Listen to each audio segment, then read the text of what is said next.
Hey guys, welcome to my channel, and today we're going to take a look at another horrible case with you. Have you ever pondered how one choice, one accident, and all you knew and loved can suddenly turn life into a nightmare? I'll tell you about a day that began normally but ended in a way that nobody could have foreseen. Consider this. At 3 in the morning, the doorbell rings. You expect to see a neighbor or perhaps a courier who has the wrong address, but instead you see the man you believed was forever gone from your life. The air in the room is suddenly heavy, his hands are clenched into fists, and his eyes are filled with anger. What are you doing? Will you freeze, knowing that this is your final error, or will you scream and flee? Alina Shiket's journey started when she came to the conclusion that love shouldn't be painful. She moved on from everything, but when he returned, everyone who knew her was shocked by what transpired. In 1997, Alina Shiket was born in Russia. When she was 7 years old, she and her family relocated to Pennsylvania in the United States. She was a lively and curious youngster from birth. She picked up English fast and developed an interest in science and the arts in school. She was regarded as a gifted and driven young woman who consistently pursued her objectives. Her responsiveness and friendliness were her defining traits. She frequently assisted her peers and took part in charitable activities. Alina enrolled in the University of Pittsburgh to study biology after graduating from high school. She was motivated to work hard and study because she wanted to become a doctor. Alina was well liked by her classmates and numerous friends, who characterized her as a cheerful individual who was always willing to offer guidance and support. She stood out from her friends because of her kindness and quest for fairness. Alina's pride and support came from her family, particularly from her parents, Ian and Ellie. She was the focal point of their lives as an only child. They had a close relationship and frequently spent time together, traveling and helping her with everything.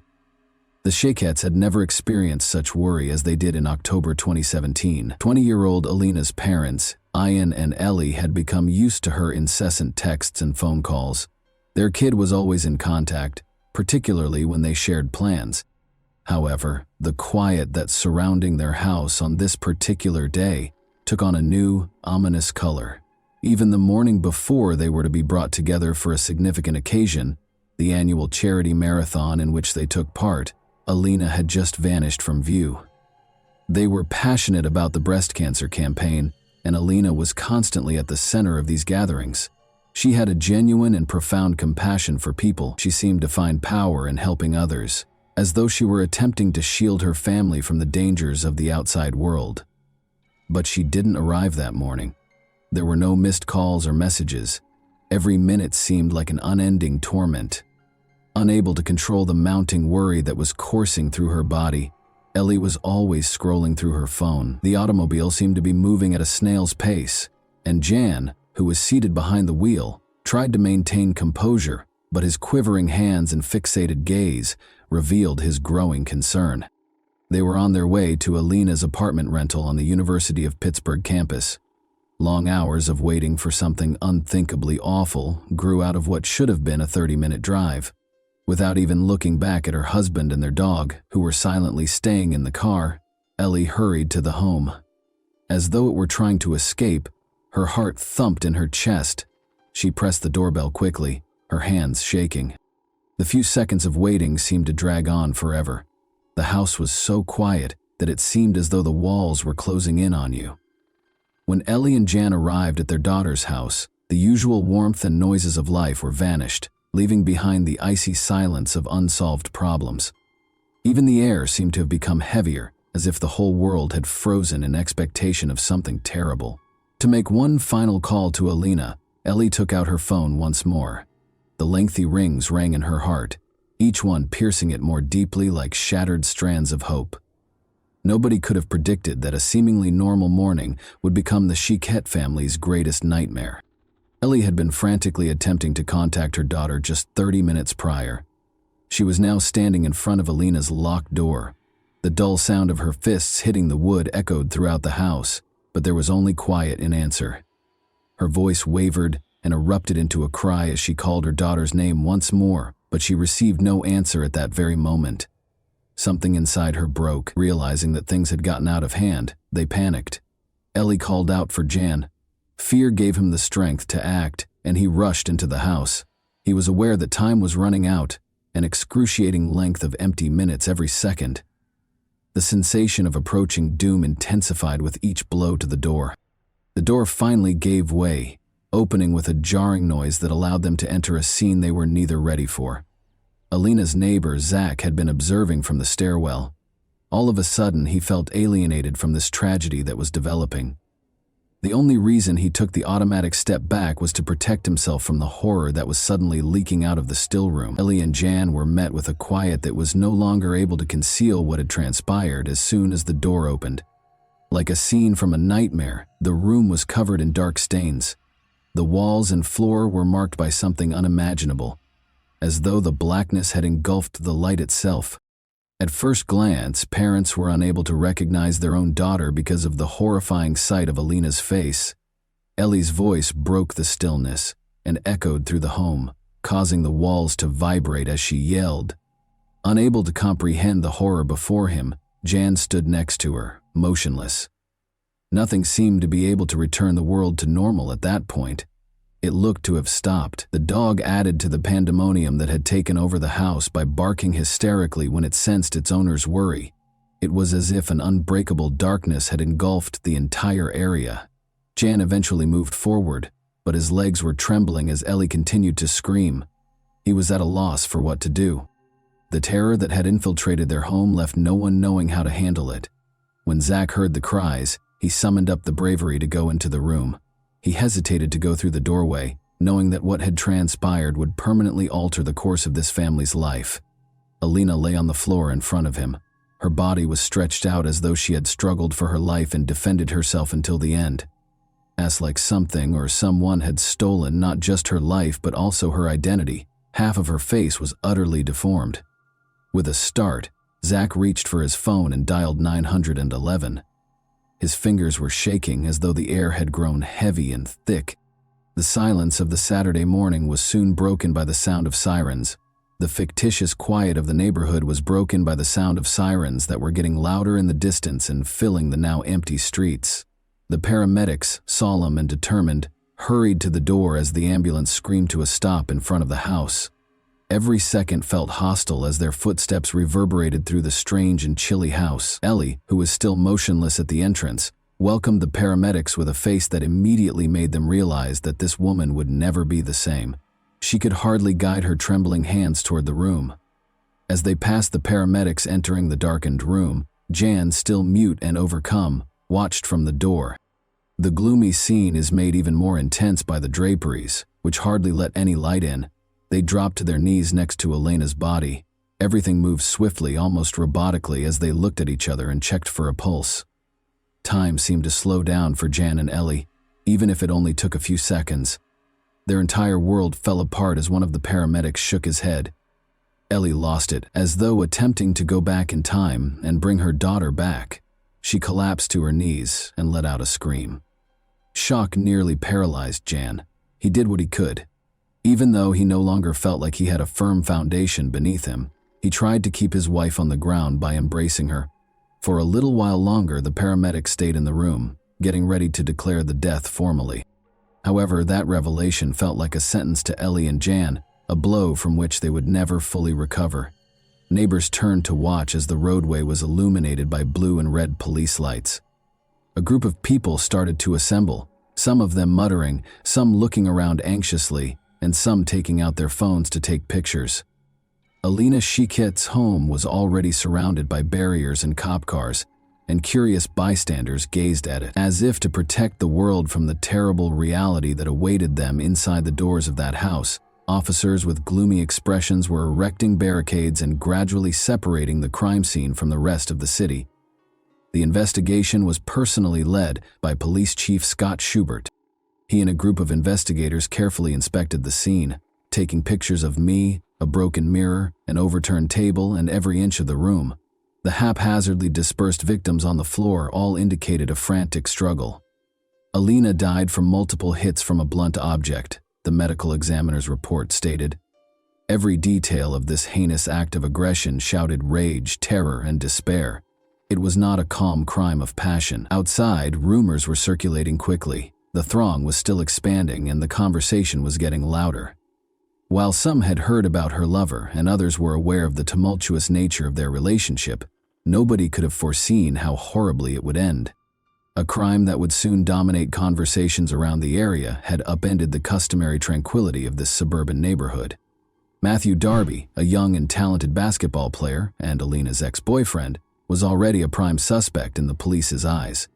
Matthew's attractiveness with women was as well known as his performances on the collegiate court. He was always surrounded by prosperous, self-assured, and charming people, but beyond that polished facade, particularly with regard to Alina, were deeper, harmful impulses. Beginning at a Greensburg University, their friendship swiftly developed into a passionate romance, but jealousy and control gradually replaced the pleasure.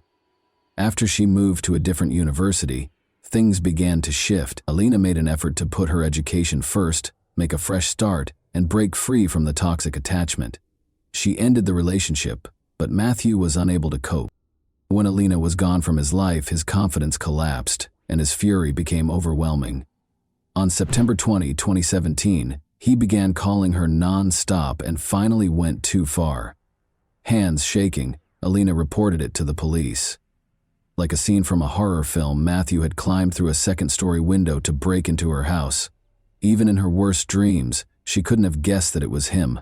Yet she had heard someone scaling the drainpipe. With rage in his eyes, he stormed into her room and accused her of betraying him, ignoring his calls and leaving him. Roughly pushing her into the bed, his hands clamped down on her shoulders and squeezed her wrists until the bruises lasted for days.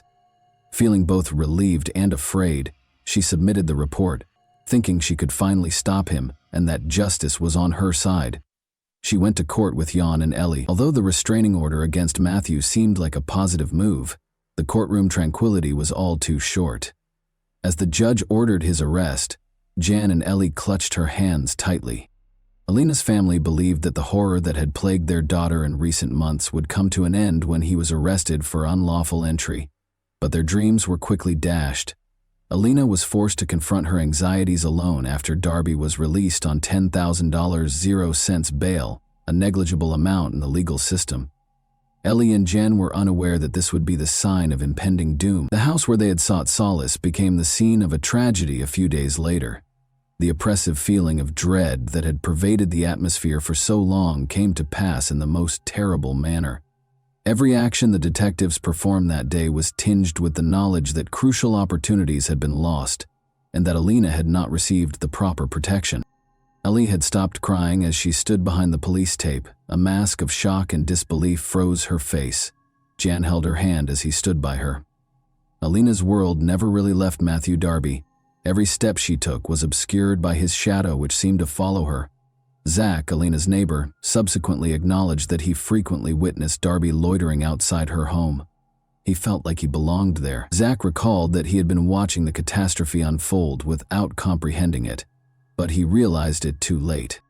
As if stalking Alina, he had witnessed Darby lurking in the shadows for hours on end, silently observing through the windows, never letting her leave his gaze. She blocked his number and changed passwords in an attempt to get away from him, but he always managed to get into her life. Once more, Matthew's jealousy was unquenchable, tearing apart anything that didn't comply with his demands like a ferocious animal. Zach once saw Darby yelling at Alina outside her windows in the middle of the night. There was mad jealousy and anger in his words. Every altercation seemed planned, and he became more vicious with each blow. Darby had taken over Alina's virtual world a month before to the catastrophe, hacking her accounts and removing likes she had given to other guys.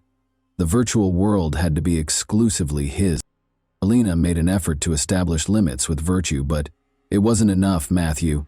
Nobody was aware of what was going on behind closed doors on the evening of September 20. A weird sound, as if something had snapped, reached Zach's ears. He didn't give it much thought. In old houses, things break all the time. But then, there was a scream and a smashing bang.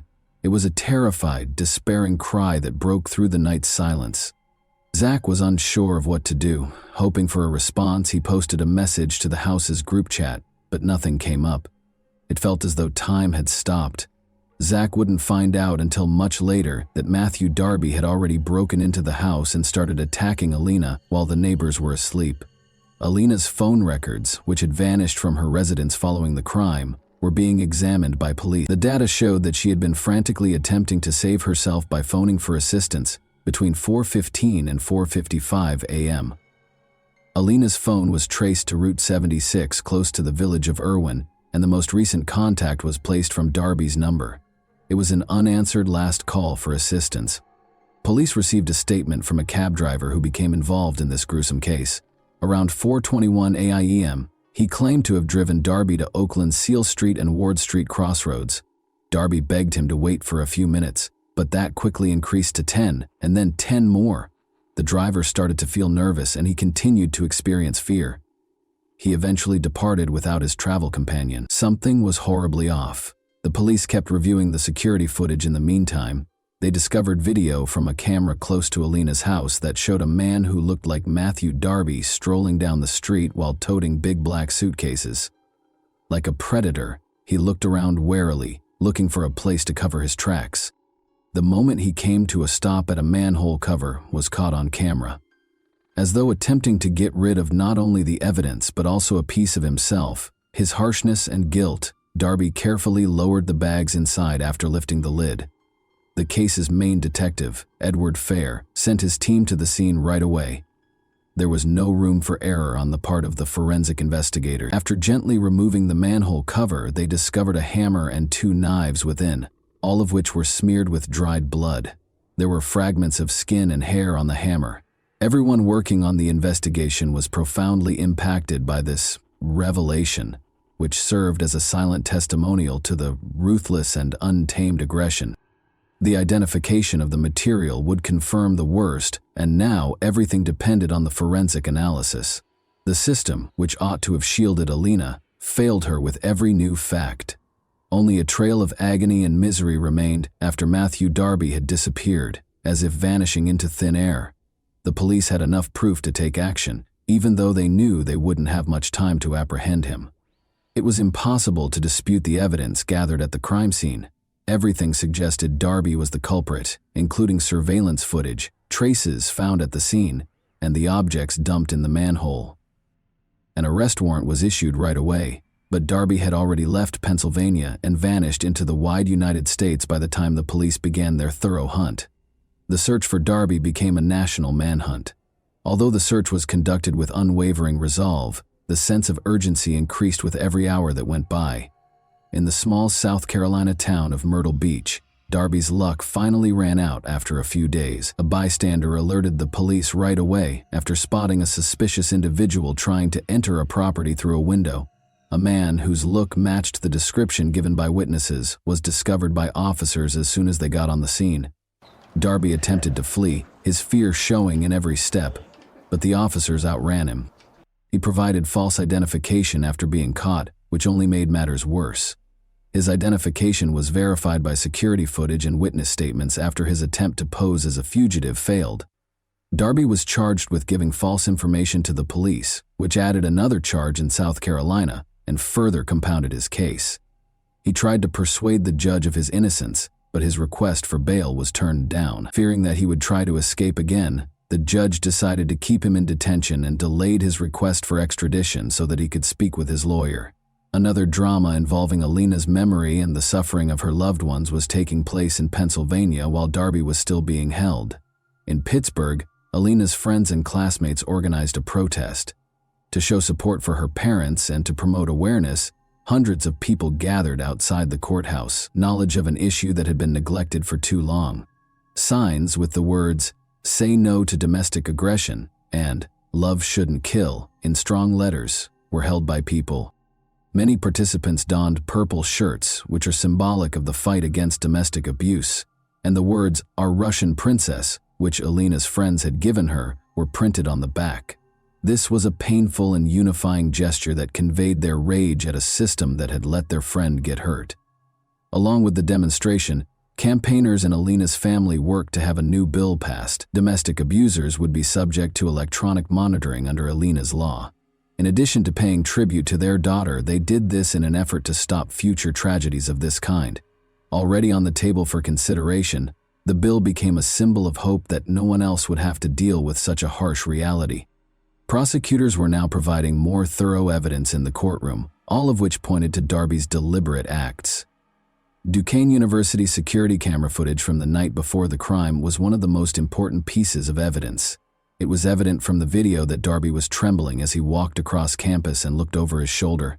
According to a policeman on patrol that evening, Darby appeared anxious, probably even a little drunk. Using the excuse that he needed to charge his phone, he tried to enter the student union building. However, there was something concerning about his actions.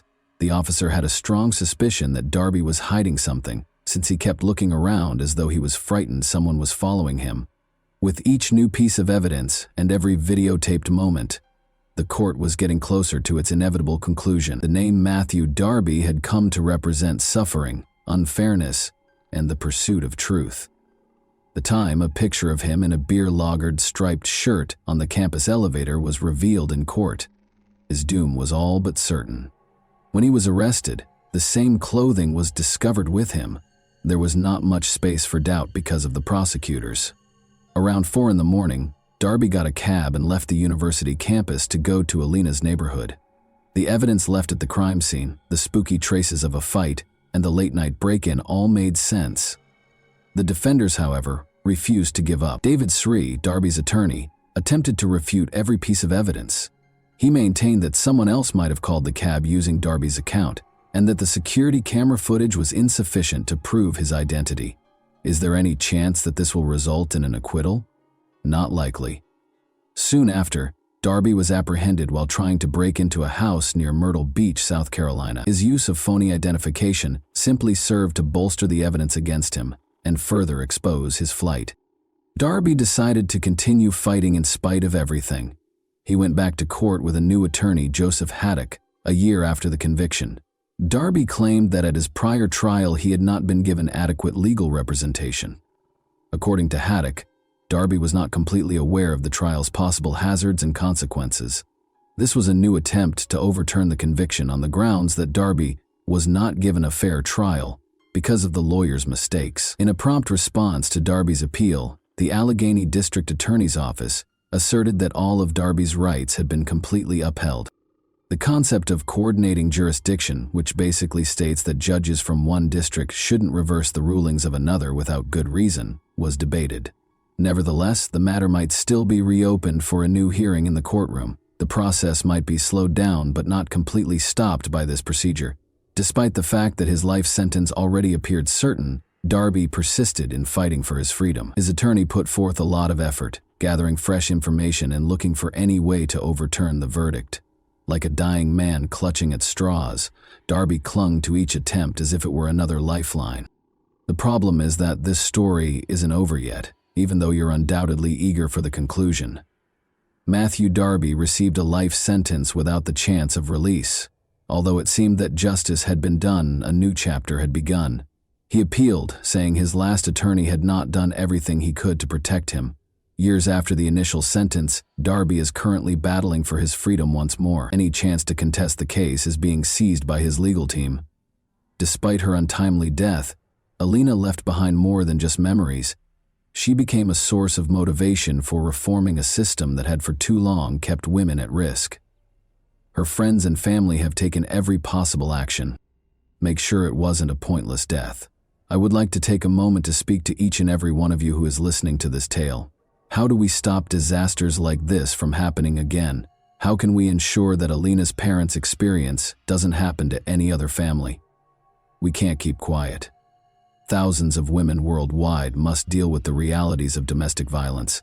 Every aspect of the issue needs to be addressed, from raising family awareness to taking legislative action. We must all realize that love should never be hurtful, and that caring should never become dominating. Together, let's help those who are in need. If we work together, we can make this world a safer place.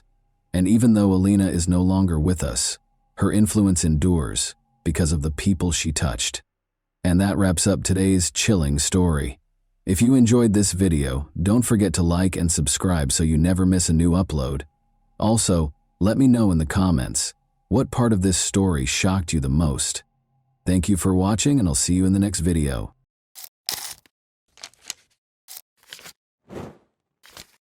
Hey guys, welcome to my channel, and today we're going to take a look at another horrible case with you.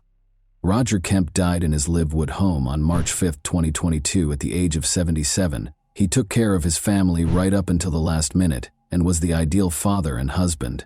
But until his passing, Roger was plagued by a single recollection from 20 years ago. Since tragedy had radically altered his life, he had to spend 2 arduous years becoming a careful detective in order to identify the culprit behind the premature death of his only daughter. Since the police were essentially helpless, the case might not have been solved if Roger hadn't gotten involved. Roger, however, was above the police and could not let the criminal escape punishment. Let's go back in time and observe what transpired on that fateful day. Let's get started. The setting for our story was Livewood, Kansas, a tiny, secure suburb of the state. Every neighbor in this neighborhood knows you by name and greets you with a pleasant day. On June 18, 2002, 19-year-old Alexandra Kemp's morning began as usual. Her dad had left for work. Her mother was preparing a delectable meal, while her younger brother was still in bed. Alexandra was rushing to get to work, so she didn't drink her coffee. After completing her first year of college, Allie, as her loved ones nicknamed her, spent the summer vacations back in her hometown. She was hired as a lifeguard at a public outdoor pool where her brother and boyfriend were already employed. Allie quietly examined the surroundings and cleaned the auxiliary facilities on that day, when there were hardly any guests.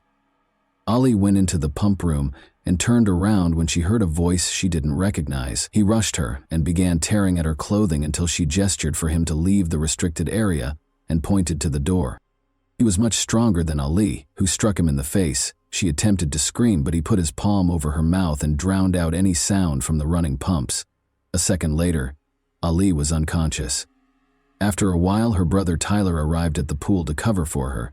He was unable to locate her, but he did spot her personal stuff on a table.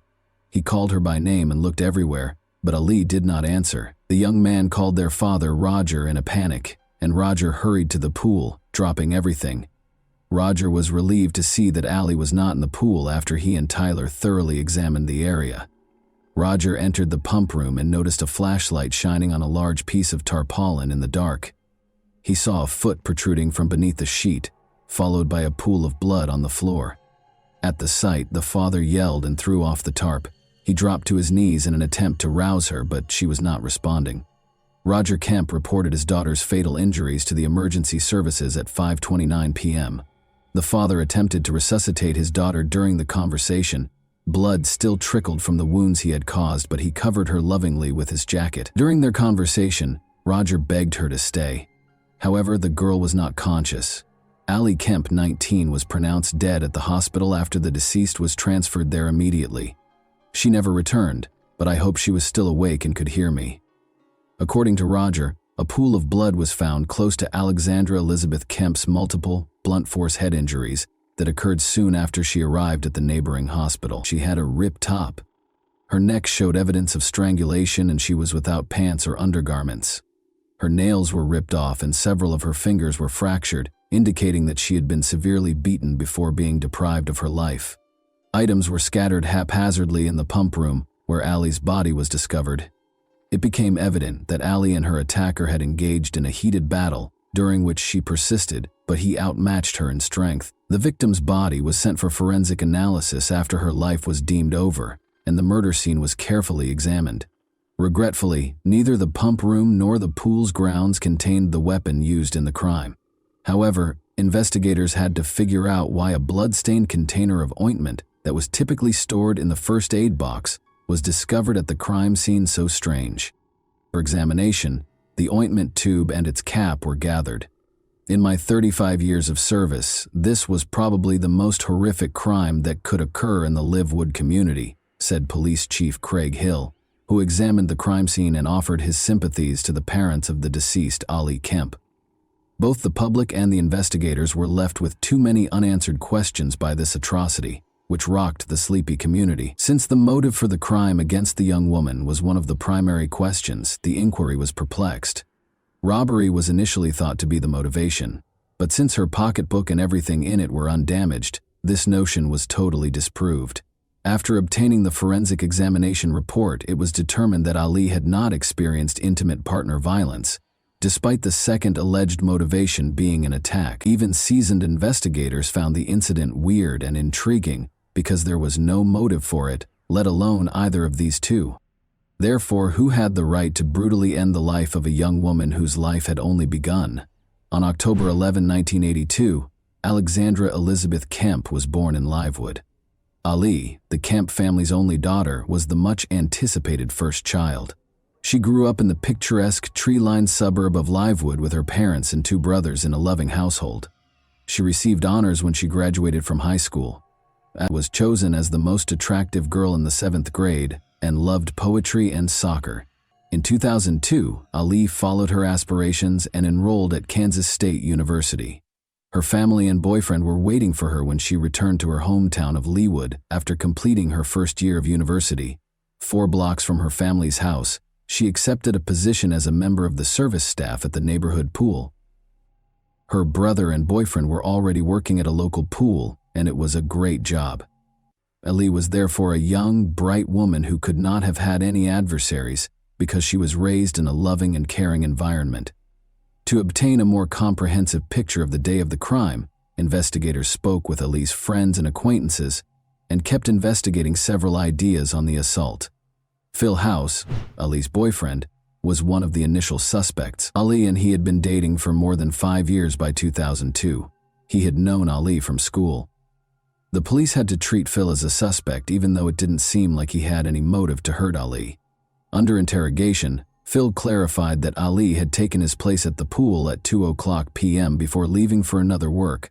He stayed until 4 p.m., after which he was playing video games at a friend's house when he got a call informing him that Ali was in the hospital. Colleagues and acquaintances with whom Phil had been playing games verified his alibi. But he did provide the police with important information. As it happened, Phil was unable to answer when Ali contacted him at 2:52 p.m., because she did not answer the phone when he contacted her again at 3:44 p.m. Authorities surmised that Ali met her terrible end at this time. This hint did not help the police discover the perpetrator, despite their determination to solve the case as soon as possible. As there should have been enough on a summer day at a public pool, there was optimism in the testimony of possible witnesses. However, the pool was nearly empty that day due to unfavorable weather, and the hunt for any hints or testimonies was moving very slowly. A few days later, it was determined that 2 workers from a lawn care firm were in the parking lot on the day of the incident. After re-interviewing the pool personnel and the neighborhood, when they were taken in for interrogation, they reported seeing an automobile circle the parking lot at approximately 2:40 p.m., occasionally pulling away and then coming back. The suspect vehicle, a beige 1980 Ford truck, was well described by them. The authorities now had a crucial piece of information, even though they were missing the car's license plate number. But one of Ali's pals provided even more useful information. A description of the suspected culprit was aided by the testimony of Laurel Wynn, a friend of Ali's. As it turned out, Ali called her friend Laurel at around 3 p.m. that day to ask her to keep her company while she worked at the pool. Since it was a foggy and chilly day, there weren't many people there. After some time, Laurel's automobile finally pulled into the pool parking area. There was no answer when she called Ali. Laurel thought it would be funny to blow loudly on a lifeguard whistle, since she didn't see Ali outdoors. Just then, a man came out of the pump room while feigning to be on the phone. Laurel suspected he was Ali's supervisor, so in order to keep her friend out of trouble, she hurried out of the pool. Laurel was able to recall the man's face as he turned around and waved to her as she left the pool area. Presuming she had spotted the offender, Laurel went without waiting for a call from her friend. Based on Laurel's account, the police produced and released a composite sketch in the hopes of identifying the offender. This led to the creation of an extremely precise sketch of the alleged culprit. Local television aired the sketch and the description of the suspicious car. The likelihood of finding and apprehending the offender was definitely improved by this publicity. And it's true that the police got a ton of reports from folks who thought they saw this man. This brought the investigation's first suspect, a young guy named James Drider, to light. Drider looked a lot like the composite sketch and had an old Ford pickup. He worked as a mechanic at a tiny auto repair business in Olata, which is about a 20-minute drive from Livewood. Police contacted the believed culprit at his place of employment after acquiring his address. James, however, had an alibi and strongly denied any involvement in the incident. James Drider was removed from the list of suspects, despite his close likeness to the composite, since his manager verified that he was at the auto business on June 18 because he was at work all day. The hunt went on. Roger persisted even as the path cooled over the course of several months. He pursued new leads while investigators worked on each one. Roger carried out his own research with tenacity. His frequent visits to the police station included a variety of suggestions for apprehending the offender. Roger's persistent efforts earned him a spot on America's Most Wanted, where he not only told Ali's story, but also displayed the composite sketch of the suspected criminal. Both local and national television networks carried the well-liked program. Police stations were inundated with fresh communications. Every message was carefully examined, but for different reasons. Almost instantly, every fresh suspect was thrown out. Phil House, Ali's 5-year boyfriend, also helped. He started a virtual quest by contacting college students via email. A reward of $50,000 was offered for any information that led to an arrest, and he encouraged them to view the America's Most Wanted show that focused on Ali's case and look at the composite sketch. The case came to a standstill once more in spite of all attempts. But cops learned something new about the once familiar James Drider 6 months after Ali was killed. As it happened, news organizations in nearby Colorado covered the hunt for a man who had committed 3 assaults in January 2003. Ryder, who had been ruled out as a suspect in Ali's murder and was now sought for assaults, was identified by Roger from the wanted sketch. The police were certain they had identified their suspect despite the driver's alibi on the day of Ali Kemp's murder, but they still needed to establish James's involvement.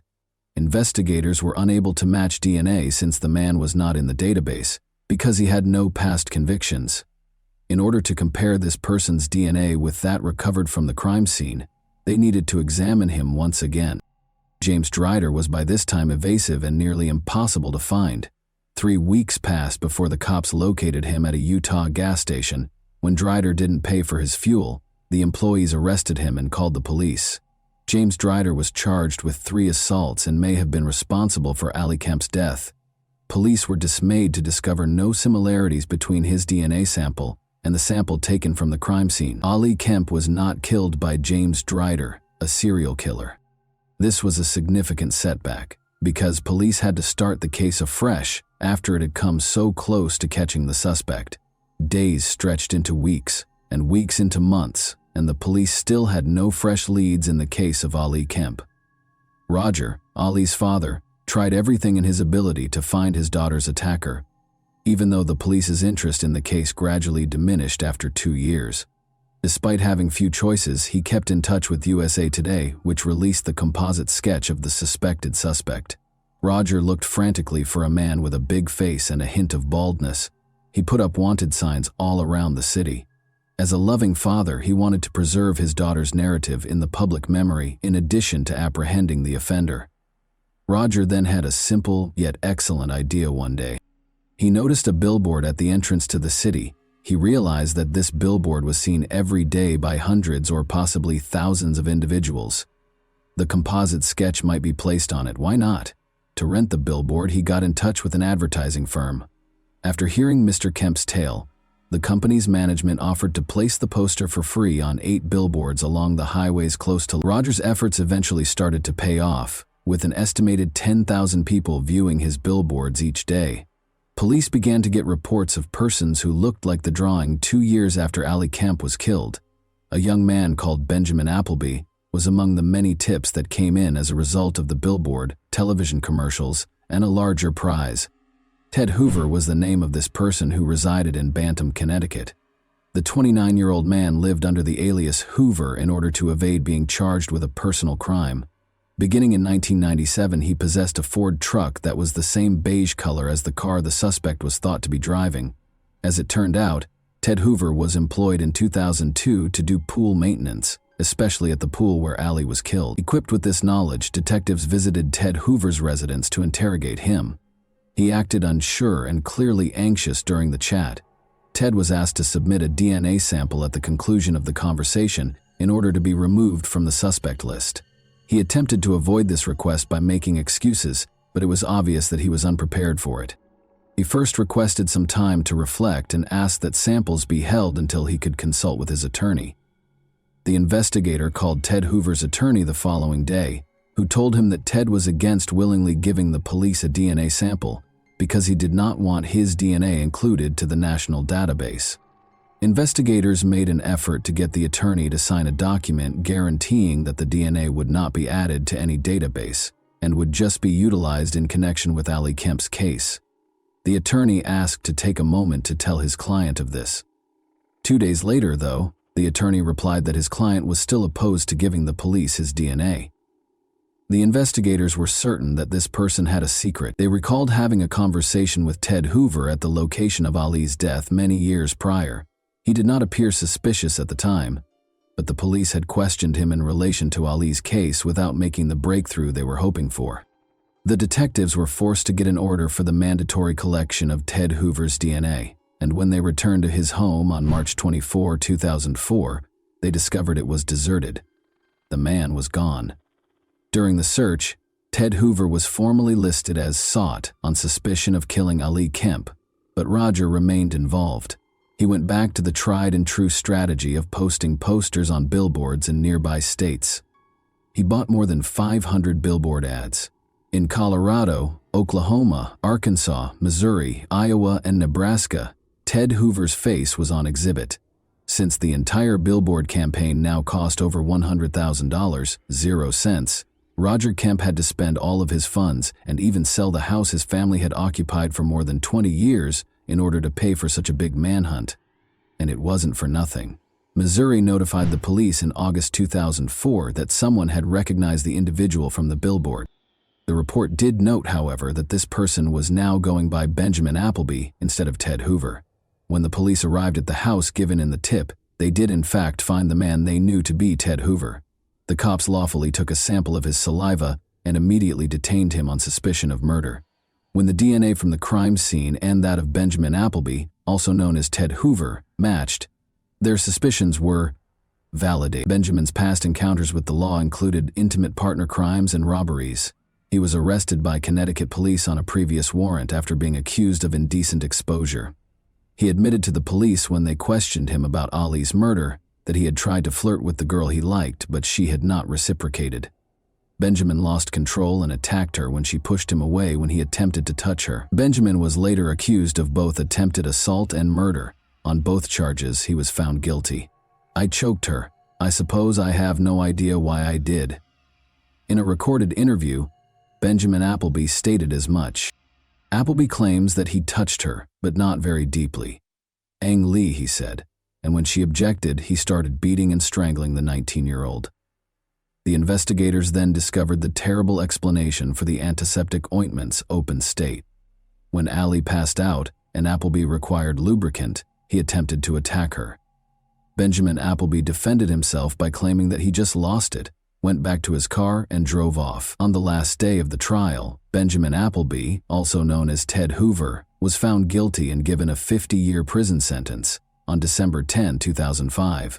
According to Kansas law, he was found guilty and given a 50-year prison term without the possibility of release until 2054.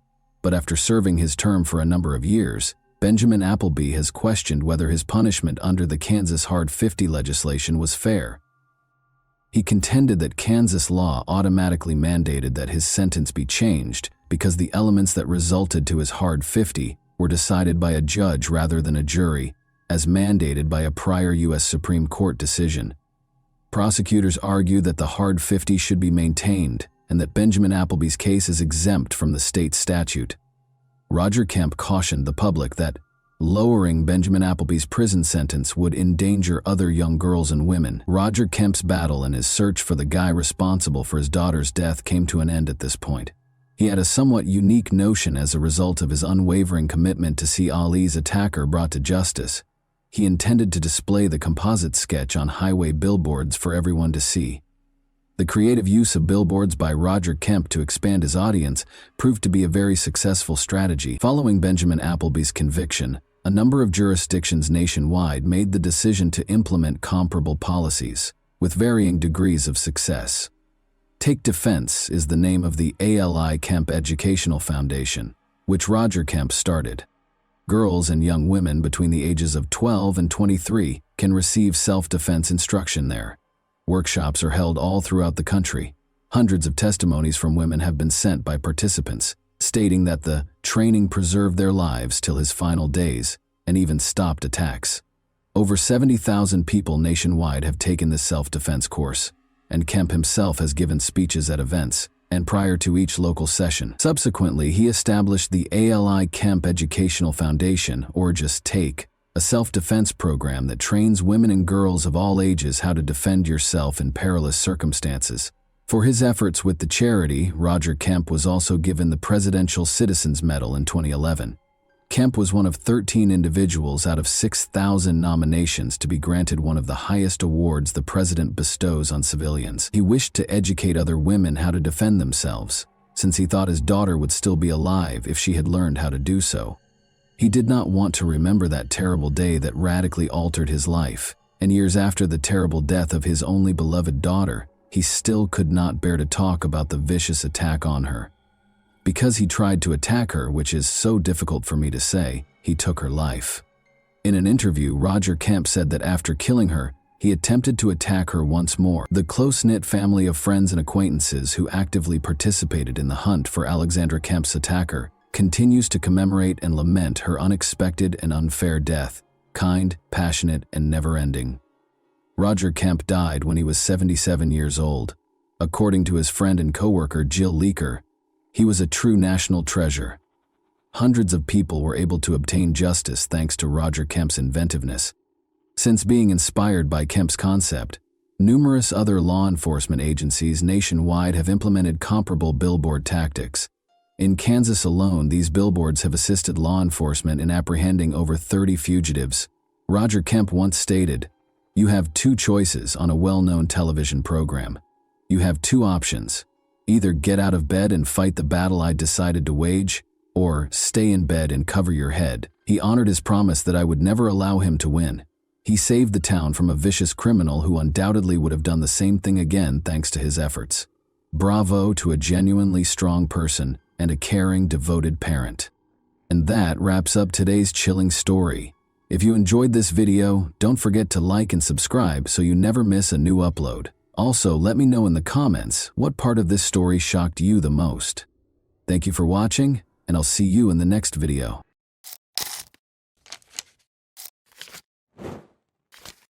Hey guys, welcome to my channel, and today we're going to take a look at another horrible case with you.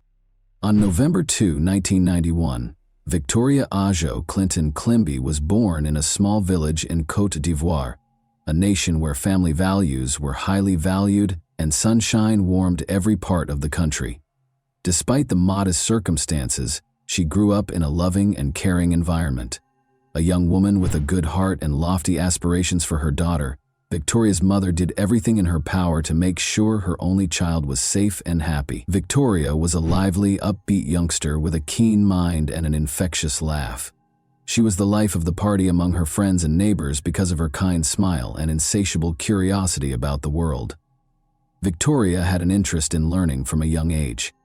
Notwithstanding her limited means, her mother made every effort to guarantee her daughter's access to an education. She frequently narrated to her daughter tales of large cities, with schools full of lovely books and vibrantly colored notebooks. Victoria's imagination was sparked by these tales, and she hoped to visit the world outside of her village someday. But village life was not without its challenges. Victoria's mother, the family's only provider, recognized that she would find it challenging to support her daughter alone after her father passed away. She continued to hold out hope that Victoria would eventually have a better future. That opportunity arose in 1999 when Marie-Therese Coau-Joyce, a London-based relative, offered to take Victoria in with her in order to give her a more comfortable life. Victoria's mother's older sister, Marie-Therese, appeared prepared to assume the responsibilities of guardian and mentor. She promised the family that the girl would have access to the greatest medical care, schools, and opportunities in the UK. The offer was a tough choice for Victoria's mother, in addition to being a chance for her daughter. She was concerned about letting her child go so far away, just like any other mother. But Marie-Thérèse managed to persuade her. Her voice was assured and comforting. She pledged to help Victoria reach her full potential and to treat her like her own daughter. Victoria's eyes glowed with delight when she heard about the move. The prospect of starting over in distant London filled her with pride. For an 8-year-old girl, seeing a world she had only ever imagined was a true adventure. During their farewell meetings, her friends and neighbors wished her luck and blessed her journey. Victoria left her hometown and started her journey in August 1999. With tears in her eyes, her mother watched the plane take off, hoping her little girl would be happy in her new life. She felt that this was the best course of action for her daughter. Bright lights, busy streets, and a strange cold met Victoria in London. For a girl accustomed to a hot tropical climate, it was an entirely different world. The speed of big city life, the shining storefronts, and the tall buildings delighted her. But that enthusiasm soon subsided as she started to get used to living with her aunt. From the moment Victoria arrived at Marie-Thérèse's house, she faced challenges she could not have predicted. She experienced alienation in place of the warmth and concern that had been promised. Strict rules that occasionally went beyond what was reasonable were imposed by Marie-Thérèse and her boyfriend Carl Manning. Victoria frequently experienced confusion and loneliness in her new home. According to neighbors, the girl initially appeared content and made an effort to interact with people. In an attempt to improve her communication skills, she studied English and even befriended some of the local kids. However, her joy gradually diminished. During this period, Marie-Thérèse's mother continued to communicate with her via telephone, but the discussions became increasingly brief, and Aunt Victoria's responses became increasingly vague. Her mother was starting to worry, but she was powerless because of the distance and lack of face-to-face interaction with her daughter. Victoria had dreamed of a bright new life, but now she was in a place where her dreams were slowly becoming hazy. She still maintained her optimism, though, that things might improve. The smile of a neighbor's child, a brilliant sunset outside her window, or the occasional kind smile from a bystander were all small pleasures to her. Warning signs started to emerge in the first few months of Victoria's life in London. Sadly, these signals were ignored. The energetic and curious girl who had traveled from Côte d'Ivoire started to change, according to the teachers at the school where Victoria was assigned. She was initially engaged in class, eager to learn as much as she could and making an effort to interact with her peers. But after a few months, she started acting very differently. Victoria's once bright and shining eyes seemed to wane. She became reclusive and she frequently appeared scared and cautious. Her body had marks that the teachers noticed. The girl started to sustain scratches, bruises, and other wounds. Victoria either remained silent or said she had fallen or bumped into something when asked where they came from. Although these justifications sounded unconvincing, the school regrettably took no decisive action. The odd injuries weren't reported to social services until much later. They limited their action to formal checks, though, and did not act quickly. The fact that Victoria frequently skipped classes was another concerning indicator. Marie-Thérèse, the girl's aunt, always claimed that the girl was ill or not feeling well when she was absent. Nobody, however, investigated the veracity of these claims. Teachers saw that Victoria's condition was worsening when she went back to school. Neighbors were also suspicious of Victoria's life at her aunt's house. They saw that the girl hardly ever left the house, and when she did, she appeared worn out and depressed. Some remembered Victoria crying on the landing from time to time. Once, a neighbor who was worried about the girl's health made an attempt to speak with Marie-Thérèse.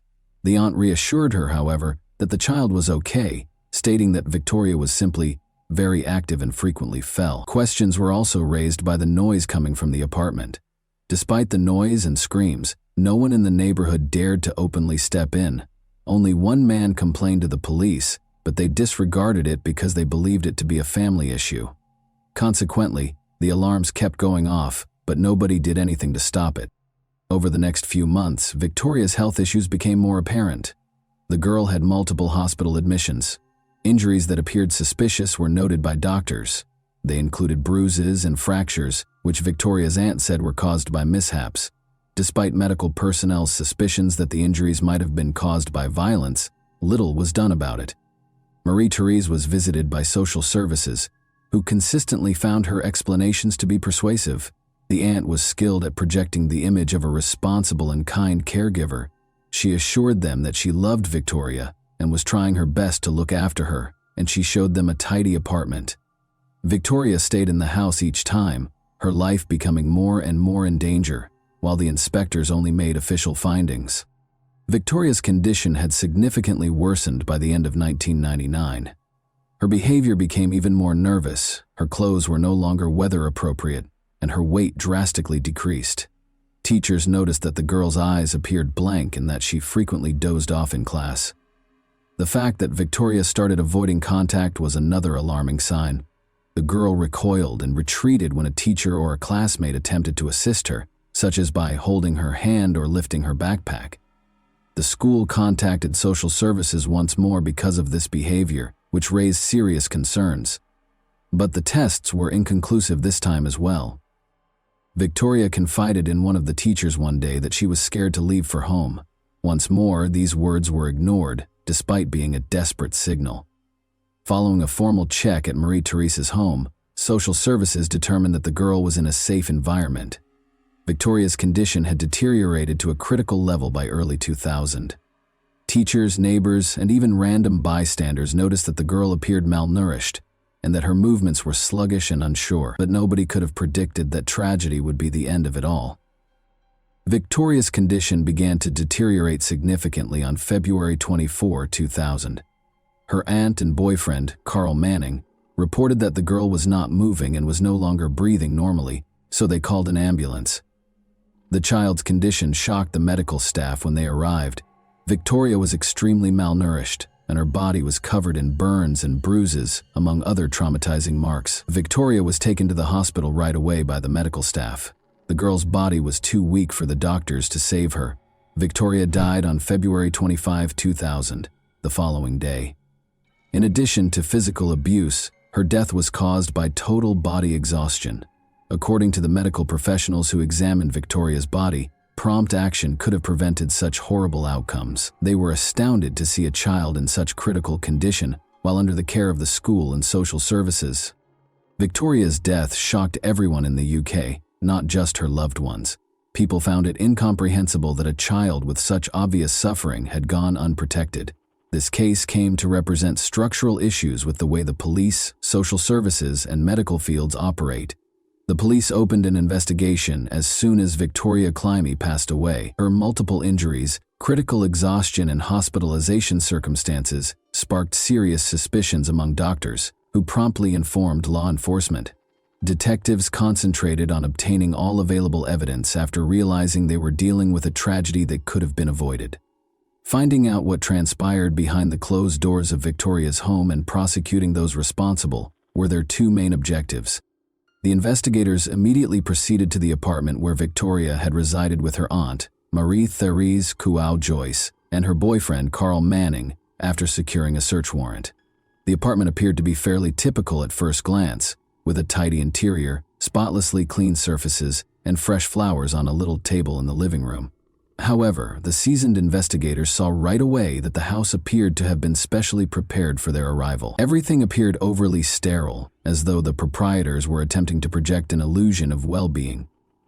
Their first observation was of Victoria's bedroom. It was a stark contrast to the other rooms. The girl's room literally screamed coldness and neglect, while the living room could be described as comfortable and well-kept. A teenager's room didn't even have the slightest hint of a childlike atmosphere. There were no toys, books, or vibrantly colored furniture in place of empty walls that were unadorned and uncozy. There was only a thin, tattered blanket on the bed, obviously unfit for the winter.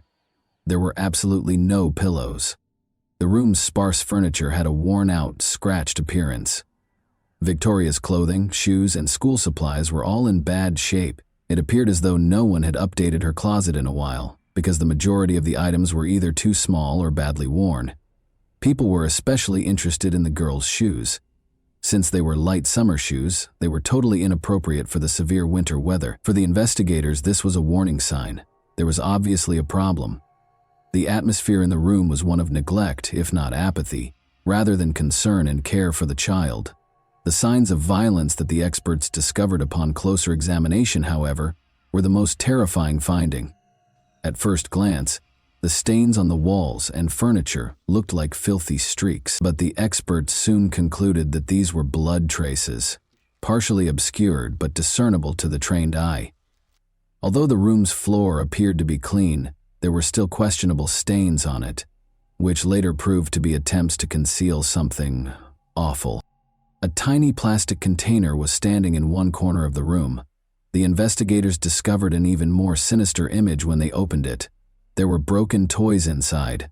The only things that truly belonged to Victoria, it seemed, were these. They appeared to have been purposefully broken to prevent the girl from playing with them, or thrown there to get rid of them. The overall impression that the child was being treated like an unnecessary burden was only strengthened by this. There were also indications of neglect in the kitchen. There was almost nothing in the refrigerator. There was a juice box, a stale piece of bread, and a few cans of canned food. Marie-Therese had previously stated that she had always provided for Victoria's nutritional needs, which contrasted sharply with this limited food supply.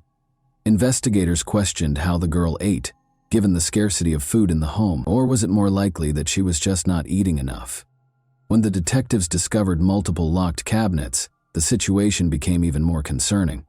Marie-Therese responded to the request to open them with blatant hostility and made an effort to avoid doing so by claiming private reasons. She only grudgingly gave up the keys after protracted discussions, and when she was threatened with having the entire cabinet seized. Everyone in the room was shocked by what they saw when the doors opened. Belts, wires, and wooden sticks were among the objects in the cabinets that were obviously intended for physical abuse or punishment. The wires were coiled into tight loops, and one belt featured a metal buckle. These results, which presented a horrifying image of the potential abuse Victoria endured, spoke for themselves. Each of these objects was captured on camera, meticulously recorded, and confiscated for additional analysis.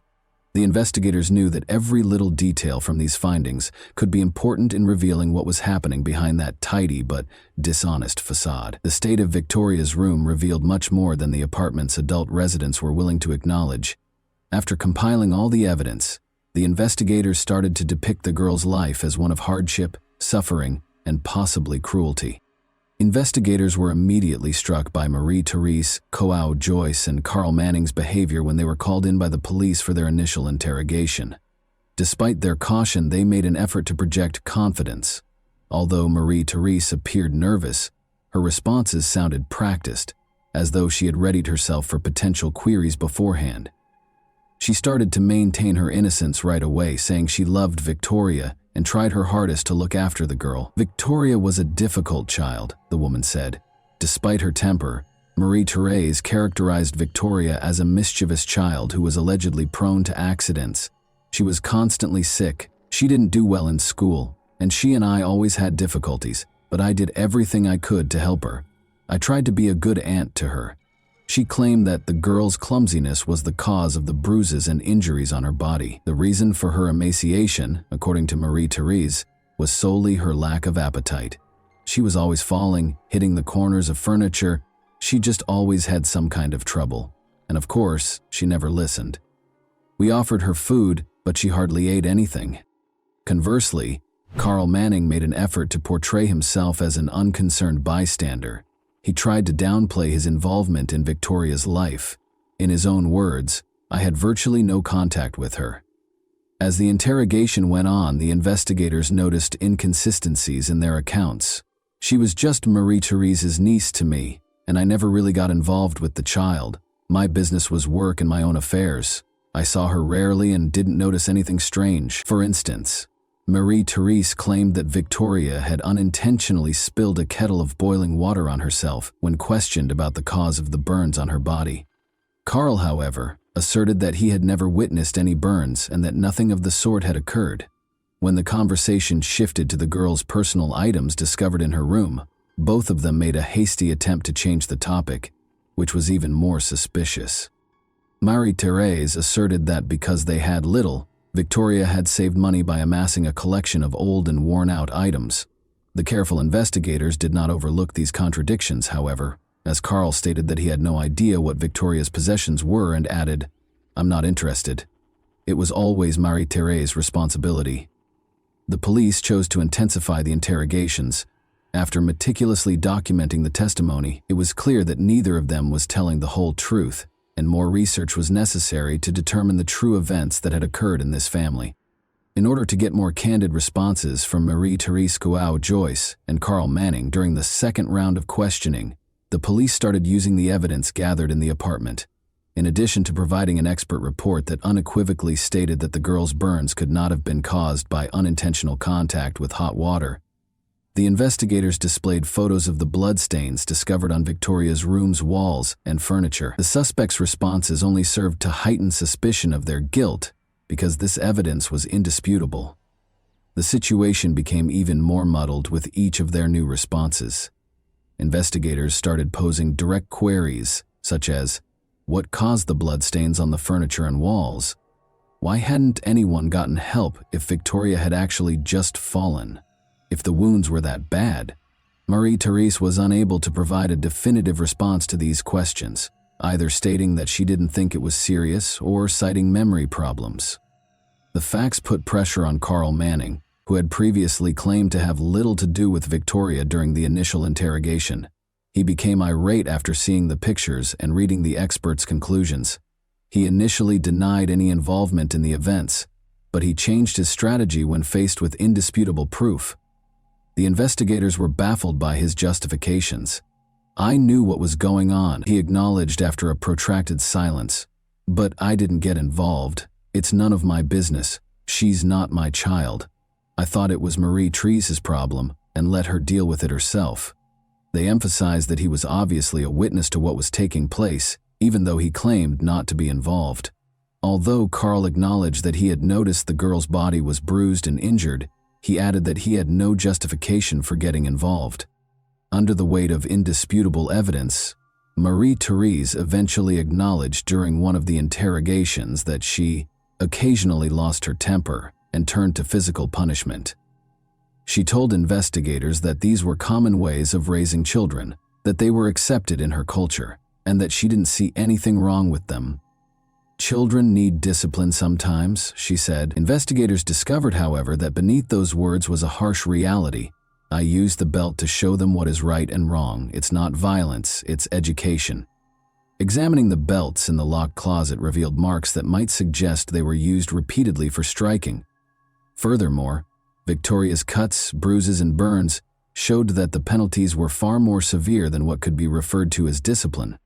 Marie-Thérèse Kouao-Joyce and Carl Manning were arrested by the police on the basis of the evidence they had gathered, which included witness statements, forensic tests, and the suspect's own confessions. They were accused of abusing children and killing Victoria.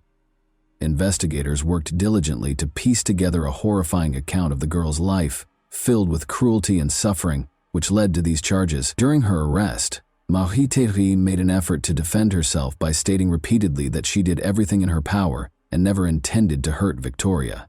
Investigators interpreted her trembling voice as fear of punishment rather than sincere regret. She persisted in asserting that her parenting techniques were required because Victoria was a challenging child. But in light of the overwhelming amount of evidence discovered during the investigation, these justifications began to seem less and less credible. The way Carl Manning acted was different. He said nothing and made no direct effort to defend his behavior, but his actions showed that he wanted to completely shift the blame to Marie-Thérèse and absolve himself of it.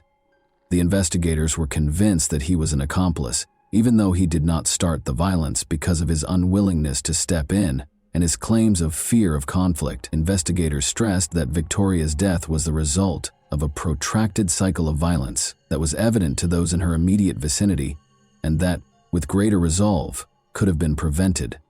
Both the girl's death and the inaction of those who could have stopped it were tragic aspects of this tale. When Victoria Climie's trial started in January 2001, it quickly rose to the top of the UK's discussion list. The horrific details surrounding the 8-year-old girl's death exposed the inadequacies of the social protection system, which had failed to stop the tragedy, as well as the brutality of her guardians. In addition to proving the accused guilt, The prosecutor's office had to explain to the court the full scope of Victoria's suffering, which was a challenging task. Victoria's aunt and her partner, the primary defendants, were put on trial for alleged child abuse and murder. Victoria had been subjected to months of systematic physical and psychological abuse, according to the prosecution. A forensic medical report, witness statements, and photos of the girl's injuries were among the evidence they presented from the investigation. A medical report that verified Victoria's injuries could not have been accidental was crucial to the prosecution's case. In addition to using violence, the prosecution contended that Marie-Therese and Carl purposefully denied the girl access to food, shelter, and medical attention. She died as a result of hypothermia and exhaustion. Marie-Therese maintained that she didn't intend to hurt the child and that her actions were educational. She was under the strain of life circumstances, according to her defense, and was unaware of the seriousness of the consequences of her actions. Carl, for his part, said he was just watching from the sidelines and never held out his hand to Victoria, denying any active participation. Prosecutors, however, provided proof that he was aware of the abuse and took part in it. The attorneys for the defendants made an effort to frame the case differently. They maintained that Marie-Therese's ignorance of her responsibilities as a guardian was the reason behind Victoria's tragic accident death. Although the girl's aunt had acted improperly, the defense maintained that her actions were unintentional. Carl Manning maintained that he only shared a home with Marie-Therese and the girl and had no involvement in Victoria's upbringing.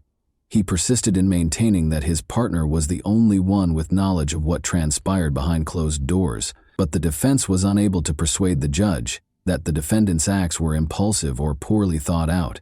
The prosecution provided indisputable proof that Victoria had endured unjustified, systematic abuse and deprivation.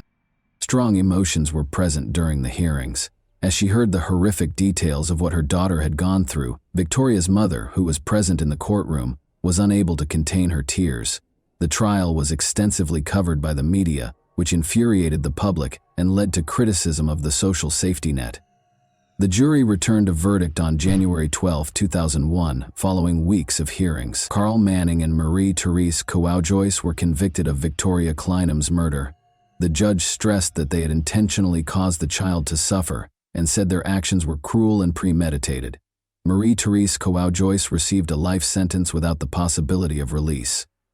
Carl Manning was given a life sentence with at least 20 years to serve after the court found him guilty of murder and complicity in child abuse.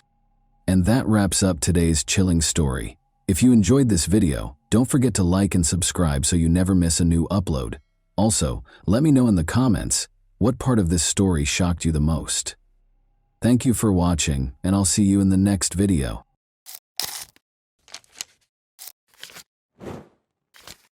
Hey guys, welcome to my channel, and today we're going to take a look at another horrible case with you.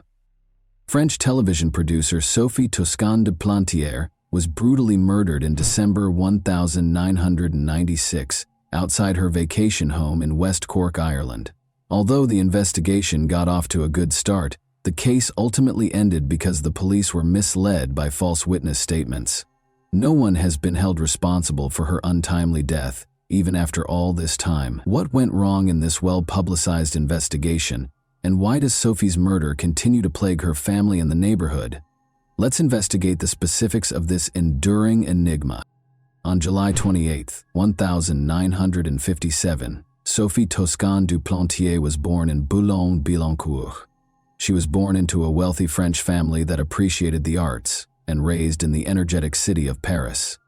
She developed an early interest in the film industry and later became a television producer.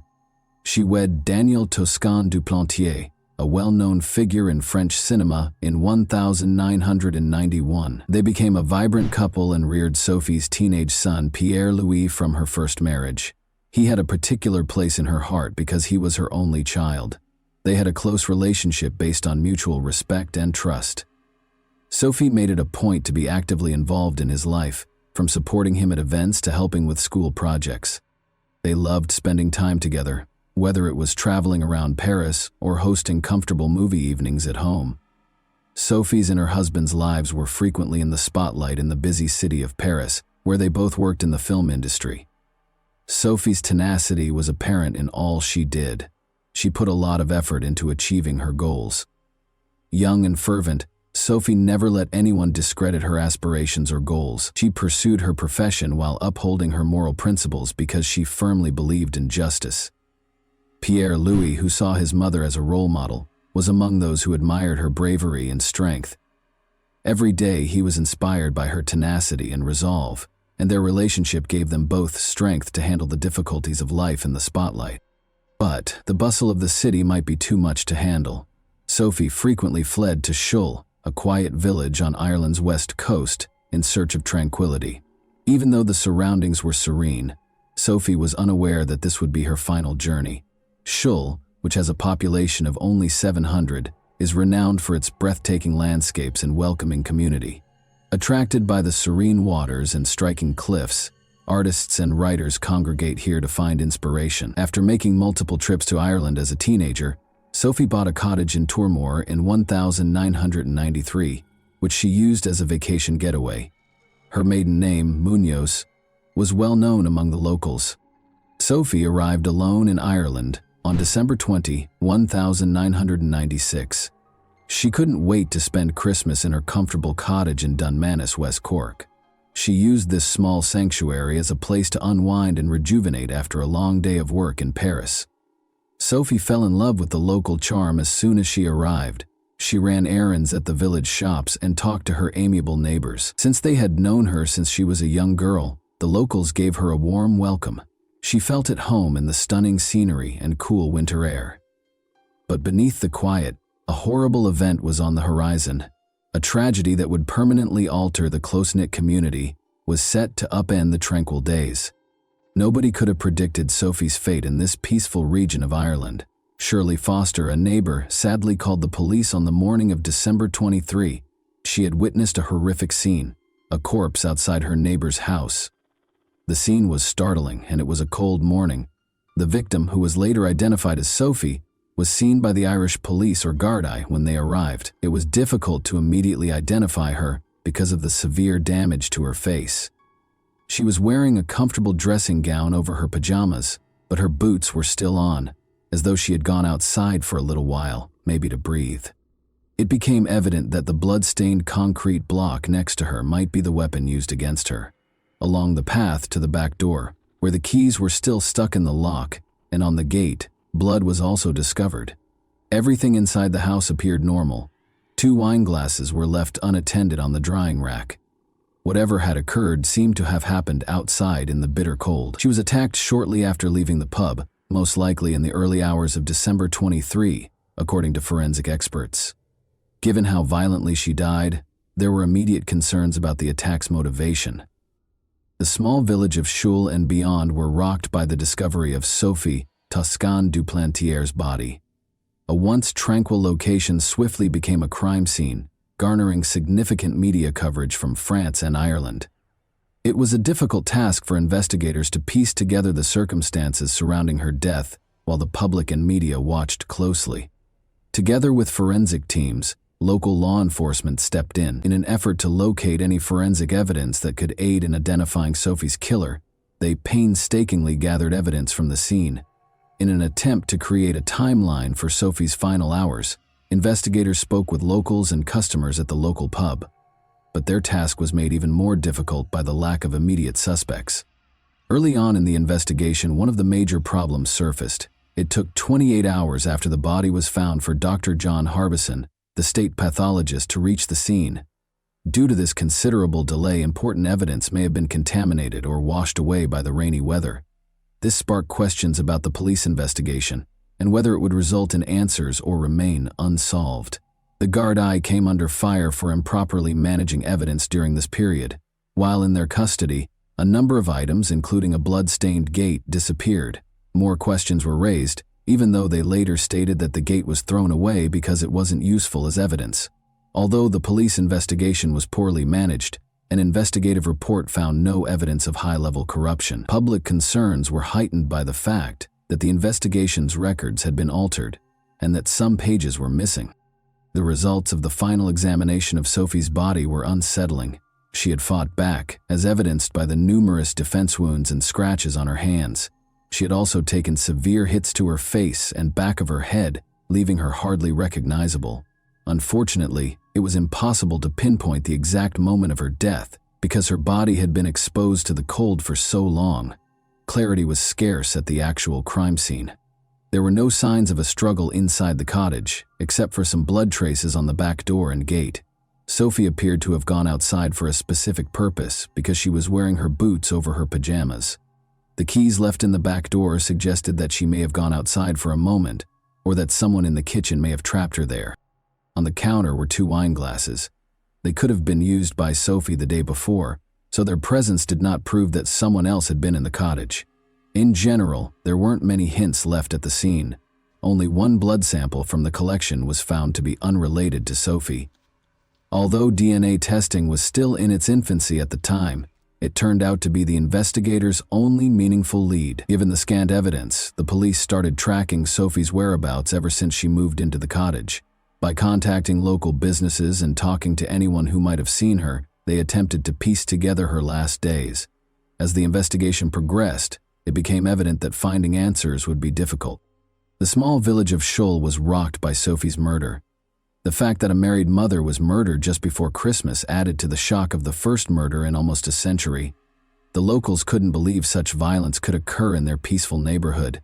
The villagers gathered to grieve and support one another, and they stayed up to pray in Sophie's honor. This sad incident sparked important conversations about safety, particularly for women, and the value of being vigilant even in quiet rural communities.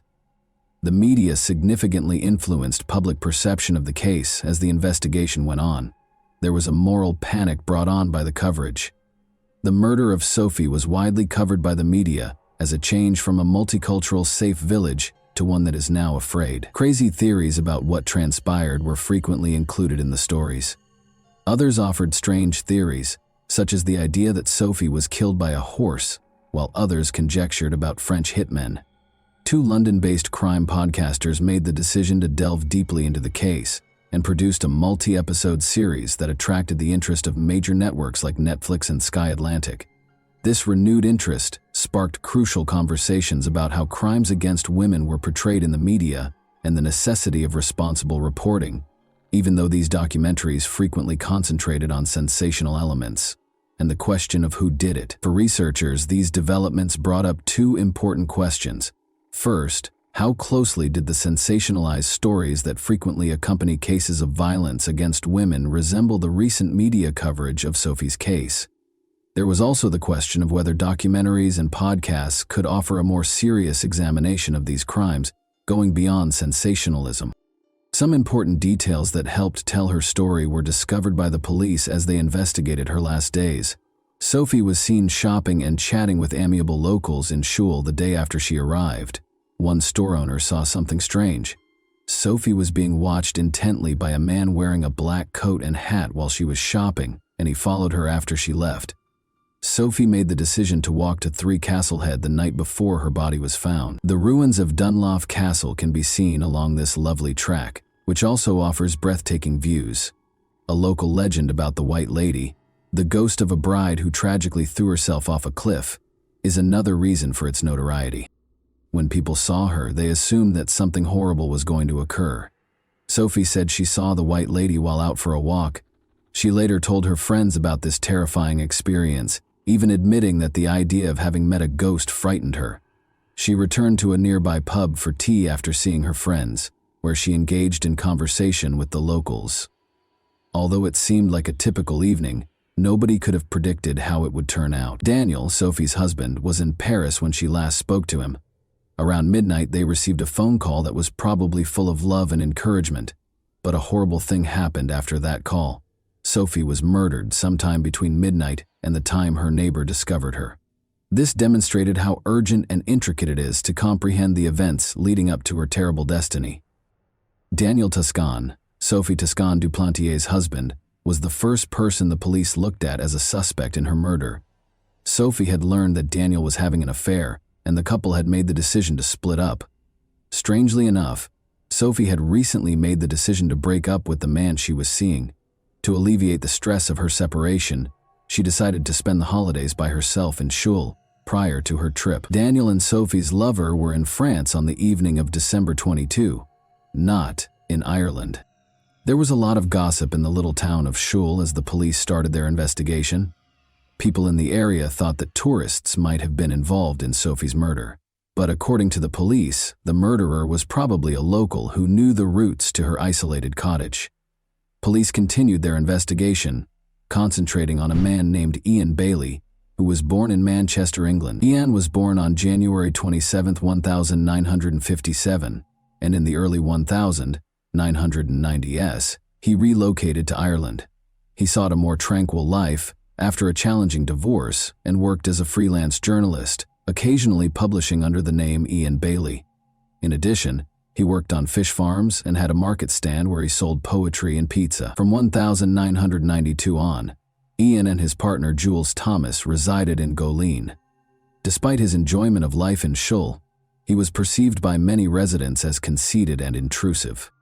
The couple hurried to the crime scene to collect information for a story after learning that Sophie's body had been discovered on December 23, 23 p.m. Ian was adamant about writing about the murder, the first in Schul in a century, even though the police advised them not to divulge any information. Sophie's tragedy garnered international media attention because she was a well-known person.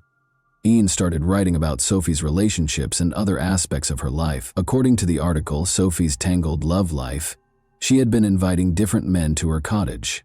Sophie's family promptly made it clear that she was only seeing one man, and that they had broken up with him prior to her trip. This clarification caught investigators' attention and sparked additional rumors. Some neighbors insisted they had met Sophie, despite Ian's claim that he didn't know her well. He persisted in speculating that Daniel was responsible for the murder, implying that he did so to protect himself from financial loss in their divorce. The violent nature of the crime, according to the police, did not align with this theory. A crucial piece of information was revealed on January 11th. At 3 in the morning, an unidentified caller claimed to have seen a man at a bridge close to Sophie's home. December 23. He wore a black coat and hat just like the man a store owner had seen on December 21 after Sophie. The shop owner, Marie Farrell, turned out to be the source of the tip. Because she was at the bridge with another man and didn't want her husband to find out, she had filed an anonymous report. Police named the man as Ian Bailey and made him the primary suspect based on her description and other witness statements. Ian had scratches on his face and arms when he was interviewed a few days after the murder. These came from cutting down a Christmas tree, he explained. His injuries could not be inspected later because no photos were taken of them. Ian named him a suspect and implied that Sophie's ex-husband had hired a hitman, but police believed a local person was responsible for the crime. Despite keeping a close eye on him, they were unable to present a compelling case. Ian Bailey was taken into custody by the police on February 10, 1997, in order to establish a solid case. Police discovered evidence of a fire in his yard when they searched his house. Ian said the fire had occurred earlier in December, but a neighbor had reported seeing smoke coming from his house a few days after the murder. There was no evidence at his house or studio that connected him to Sophie's murder, according to the police. Jules Thomas, Ian's partner, was also taken into custody and interrogated. She claimed that after spending the night of the murder at a nearby pub with Ian, they drove to a vantage point where they could see that Sophie's and the neighbors' homes had lights on. However, Jules stated that he woke up in the middle of the night because of work, whereas Ian stated that he slept through the entire night. Ian lied and claimed to have gone to his studio when he was questioned about this. It was not until 9 a.m. that Jules saw him the following morning and saw what she believed to be a previous wound on his face. But there wasn't much evidence against him. Blood traces discovered at the scene were highly contaminated and did not match anyone. The timeline was made more difficult by the cold, and important pieces of evidence, like the gate from Sophie's house, which also contained blood traces, had been lost. After reviewing the case, the Director of Public Prosecutions was unable to formally charge Ian. There was no solid evidence linking him to the crime scene, even though he was detained for 12 hours and insisted on his innocence. He was consequently set free. Ian was furious because he felt he was losing control of the story when the media started to name him the primary suspect. His mental state appeared to deteriorate as the investigation went on. People said they saw him carrying a stick he said had magical powers or howling at the moon. A condition known as howling at the moon occurs when someone expends time and energy attempting to accomplish an impossible task or obtain an unachievable goal. Some neighbors even claimed that Ian had confessed to killing Sophie as more information surfaced, but they later claimed it was just dark humor. Ian was arrested once more on January 27, 1998, in the hope that he would eventually confess because the police believed he had evidence against him. But nothing had changed, and the evidence was almost completely gone. Ian was again released without formal charges. The way the police handled the investigation drew harsh criticism once more. After his second arrest, he invited the media to his house to denounce the media frenzy surrounding him and to claim his innocence, despite the fact that many people thought he was guilty. He gave the police samples of his and his partner's hair. No new evidence emerged, and the case cooled off after 2 unsuccessful attempts to coerce a confession. Ian lost his defamation lawsuit against multiple media outlets in 2003. Police files were made public as a result of this loss, which only increased public suspicion that he was involved in Sophie's murder. The main witness, Marie Farrell, testified during the trial that she saw Ian close to the crime scene. He threatened to change her statement, she said. It was also revealed that Ian and his partner had a tumultuous relationship, which included past instances of domestic abuse. The public saw Ian as a violent man, despite Jules' defense. Ian was going to be charged after losing the defamation trial, it seemed. He would not be charged, though, as the director of public prosecutions determined that there was not enough evidence to connect him to the crime scene. Dissatisfied with this result, Sophie's family wanted Ian to be charged in France, where the law permitted charges based on circumstantial evidence. Since there was not enough evidence to deport Ian from Ireland, they asked in 2008 that all files be moved to the French legal system so that he could stand trial. In a shocking turn of events, Marie Farrell withdrew her statement during the trial, 10 years after she had initially made it. Marie claimed that although she had seen a man the night of the murder, she had lied about who he was because the police had pressured her to do so. She emphasized that her initial testimony was false and clarified that Ian Bailey had never threatened her. This retraction revealed a number of issues with the inquiry. It demonstrated how the case had been impacted by biases in law enforcement's approach, the loss of crucial evidence, and police misconduct. These problems cast doubt on the veracity of the testimony used against Ian, as well as the integrity of the investigation. The Association for the Truth was established in 2007 by Sophie's family to advance the investigation. Ian Bailey's deportation was authorized by the Irish High Court after a French magistrate issued a European arrest warrant for him in February 2010. In March 2012, Bailey filed an appeal with the Supreme Court.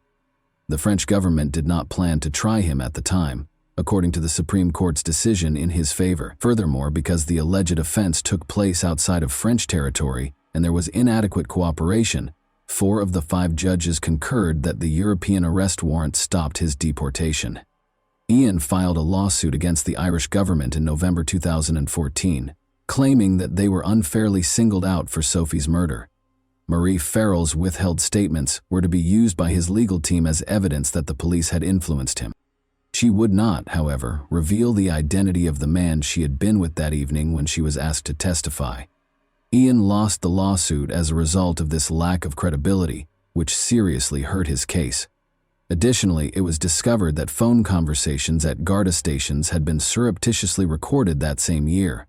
This sparked worries that there may have been anomalies in the abandoned Garda station's recordings of the Sophie murder investigation.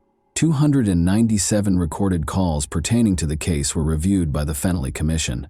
The commission discovered evidence that suggested the Gardaí had thought about deleting or changing evidence that could have cleared Ian Bailey. It came to the conclusion, though, that there was no evidence that they truly did this. The commission also pointed out that the Gardaí had improperly given journalists and other civilians access to private information regarding the investigation.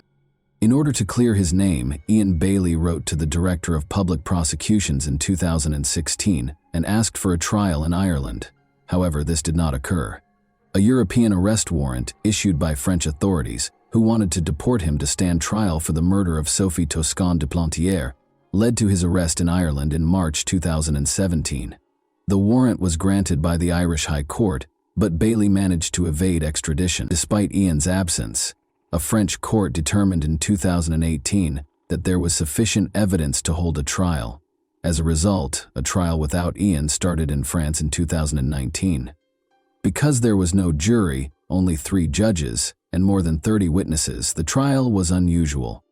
A Paris court found Bailey guilty of murder on May 31, 2019, and he was given a 25-year prison term. An arrest warrant was issued for Europe. He was permitted to stay in Ireland after the High Court of Ireland decided there was not enough evidence to deport him. Following that, Ian Bailey was prohibited from leaving Ireland for fear of being arrested and deported to France if he traveled to another European nation. A specialized Irish police unit declared in the summer of 2022 that Sophie's case would be thoroughly examined. Ian Bailey passed away outside his Bantry home on January 21, 2024 at the age of 66, following a suspected cardiac arrest. Due to his history of domestic violence against his partner, which resulted in her hospitalization in 2001, his life was tainted by controversy. In Shull District Court, he was found guilty of assault. According to a psychiatrist's report, he exhibited aggressive and egocentric conduct, particularly when under the influence of alcohol. In order to fill the profound void left by his mother's absence, Sophie's son Pierre-Louis continues to visit Shull. Her death still hurts 25 years later, and he still finds it hard to move on from this tragic period of his life and find closure if the case is not resolved. One of the most well-known unresolved cases in Irish history is the murder of Sophie Toscan du Plantier. Complicated witness statements and her family's intense grief have complicated the investigation. The pursuit of justice feels far from over, even with the appearance of fresh leads. And that wraps up today's chilling story. If you enjoyed this video, don't forget to like and subscribe so you never miss a new upload. Also, let me know in the comments what part of this story shocked you the most. Thank you for watching, and I'll see you in the next video.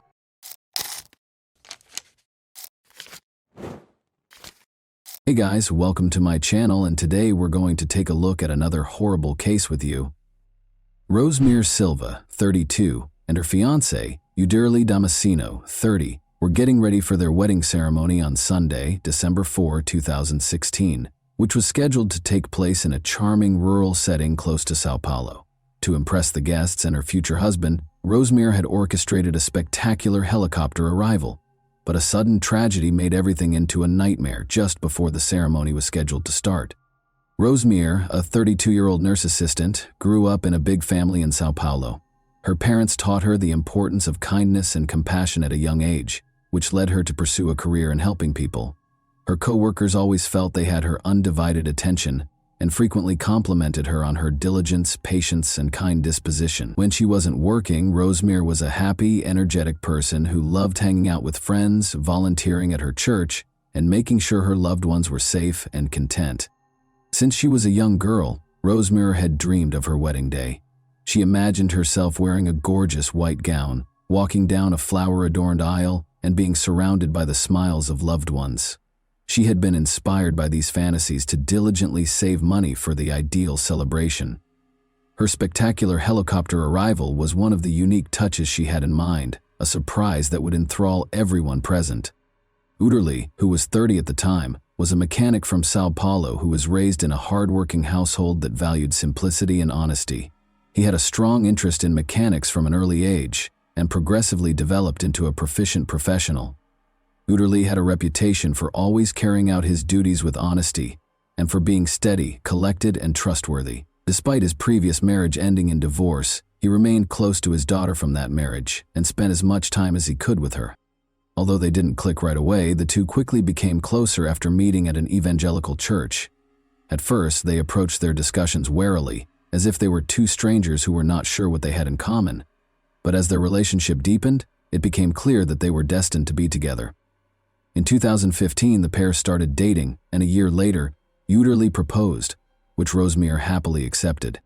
Rosemary and Uderli immediately started organizing their wedding after announcing their engagement. From the selection of flowers and music to the seating configurations and venue decor, Rosemary was adamant that everything be flawless. This was supposed to be a fairy tale day, and Rosemary imagined every visitor looking back on it with delight. But one element of the wedding was particularly noteworthy. Rosemary orchestrated a memorable surprise by arriving in a helicopter. Her dream had been to descend from the sky like a vision, to make an entrance that would be remembered. She worked with pilot Peterson Pinheiro to arrange for a Robinson R-44, a light commercial helicopter, while keeping this information confidential. Just 6 people were aware of the plan, including her brother Silvano Silva and photographer Nayla Cristina Neves, who was supposed to document the event. Rosemary couldn't sleep on the morning of her wedding because she was so excited. As the stylists meticulously worked on her hair and makeup, she was greeted with smiles and congrats at the beauty salon. She continued to visualize her spectacular arrival, descending from above and witnessing the wonder on her guests' faces. She had been thinking about this vision for months. She was aware that the day's high point would be this surprise. Rosemary arrived at a nearby town by 2 p.m., wearing her white wedding gown, to catch the helicopter's departure. She was accompanied by her 40-year-old brother Silvano, who had always been her rock. He couldn't refuse his sister's wish, even though he, like many members of their family, was nervous about the flight. They were joined by photographer Nayla, who was expecting a child and was prepared to capture every happy moment. The helicopter took off at 3:30 p.m. The flight went smoothly at first. In anticipation of seeing her fiancé and their guests, Rosemary sat next to her brother, smiling and holding his hand. Nayla made sure that every look and smile would be preserved in their wedding album by filming it all. However, things soon changed. The weather started to get worse. The air inside the helicopter became tense as clouds began to gather, then fog and rain. The pilot had to use instruments to guide him through the thick fog as visibility was fading. Already nervous about flying, Silvano displayed obvious signs of anxiety as he tightly grasped Rosemary's hand while she attempted to reassure him. The photographer Nayla continued to record, but her camera trembled every now and then, revealing the tension that had gripped everyone on board. The pilot approached the venue and tried to find a safe landing spot by descending, but the maneuver became dangerous due to the poor visibility. An uncontrollable descent was caused when the helicopter's tail abruptly clipped a tree. The helicopter crashed and caught fire just over a mile from the wedding location. Those involved in Rosemary's surprise plan started to feel apprehensive as time passed. The wedding coordinator, Carlos Eduardo, who had assisted in planning the flight, called the helicopter company to inquire about its progress. He was informed that the flight had left on time and ought to have reached its destination by now. His concern was heightened by this response, which led him to attempt speaking with the pilot directly. Not a single call was answered. When the phone rang and no one answered, Carlos and the other organizers frantically looked for other ways to find out where the helicopter was. Employees of the company also made unsuccessful attempts to contact the pilot. Meanwhile, as the guests became aware of Carlos's nervous manner, whispers and concerned looks began to circulate among them. The air became heavy with uneasiness, but nobody wanted to cause alarm. Anxious waiting gave way to growing panic after another 15 minutes. In an attempt to learn whether there had been any reports of an incident in the area, the organizers made the decision to contact the local authorities. At that point, they learned of a helicopter crash near the wedding site, which confirmed their worst suspicions. The fact that it was the same flight that was carrying Rosemary was not confirmed, but the information was enough to chill everyone. Carlos Eduardo confided in the pastor because he wasn't sure how to tell the groom. They went together to Uterly and told him what they knew. A few miles away, there had been a report of a potential helicopter crash. Uterly initially found it difficult to understand. He was unaware that Rosemary would be arriving by helicopter. The pastor kindly clarified that Rosemary had planned a surprise for both him and the guests. However, the words didn't seem to make sense.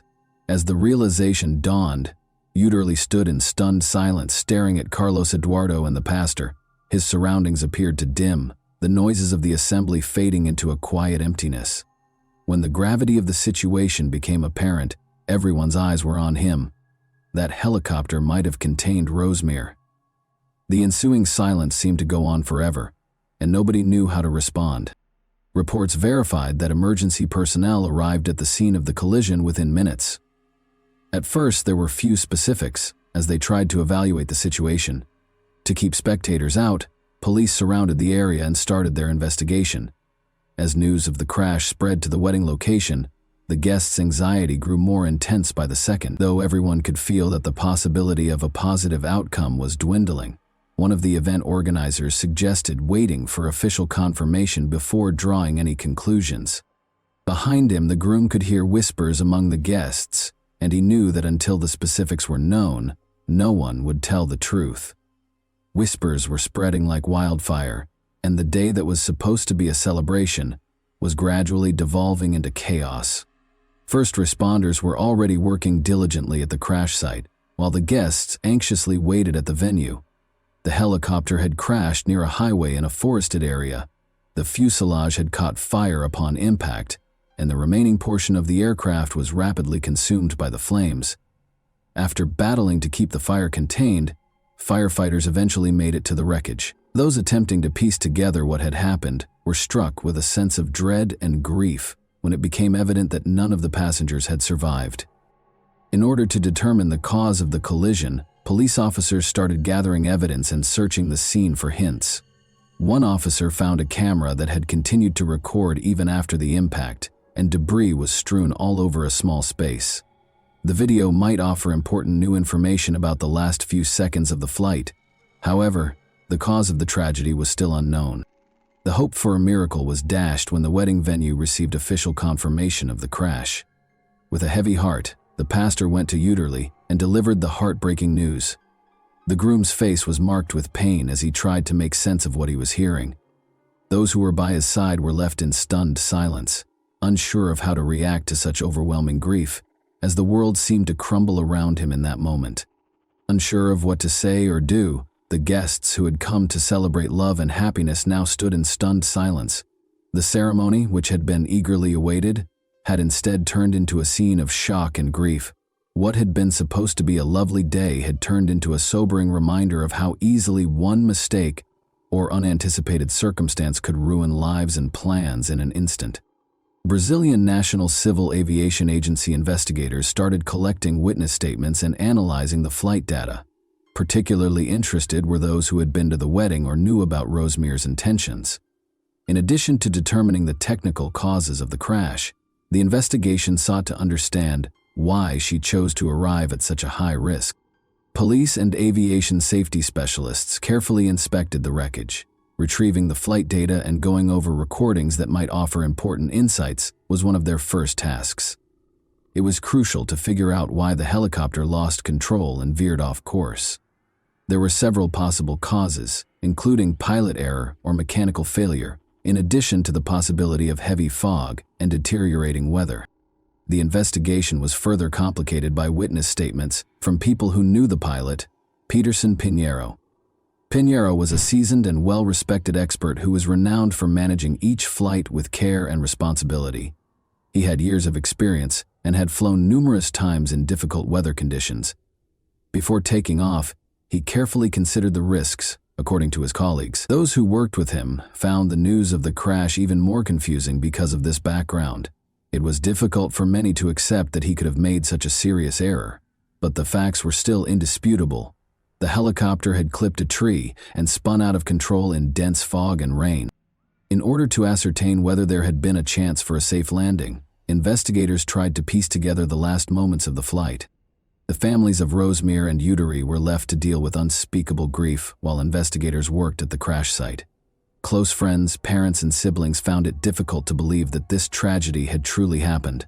One of the few people who was aware of Rosemary's intention to arrive by helicopter, her sister, recalled their conversations. The idea of surprising everyone with her entrance had filled Rosemary with excitement and enthusiasm. However, nobody could have predicted that this would be her last flight. Uterly stood by the wedding arch, still reeling from the loss. He witnessed organizers and attendees attempting to console one another, but it did not bring him any comfort. He was troubled by the fact that he had been unaware of Rosemary's surprise. He believed that by failing to protect her, he had let her down. What ought to have been the start of their life together had instead turned into one of his worst memories. Soon after, investigators published an initial report confirming that the weather was a major factor in the collision. Visibility was severely limited due to the thick fog the helicopter had encountered.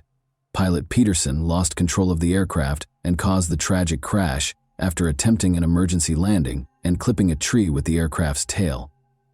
But the inquiry was far from finished. Determining why the pilot was unable to prevent the collision and why the helicopter was flying at such a low altitude was crucial. Experts started analyzing the footage from the camera discovered among the wreckage because it might contain important hints for reconstructing the last moments of the flight. Even though it was painful, this step was essential to comprehending what had transpired in those final moments. An eerie silence descended upon the venue as the guests gradually started to depart. Nobody was strong enough to speak. While Uderli's friends and family provided him with as much support as they could, the organizers worked to coordinate with the local authorities. But everyone was plagued by unanswered questions. Why did this happen? What might have led to such a disastrous result? Rosemere's family was also in shock and finding it difficult to accept what had happened.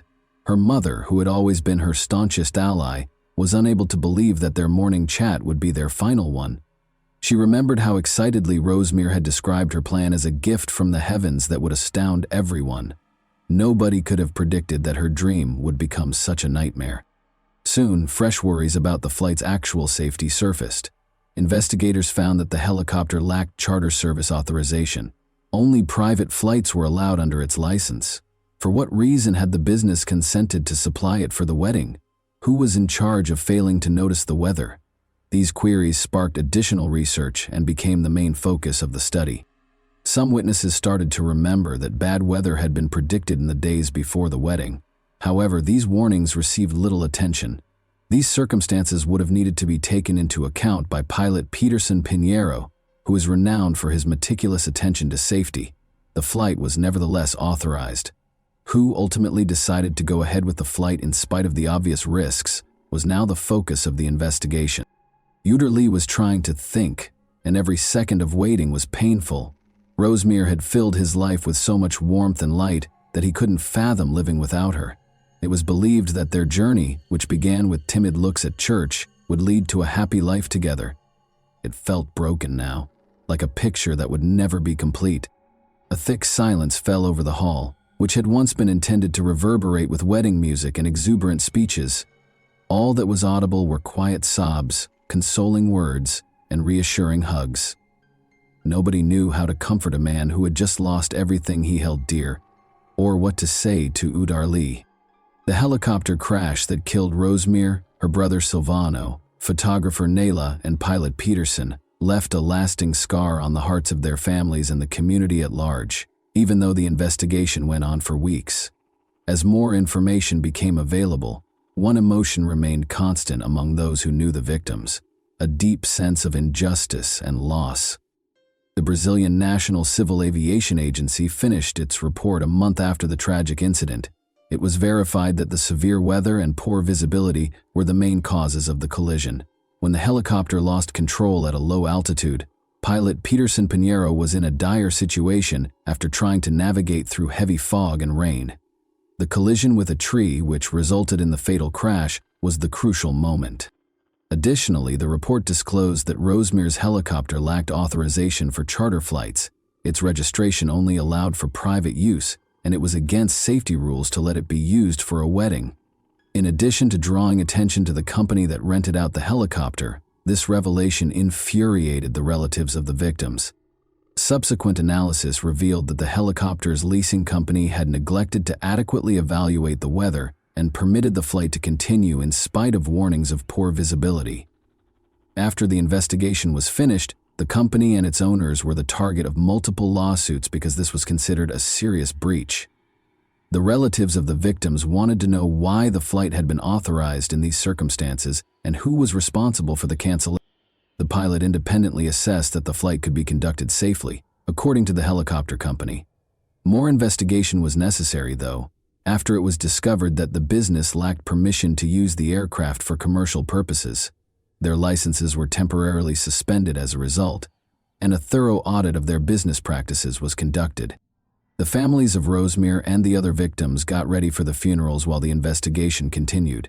None of them wanted to confront that moment. Seeing dreams dashed is one thing, but accepting the loss of loved ones is quite another. Hundreds of people came to pay their respects at the solemn funeral. Tears and silence conveyed more than words could ever convey. Unable to express his sorrow, Hugh Durley stood by Rosemary's coffin. His spirit appeared hardened by the weight of his grief, and his eyes were hollow. He had dreamed of being with Rosemary all his life, but in a flash everything was different. He thought his heart might burst as he stood in front of her coffin. He was unable to accept that this was really the end, and couldn't say goodbye. Following the funeral, Rosemary's friends and family started a campaign to call for more safety regulations in private aviation. They hoped that no one else would ever experience such a terrible loss as a result of carelessness or oversight. This tragedy struck a chord with the public, leading to broad support for more stringent laws and mandatory supervision to guarantee adherence to flight safety standards.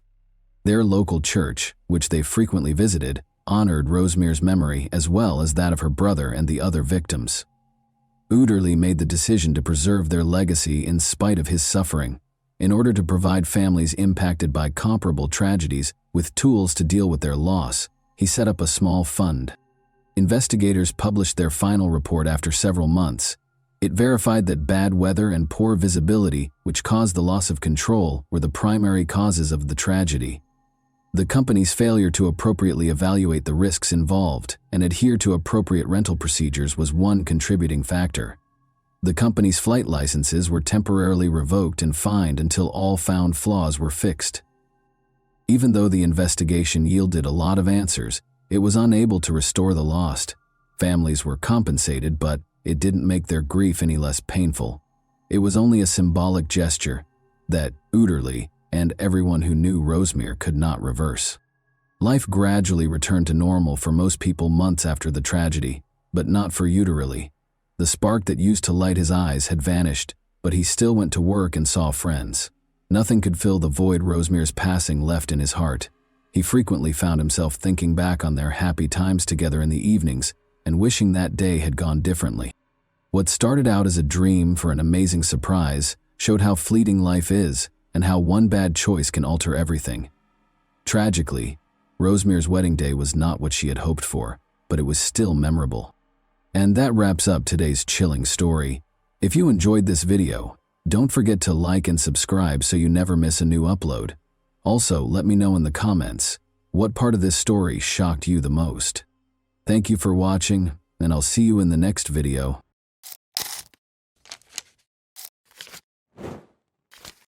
Hey guys, welcome to my channel, and today we're going to take a look at another horrible case with you.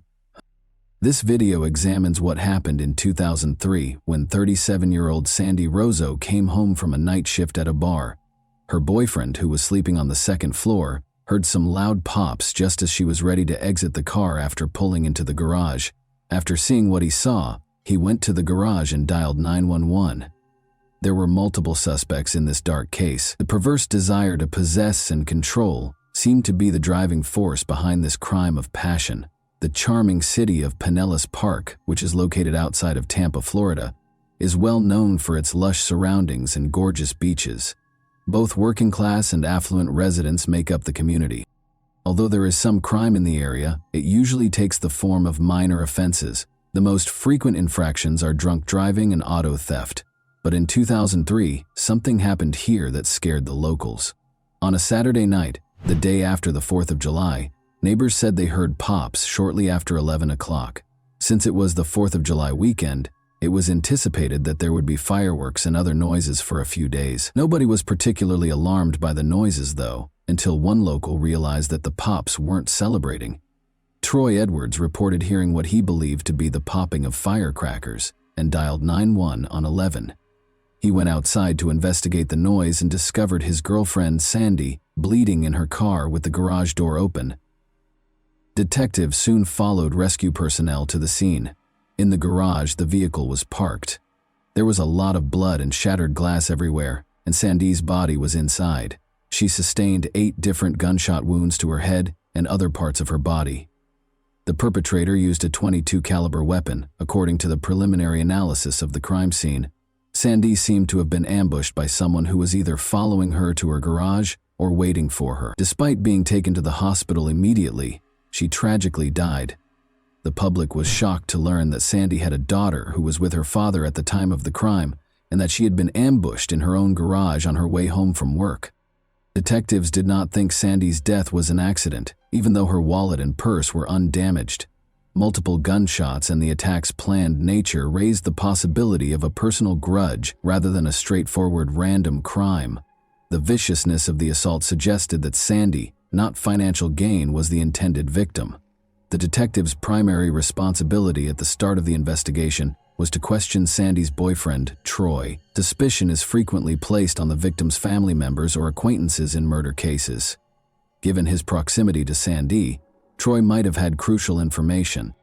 He was nowhere to be found when the police first attempted to speak with him. The detectives found it strange that he had left the scene. Troy's behavior was suspicious because he locked up the house before leaving, even though it was later found that he had gone to the hospital. Given the large number of police officers still on duty, this behavior seemed strange. Why was he consistently blocking access to the house? What did he wish to conceal? Investigators worked to answer these questions, even though his behavior might have been the response of a scared or perplexed man. Troy was called in by detectives to be questioned. As might be expected, he appeared distressed. He stated that Sandy's departure for work was the last time he saw her. Because of their divergent work schedules, Sandy worked at night and Troy worked during the day. Troy clarified that Sandy was still asleep when he left for work at 5 a.m. on July 5. After a quick conversation when he arrived home at 2 p.m., Sandy left for her job as a bartender at Tampa's well-known Green Iguana bar. She was expected to be done by 11 p.m. that evening. Troy said that just after 11 p.m., at approximately 11:10 p.m., he heard what he believed to be clappers and heard her car pull up. Troy could not be ruled out as a suspect, but Tracy Humphrey continued to play a significant role in the case. Detectives contacted Sandy Rozo's friends and family during her murder investigation in an attempt to piece together the events of her final hours. They asked Sandy about her relationship with her daughter's father, Jesse. Their relationship showed indications of stress, which may have been caused by disagreements over child custody. Her daughter was residing in Alabama with her father at the time of Sandy's passing. Jesse was providing for his daughter monetarily and might have been vying for sole custody. Given that child custody disputes can occasionally result in criminal behavior, this raised suspicions about his involvement in Sandy's murder. Detectives went to Alabama to interview Jesse in order to learn more. Detectives chose to bring Jesse in for interrogation at the local police station after he denied any involvement in Sandy's death during the conversation. Jesse insisted on his innocence at the station, saying that Sandy had been instrumental in their daughter's life and that he had no motive to want their child's mother dead. When the crime was committed on the evening of July 5, he was questioned about his whereabouts. Around 1 in the morning, Jesse said he got a call telling him of Sandy's untimely death while he was at home watching movies with his daughter and girlfriend. Investigators collected additional data such as DNA samples, fingerprints, and Jesse's cell phone records to support his alibi. According to Jesse's cell phone records, he was not in Florida at the time of the crime. Detectives are now concentrating on the Green Iguana where Sandy was working the night of her murder after Jesse was exonerated of any wrongdoing. The Green Iguana is a well-liked bar with a vibrant nightlife. Sandy would frequently mingle with the regulars. In search of fresh information, investigators spoke with all of her co-workers, particularly those who had assisted her on the night of the crime. When her co-workers learned what had happened to Sandy, they were horrified and furious. The news of her passing devastated everyone who knew her because they all liked her. None of the co-workers saw anything out of the ordinary in the bar on the night of the incident. Sandy left work at approximately 10:45 p.m., and shortly after, a witness observed her leaving the parking lot. Investigators followed Sandy's route from work to her home, which took about 25 minutes, in order to piece together the timeline of her last day. This chronology implied that Sandy went straight home after leaving work, so she should have arrived home at approximately 11:10 p.m. Although Sandy's co-workers painted a different picture, investigators started asking them about her personal life. Troy, the man she lived with, described their relationship as strong. They said Sandy occasionally felt more like Troy's roommate than his girlfriend. According to this information, Sandy might have thought about ending her relationship with Troy. When it became clear that Troy was telling one story while Sandy's friends and coworkers were telling another, the detectives turned their attention back to Troy. Sandy had intended to talk to Troy about dating other people, according to coworkers at the Green Iguana. It's possible that Troy acted irrationally and injured Sandy because his feelings were hurt. Although Sandy was appreciative of Troy's stability, it appears that she didn't love him as much as he desired. A classic case of a crime of passion, in which the perpetrator feels that no one else can have you if I can't. This unrequited love may have been the driving force behind the crime. Troy looked upset but cooperated with the investigation when detectives questioned him again. To avoid suspicion, suspects frequently pretend to be innocent and provide the police with their full cooperation.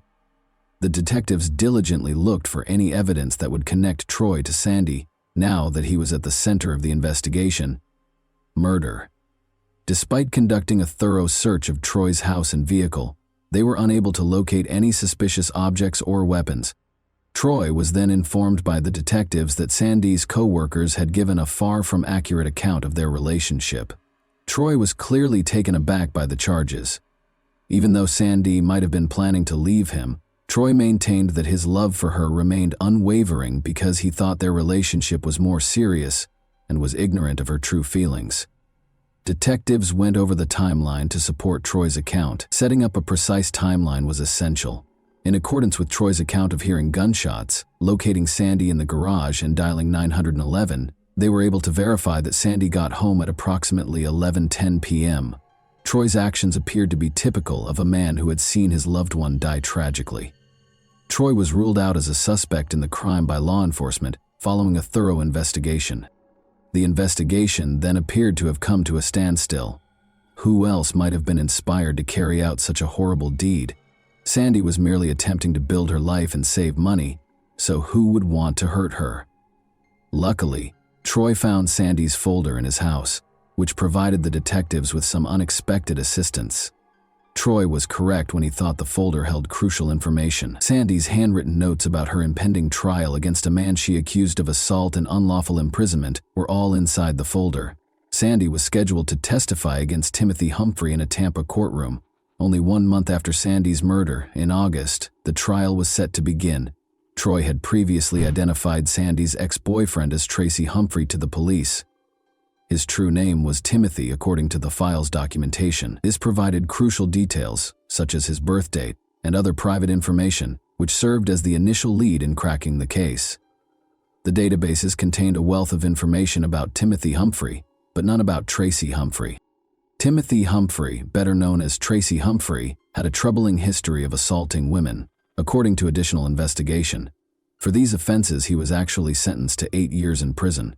The most upsetting discovery was that, out of fear for Sandy's life, Tracy had abducted her, held her captive, and over the course of several days, repeatedly coerced her into pleasing him. After Sandy escaped, a sheriff's deputy discovered him beaten and naked. Tracy was facing jail time for his actions, and he threatened to kill her if she reported the assault. Sandy was willing to testify against Tracy in court despite her fear because investigators had solid evidence, such as Sandy's testimony, DNA, and photos. However, Sandy's testimony was crucial to the outcome of this case.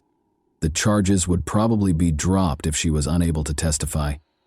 Tracy became the main suspect in the investigation because he had a compelling reason to keep her quiet. Tracy was explicitly mentioned as a possible threat in a handwritten note that Sandy left behind. Equipped with this new knowledge, investigators found Tracy at a gym in Brandon, a nearby city where he lived and worked as a personal fitness trainer who was well known for his dedication to fitness and strong physique. Because of his bald head, earring in his ear, and intimidating appearance, Tracy was frequently referred to as Mr. Clean. Tracy appeared shocked to hear about Sandy's murder when speaking with detectives, but when questioned about his relationship with Sandy, his evasive manner raised questions. Without his lawyer present, Tracy became defensive and wouldn't respond to any more questions. Since there was no record of Tracy's marriage in the databases, detectives deduced that he must have recently gotten married because he was wearing a wedding ring. As it happens, Ashley Laney is the woman he married. Compared to Tracy, Ashley was significantly younger. She was only 20 and he was 39. Investigators went to their home to speak with Tracy's new wife in the hopes that she would provide more details.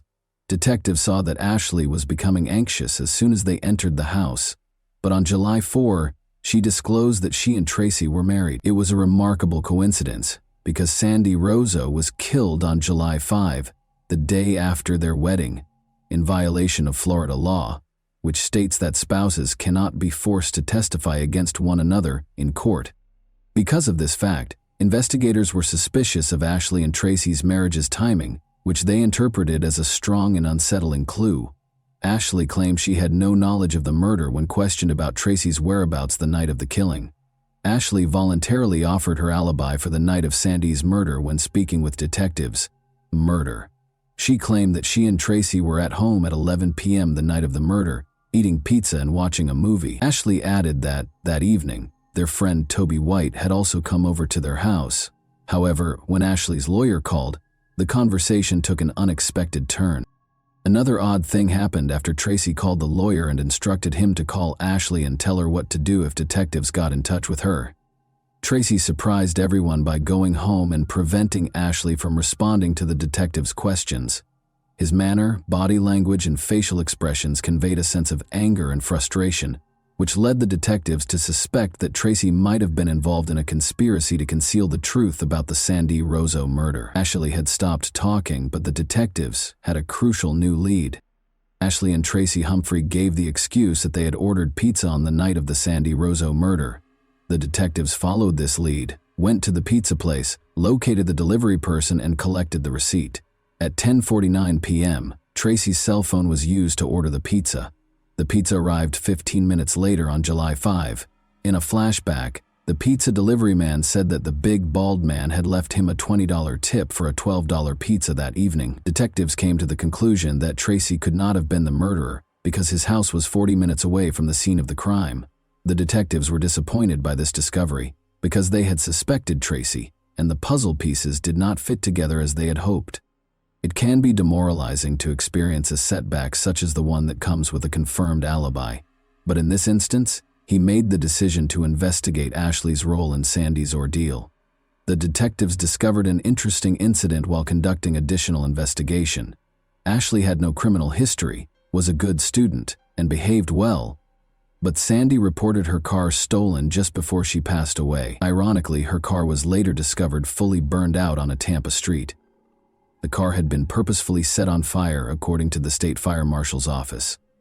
Ashley had visited a shooting range in the Tampa area the day her car was set on fire, according to the police investigation into the arson. As it turned out, Ashley had been learning how to shoot a .22 caliber gun at the range with Tracy Humphrey. Given that Sandy was killed by a .22 caliber firearm, this information was vital. Investigators started comparing all of the data they had been given and investigating Ashley's role in Sandy's death. To learn more, they spoke with her relatives. Detectives were informed by Ashley's stepfather that he had lent Ashley his .22 caliber handgun so she could learn how to shoot. Ashley refused to give the gun back when he asked for it. Detectives were certain they were heading the investigation in the right direction after speaking with Ashley's mother. According to the mother, Ashley told her that Sandy had been shot 8 times. This particular detail was important because it had not been covered by the media, meaning that only the shooter and law enforcement would have known about it. Ashley's involvement in the crime became apparent as the puzzle pieces started to fit together. Apart from a possible link to Tracy, the reason behind Sandy's murder was still unknown.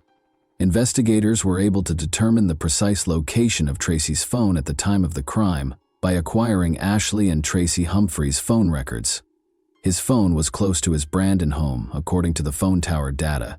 Ashley's claim that she had been at home the entire night was refuted by the records, which supported Tracy's alibi. Her phone was tracked close to Sandy's house, and it was active outside the Green Iguana at 4:30 p.m. Ashley called Tracy multiple times at 10:45 p.m. Ashley's involvement in the crime was strongly implied by the evidence. Ashley was the main suspect now. Detectives suspected she wasn't acting alone, though. Because Tracy had a reason to hurt Sandy, the phone records also suggested that he was involved in the crime. What part each of them had played in the crime was the only question left. Toby White, a friend who had been at Tracy and Ashley's house the night Sandy Rozo was killed, became the focus of detectives searching for additional evidence. She was called in by detectives to be questioned. As it happens, Tracy Humphrey had a client named Toby. Tracy, in her opinion, was an excellent trainer. Toby first confirmed Tracy's story when she was questioned about her whereabouts on the evening of July 5, saying she had been at his house, even bringing up the pizza delivery they had ordered, from 9:30 p.m. to midnight. However, it became evident that Toby was not in the house after more cell phone records were examined. Toby had to deal with contradictions in her testimony during that period. Toby changed her mind and told the truth after being threatened with criminal charges for perjury, a crime that carries a jail sentence. At Tracy's request, she gave a false alibi and told detectives that she hadn't seen Ashley or Tracy Humphrey that night. Looking back, Toby saw that Ashley and Tracy had lied to her about their role in the killing. Ashley Humphrey was taken into custody on December 18, 2003, for Sandy Rozo, Tracy's first-degree murder. Humphrey was unable to handle firearms at a firing range because he was a convicted felon and was not allowed to own or use firearms. In order to ensure that Tracy could not influence Ashley, he was arrested on these charges and detained. Detectives hoped Ashley would tell them more about the crime because she was in custody and not with Tracy, but she didn't say anything. Given Tracy's history of abuse, there was significant concern about his possible influence over her. Investigators looked further into Tracy's past in the hopes of finding information that would persuade Ashley to speak. They discovered evidence that Tracy had cheated on Ashley in addition to other women. Ashley came to the realization that her marriage and all of her relationships had been based on lies and deceit as she started to piece together the truth. Ashley was unable to avoid the question of whether she had been duped while she was incarcerated. The startling discovery that the man she had committed a crime for, the man she was prepared to serve a lifetime in prison for, was unfaithful to her, compelled her to alter her strategy. Ashley, feeling deceived, confessed to killing Sandy and gave investigators vital information regarding the location of the murder weapon. The firearm was found in Hillsborough County's northeast. Ashley kept talking to investigators and discovered more and more unsettling information. Tracy had been manipulating her from the start, telling her that he loved her and that Sandy needed to be killed so they could have a future together. Tracy claimed that Sandy had been falsely accused and that if he testified in court, he would be imprisoned. In addition, Ashley admitted to having tried to kill Sandy weeks prior to the tragic event. The disclosure of these sinister facts created a terrifying image of deceit, manipulation, and treachery. Initially, Ashley sat in her car in the parking lot, waiting for Sandy to finish her shift and emerge into the lot to drive home, with the intention of shooting her as she left the bar. After waiting for Sandy to exit the bar, Ashley squeezed the trigger. Ashley's issue was that she didn't strike Sandy, she shot her own car's mirror. Compromise evidence was left behind by this incident. Ashley and Tracy took the car to an empty lot and burned it to destroy the evidence. Law enforcement grew increasingly certain that they could charge Tracy with murder as more and more evidence connected him to the crime surfaced. Ashley was merely a pawn in Tracy's plot. He coerced her into executing his scheme to kill Sandy. The tragic events that transpired were orchestrated by Tracy Humphrey. Ashley would not have committed the crime, and Sandy would still be alive if it weren't for his influence. Investigators were able to piece together Sandy Rozo's final hours of life thanks to Ashley's confession. Sandy began working at the Green Iguana at 2:30 p.m. on the day of the murder, July 5, while Ashley waited in the parking lot with a .22 caliber handgun that she had borrowed from her stepfather. Tracy coordinated Ashley's actions while staying in close contact with her. Ashley patiently awaited Sandy's shift to be over. At 10:45 p.m., Sandy pulled out of the parking lot and Ashley trailed behind. Sandy parked her car in the garage after arriving home at 11:10 p.m. Ashley came in directly behind her. She fired. She kept shooting until her ammunition ran out. She fired 8 shots in all. Ashley called Tracy and informed him that Sandy had passed away as soon as possible. To help the delivery man remember him, Tracy placed an order for a pizza and left him a generous tip. Ashley accepted a plea deal of 25 years in prison in exchange for testifying, and Tracy was given an alibi in return for her cooperation. Many questioned the fairness of Ashley's sentence against Tracy Humphrey, arguing that on March 10, 2006, a life sentence would have been more appropriate. Ashley Humphrey received a 25-year prison term. She revealed a shocking revelation 14 years later. On ITV's Killer Women, Ashley Humphrey told Piers Morgan that she was the one who thought of the plan to kill Sandy Razzo, not her husband Timothy Tracy Humphrey, as she had stated in court. "What if she didn't appear in court?" I proposed. That's where it began, according to Ashley. And it got worse. It was me who said it first. I'm not sure why I allowed him to enter my thoughts in that manner. Ashley might have received a much harsher punishment if she had admitted to the scheme at the outset and had not accepted a plea deal to convict her husband. She is presently a prisoner at Quincy, Florida's Gadsden Correctional Institution.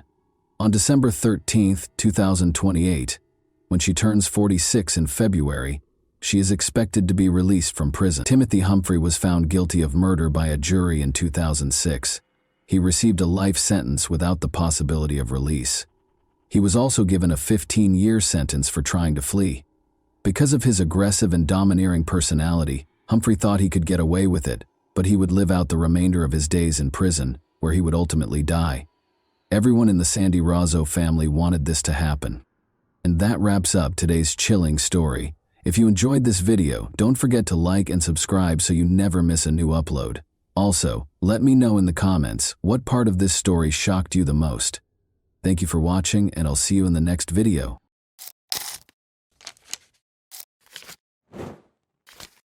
Hey guys, welcome to my channel, and today we're going to take a look at another horrible case with you.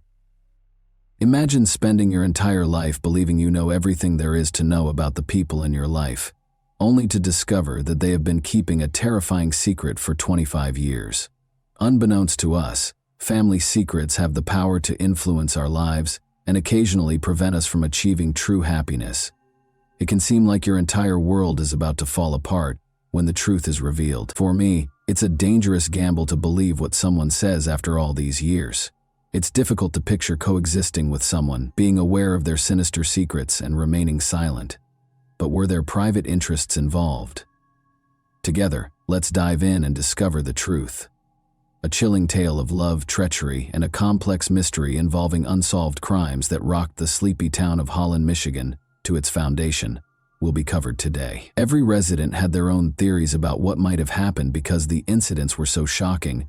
The suspect was finally put on trial after years of investigation, but was the right person held responsible? Gail Weingarten, the eighth child in a large and close-knit family, was born on April 24, 1965, to Wendell and Dorothy Weingarten. She was raised in Michigan's Ottawa County.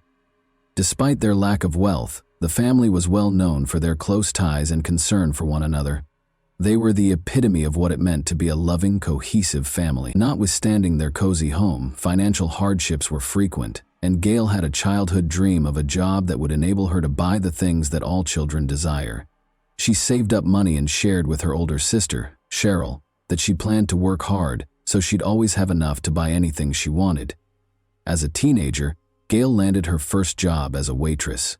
Although the pay wasn't much, she made good money through tips and worked tirelessly. Her charming, friendly, and warm nature meant she never left anyone in her circle indifferent. At 18, Gail experienced her first true love. The relationship moved fast. The young couple moved in together, dreaming of having their own home and starting a family. They lived together for about a year. In 1984, when Gail was 19, she started a new job where she met a 25-year-old contractor named Rick Brink. At first sight, it was love. Gail ended her previous relationship and threw herself completely into her new romance. Rick was so captivated by her that on the very first day they met, he told his mom he had found the woman he wanted to marry. He was head over heels, and their relationship blossomed with beautiful dates and romantic outings. Rick went out of his way to make Gail happy, fulfilling her every wish, and the two of them were deeply in love, feeling absolutely fulfilled together. They were truly a perfect match, both hardworking, ambitious, and full of energy. They shared the same dreams for the future, wanting to work hard and eventually raise a family in the home they hoped to buy. One summer, they visited Rick's family lake house at Lake Michigan, where he had a boat. Gail tried water skiing, and everyone who knew them said they looked like the perfect couple. On April 25, 1986, just one day before Gail's birthday, They got married in a small church ceremony, surrounded by family and friends. They had a long and happy life ahead of them. Garrett Brink, Rick's father, assisted them in locating the ideal house they had been envisioning. It was an old house on Ransom Street, on the outskirts of their hometown of Holland, Michigan, on roughly 20 acres of land. The newlyweds were excited to begin remodeling so they could move in, and Garrett got a great deal. Rick was prepared to take on the renovation of their house because he was a trained carpenter, a skilled handyman, and a former employee of a furniture company. They recorded their progress on video as they moved into their partially renovated home by October 1987. As they cleaned, painted, demolished walls, and fixed floors, the once ancient house was being given a new lease on life. They had been married for roughly 18 months when they moved in. They were prepared to move forward with their lives and start a family, so Gail told her sister that the next room to be remodeled would be a nursery. Rick and Gail had a terrific time at one of Rick's high school friends' weddings on November 21, 1987, but neither of them showed up for work the next day. Rick was employed at the time by Trendway, a large furniture company. It was totally out of character for him to not show up for work without telling anyone, as he was known for being dependable and hardworking. When Rick's boss tried to call his house, no one picked up. Then, worried, he contacted Rick's parents to find out why he hadn't shown up for work. The manager truly cared about his staff members' welfare. Rick's folks were just as concerned. They knew their son well enough to know that he would never go silent about anything. When they made the decision to call Gail's place of employment to see how she was doing, they discovered that she had also failed to arrive that morning. Rick's parents were worried and anxious, so they hurried to check on their son and daughter-in-law. They saw Rick's car parked in the driveway as soon as they got to Rick and Gail's house. They were relieved and hoped the couple was at home, possibly sleeping in or simply feeling ill. However, they noticed Rick inside the car in an odd position as they got closer. His head was resting against the passenger side door, his body hunched over, and he was seated on the driver's side with his knees on the floor beneath the steering wheel. Garrett, Rick's father, approached and yelled his son's name, but no one answered. Rick was unconscious when Garrett reached in and tapped his shoulder, and he could see blood dripping from Rick's head. Rick's parents were horrified, and they refrained from going inside out of concern for what else they might discover. They got in touch with the Ottawa County Sheriff's Department right away. Upon their arrival, the deputies entered the house. They checked the bedroom and discovered Gail. Initially, it appeared that Gail was just sleeping with a pillow over her face, but when the officers lifted the pillow, they found that it was bloody and that Gail had passed away. 3 close-range shots had been fired at her.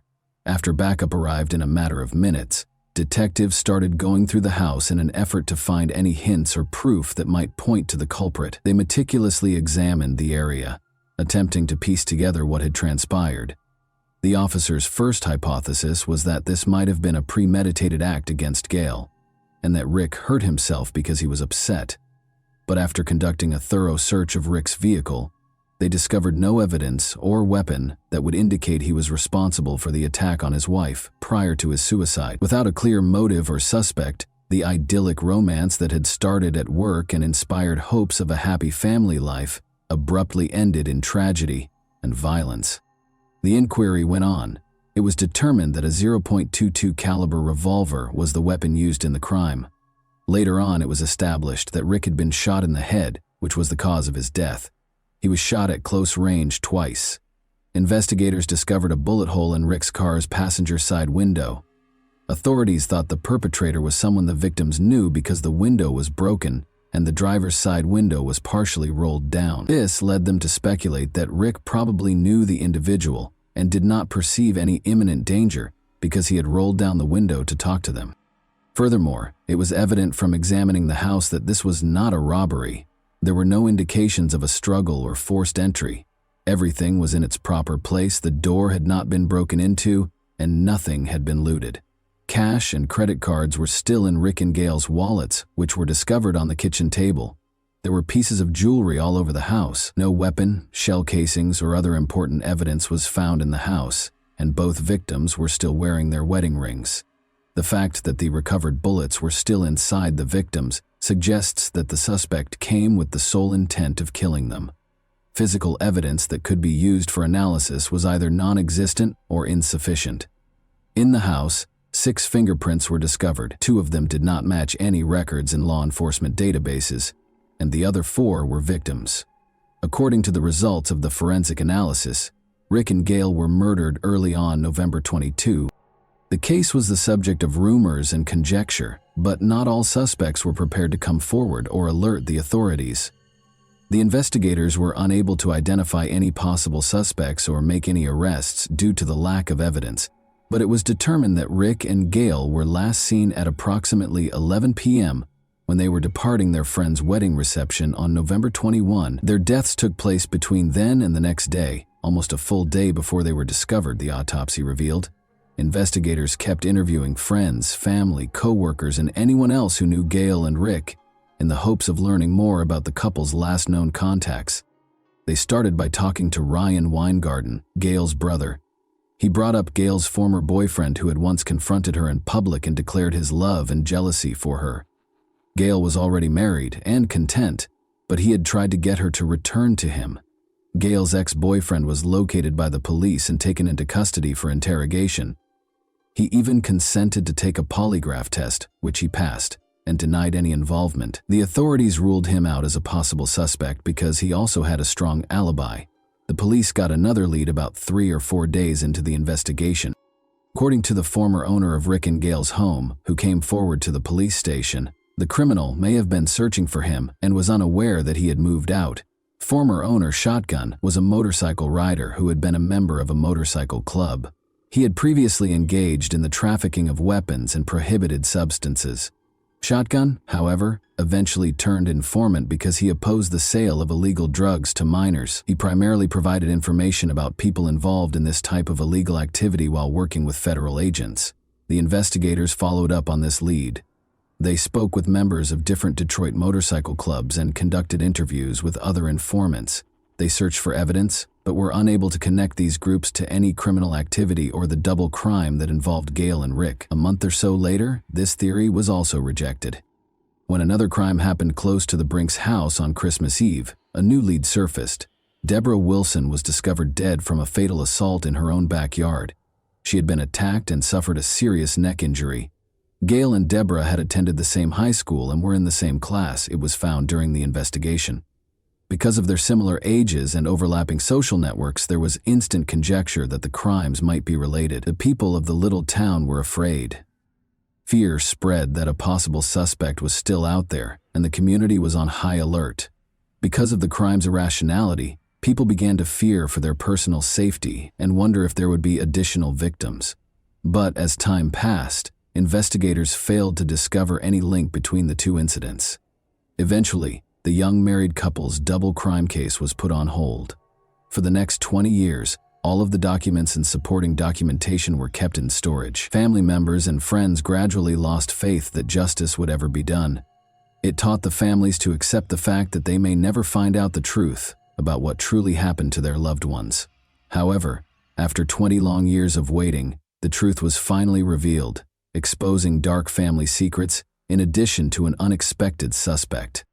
No one was taken into custody after Rick and Gail Brink died. To look into unsolved crimes, the Ottawa County Sheriff's Office established a cold case team in 2009. By 2011, the 24-year-old Brink couple's case had been reopened by detectives Venus Repper and David Blakely.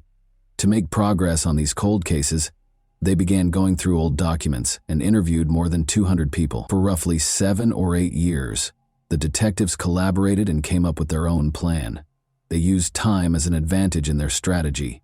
They worked from a different angle in the hopes of capturing information that might have been missed in the initial inquiry. Detective Repper explained, "Loyalties change, friendships change, and people who might have kept a secret back then may no longer feel the need to do so, or they may have held on to it for so long that they just want to let it go." The detectives returned their attention to Rick and Gail's case after closing the Deborah Wilson case, in which the suspect had already died. They started interviewing some family members almost a year later. They came across some perplexing information when they talked to one of Gail's aunts and her sister, Cheryl Murphy. Over the years, both women said, Strange comments made by Ryan Weingarten, Gail and Cheryl's brother, had upset them. The aunt claims that these remarks started at the couple's funeral. She remembered Ryan asking her, "Do you think I could have done it?" She was shocked and wondered if it weren't for a family quarrel the night before the tragedy, and that Gail and Rick might still be alive. On the 20th of November, Gail called her aunt. Gail began by complaining to her aunt about her brother Ryan, claiming that he owed her money and was not in a rush to repay it. Ryan also called their aunt shortly after, expressing his annoyance over Gail. He was upset, saying that Gail refused to let their parents park their camper on her driveway, acting superior to the rest of the family. Gail's aunt was aware that the Weingardens had a history of having trouble parking the family camper. The aunt later clarified that the elder Weingardens were temporarily residing in their camper on Ryan's driveway after selling their house for an unknown reason. They were unable to remain there for very long, though, because this arrangement was against county codes. Gail refused to let their parents park close to her house, despite Ryan's efforts to find a solution in their conversation. Ryan was furious about this. "Sometimes I wonder if I did it because of that argument," Ryan said, obviously alluding to the crime, according to the aunt and Cheryl. The detectives were intrigued but perplexed after talking to Cheryl and the aunt. They discovered that Ryan and his girlfriend Pam had been questioned at the scene of the crime after going through the case files again. They said they had laundered at a laundromat and then at a friend's house during the evening, but the detectives saw that no one had ever gotten in touch with this friend to confirm their alibi. Later, it was found that Ryan and Pam were still together when the investigation was reopened, after getting married a few years after the crime. The mystery was further compounded when they were both summoned for further interrogation in October 2012. Pam acknowledged the falsity of their 1987 alibi during the initial interrogation. In reality, they hadn't visited the friend's home. She maintained, however, that she was positive Ryan was innocent. On January 15, 2013, she was brought in for another interview. Ryan had insisted that Pam not speak to the police without an attorney, so this time there was a personnel specialist. 3 days later, detectives visited Pam's workplace to question her further because they thought she might be hiding something. Pam refused to have a personnel specialist present this time. The detectives decided to continue the interview at the police station after she began to open up. That's where Pam finally came clean. Ryan had told her many years ago that he was to blame for his sister's and her husband's deaths. Pam disclosed even more information a few months later. She acknowledged that Ryan had taken her to the Brinks house the day after the crime, but before the bodies were found. In fact, Pam saw their blood-covered bodies. She had been silent for 25 years because she loved him, but she was also afraid because Ryan had threatened her time and time again, telling her that if she ever spoke up, she would suffer the same fate. Before the bodies were discovered, Ryan confessed to the crime because he was envious of Rick Brink's success and happiness, Pam Weingarten also told investigators. Additionally, he was concerned that Gail might disclose a sinister family secret, that he and Gail had once been romantically involved. Ryan Weingarten was taken into custody and charged with first-degree murder after Pam testified that he killed his sister and her husband. He recounted 3 incidents of intimate contact with his sister Gail during their adolescence while testifying. He asserted that during their most recent encounter, they merely touched one another. Ryan testified in his own defense during the trial. He gave an explanation when the subject of his private conversations with Gail was raised. He said they were both merely interested in one another and nothing else. He admitted that they might have explored more if they had had more time together, but their mother quickly entered the room and nothing more came of it. He went on to say that after they discovered some marijuana in their father's truck, they started touching each other while intoxicated. Although he claimed that a similar incident occurred later, he maintained that it was the final instance. He insisted that he never did anything more than touch, and that these incidents were consensual. Pam was the main witness for the prosecution when Ryan's trial started in March 2014. Ryan's sister, Cheryl, and his aunt were among the other witnesses who were called, and they both related the odd remarks he had made over the years. Jim Meacham, a friend of Ryan's, was another witness. Jim said he frequently came over to Ryan's house for coffee in the mornings, just to sit and talk. According to Jim's testimony, when he visited Ryan's home early on November 23, Ryan informed him that his sister and her husband had passed away. Jim assumed it was some sort of routine issue and didn't inquire. He did point out, though, that Ryan had disclosed this information a few hours prior to the body's official discovery. In an effort to cast doubt on Jim's memory, the defense contended that his chat with Ryan may have happened the day following the body's discovery rather than earlier. Although they couldn't say for sure, they were certain that there was cause for skepticism, considering the more than 25 years that had passed since the incident. Other important points were also brought up by the defense.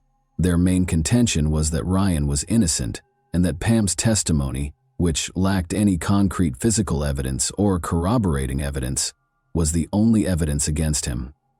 Ryan Weingarten was convicted by a jury on 2 counts of first-degree murder on March 28, 2014, for the deaths of Rick and Gail Brink. It took only 4 hours to deliberate. Cheryl Murphy, Ryan's sister, said after the verdict, "We're done. We finally got him." Judge John Hulsing sentenced Ryan to 2 life sentences without the possibility of parole less than a month later. He said, "This was a cruel crime. You are a cruel, cold-blooded criminal." Ryan insisted on his innocence right up until the very end and never confessed to the police. Both the defense and the prosecution centered their arguments on their theories over the course of the following year. The defense argued that rather than Ryan killing his sister and her husband out of jealousy, or because of an alleged relationship he wanted to conceal, the crime was more likely to be a case of mistaken identity directed at the home's former owner. They emphasized that Ryan had no problems with Gail's past partners, and that Rick was neither her first serious boyfriend nor her first roommate. The defense contended that the idea that the couple was murdered to conceal a sibling relationship was flimsy. In an attempt to undermine Pam's testimony, the defense asked why she had waited more than 20 years to share her version of events. In summary, Pam and Ryan had only been dating for a few months prior to the crime. She testified in court and told investigators that the day before Rick's parents found the bodies, Ryan approached her immediately after the crime, confessed, and then took her to the crime scene. He threatened to hurt her if she ever mentioned it after showing her the bodies. Although Pam was not yet his wife at the time and they were childless, she says she knew he had killed his sister but still stayed with him, eventually getting married and starting a family. People, I'm in shock. Although the defense was right to point out that there was no forensic evidence and that the motive appeared weak, the prosecution made a number of counterarguments, some of which were indirect evidence. Initially, they emphasized that each victim had been shot in the face and head, which is frequently a sign of a private motive for the crime. In the end, Ryan Weingarten received a life sentence without the possibility of release. The court considered Ryan's appeal in August 2015. The defense requested a new trial or the overturning of the conviction. They argued that Pam's testimony was the only evidence against Ryan, and that the jury ought to have seen her police interviews to show how investigators had allegedly coerced her. However, the court disapproved and maintained the conviction. The length of time that had passed since the crime, which went unsolved for an excessive amount of time, was one of the case's difficulties. No weapon was found, no forensic evidence was found, and the prosecution's motive appeared to be conjectural. Jurors frequently base their verdicts on motive, even though it isn't a legal prerequisite for a conviction. Presenting a believable motive, such as a conflict between Ryan and Gail over their parents or the camper situation, might have been more persuasive. However, before this crime, Ryan had no criminal record. Naturally, we are aware that innocence is not always implied by a spotless record. Some people simply escape detection. Furthermore, other people's testimony, mainly that of his wife, was the only solid evidence against him. Although his aunt and sister's claims regarding Ryan's odd remarks over the years may seem dubious, they are not concrete evidence. Was Pam truly manipulated by investigators, as the defense alleged? She may have been a woman contemplating divorce and managed to permanently separate herself from Ryan, even though she was able to divulge important information during her interrogations. Although this isn't confirmed, it does seem dangerous to sentence someone to life in prison based only on the statements of someone who says she has feared her husband for 25 years, even though she has never displayed any signs of that fear to others. Why didn't Pam call the police when she could have easily ended the relationship and wasn't yet married to him? And why didn't anyone else come forward if she had confided in someone else? People's allegiances can change over time, according to one of the detectives. Years later, people who once kept sinister secrets might change their minds. They may no longer have the same attachment to the person they once protected, or they may wish to allay their conscience. This case, in my opinion, is too complicated to reach a definitive conclusion. Without enough proof, relying only on Pam's testimony casts doubt on the conviction's fairness.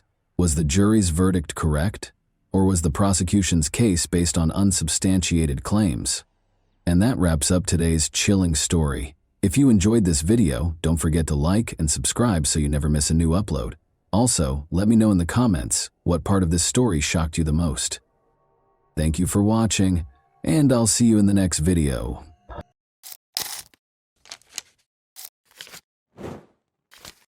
Hey guys, welcome to my channel, and today we're going to take a look at another horrible case with you. We're going to go over another terrible instance with you today.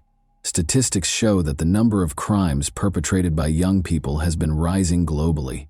Violence among school children has increased recently, typically targeting their friends. As a result of these attacks, victims are frequently hospitalized, handicapped, or even killed. The main objective of such violent activities is typically to demonstrate their own dominance, authority, and tolerance. Furthermore, adolescent offenders have confidence in their impunity because many countries' laws are liberal.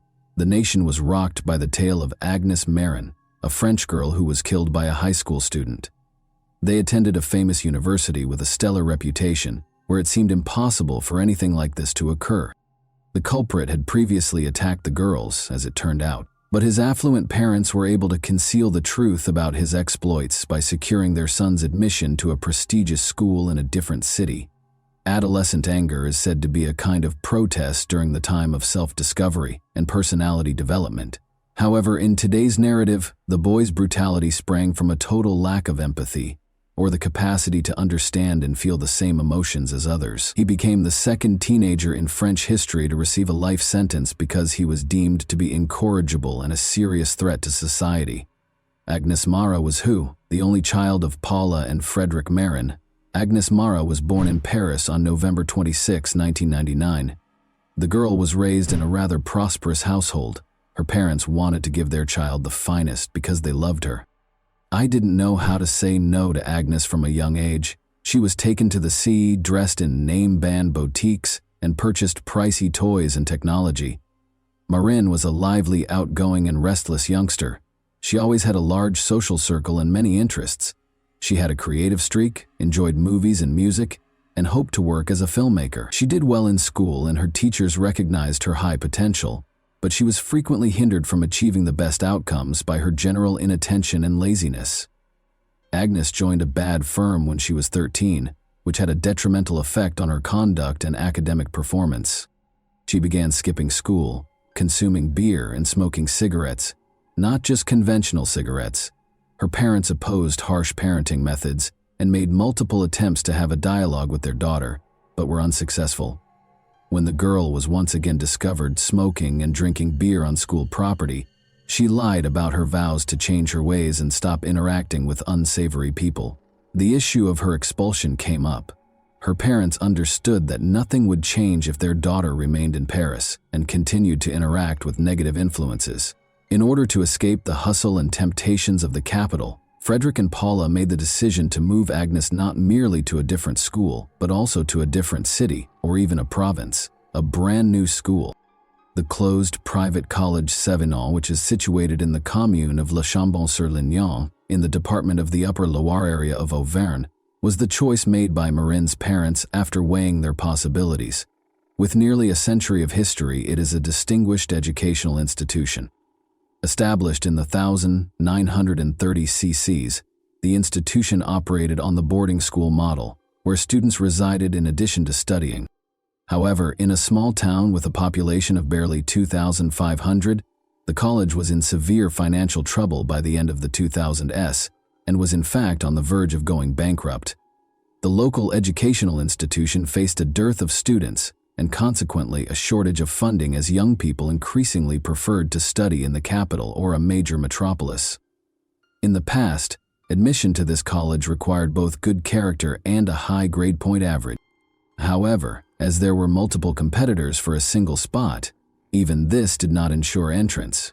However, a significant student shortage in 2011 caused a significant shift in the scenario. The school, specifically Knott, declared total bankruptcy, drastically lowering the entrance requirements, particularly if they were the offspring of affluent parents who were prepared to serve as sponsors. Agnes had a strong academic record and grade point average, which helped her gain admission to 7 College despite her behavioral issues. The authorities chose to ignore her traits. The parents of Agnes were pleased. They thought their daughter would benefit from the change.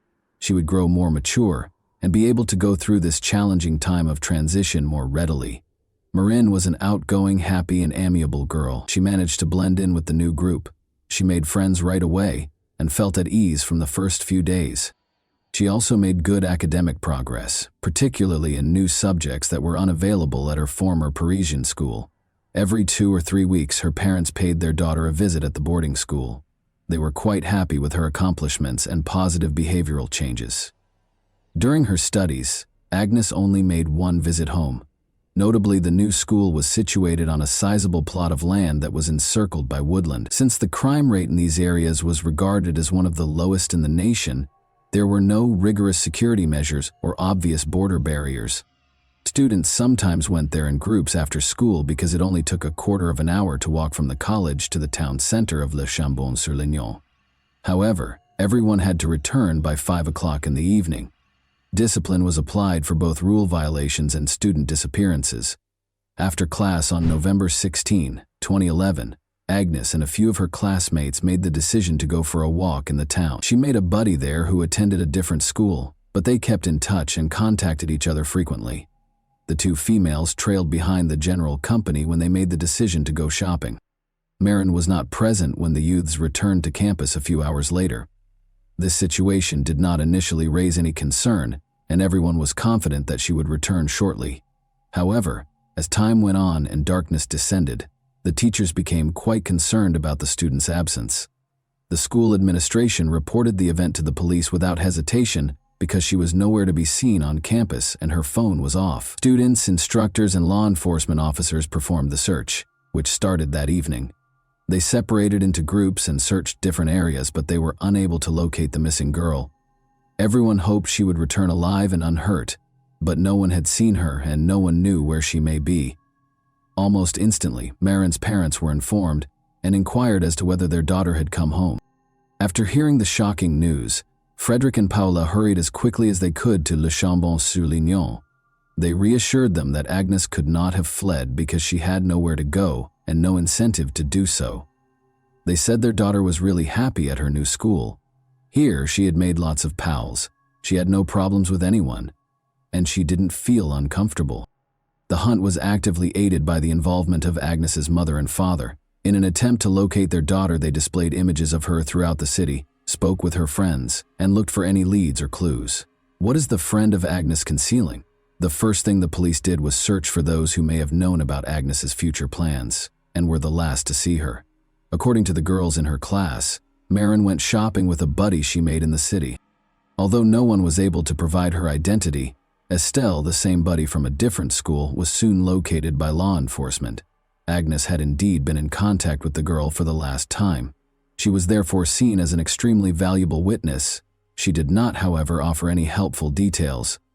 She said in the initial interview that Agnes had assisted her in selecting a birthday gift for her father. After saying their goodbyes, they each enjoyed a milkshake.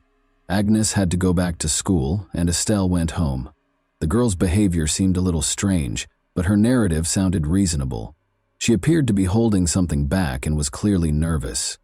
When they made the decision to speak with her once more, the account she had previously recounted abruptly started to include some details that she wanted to keep private. Estelle admitted that Agnes had supposedly scheduled a meeting with a young man that day, but she had not disclosed his name to her. The boys were going to do something wicked, apparently using illegal substances, even though it wasn't intended to be a date. When Estelle tried to call Agnes a few hours later, she didn't pick up, and by the evening her phone was off. During the initial interview, the girl acknowledged lying, because she promised Marin that she wouldn't tell anyone about the encounter with the enigmatic man. But when word spread that Agnes had vanished, Estelle made the decision to come clean, since she thought this young man might be connected to the abrupt disappearance. Some have speculated that Agnes might have just fled from college. It's possible that the girl has fallen in love and is currently hanging out with her hidden beau. The day she vanished, her phone was the last one on campus, but it was switched off thereafter, making it impossible to find. However, all of the information about Agnes's calls and communications was readily available to police officers. At that point, the authorities initially identified 17-year-old Matthew Molanas, a high school student at the same institution as the missing Marin, as the primary suspect. What may have connected the missing woman to a 17-year-old young man? It turned out that she had been corresponding with Matthew Molanas for the past few days. What could they possibly have in common? Regardless, the youngster needed to be questioned since he might have important information that could help solve the crime. They were indeed scheduled to meet on campus and go on a walk together on the day of Agnes's disappearance, but there was nothing specific or concerning in their correspondence. Matthew said he would show her something, but he didn't say what. On November 17, Marin was initially asked to speak with the police. He was quite composed, but his hands and face had odd, seemingly new scrapes on them. The young man acknowledged, however, that he was experimenting with illegal substances, and yesterday he went overboard, losing consciousness and lying for several hours in a thorny bush. Teachers and fellow students attested to the fact that this student did have issues. In January 2011, Mathieu was accepted to Sivanal College, where his parents allegedly moved him to shield him from trouble and bad company. Even so, the young guy used alcohol and other illegal substances, which made his expulsion a possibility. Nevertheless, he felt sorry for him and was given time to change. Molanas appeared to be a normal, troubled adolescent rebel. His demeanor and appearance seemed to challenge people around him. He liked hot beverages, smoked, and dressed in gothic fashion on campus.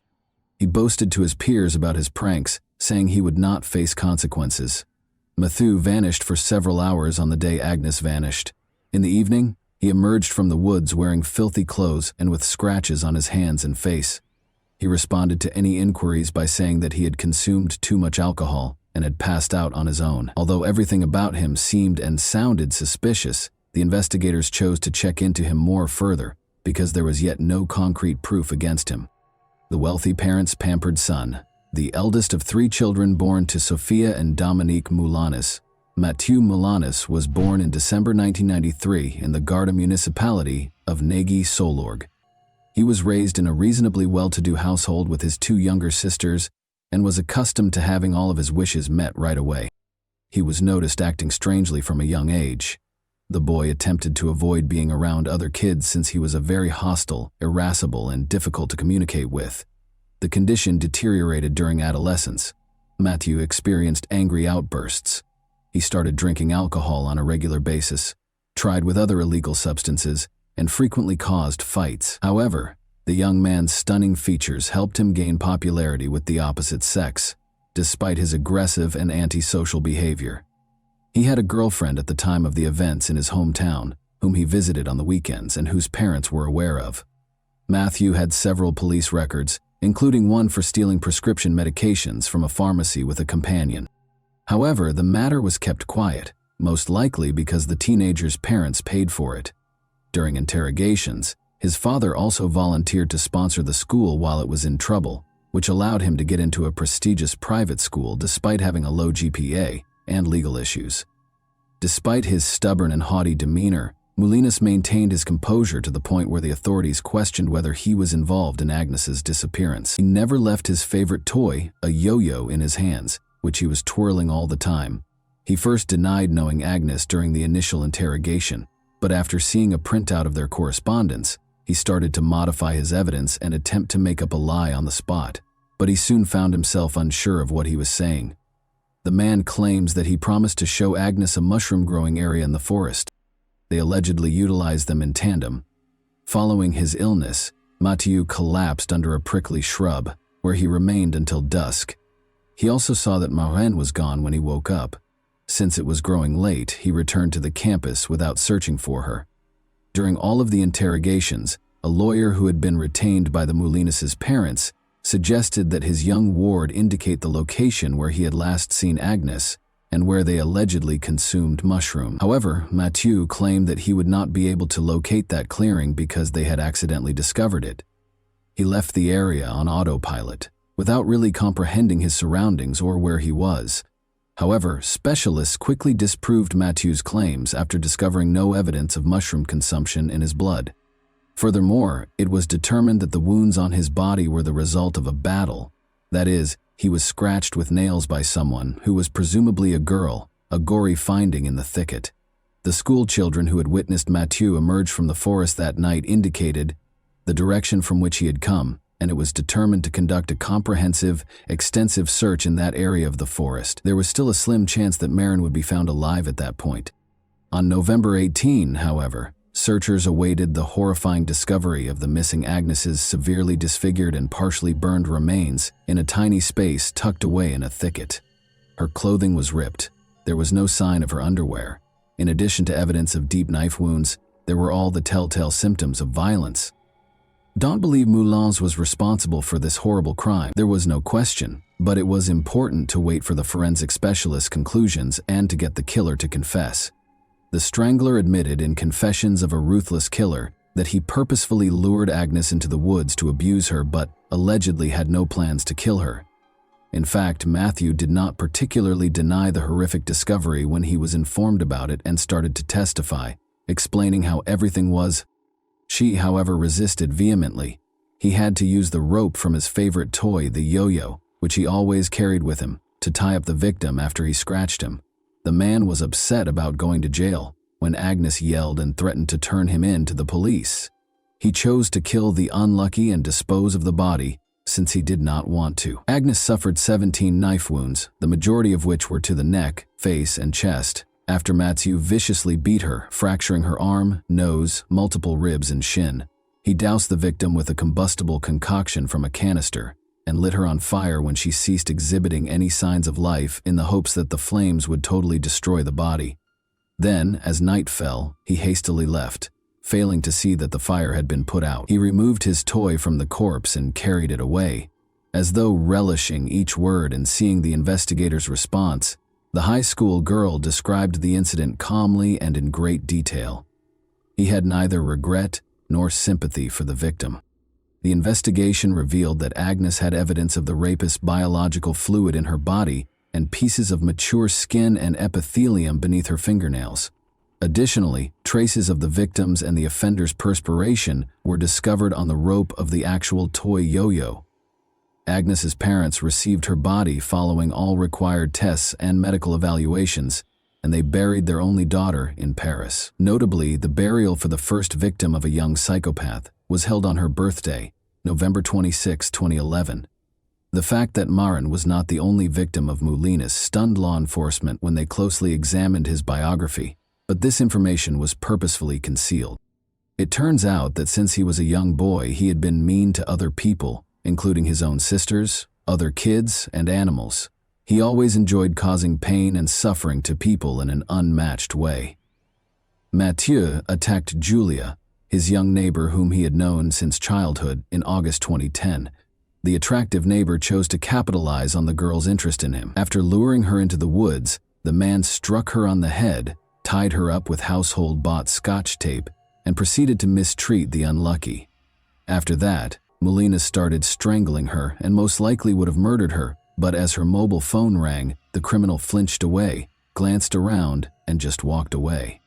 After a scared Julia freed herself, she called her parents, who promptly called the police to report the occurrence. The following day, Mathieu was taken into custody. He sobbed during questioning in an effort to please the police and tried to place all the blame on the victim, saying that she was the one who provoked him by making fun of him and suggesting closeness. However, authorities recognized that he had planned the crime ahead of time and even brought duct tape to render the victim immobile. However, Mathieu escaped punishment in spite of the seriousness of the offense. Because the offender was so young, the court committed him to a psychiatric center for 4 months of mandatory treatment instead of sending him to prison.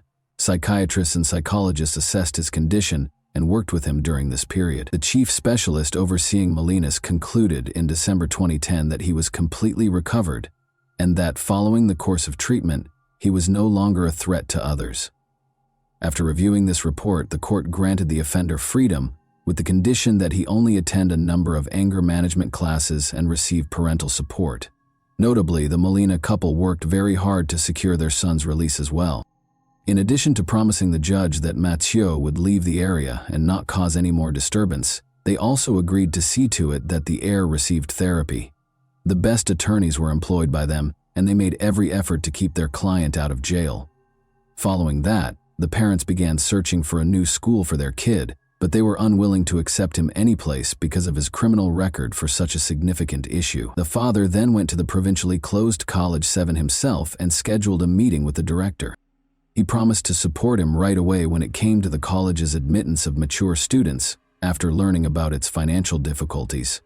In every manner possible, Dominic Melanis defended his son by lying that there was only violence against his ex-girlfriend, despite the director's observation that the man's academic performance was too poor and that the criminal case of a prospective student could negatively impact the school's reputation. After the breakup, she allegedly sought to get back at him. Surprisingly, the leadership of the educational institution accepted Dominic's account of events and did not go into the specifics of the trial, which is why he was freed a few months later after everything had been resolved. It seems that they chose to ignore the crime and keep this information from other kids and their parents because of the sponsorship amount he had declared. Just 1 month before his 18th birthday, Mathieu had accepted the verdict in the trial, but because he was a kid when the violent and terrible crime was committed, the law gave such offenders a lower sentence, and the trial itself had to take place in private. Agnes's parents demanded that the sessions be made public, at least in part, and that journalists who would be covering the case in the media be included. The Marin couple, however, were turned away, and the trial took place in private. The case didn't start until June 18, 2013. The many errors in the Mathieu case were sharply condemned by the public prosecutor, especially the fact that the psychiatrist who concluded that the man posed no threat to others was a young lady without the necessary training. She made a deadly error and had no prior experience dealing with crooks. After the defendant had a second mental evaluation, specialists came to the conclusion that, in addition to being unrepentant, he may very easily conduct the same crime again if given the chance. This was corroborated by Mathieu himself, who claimed to have delighted in seeing the victims suffer. Marin's schizoid and paranoid disorder symptoms, along with his uncontrollably violent outbursts, made him a serious threat to others. He could, however, face legal repercussions for his activities, because he was well aware of them. Furthermore, because of the severity of the young man's offense, the prosecutor demanded that he be tried as an adult, and his request was ultimately approved. Mathieu was convicted of torture and murder with specific cruelty on June 28, 1313. He was given a life sentence and ordered to undergo forced psychotherapy. He was the second young criminal in French history to be given such a severe penalty. Despite Molinet's attorney's choice to appeal the conviction, a jury of appeals affirmed the life sentence on October 10, 2014, ruling out a 2016 review of the ruling. In a book they created and published, Mathieu's parents detailed their painful experience and acknowledged that their son is still unrepentant. And that wraps up today's chilling story.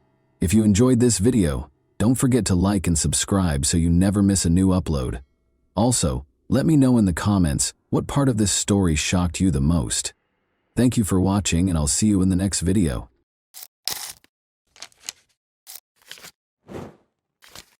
Hey guys, welcome to my channel, and today we're going to take a look at another horrible case with you. On a calm street in the Grapevine Hollow neighborhood early on January 1, 2012, the joyous mood gave way to fear and terror. Ashley Fallis, a young mother who had been shot in the head, was being transported in an ambulance to the hospital, her life in shambles. When her parents returned from a brief absence, they were shocked to see paramedics and police encircling the house. Only a few hours before, there had been a lot of happiness and celebration in the house. What had transpired on this particular New Year's Eve? Her husband Tom, who was present in the room when the tragedy occurred, was the only person who could know the answer. However, his account of what happened left more questions than it resolved. Although Ashley's family was certain they knew the truth, investigators had to deal with a lot of inconsistencies and odd information. Nobody could have predicted the depth of the mystery that existed behind those houses' doors. Ashley Fallis, then 28 years old, was shot in the head and taken to the hospital early on January 1, 2012. Ashley's family thought they knew what had happened right away. It was clear to them that her husband Tom was the only possible culprit. When the gunshot was fired, he and Ashley were in the room. Tom was Ashley's family's main suspect because of his short fuse and domineer. For the police, though, the story was less straightforward. A detailed investigation was necessary because contradicting evidence was discovered at the scene. Ashley's past turned out to be as complicated as her present, and witness accounts continued to change. It would be years before fresh information surfaced that would provide a new perspective on what happened that night. The festive evening that started on December 31, 2011, was intended to be peaceful and centered around the family. At their Zinfandel Street residence, Tom and Ashley Fallis threw a New Year's celebration. They celebrated, danced, and drank. Ashley and Tom appeared to be a contented couple. To the delight of their guests, they had been dancing together and gazing affectionately at each other just an hour before. However, as midnight drew near, Ashley made the announcement that she was going outside with her family, which infuriated Tom. Ashley's family was the last group of guests left at the house when the argument broke out. Ashley and her family attempted to defend her, but Tom started shouting at them. Tom demanded that the relatives leave after their attempts at mediation failed. Tom withdrew to the bedroom and slammed the door. The couple was left alone when Ashley's parents also made the decision to move out. Tragic events occurred several hours later. Ashley's family's intrusion into their private lives irritated Tom. Ashley and her parents had been drinking all evening, so he thought it was inappropriate for them to go outside. He insisted Ashley's parents get out. Tension between the couple only increased after they left. The argument resurfaced in the bedroom after the guests had left, leaving Tom and Ashley alone. According to Tom, their argument stemmed from old grievances, but Ashley was adamant that she would live her life as she saw fit, regardless of what he thought. Tom claimed that her family had an influence on her. Tom claimed to have heard Ashley handling the gun stored beneath the mattress while he was getting into his pajamas and standing by the closet. Tom started to ask her what she was doing, but the shot went off before he could finish. On January 1, 2012, early in the morning, emergency personnel arrived on the scene. After Ashley's family made accusations, the police enlisted the help of Colorado Bureau of Investigation investigators. Jenna Fox and Joe Ridden, her parents, blamed Tom for the incident right away, pointing to his hostility and rage earlier that night. Ashley appeared to have committed suicide based on the evidence found at the scene, but investigators found information that cast doubt on the situation. Items strewn all over the floor and crooked picture frames on the walls suggested a potential struggle prior to the gunshot. Unsigned divorce documents discovered on a dresser appeared to support rumors of marital discord. An online dating site had brought Ashley and Tom together in the spring of 2007. Ashley was gregarious and energetic, and Tom fell in love with her right away. Their relationship progressed swiftly, and Ashley already had 2 daughters from a prior marriage. The couple married 2 weeks after the birth of their son, who was born a year after they first met.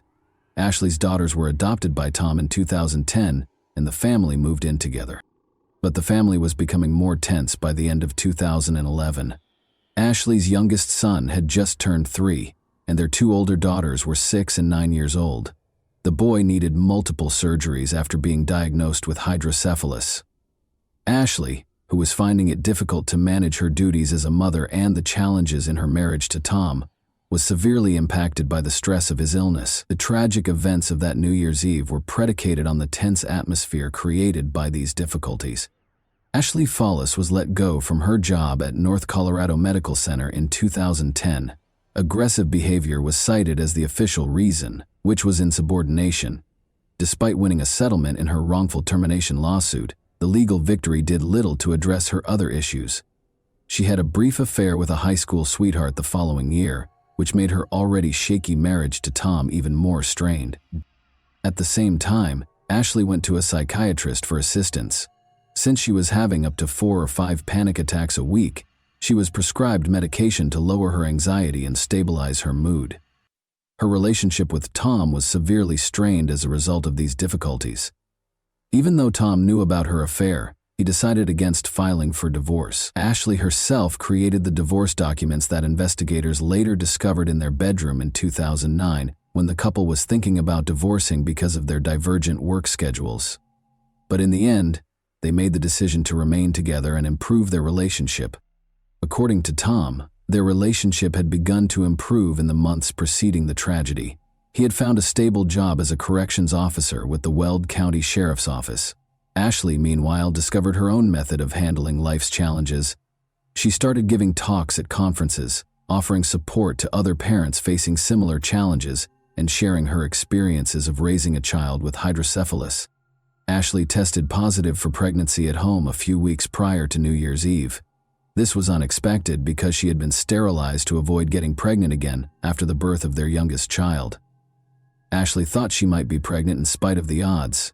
She stopped taking her mood-stabilizing and anxiety medications to protect the unborn child. However, Ashley started her menstrual cycle just hours before guests arrived on December 31, 2011, the day of the party. She and Tom were devastated when a second pregnancy test revealed a negative result. A conversation about the possibility of trying to conceive another child and undoing the sterilization process had started that day. Years before, Ashley's mother had proposed the procedure, but now they had complete control over the choices. Tom and Ashley both stated that they would like to have another child, so the abrupt change in circumstances caused a great deal of emotional strain. All of this served as the background for what happened that night. Even though the day was emotionally taxing, the party at Ashley and Tom Fallis's house was exciting. Ashley tried her hardest to look happy. She danced, drank, and gave her loved ones hugs. Ashley appeared content and resilient, as she always did, according to her parents Joe and Jenna. It was difficult for them to accept that she would have voluntarily abandoned her family. However, Tom asserted that Ashley's family was unaware of the intense emotional struggles that were concealed behind her apparent composure. Tom's account of what happened that evening was carefully considered by investigators. He started his interview by narrating the events of the day, including how Ashley's decision to go outside with her family members escalated a minor argument and how the negative pregnancy test result had set the tone. Ashley's propensity to follow her mother's advice too frequently became the topic of the argument. Tom stated that he just wanted things to calm down and didn't want to argue anymore. Investigators observed scratches on Tom's neck and chest during his police interview. Given that they might have been signs of a struggle, these marks sparked suspicions. Tom clarified that the red marks were caused by him scratching his skin because he was itching after shaving his chest for the first time. He claimed that stress might have been the cause of the scratches on his neck. As the interview went on, the level of questioning increased. Tom insisted on his innocence because he believed he was being accused of a crime. He insisted that he wasn't in the room when the gun went off and that he didn't shoot Ashley. Investigators were inspecting the house and interviewing neighbors in the meantime. Chelsea Arriga, a neighbor, claimed to have heard Ashley yell, "Get off me," just prior to the gunshot. This story ran counter to what Tom had said. Tom denied that he ever made Ashley do anything against her will when investigators questioned him about the yelling. He clarified that he only requested that she cease following her mother's advice because it was straining their marriage. Investigators pressed him further, pointing out that Ashley was unlikely to have shot herself because of the wound on the back of her head. To prove his innocence, Tom insisted on having his hands tested for gunpowder residue. In order to ascertain whether Ashley was capable of firing the gun, he also demanded that her hands be examined. Because of the peculiar circumstances and contradicting evidence, investigators remained doubtful despite his explanations. Ashley Fallis was in the hospital, where medical professionals battled to save her life, while Tom was at the station. Unfortunately, they declared her dead a few hours after she was admitted. Tom was devastated to hear of her passing. After the incident, he said, he saw her breathing and thought she might have a chance to live when he held her in his arms. Despite not getting a confession from Tom after 3 hours of interrogation, investigators were unable to rule him out as a suspect. Tom grew more and more upset, insisting on his innocence and saying over and over that he could never hurt his wife. Ashley's death was declared a voluntary act 4 days after the incident. The medical examiner came to the conclusion that she killed herself, even though lab tests were not yet finished. Ashley's family was shocked and incredulous when the case was closed. They felt that the investigation was hurried and that Tom's employment in the county's correctional system had given him preferential treatment, which they felt affected the investigation's conclusion. It was challenging to demonstrate that Tom had any ties to the detectives working on the case, though, because of his employment with a different law enforcement organization that was unrelated to the investigation. Almost immediately, the Colorado Bureau of Investigation was called in to guarantee impartiality. However, errors were made. In contrast to standard procedure, Tom was not kept apart from possible witnesses at the scene. Furthermore, he did not cover his hands to protect any gunpowder residue that might have been important evidence. Tom's interrogation was handled poorly, according to Ashley's family, who felt that 3 hours was not enough time for the main person of interest in a case involving a suspicious death. They felt that until Ashley's parents, Jenna and Joe, pressed for it, investigators did not take Tom seriously as a suspect. Detectives changed their strategy only in response to their adamant demands. Even so, the investigation was only cursory. In the end, Tom was free to go. In order to be nearer to his sister, Tom relocated to Indiana after the tragedy, taking the kids with him. He seemed to be attempting to start over when he enrolled in college to obtain a bachelor's degree. Ashley's parents, Joe and Jenna, on the other hand, were uncompromising. They made a plea for justice to the media. They stressed that Ashley loved life and would never have voluntarily ended it, and they talked about Tom's short fuse in interviews. Nick Glover, a 17-year-old neighbor of the Fallis family, was a crucial new witness who was discovered by reporter Justin Joseph. Nick disclosed that he witnessed emergency vehicles pull up to the Fallis residence on January 1, 2012, while he was at home with friends. Additionally, Nick stated that he told Detective Michael Yates in an interview that he had heard Tom tell Ashley's parents, "I shot my wife." However, the police reports did not include a record of his statement.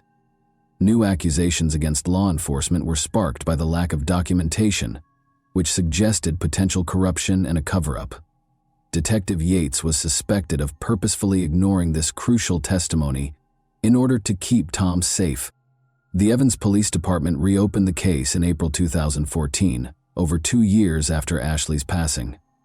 According to new accusations, Yates had changed a witness's testimony and left out important evidence to bolster the story that Ashley had committed suicide. The investigation was carried out fairly, according to law enforcement officials, who denied any favoritism. Tom Fallis was taken into custody close to his Indiana home on November 18, 2014. He insisted on his innocence even after being accused of second-degree manslaughter. Many questions remained about the case, which had received a lot of public attention because of Justin Joseph's investigation. Ashley's leg bruises, for instance, raised questions about a flashlight that was discovered at the scene and possibly used during a fight. It was eventually discovered, however, that the flashlight was not connected to the crime and had belonged to an officer who had tried to administer first aid. According to the prosecution, Ashley kept a Taurus 9mm handgun under the mattress, which Tom took during a confrontation, put to her head, and then fired. After that, he called emergency services and lowered her body to the ground. Jenna Fox, Ashley's mother, testified during the trial that Tom had used harsh language and behaved aggressively during the New Year's Eve party, resulting in a fight. Tom refuted these claims. Jenna revealed later in the trial that there was a family history of mental health problems. Both Ashley's uncle and grandmother had committed suicide. This evidence was used by the prosecution to bolster their hypothesis that Ashley might have taken her own life voluntarily. Ashley's psychiatrist, however, stated in her testimony that she did not exhibit any symptoms of depression as of December 2011. Ashley was receiving overlapping prescriptions as a result of seeing 2 psychiatrists and a therapist concurrently, according to information later presented by the defense. Testimonies from forensic experts regarding the crime scene were inconsistent. Tom couldn't have shot his wife, according to Dan Gilliam, who had devoted hundreds of hours to examining the evidence. People who fire weapons in a fit of rage seldom stop after a single shot, Gilliam said. Gilliam was called as a witness by the prosecution, despite his findings. Jonathan Priest, another expert, visited the crime scene and went over the case materials. He deduced that Ashley had been in close proximity to Tom at the time of the shot. There would have been more blood all over the room, Priest thought, if Tom had been farther away. The chronology of when Tom arrived at Ashley and started helping, as recorded by the first responders, served as the basis for his analysis. This argument was used by the prosecution to refute the defense's assertions. Ashley's failed attempts to conceive, according to the prosecution, added to her emotional problems. Although she was not pregnant at the time of her death, An autopsy showed that she might have become pregnant following a tubal ligation. Ashley's emotional distress was exacerbated by reports that she thought she was pregnant 3 times in the 9 months before she passed away. The trial psychiatrists emphasized how these conditions could have had a substantial effect on her mental health. A key component of the prosecution's case, particularly after Nick's friend Chelsea Arrigo provided her own account, was Nick Glover's testimony that he overheard Tom tell his parents, "I shot my wife," the night Ashley Fallis died. Chelsea also reportedly heard Ashley yelling, "Get off me!" according to Nick's mother, Kathy. However, Chelsea said during the trial that she was too drunk to remember the argument distinctly. Nick, however, emphasized that such a confession was unforgettable and insisted that he remembered everything that happened that night. Investigators took notice of his claims, and Detective Michael Yates, who had spoken with Nick the day Ashley died, was subject to internal review for neglecting to record this purported confession. Yates insisted that Nick had never said such a thing to him, but the investigation revealed no wrongdoing on his part. Defense lawyers pointed out various contradictions in Nick Glover's testimony during his cross-examination. They noted that Nick kept up a cordial relationship with Tom following his purported confession, taking part in family events like Christmas celebrations and camping excursions. Nick gave the same response more than 90 times when asked why he behaved in this manner. "I don't remember." Chris Graves, a former deputy for the Weld County Sheriff's Office, later came forward and said he had heard Tom confess.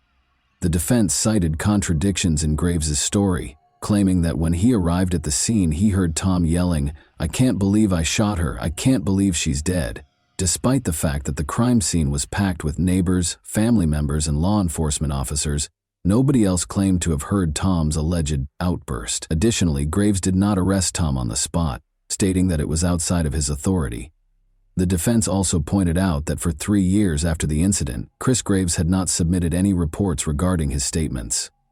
His credibility was further damaged when he was later fired for dishonesty from the sheriff's office.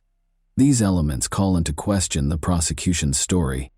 The prosecution's theory was also not supported by a large number of tangible pieces of evidence. Tests for gunshot residue on Ashley's 2 hands revealed residue, but tests on Tom's hands revealed no traces. Neither nail scrapings from Ashley nor scratches on Tom's chest, which could have been signs of a struggle, contained any evidence of Ashley's DNA. The idea that the couple had a physical altercation prior to the shot being fired was seriously called into question by these findings. In his own defense, Tom Fallis declined to testify. Over 40 witnesses were called to testify during the trial, which lasted for several weeks. Ashley's mental health and the major obstacles she had encountered in the months before her death, repeated pregnancy tests, her son's illness, prescription drugs, losing her job, and having an affair, were the main topics of the defense's closing arguments. The defense argues that these elements may have played a role in the tragedy. Ashley's purported farewell letters were introduced during the trial, which was a startling development. She wrote that she could no longer live, called herself a failure, and apologized to Tom in these letters. Since they were only made aware of these letters years after Ashley's passing, her family questioned their veracity. According to her family, they thought the letters were fake and had never seen any indication that Ashley might have written them. The jury deliberated for 3.5 hours, including an hour for lunch, before rendering its decision. Tom Fallis was acquitted of all charges, including second-degree manslaughter. Ashley's family was devastated by the decision. Jenna Fox and Joe Ridden, her parents, were adamant about Tom's guilt and sued the Evans Police Department, alleging that investigators had fabricated or hidden evidence. They contended that other officers who may have heard Tom's purported confession stayed silent and that Nick Glover's 2012 testimony had been disregarded. In the end, their cases were dropped. Ashley's family remained adamant about Tom's guilt and insisted on accepting the acquittal. Nevertheless, they were able to keep up a relationship with the kids and obtain visitation rights that let them continue to be active in their lives. As he works to rebuild his life and further his education, Tom Fallis is still struggling financially as a result of legal fees. Tom continued to look after the children after the tragedy. To start over and be nearer to his sister, he relocated them to a different state. He informed them that their mother had died in an accident, but he would like to give them more information when they are older. The case is still cloaked in mystery despite every attempt to find the truth. Doubt seems to grow with each response, and questions persist. Ashley Fallis's story is one of those instances where it becomes difficult to distinguish between truth and deceit, leaving only suspicion and unsolved mysteries in its wake. And that wraps up today's chilling story. If you enjoyed this video, don't forget to like and subscribe so you never miss a new upload. Also, let me know in the comments what part of this story shocked you the most. Thank you for watching, and I'll see you in the next video.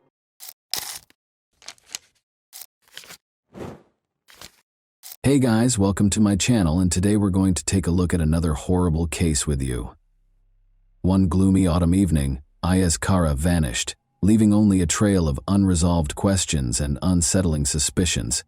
His wife, Sevda, looked extremely shaken and his family was in shock. However, neighbors soon noticed something strange. A certain Dr. Levant was regularly seen at Sevda's house, and his interest in the Kara family appeared to be much more profound than one might anticipate from a typical doctor. It was the beginning of a somber tale that would soon come to light and was full of treachery, deceit, and ulterior motives. Ayaz Kara and Sevda, a married couple, appeared to be leading a stable life in 2015 in a small town in southwest Turkey. At the age of 37, Ayaz Kara operated a construction company that generated a consistent income. The house was run by 33-year-old Sevda.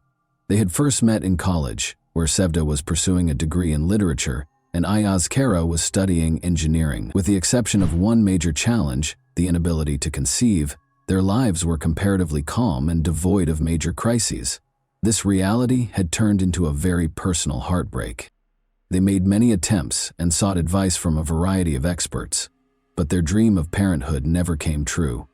Their marriage was constantly strained as a result of this failure, leading to arguments and continuous disappointment. Despite the painful realization that their happiness was lacking children, Sevda and Ayaz Kara tried every medical treatment without success.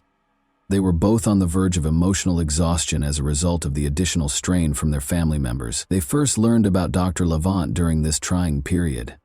Levant was known for being an accomplished doctor who focused on infertility problems.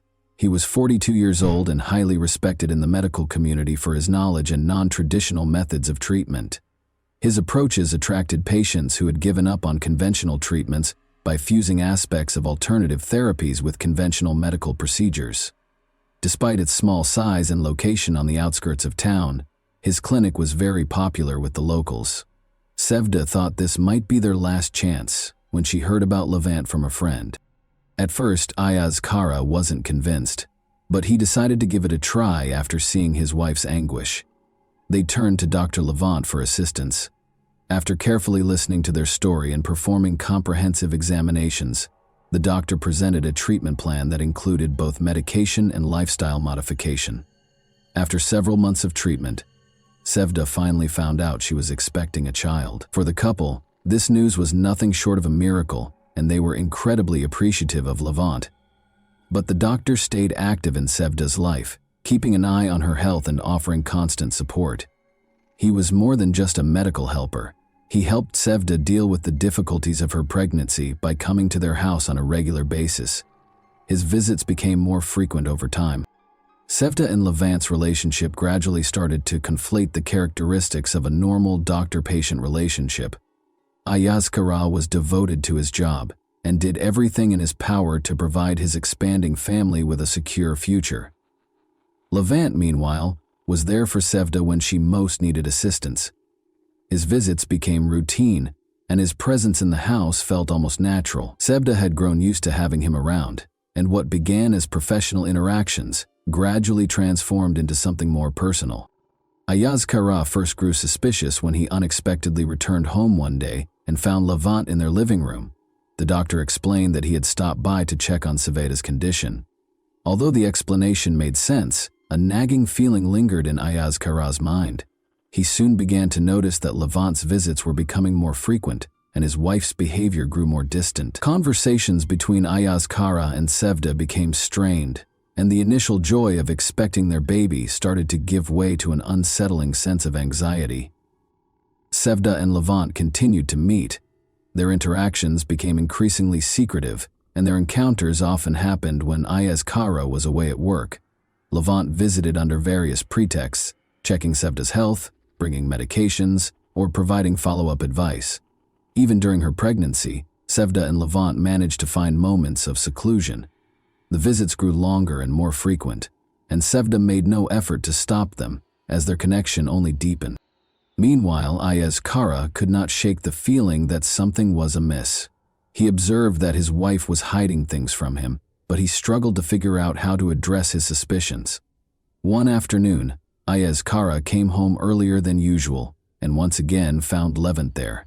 The scene seemed ordinary enough, but the tension in the air was unmistakable.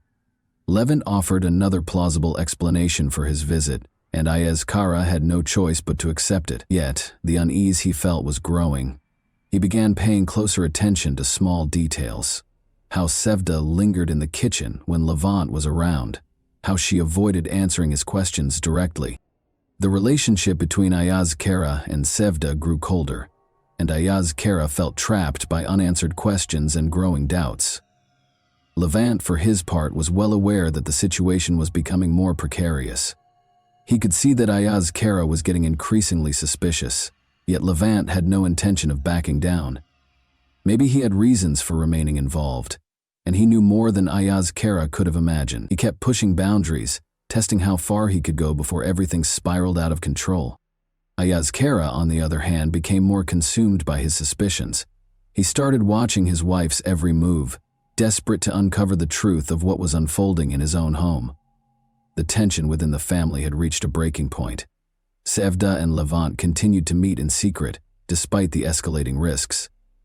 Ayaz Kara could feel his family slipping through his fingers, but was at a complete loss as to how to stop it. Meanwhile, Levant showed no signs of backing down, even as Ayaz Kara's suspicions grew. He seemed determined to play out his dangerous game, not knowing where it might lead. As time passed, the atmosphere in the house grew increasingly tense. When Sevda's pregnancy became more noticeable, she and Levant finally stopped their clandestine encounters. The risk had become too great, and with Sevda's pregnancy now obvious, Levant ceased his visits under any pretext, and their connection abruptly came to a halt as if it had never happened. Yet this did not bring peace to Ayaz Kara and Sevda's home. The relationship between the couple became even more strained, consumed by suspicion and inner turmoil. Ayaz Kara tried to stay home as much as possible, searching for ways to reconnect with his wife. Despite his efforts, he couldn't shake the feeling that something between them had been irrevocably broken. Sevda, on the other hand, couldn't understand why Ayaz Kara had grown so distant and cold. She struggled to make sense of his change in behavior, as the tension between them only deepened. After another quiet dinner one evening, Ayaz Kara abruptly vanished. Since he always informed her if he would be late to work or had errands to run, Sevda realized he was gone from the house, which was very unusual.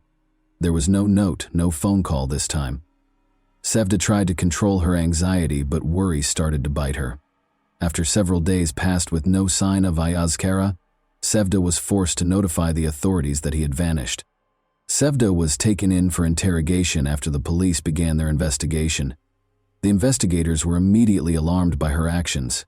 She frequently sidestepped direct questions about the status of her marriage and gave off the impression of being extremely nervous. She found it difficult to respond clearly when asked what could have caused her husband to disappear. She was clearly uncomfortable when asked about her affiliation with Levant. Although Sevda denied any connection to Levant other than medical consultations, her claims sounded tentative and unpersuasive. Investigators started looking into all of Ayaz Kara's connections, including his personal and professional relationships. They found that, in contrast to his usually rigorous work schedule, Ayaz Kara had been spending an unusual amount of time at home. The mysteries surrounding his disappearance are only becoming more complex in light of this detail. Even though Sevda insisted she didn't know anything, the investigators were still bothered by her nervousness and unpredictable behavior. While closely examining the surveillance footage from the cameras placed throughout the house, one of the investigators noticed a number of instances that didn't match Sevda's claims. He observed that Levant visited often, and that their interactions seemed far too familiar for a straightforward doctor-patient relationship. This finding encouraged further research into the nature of the relationship between Sevda and the Levant. Investigators soon suspected Sevda of being involved in her husband's disappearance, making her a prime suspect. She was still being called in by the police to be questioned about her interactions and activities in the days before Ayaz Kara vanished. Sevda's responses became increasingly erratic, and her anxious manner only served to heighten law enforcement suspicions. Levant became involved in the investigation as well, and investigators started looking for him to learn more about his role in this complicated case. It had been months since Ayaz Kara vanished. Despite a lot of work, the search produced very few tangible results. Investigators pursued a variety of avenues, including following Ayaz Kara's contacts, examining his business transactions, and going through his private correspondence, but each lead appeared to come to a standstill. Interviews with friends and coworkers revealed that none of them had any insightful information to share. Red flags were still raised by Sevda's peculiar behavior during interrogation. The suspicions about her were only heightened by her propensity to contradict herself and avoid direct responses. Life continued while the investigation stalled. A baby boy was born to Sevda. There was no celebration, despite the fact that the delivery went well and the child was healthy. The police and the community continued to keep a close eye on Sevda, and the baby's father was still missing. Neighbors whispered about what had happened, and rumors spread like wildfire throughout the small town. Sevda was frequently spotted with her baby, but there were always signs of worry and stress on her face. In an attempt to avoid attention, she maintained a low profile, but her actions only fueled further rumors. Soon after, neighbors noticed that Dr. Levant, who had previously only come to Sevda's house for medical visits, was now frequently there. It soon became apparent that he had essentially moved in after he was spotted spending the night there. The townspeople were outraged by this. Such behavior did not go unnoticed in a small community where everyone knew one another. The relationship between Sevda and Levant was suspected to have begun long before Ayaz Kara vanished. Rumors spread, and before long everyone knew that Levant was her lover, and not just a friend who helped her through a tough moment. Sevda's home came under more and more critical scrutiny. Her behavior was the subject of gossip from neighbors, who conjectured that she and her new friend may have been complicit in the disappearance of Ayaz Kara. Some even said they had witnessed Levant visiting Sevda often while she was pregnant, and that his visits had appeared much too frequent for a mere doctor. However, Levant continued to live openly in Sevda's house, seemingly unaffected by the circulating rumors. He took on many of the duties of a family man, including helping to care for the infant. He was regularly observed by neighbors doing household repairs, grocery shopping, and trash collection. He pretended to be the legitimate head of the household, which only served to increase the indignation in the town. When Levant and Sevda were seen together at the neighborhood market shopping for things for the baby, the disapproval peaked. They were seen holding hands, which sparked a wave of condemnation. Levant's increasingly noticeable presence at Sevda's house became a crucial piece of the puzzle as the police investigation into Ayaz Kara's disappearance continued. Investigators started closely observing the property, following Levant and Sevda's every step and every visit. Although there was growing suspicion that they were somehow connected to Ayaz Kara's unexplained disappearance, authorities were unable to establish a direct connection that would link them to the case in the absence of any hard evidence. Sevda made an effort to keep things somewhat normal, but it was almost impossible. Her residence was continuously monitored by both the police and nosy neighbors. Every action she took was closely watched, and rumors about her were constantly spreading. She could not avoid the judgment. Women who once greeted her warmly and engaged in conversation about daily life now completely avoided her when she took her infant for walks. Families that had previously been friendly with her started to distance themselves from her after some even made mean comments, such as, "Her husband's barely gone, and she's already found his replacement." Levant, on the other hand, avoided any conflicts. He carried on with his life as though nothing out of the ordinary had occurred. He never bothered to defend himself, he never engaged with the neighbors, and he ignored the whispers. The situation became even more tense because of his disregard for public opinion. His assurance was evident, and Sevda found herself depending on him more and more as she drew courage from his unwavering poise. Meanwhile, the police kept reviewing the home security footage taken prior to Ayaz Kara's disappearance. They found growing evidence that Levant had seen Sevda far more often than a normal physician would have. This made Levant a prime suspect, especially since he was now residing in the missing man's house. Investigators started getting the paperwork ready so they could call Levant in for formal interrogation. Sevda insisted that Levant stay, but Levant began to consider leaving town for a while to avoid attracting any more attention, not with the intense and inevitable looks of suspicion and condemnation from those around her. She could no longer handle it all alone. There was a knock on the door one evening. The police were involved. To answer some questions, they invited Levant to come down to the station. He had been aware that this day would eventually arrive. He composed himself and assured Sevda that he would return shortly before stepping out to meet the officers. With 1,000 concerns racing through her head, she watched as the police car drove off. She was aware that life would never be the same and that they would be constantly monitored. Levant tried to remain calm at the police station. The detectives questioned him about his frequent visits to Sevda, his relationship with Ayaz Kara, and why he was now residing in her home. According to Levant, he was merely a medical professional who had been supporting Sevda during a challenging pregnancy and the months that followed. Although he denied any involvement in the disappearance of Ayaz Kara, his answers did not satisfy the investigators. They persisted, looking for contradictions in his account. Meanwhile, fresh rumors started to spread around town. There were rumors that Levant might even be arrested and that the police were finally taking the case seriously. Some neighbors said that Sevda's actions had long struck them as strange, and that they had always suspected something was wrong. The community's judgment became more obvious. People shunned Sevda, and those who had previously supported her now abandoned her. After being questioned for several hours, Levant went home. He attempted to hide the fact that he was tired. At the door, Sevda greeted him with a strained and pale face.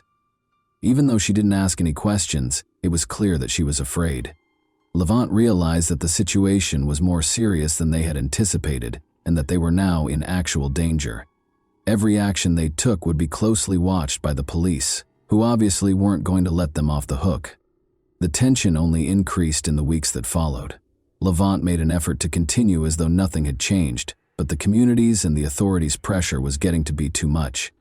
Sevda avoided interacting with neighbors and rarely left the house. She was aware that their lives had devolved into a never-ending anticipation of catastrophe. They no longer felt safe, and their fear only grew with each new encounter with the police. Levant and Sevda came to the conclusion that there was no use in continuing to deny their relationship after weeks of incessant interrogation. Their lives had become intolerable due to the police pressure, the critical looks from their neighbors, and the never-ending barrage of suspicions. They made the decision to come clean. They maintained that they had nothing to do with Ayaz Kara's disappearance, despite the fact that they were living together and had become romantically involved. They freely admitted during a follow-up interrogation that they were now a couple, and that Levant had moved in with Sevda to assist with babysitting. They denied any involvement in Ayaz Kara's disappearance and stated that their feelings for one another had become too intense to ignore. They also asserted that their relationship had only started after Ayaz Kara disappeared. Their admission was met with suspicion by the police. Though there was no basis for criminal charges connecting the two to Ayaz Kara's disappearance, investigators were still certain that they were concealing something. However, the case became even more tense after Sevda and Levant came clean about their romantic relationship.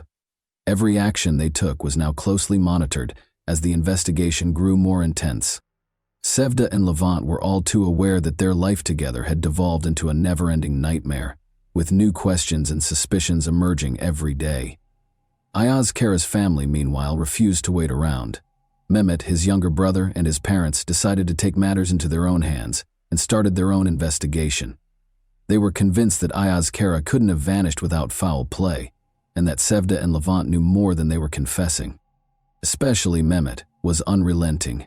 He spent hours interviewing neighbors, compiling data and examining it to find any possible leads. He clung to the hope that Sevda and Levant were somehow involved in his brother's disappearance and was determined to find out the truth. One day, Mehmet got a tip from a neighbor who said that a suspicious van had been seen close to the house the night Ayaz Kara vanished. No one had given it much attention at first, but now that detail seemed important.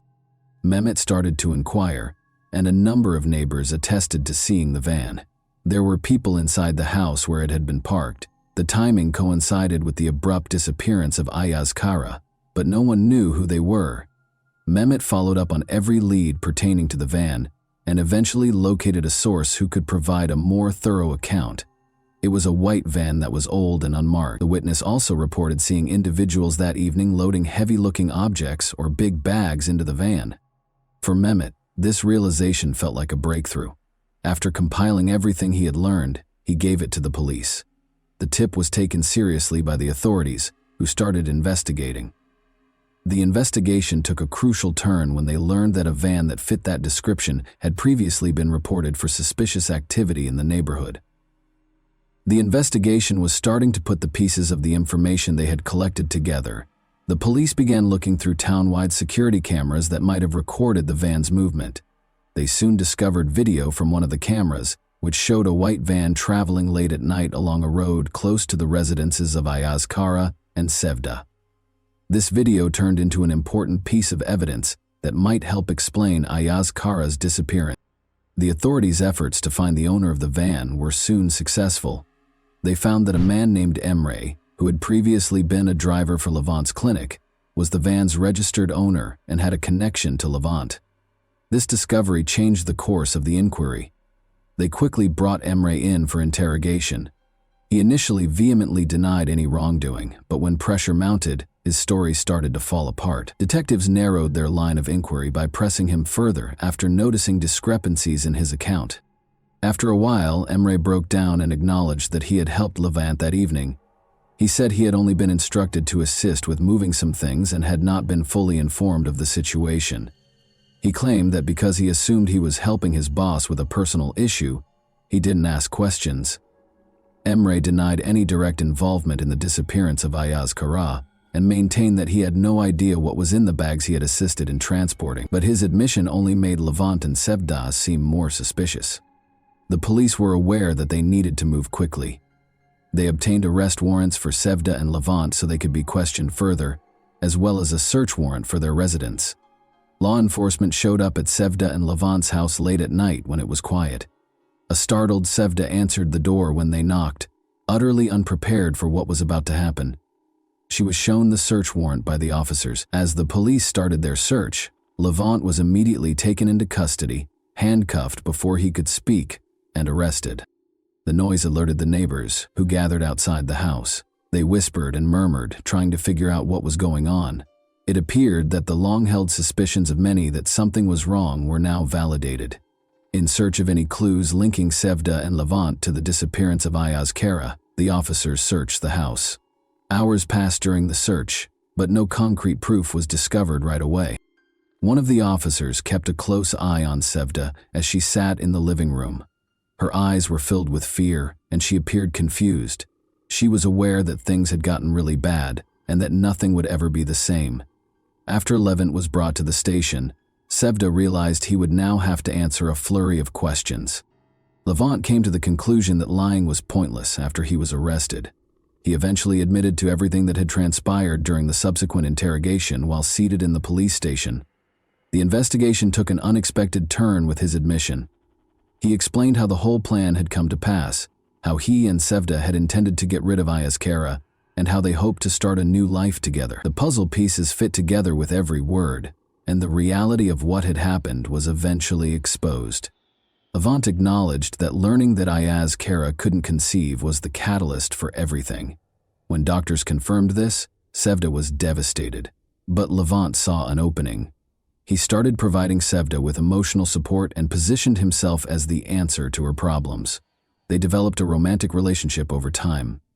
Sevda told Levant she no longer wanted to live with Ayaz Kara after she became pregnant with his child. Levant agreed to assist in getting rid of her husband because he was obsessed with Sevda and wanted to start a new life with her. Everything had been meticulously planned for the night Ayaz Kara vanished. Levant had made arrangements for Emre, his old driver, to help with the ride. They had picked a night when Ayaz Kara was returning home later than normal, and the van was parked close by. They moved quickly after Levant entered the house, pretending to check on Sevda.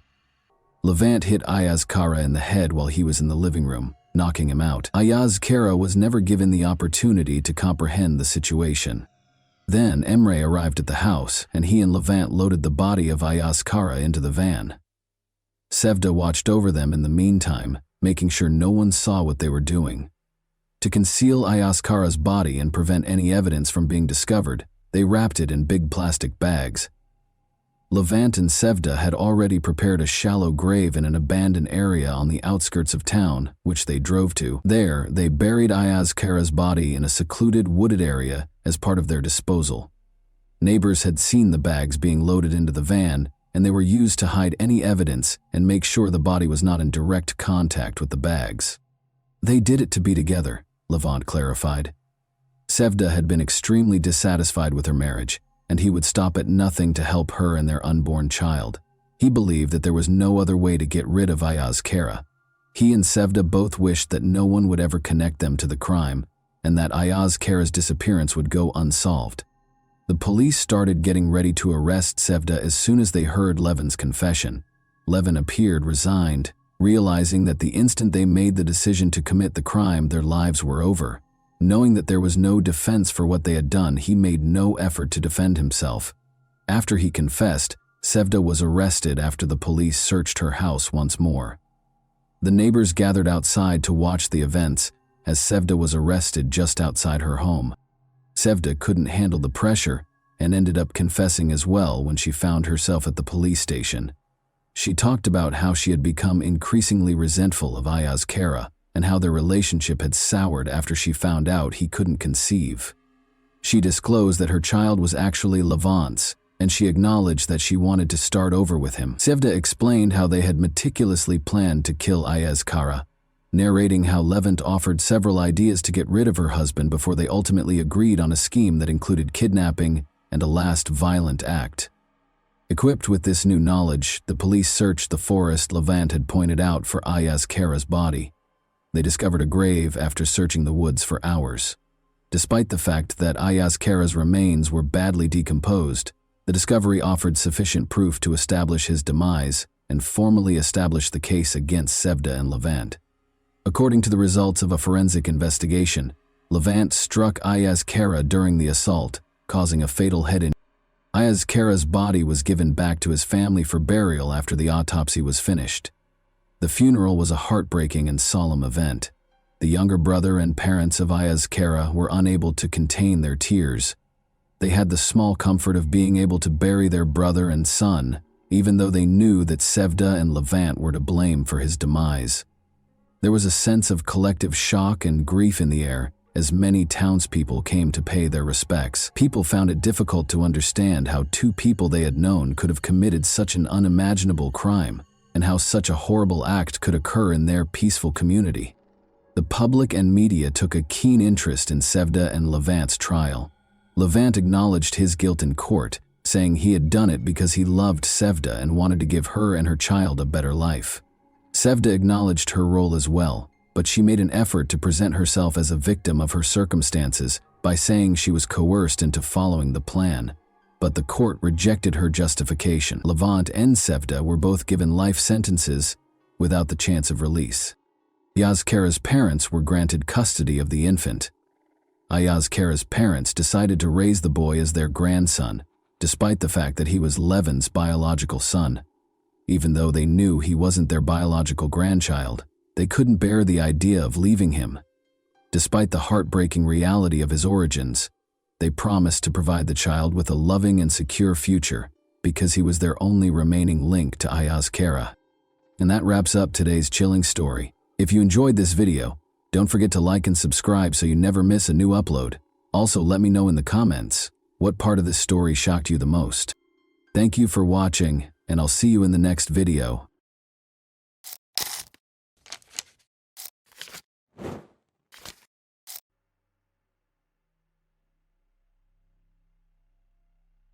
This is the story of a murderer who avoided punishment for years, despite numerous facts pointing to his involvement in a small town. A 13-year-old girl vanished, and it was not discovered until 24 hours later. This case remained unsolved for over 10 years, and it was finally resolved in the summer of 2021. In this video, we'll explain what happened to Haley Dunn. This story was set in the American town of Colorado City, Texas. This location is typical of low-rise America, covering 14 square kilometers. On Christmas Day 2010, the town had a New Year's vibe. Haley Dunn, a 13-year-old girl living with her mother Billy, boyfriend Sean, and older brother David, had a happy Christmas. Her mother divorced her father, Clint, when she was 10 years old, but they never stopped communicating. Her father lived across the street from Haley's house. On December 26th, the girl spent the majority of Christmas at her father's house, unwrapping presents before returning home to play video games and go to bed. The following day, her stepfather and mother went to work as usual. Billy left her cell phone at home so that the kids could reach her. Before leaving, she peeked into her daughter's room while she was still sleeping. Sean worked in another town, about a half-hour drive away. According to him, he had an argument with his boss that day, which led to him being fired and leaving work only 10 minutes after arriving. He then drove to his mother's house, where he spent some time before returning to Colorado City around 3 p.m. Sean went to pick up Billy from work that evening. When they arrived home, Billy noticed that her daughter was not there. Sean informed her that the girl had gone to her father's house and planned to spend the night at a friend's house. Haley frequently stayed overnight at friends' houses, so her mother took this information calmly. Small towns like this often have the illusion of safety, so parents are less worried about their child's safety. On December 28th, Haley did not return home. She went door to door, but no one saw the girl that day. Billy went to the police around 2 p.m., but they chose the easiest route. The police's main theory was that she had fled from home, which initially hampered the investigation. A voluntary escape is not investigated to the same extent as a missing minor. They searched Billy and Clint's houses and brought search dogs to the scene. The next day, they followed Haley's trail from the house to a nearby motel. It was extremely strange. None of the motel employees had seen this girl. She was not captured on any security cameras, and a thorough search of the premises yielded no results.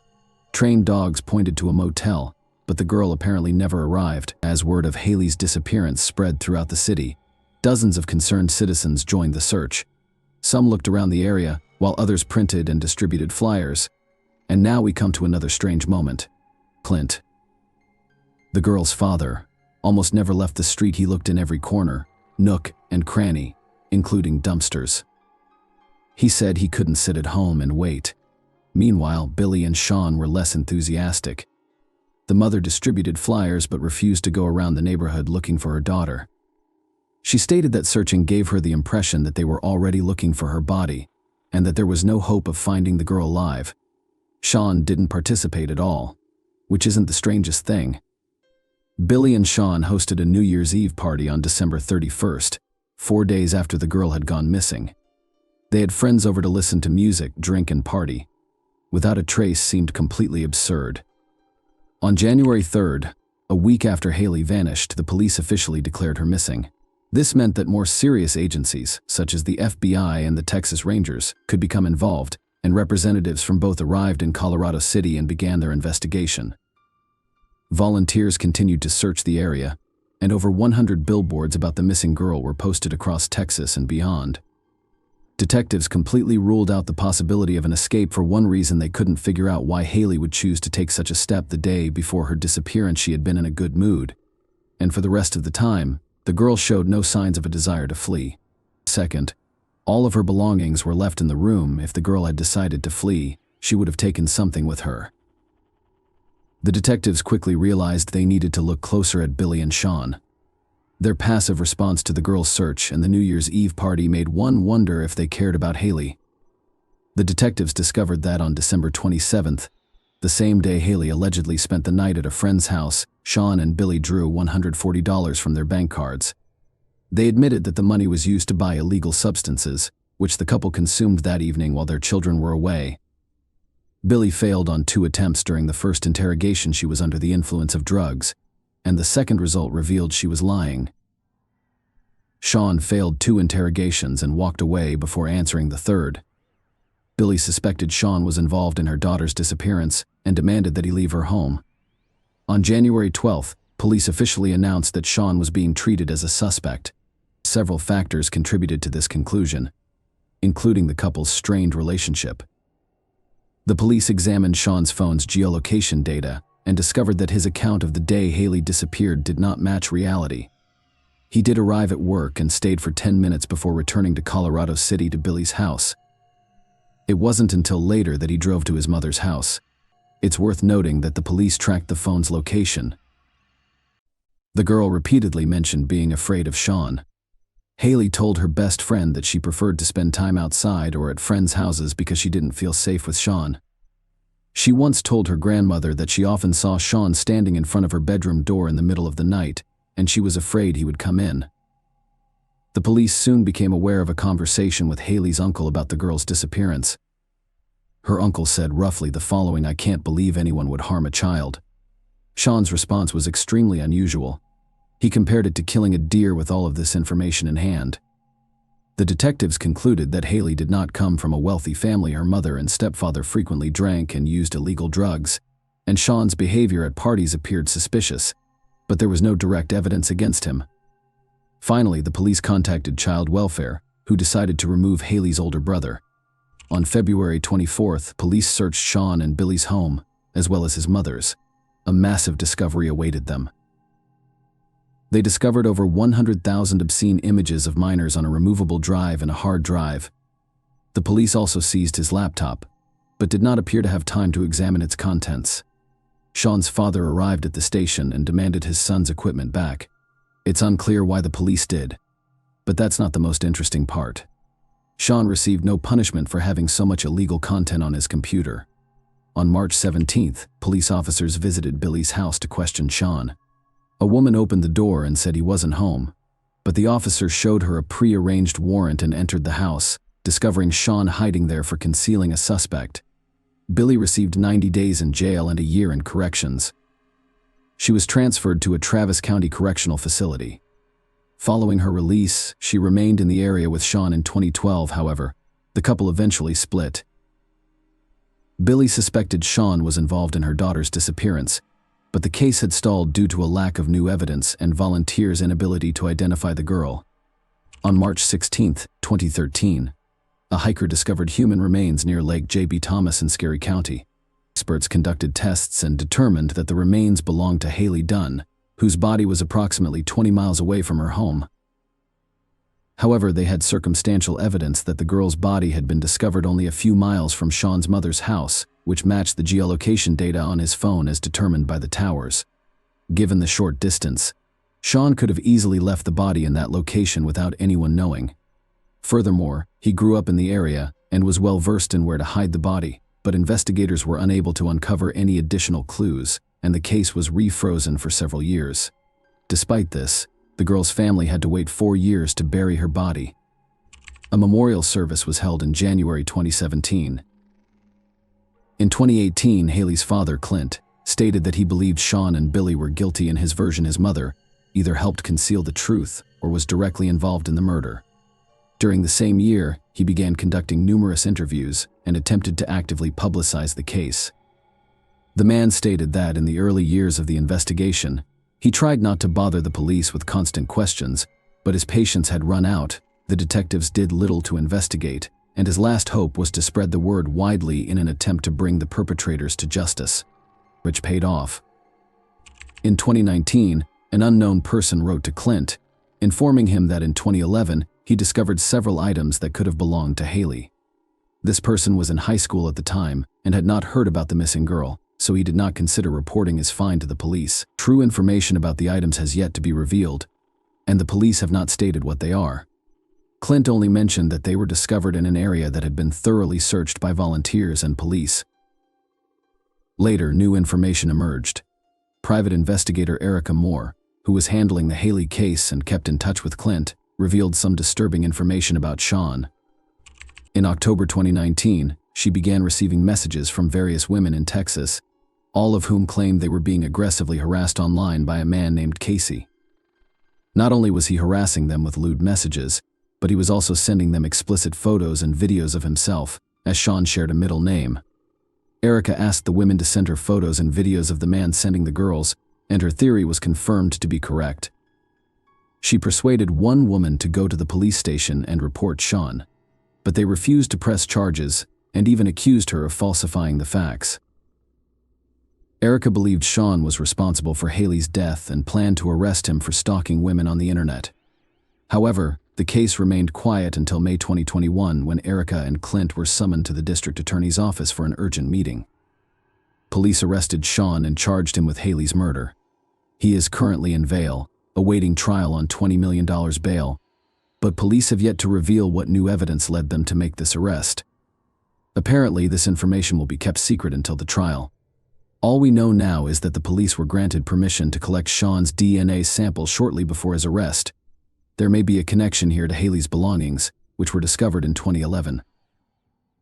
When Billy learned of her ex-boyfriend's arrest, she made a strange statement. She said she wasn't surprised Sean was involved in the murder, and she wanted to believe in his innocence until the very end. She also thanked God that the man would now be punished for his actions, which Billy had actively obstructed during the initial investigation while defending Sean. A date for the trial will be announced soon. At this point, it is difficult to predict whether a conviction will be obtained. It will be determined solely by the significance of the evidence, which police are now withholding in any case. Sean remained at large for over 10 years, despite the fact that all evidence pointed to his involvement in the murder. Haley's complaints to friends and relatives, the use of forbidden materials with children, and the man's constant lies during interrogations raised suspicions on all sides, as did Billy.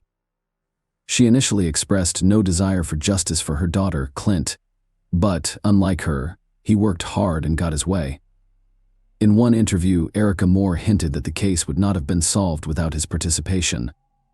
She did not provide any details, but we can recall the story of Haley's found objects. The person who discovered them only learned about the entire story through Clint's social media posts. More information about this case, including a court decision, will undoubtedly be released in the near future. Right now, all indications are that Sean will be convicted, and in Texas, that means only one thing: he will face the death penalty for his actions against the child. Unfortunately, there is no way this will help Haley Dunn live a long and happy life anymore. Please share your thoughts on this story in the comments section, and thank you for watching.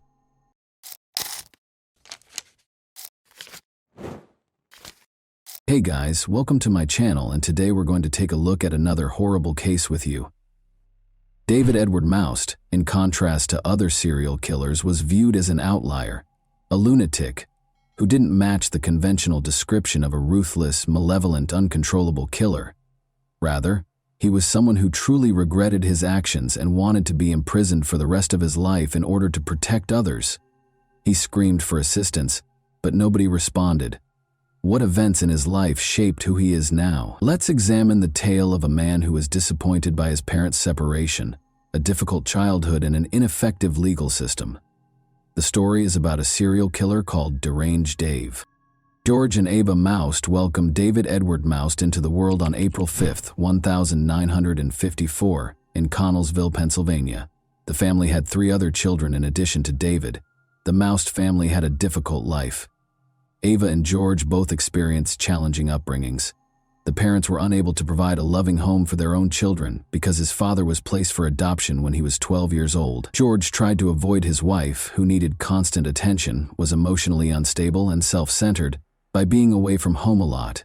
Their mother had a nervous breakdown shortly after the birth of David's younger brother Jeffrey and spent a month in the hospital. She might have experienced postpartum depression, although at the time medicine didn't fully understand or support women with such conditions. David's parents divorced in 1963, when he was just 7 years old.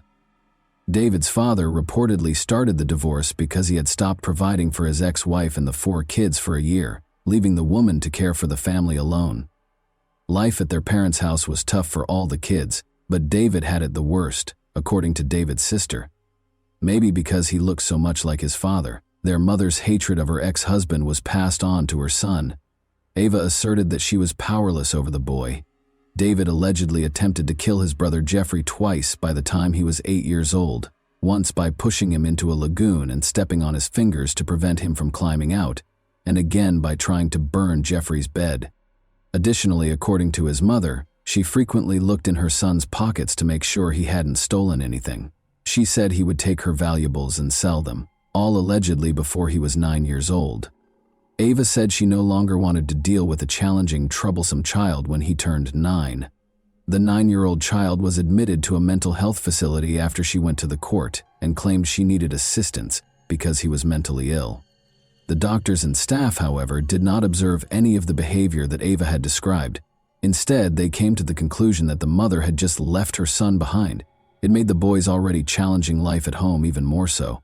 Numerous other patients, including those with aggressive criminal tendencies, developmental disorders, and schizophrenia, had to share common areas with him. David felt confused and angry. Given that both his mother and father had deserted him, he felt stuck and had nowhere to go. He waited by the window on visitation days, hoping to see his mother, but she never showed up. In an attempt to comfort him, the institution's staff offered explanations for his mother's absence, such as her illness or another reason. The boy eventually came to terms with his circumstances. He and the other kids just thought their parents were in need of a vacation. In part, the kids were correct, but in reality, they hadn't been abandoned, at least not in David's case. As terrible as it sounds, such institutions were used in those days to essentially leave a child there. Later, David remembered a boy who was sent to the mental institution by his parents, who treated it like a summer camp while they took their own vacations, and who spent many summers at the clinic. Their son miraculously recovered from his mental illness by the time they got back from their vacation. Doctors evaluated David's intelligence right away. He was always able to express himself clearly and showed remarkable skills remembering sports events with vividness. As a result, the medical staff quickly came to believe that David's mother, Ava, rather than her son, was mentally ill. In order to send David home, they waited for her to recover. But each time they attempted to arrange for the child to return home, his mother turned him away. The clinic staff was forced to formally recognize David's lack of mental abnormalities when he turned 13. But he had nowhere to go yet. As a result, he was moved to a children's home a few blocks from his family's residence. His realization that his relatives lived close by but didn't want to interact with him must have been extremely upsetting. But David ended up with other boys going through adolescence in a shelter. It was only natural for them to try out relationships with one another because they were unable to engage with people of the other sex. Another boy started clamoring for David's attention as soon as he arrived at the children's home.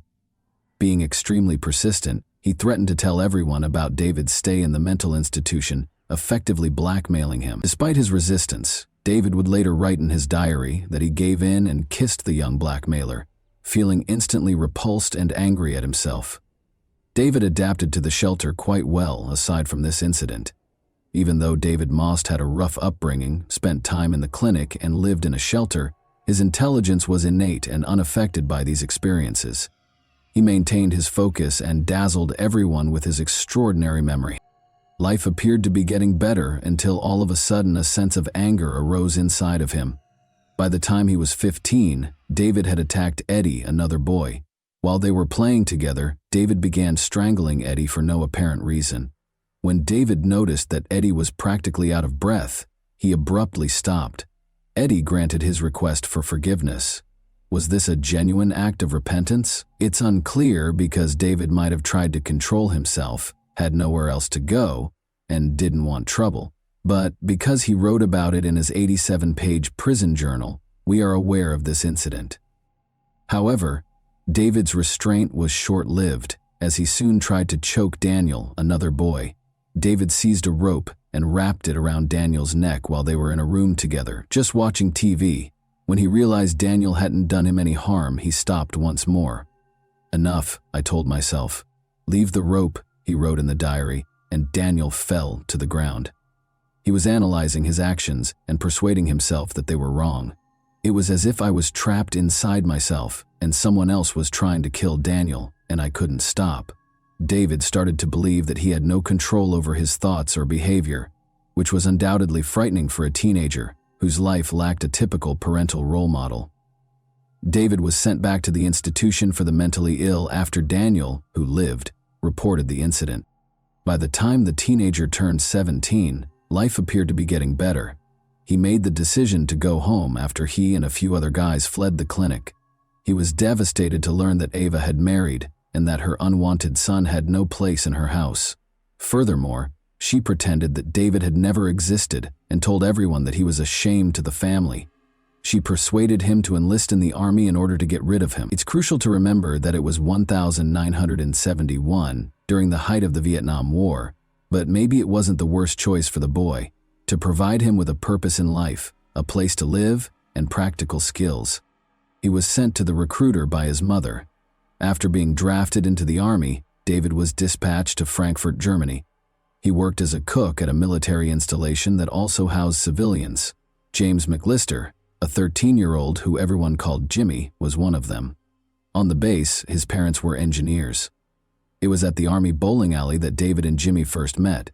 David also found another talent. He was a great bowler who competed and made a respectable living doing it. After becoming friends, David and Jimmy spent time together until one night when David woke up in his bed with Jimmy, naked. He became furious. He recommended that Jimmy take a moped ride. The boy obviously viewed him as an older brother, trusted him wholeheartedly, and complied without hesitation. If only he understood David's thoughts. David tied Jimmy to a tree and beat him with a plank he found there after they drove a long way from the base to a location where a World War II bomb crater still existed. Jimmy's killer just untied the body and left it there when Jimmy stopped breathing. David went back to the base and acted as though nothing had occurred. They looked for the boy, of course, but he was only located a month later. Despite being in custody, David managed to persuade the judge that it was a tragic mishap. The boys allegedly damaged the moped, and Jimmy crashed out of it. David hid Jimmy's body because he was afraid and unsure of what to do. He was taken seriously. David was given a 3-year prison sentence because there was no proof of murder. It's interesting to note that David behaved flawlessly while incarcerated, received a diploma, wrote to his family once a week, and learned practical new skills. He was eligible to be considered for early release on parole because of his excellent behavior, but he turned down the offer. The young man was terrified of being free as he realized what he was capable of. He had ample opportunity to think about his actions while confined, and he came to the conclusion that he would undoubtedly murder someone else if he were freed. He was repulsed by such thoughts and feelings and hated himself for them. Because he had a conscience, his lawyer subsequently referred to him as one of the most remarkable serial killers. Even up until the point at which he committed another murder, he felt bad about killing people. Because of what he had done, he detested himself. But the desire to kill came back, and he gave in and killed once more. It's a really odd behavioral pattern. However, when he turned 23 in 1977, he was set free. He made friends with a teenage boy after relocating to Chicago 2 years later. Although it appeared that they were friended, David occasionally felt the urge to stab the boy while he was staying overnight. David gave in to this overwhelming desire after they had another drink, and the teenager dozed off on the couch. He nearly disemboweled him by stabbing him in the abdomen with a knife, but the teenager lived. David was found guilty of attempting to kill someone. He was found not guilty, despite lying on the witness stand. We don't know what he said to convince them. Maybe he was also a devilishly convincing person when needed. David had not been able to learn to control his desires by the time he was 27. He remembered the kiss at the orphanage when a boy came up to him, trying to figure out what was happening to him. He hypothesized that his bad behavior stemmed from this unpleasant, intimate experience. He therefore made the decision to track down and murder that boy, who was now a man. He thought he could stop his destructive impulses and desires by doing this. He therefore embarked on a quest to target this man with his anger. But he found out that the man was incarcerated when he got to the location where the boy had lived. Therefore, David wasn't the only person who got into trouble after leaving that orphanage. He was unable to control his urge to kill or vent his anger on his offender. Then he saw a 15-year-old boy named Donald Jones going by his car. He was utterly innocent and just happened to be in the wrong place at the wrong time. Under the pretense of a straightforward odd job, David persuaded the teenager to get into the car and drove him to a remote location with quarries. Like his last victim, he stabbed Donald multiple times in the abdomen. He later described in his diary how the boy repeatedly pleaded with him not to be killed, saying, "Don't kill me, I'm only 15 years old." Nevertheless, David was powerless to stop himself. Then, unable to leave the teenager alone, he led him to the section of the quarry that was flooded. The teen died. David left the town without waiting for the body to be found. He was aware that Galveston, Texas, was where his uncle resided. David was given a job in his construction company and was permitted to live with his uncle. Once more, David demonstrated that he was a great worker, but after he unintentionally damaged the company van, his uncle fired him. The situation worsened. He offered a 14-year-old boy alcohol and illegal drugs when he invited him to his hotel room, but instead he started beating him. He stopped abruptly, as though the regular David took over and realized he had committed this terrible deed. Embarrassed, he dropped the weapon and started crying. David was given a 5-year sentence and the boy lived. He once more believed that he would carry on killing if he were released from prison. He was extradited to Chicago in 1982 in connection with the murder of Donald Jones, after investigators began linking him to the Donald case. They kept him in a mental health facility for a long time because they didn't think he was competent to stand trial. But in 1994, after waiting for a trial for 10 years, David acknowledged his guilt. He received a 35-year sentence. He was the most dangerous inmate the Illinois Department of Corrections would have, according to a report written by the Cook County prosecutor. He was even called a criminal on par with John Wayne Gacy by the sheriff. However, David Moust's sentence was lowered by 12 years because he had to wait 12 years for a trial and extradition. His remaining sentence was also reduced by 2 years due to his excellent behavior while incarcerated. In a 6-page letter to the Illinois Department of Corrections, David expressed his desire to remain incarcerated and acknowledged that he was unable to control himself. Illinois had a law at the time that permitted a convicted sexual assault offender to voluntarily serve out the rest of their life in prison. When given this choice, David wrote back, "Bring the papers, I'll sign everything," but no one approached him. His attorney claims that the letter was never even read, and he was freed from detention in 1999. Following a subsequent release, David relocated to Oak Park, Illinois. A year later, he attacked his friend Anthony by striking him on the back of the head with a metal pipe, despite his hope that a new place to live would allow him to start over. It would seem reasonable to assume that the police would deal with him more severely this time, but since Anthony was a former gang member who didn't want to involve the police and wouldn't testify against David, no charges were even filed against him. After his parole expired in 2002, David made the decision to relocate once more, this time to Hammond, Indiana. He discovered a local job that frequently involved and was frequented by teenagers.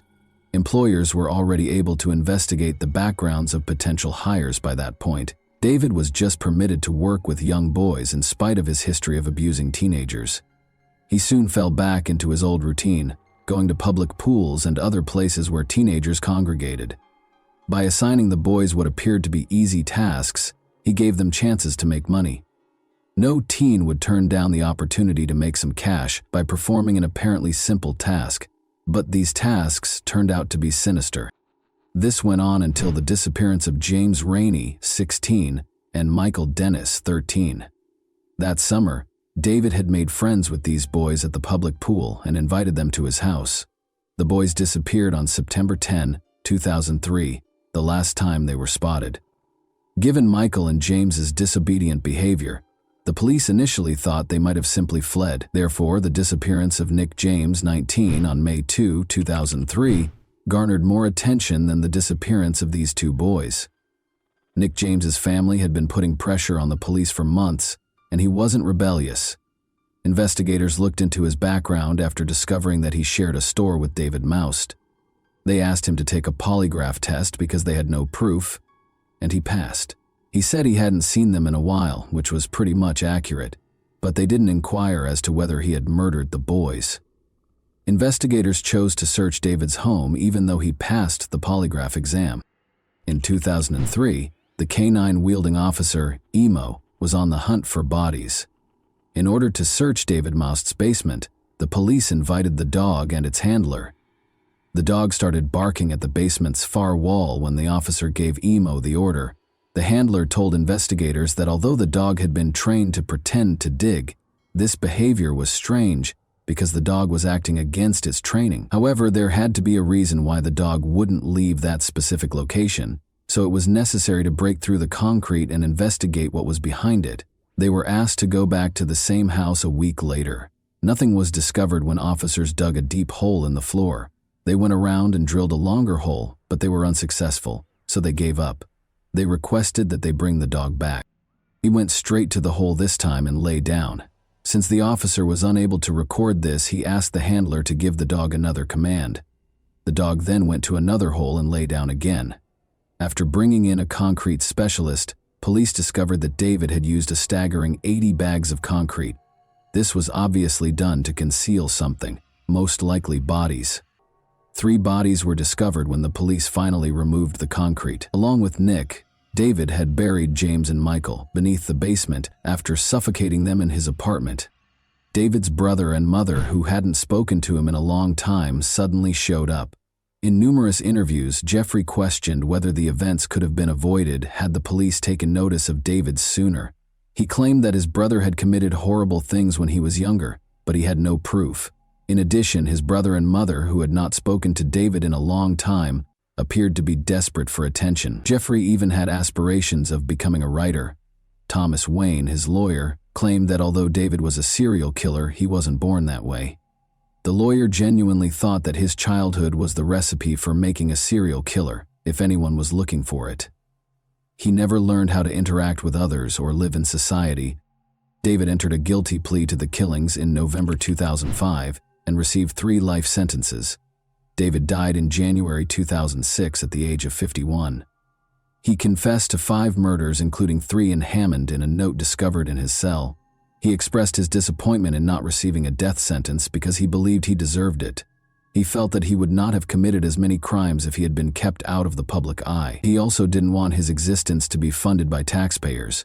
He accepted responsibility for his actions and begged the families of the victims for forgiveness. He only blamed himself, not his parents or upbringing. David wrote that although he loved his family, they never loved him back. And that wraps up today's chilling story. If you enjoy this video, don't forget to like and subscribe so you never miss a new upload. Also, let me know in the comments what part of this story shocked you the most. Thank you for watching, and I'll see you in the next video.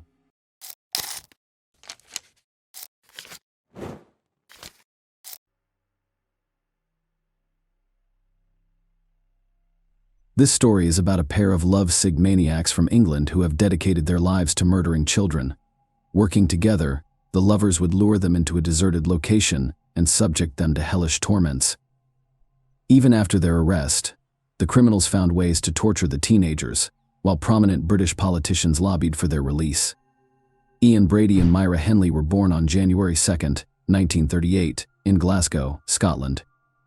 His mother, Margaret Stewart, worked as a waitress, and his father's identity is unknown, according to her. He was a local journalist who died 3 months before her son's birth. Margaret gave 3-month-old Ian to the Sloane family, who had 4 children of their own. Ian took their last name but continued to see his mother regularly. At the age of 9, he and his family moved to the town of Pollock, where he enrolled in the local school. From an early age, Ian's acquaintances noticed his cruelty to animals and later described him as the Terrible. He dropped out of school and started working at a shipyard, but after less than a year, he changed jobs and became a messenger butcher.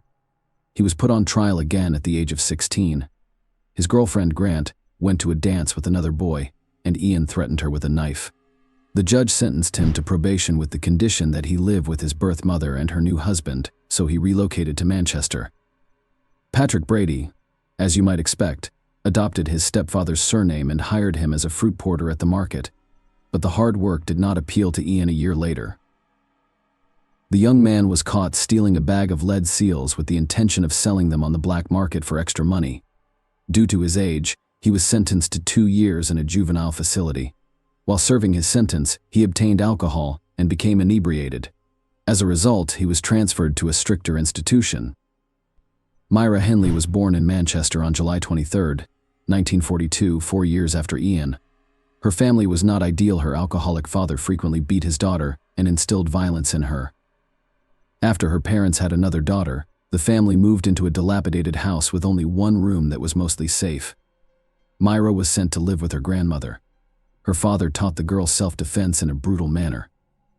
He demanded that his daughter fight back against any abuser and would not tolerate weakness. He once made her beat up a neighbor's boy for scratching her cheek. Later, the maniac described this incident as her first victory. Another shock during the girl's childhood was the death of her close friend, 13-year-old Michael Higgins. He invited her to swim in the nearby abandoned reservoir, but she declined. As a result, the boy drowned, and Myra felt bad. Following that incident, the girl gradually began to explore religion. She joined the parish of the local church and became godmother to Higgins' nephew. When she was 16, the girl started working as a clerk in a small firm. Her responsibilities were straightforward: brew coffee, fetch something, and print documents. Despite this, she quickly gained the team's trust after receiving her first paycheck. Myra Spence will be out of work for a week. Then her co-workers chipped in, giving her the same amount from their pockets around the same time. The girl intended to get engaged to her boyfriend, Ronnie Sinclair, but later changed her mind. She changed jobs when she was 17, but she didn't seem to enjoy the new job as much. 6 months later, she was fired for chronic absenteeism. At the same time, Myra went to the judo section, where even the guys refused to fight her. Once she got a taste for it, she couldn't stop in time, causing serious injury to her opponents. At the same time, Myra colored her hair pink. The future maniacs met at Millward, where they both found jobs. Myra was 19 years old when Ian turned 23. According to the young woman's diary, their first conversation occurred on July 27, 1961. Myra initially sympathized with the young man despite his criminal record, but eventually lost interest. However, 6 months after they met, Ian asked her out to a movie, and the young woman agreed that the choice of a movie for a first date was as strange as possible, a documentary about the Nuremberg trials, and that the couple continued to go to the movies for the most violent films. And soon Brady instilled in Myra an enduring interest in Nazis. They frequently sat down together to read materials and books about the atrocities of the Third Reich while drinking German wine, which piqued her interest. Myra began to imitate the Aryan young woman model, dyeing her hair white and wearing dark red lipstick. Later, she dramatically changed her wardrobe to more candid short skirts, leather jackets, and high-heeled shoes. The couple continued to work together, but their attention to the team dwindled with each passing day. Calling the relationship perfect at the time was impossible. In a letter to an old friend, Myra revealed that Ian had slipped her sleeping pills. After a few months, Ian and Myra decided to rob a bank. The young woman rented a van and attempted to learn how to shoot, but failed to master the skill. Despite this, she eventually acquired a rifle and 2 revolvers. The couple eventually abandoned the idea, and they were likely safe. They were eventually given new housing through a government program because their previous one was deemed unsafe. Brady was also the first to express Myra's deepest desire to commit the perfect murder. He was inspired by Meyer Levin's book Coercion, in which 2 teenagers plotted to kill a 12-year-old boy in order to avoid the death penalty. The young woman was undeterred by this revelation and agreed to assist her lover. The plan was extremely simple.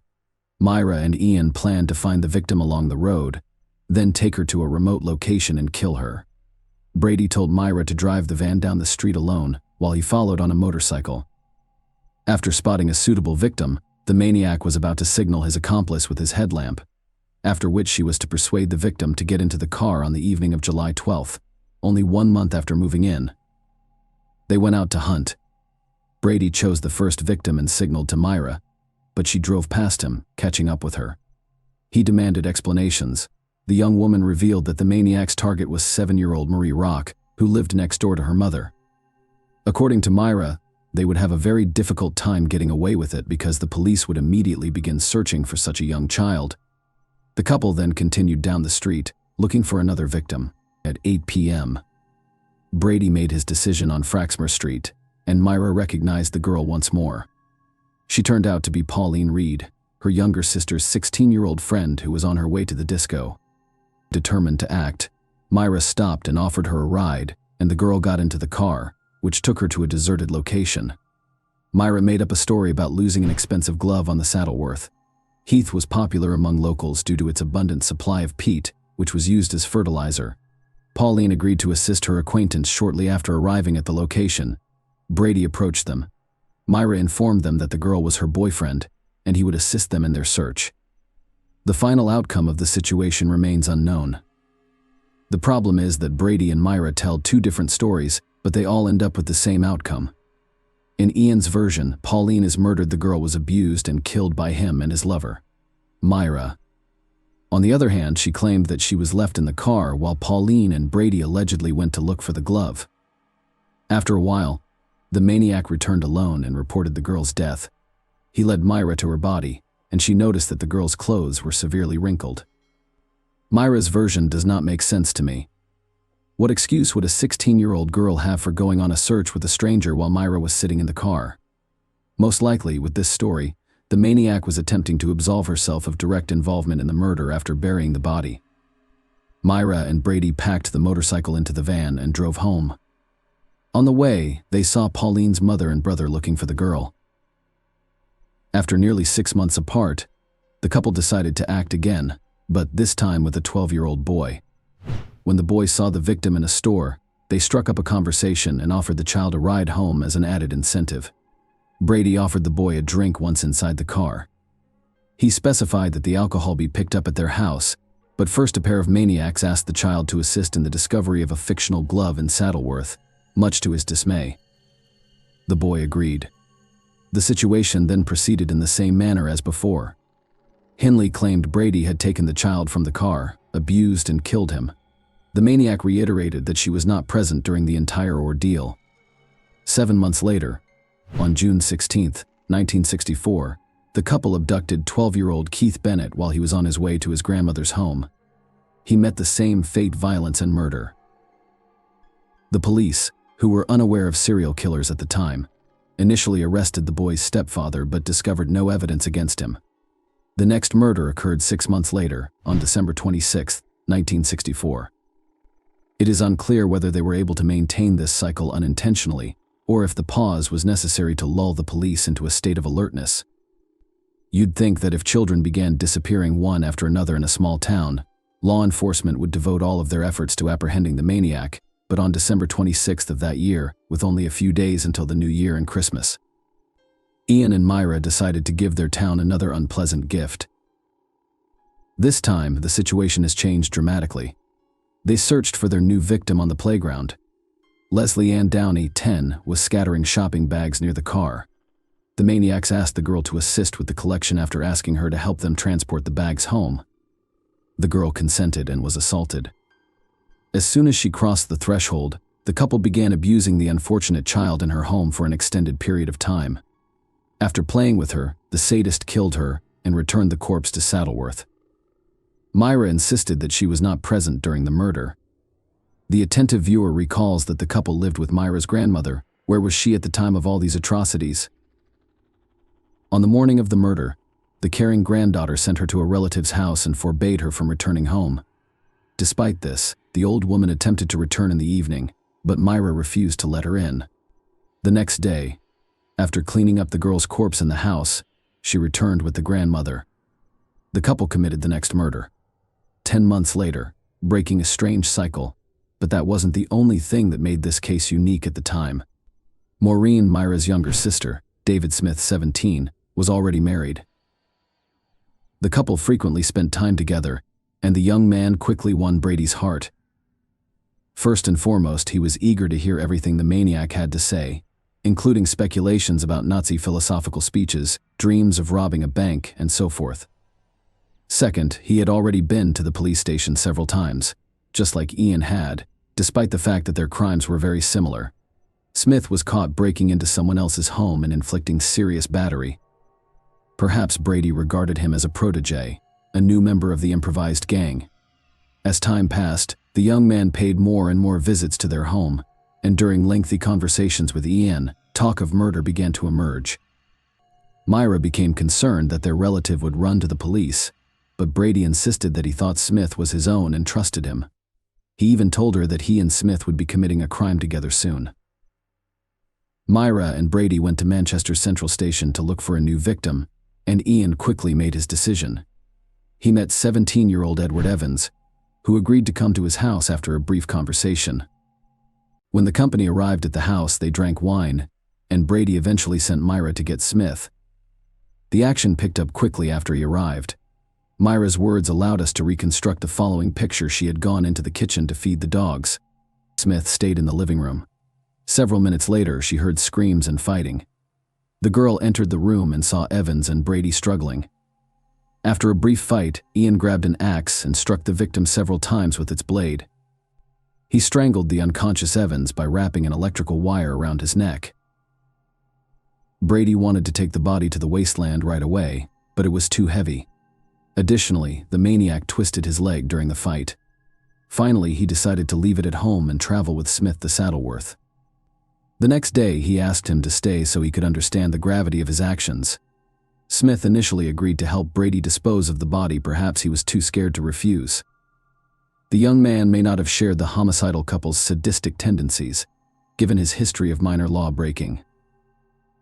After listening, she requested that he report the horror to the police. Smith listened to her and called the cops from a nearby phone booth at 6 a.m. His story differed slightly from what Myra would later say. The police archives include an exact transcript of that call. Brady led me into the kitchen and offered me 3 small buns with a drink. I nodded and asked for the rest. Ian went into the living room while I waited in the kitchen. After a few minutes, I heard a wild scream like a woman screaming in a high-pitched voice. After hearing Myra's screams, I ran into the living room and saw a young man lying face up on the couch with his feet on the floor. Ian was standing over him, holding an axe over his head and hitting him on the left side of his head. The officer knocked down the maniac's door, and Myra opened it. He took out his identification card and quickly made his way into the house, where he caught Brady, who was writing an explanatory letter to work and asking for time off due to an injury. The officer told a made-up story about investigating gun cases and asked to see the house. Myra agreed, and he inspected all but one room.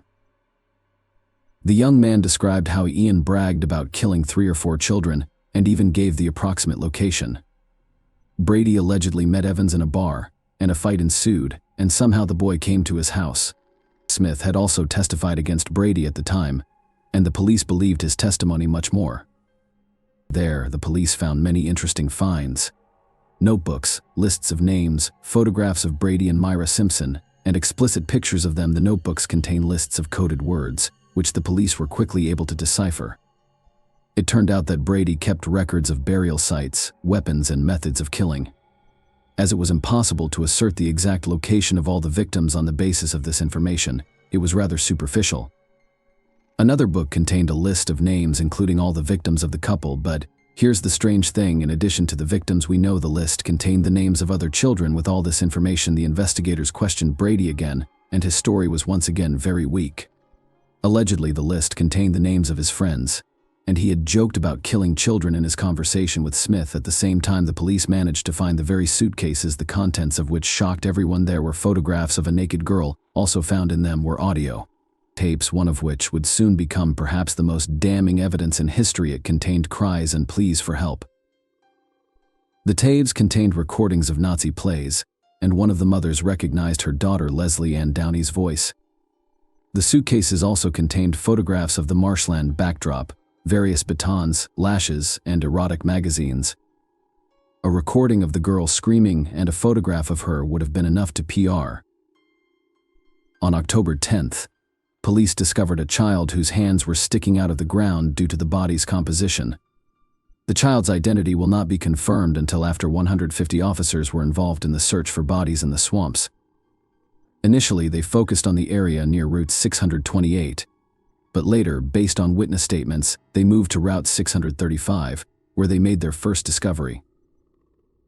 On April 19, 1966, Myra and Brady were charged with the murder of Edward Evans Lessell in one of the most high-profile trials in British history. He did not deny taking them, but claimed that the girl was brought to their home by 2 men and then taken away to an unknown destination. The police temporarily halted their search of the swamps due to the onset of winter. During the trial, David Smith, the main witness, signed a contract with a local newspaper to give an exclusive interview if Myra and Brady were convicted. The newspaper paid him a significant sum of money for this.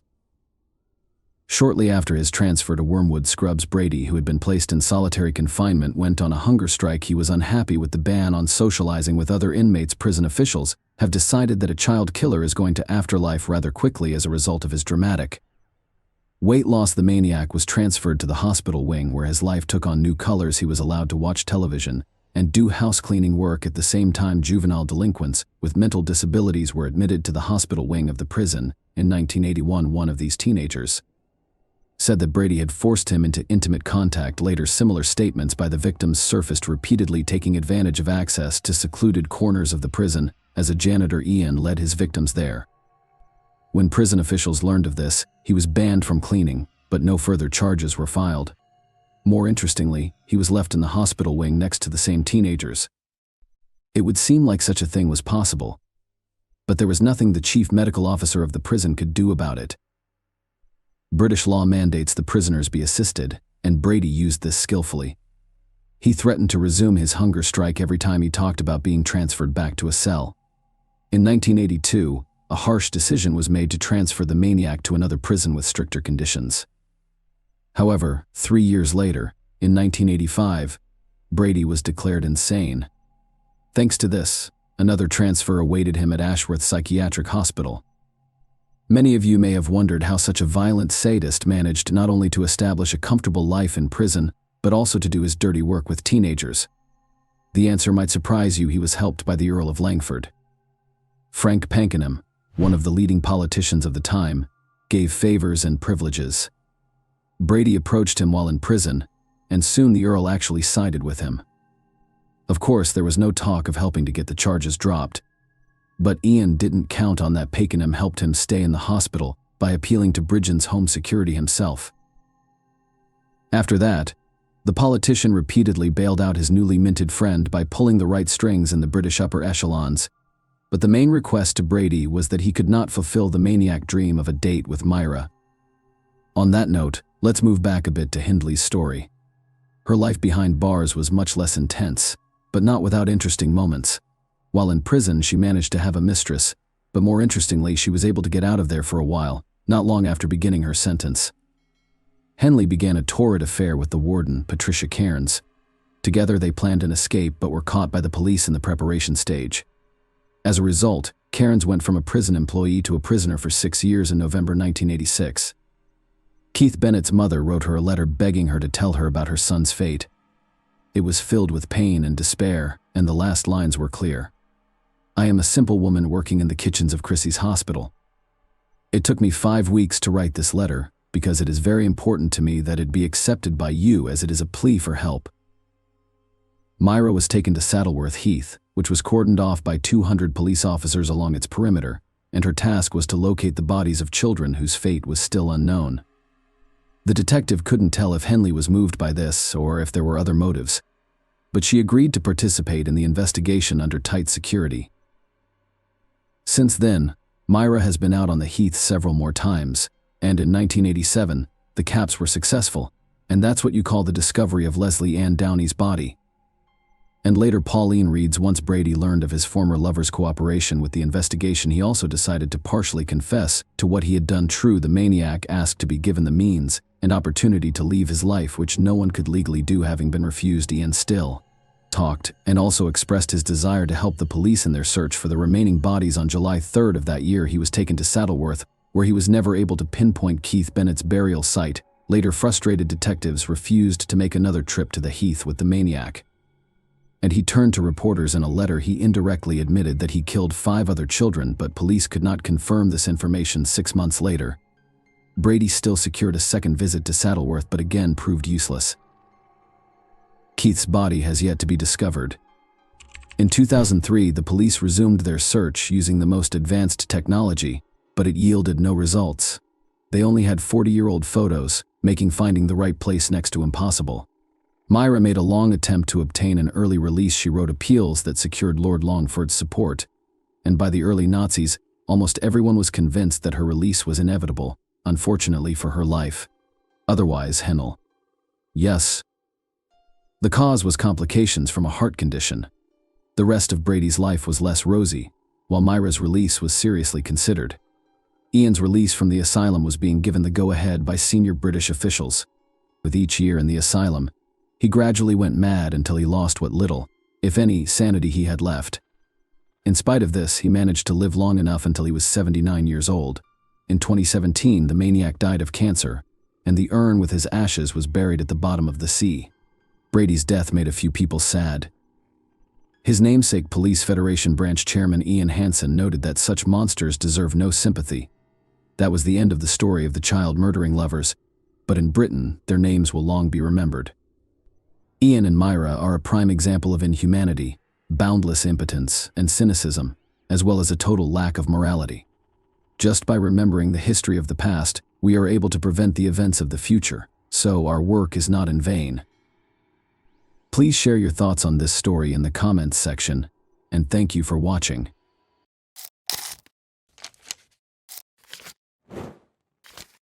Hey guys, welcome to my channel, and today we're going to take a look at another horrible case with you. Generally speaking, psychopath is not a recognized diagnosis. Rather, it describes a variety of personality disorders that range in severity from mild to severe. Individuals with these conditions frequently exhibit a pronounced imbalance in their behavior and character. While some feelings and emotions are totally dominant, others are noticeably absent. These people are all characterized by a poor capacity for impulse and emotion control. Today's story perfectly captures the good and pleasant appearance of someone with these qualities, as well as the true nature of their uncontrollable and excessively strong emotional reactions. Young Australian Danielle Finlay Jones was looking for her own happiness when she came across the ideal man online, someone who vowed to love her no matter what. What resulted from this, you will soon learn. On October 20, 1991, Danielle Finlay Jones was born in Cranebrook, Western Sydney. Growing up with her older brother Blake, who had always protected and cared for her, she was the youngest of two siblings. When she was only 4 years old, her parents got divorced. Danielle and Blake remained with their mother Jacqueline following the divorce, and their father was hardly involved in their lives or upbringing. Sports were Danielle's passion from an early age. Although she engaged in multiple activities concurrently, soccer was always her favorite. She joined a neighborhood soccer team when she was a schoolgirl. Since the majority of the girls in her neighborhood preferred dance or gymnastics, she initially had to play with boys. Danielle went on to become the team's captain, win multiple major sporting honors, win the respect of her teammates, and win the admiration of the supporters. She eventually began coaching young teams, and in 2017, she even served as the face of a significant marketing campaign for women's soccer. Danielle studied education and social work at the University of Sydney after graduating from high school. After graduating, she continued to play sports while working as a teacher at a nearby school.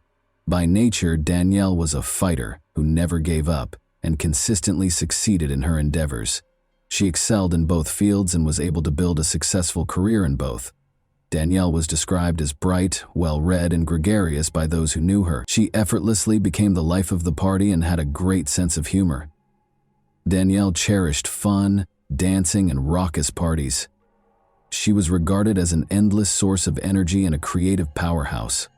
More than her attractive features and toned athletic body, Danielle Finlay Jones was well known for her generosity and readiness to assist those in need.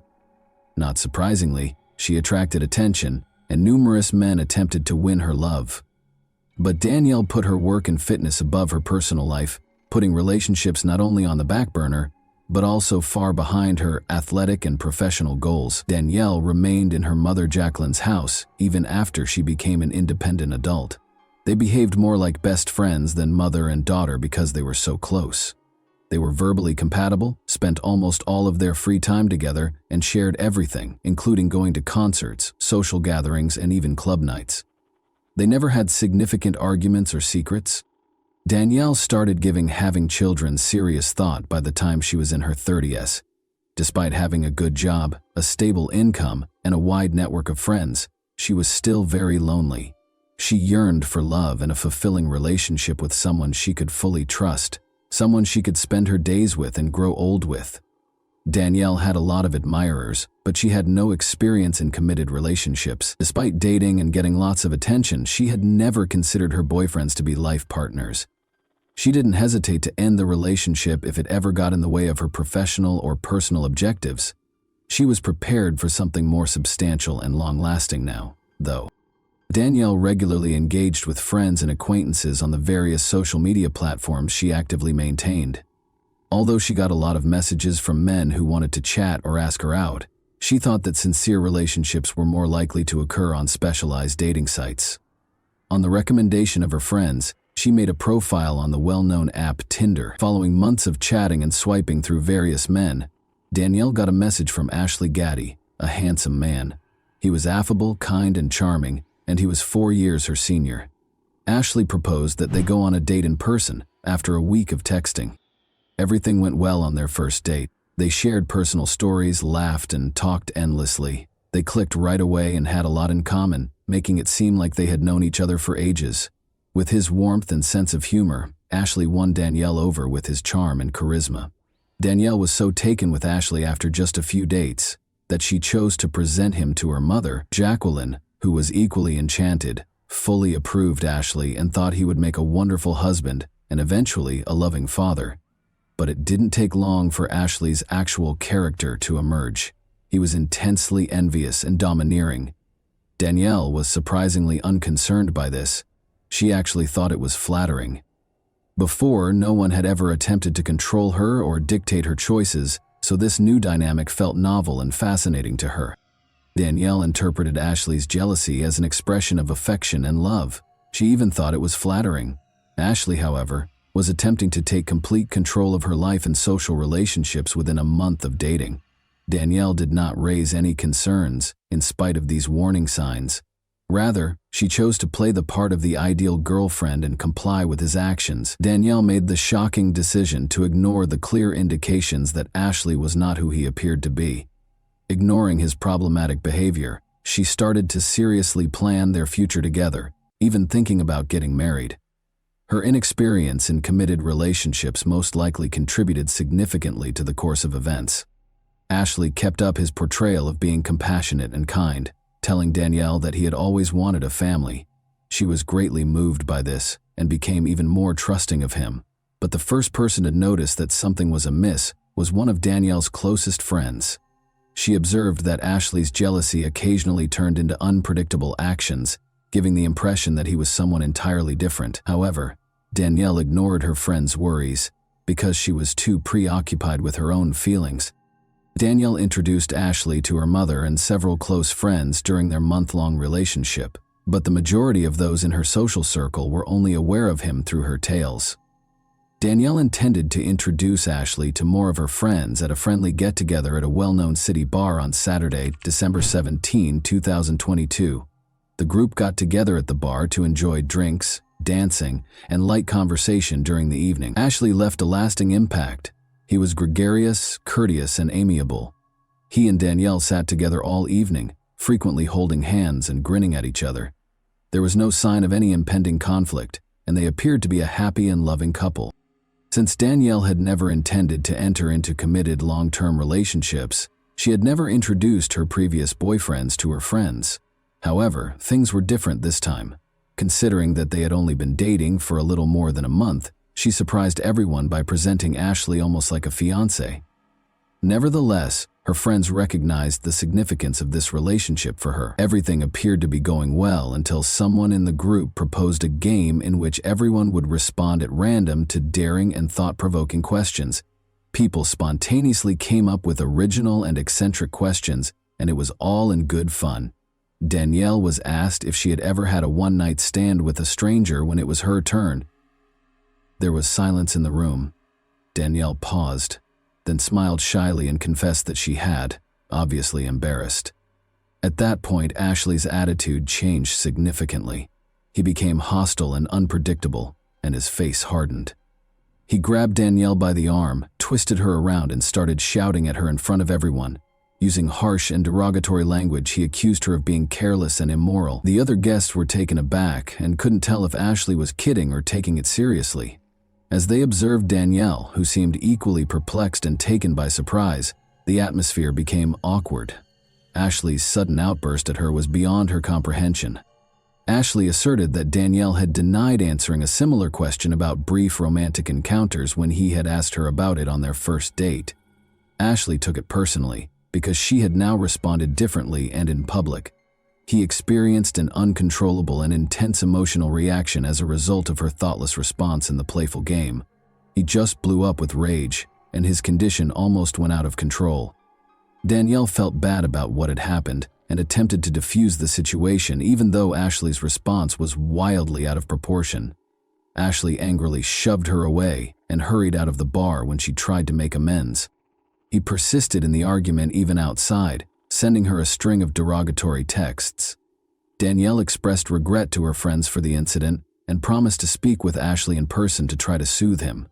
She found him outside and stayed away from him for 15 minutes or so before they went back to the bar together. They resumed their seats with the group as though nothing had occurred. Although the awkward tension among those who had witnessed it persisted, it appeared that the argument had been settled. In an effort to prevent more confrontation, no one brought up the incident again. The group attributed it to stress, alcohol, and anxiety related to meeting new people. Ashley remained composed throughout the rest of the evening, which went by without incident.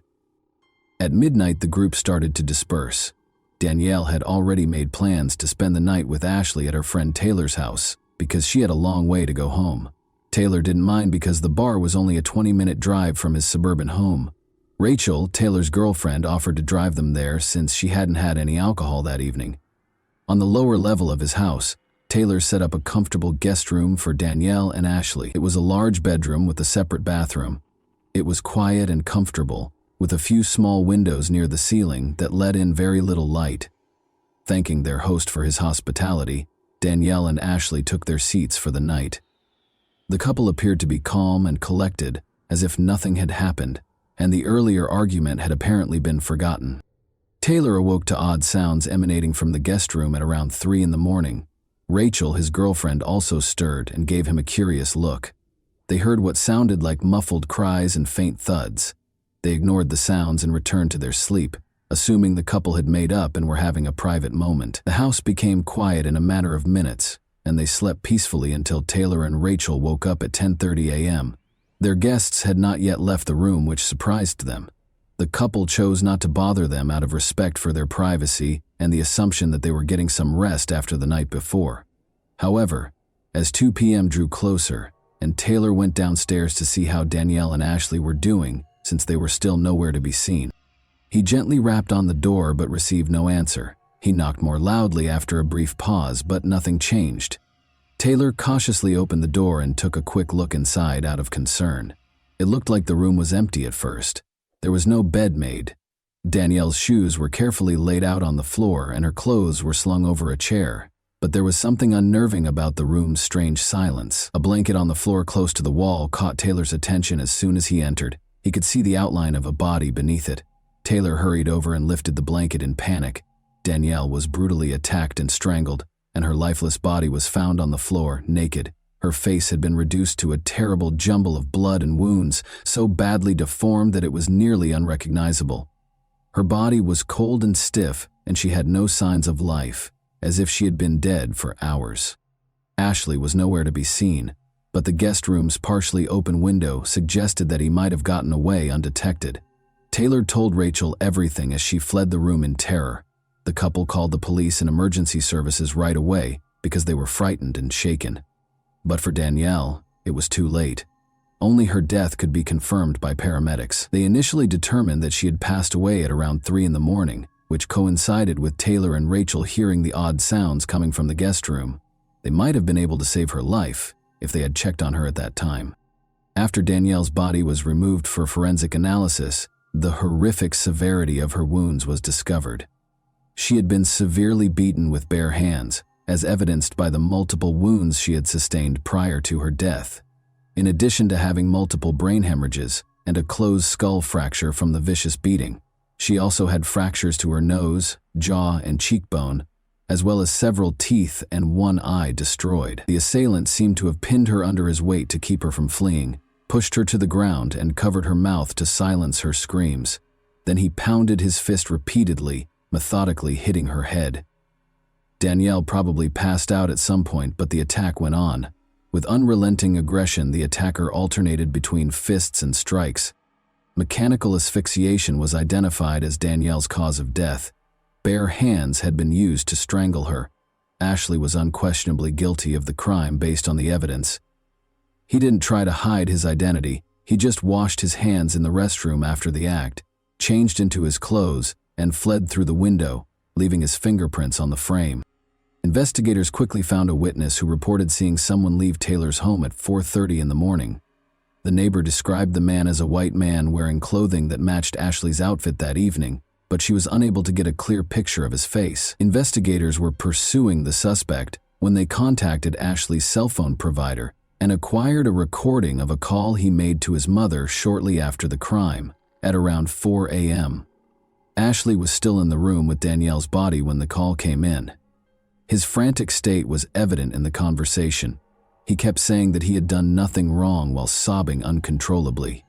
He claimed to have only found Danielle's body, while Ashley insisted that someone else had entered the room and hurt her. He sounded as though he was making a valiant effort to persuade himself and his mother of this made-up story. Luckily, authorities were able to track Ashley's location because he neglected to turn off his phone after the call. He had apparently tried to hide in a remote mountainous area where he had fled. Eventually, police found him by a precipitous cliff close to a picturesque overlook. Ashley jumped over the safety barrier and clung to the cliff's edge as they got closer, threatening to jump if anyone got too close. Psychologists and negotiators with specialized training were sent to the scene. They tried to reassure Ashley for hours that he had nothing to fear if he was really innocent. Ashley continued to sit on the edge of her seat for almost 12 hours of the negotiations. Officers caught Ashley, who was tired and distracted, as midnight drew near, and they were able to pull him back to safety. Ashley exhibited unpredictable behavior. He cried, screamed, resisted, and made repeated threats to commit suicide. It was impossible to question him in his unstable state. After being transported to a mental health facility, experts stabilized him and determined that he had been in such a heightened emotional state that, had the officers not intervened in time, he probably would have jumped. Ashley was subsequently diagnosed with a number of mental illnesses, including excitable psychopathy, which is characterized by unprovoked violent episodes and abrupt outbursts of rage. The investigators looked into Ashley Gaddy's past after his arrest, but they were appalled by what they found. He had many victims before Danielle. More than 10 women have reported him to the police in the last 2 years alone, alleging physical assaults, attempted harm, and requests for protection from his harassment and stalking. It turned out that Ashley was fatherless, had serious mental health problems from an early age, and was extremely violent toward other people. His own mother and 2 sisters were his first victims. They endured his violent outbursts and physical aggression in silence, without reporting him, because they were afraid of what would happen to their family. Ashley could seem perfectly normal and sensible when he was at ease. However, this facade could be broken by the slightest trigger, revealing what could only be described as a monstrous side. Ashley experienced abrupt and severe fixations during his adolescence, especially in his relationships with women. His attractive appearance and endearing nature made it easy for him to find new romantic partners. However, he soon saw these women as his property after becoming involved. He would become violent if a girlfriend attempted to argue with him. When a partner broke up with her, he would start stalking and attacking her whenever he had the chance. At least 11 women reported Ashley for harassment, assault, and threats of harm between 2015 and 2021. In 4 of these cases, the victims withdrew their statements after the matter was somehow settled amicably, but the other women were able to get restraining orders to prevent him from coming. Ashley brutally attacked and almost strangled one of his girlfriends at the beginning of 2021. Ashley was found guilty after the woman brought the case to court. However, he only had to deal with a fine, community service, and a restraining order that forbade him from getting in touch with the victim. Ashley severely injured another woman in an attack later that summer. She filed a police report accusing him of attempted harm after barely escaping. Ashley was mandated to have a mental health assessment this time. He was given a lenient sentence by the court, which included 3 months in jail and an order to reimburse the victim, even though it was determined that he posed a high risk of reoffending.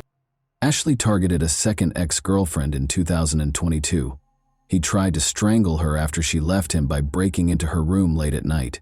Her parents were awakened by the woman's scream, and they stepped in, called the police, and prevented her from suffering any more injuries. The court was lenient even in this case, giving Ashley a prison sentence of only 6 months. Only 3.5 months into his sentence, just before he met Danielle Finlay Jones, he was released. The horrific crime committed against Danielle Finlay Jones received a lot of media coverage, with news broadcasts and newspapers both devoting sections to the case. 14 more women came forward to police during the investigation, stating that they had also been harmed by Ashley Gaddy at different times, but had kept quiet out of concern for reprisals. There were notable parallels between their stories. After a few dates, Ashley changed from being a nice and charming guy to a predator who attacked, beat, and tried to strangle them. Interestingly, the offender only ever used his bare hands and never used any weapons. Many of these women testified as victims in court, expressing fear that Ashley would once more get away with little punishment, be freed, and seek retribution against them. Given how frequently the repeat offender had been given light sentences or administrative sanctions for serious offenses, their concerns appeared to be well-founded. Justice might finally catch up to Gaddy this time, it seemed. He was the direct target of overwhelming evidence that he had committed a horrible act. But before the formal sentencing could happen, Ashley was discovered hanging in his jail cell on April 6, 2024. Although it appeared that he had committed suicide, his actions raised suspicions. Ashley was certain that he would be deemed insane and placed in a more comfortable mental health facility rather than a jail cell, because he displayed no remorse for his actions. Given these facts, some believed that Ashley's cellmates may have contributed to his demise, especially since he had allegedly attacked them several times. Danielle's murder devastated her family. Her brother and mother found it difficult to deal with the loss and turned their sorrow into activism. They started advocating for more stringent laws governing dating apps, suggesting background checks that would automatically flag users with significant criminal records. By enabling people to recognize possible dangers before entering into a relationship, they aimed to assist others in avoiding unintentionally running into dangerous people. And that wraps up today's chilling story. If you enjoyed this video, don't forget to like and subscribe so you never miss a new upload. Also, let me know in the comments, what part of this story shocked you the most? Thank you for watching, and I'll see you in the next video.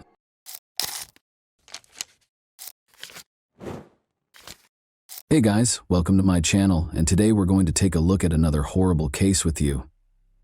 After making a late-night roadside help call in January 2013, 26-year-old Texas father Brandon Mason Lawson disappeared. When his car was discovered abandoned, what had started out as a typical night took an enigmatic turn. Brandon's voice shook in terror as he called 911 in a panic, whispering that he was being pursued and desperately needed assistance. Brandon remained a mystery despite a great deal of searching and investigation, leaving his friends and family in a desperate search for answers. What actually transpired that evening, and who was he fleeing from? Let's investigate the enigma. Brandon Lawson was an oil field worker from San Angelo, Texas at the time of his disappearance. According to reports, he was a devoted partner to his girlfriend, Ledessa Lofton, whom he had dated for 10 years, and a loving father to 4 children. Ledessa was the stepmother of Brandon's oldest daughter and the mother of their 3 children. Brandon's recent drug relapse, which resulted in his inexplicable absences, caused Ledessa great concern. Their bond was forged over years of shared experiences and the difficulties of raising a family together, despite the usual ups and downs in their relationship. But Brandon, like a lot of young people, had his share of difficulties. He had previously abused drugs, particularly methamphetamines, but according to reports, he had been clean for roughly 6 months prior to the night of his disappearance. His friends and family knew him as a strong, industrious man who was trying to change his life. However, he had previously been overcome by the hold of addiction, and he was burdened by the strain of juggling his demanding work in the oil industry with his family life. The events leading to Brandon's disappearance began on the evening of August 8, 2013, when he and Ledessa got into a fight. It started off like any other evening. After a long day of work, Brandon got home in San Angelo between 10:45 and 11 p.m. Brandon and Ledessa got into a heated argument. Although it was initially unclear what specifically started the argument, Ledessa later disclosed that she became irritated and suspicious when Brandon failed to come home the night before. After the argument grew more heated, Brandon made the decision to leave the house at 11:30 p.m. About 3 hours' drive from San Angelo, he called his father and said he was coming to his home in Crowley, Texas. He left Ledessa behind and climbed into his silver Ford F-150 at 11:54 p.m. At the time, She didn't think much of it and assumed he would calm down and come back. Ledessa later reflected on the altercation in a 2018 interview, explaining that it was caused by a number of factors. The recent birth of their youngest son, which created additional stressors between them, and Brandon's rigorous work schedule, which involved more than 60 hours per week, were major contributing factors. Ledessa acknowledged the emotional weight of her words and conveyed her sincere regret for the argument. She acknowledged that she put a lot of the blame on herself. The memory of their most recent altercation still plagued her, and she remarked, "I will never get those words back." Brandon called his brother Kyle at around 12:30 a.m. on August 9 to let him know that he had run out of gas on Highway 277 close to the tiny town of Bronte. The town of Bronte is surrounded by a broad, rocky region of desert and hills. It is surrounded by rough, harsh terrain, including dry riverbeds, rocky outcrops, and steep hills. There aren't many people living there, and it's secluded. There aren't many services in the area, and cell phone service is scarce. During the night, the sky is so dark that only the stars can be seen. The wind is the only thing breaking the heavy silence. Being stuck in a location like this can quickly turn into a major issue. Brandon Lawson experienced precisely this on the evening of August 9, 2013. Just outside of Bronte, on Highway 277, his truck ran out of gas. All of a sudden, he found himself isolated in a remote location, vulnerable to the hostile surroundings. All he could do was wait for his brother. Kyle remembered that Brandon sounded uncontrollable during one of their calls. He informed Kyle that he was being pursued, which clearly caused concern. Brandon clarified that the Mexicans in the neighborhood were pursuing him when Kyle asked for more information. Kyle, still perplexed, inquired as to whether Brandon was hallucinating as a result of drug use, but Brandon denied it. Kyle didn't know what was happening, but he was worried. In order to assist Brandon, he hurried to Ledessa's house with his wife and their 4-year-old child to get a fuel can. Kyle continued to try to contact his brother while they were driving. However, Brandon never seemed able or willing to engage in a full conversation when they spoke.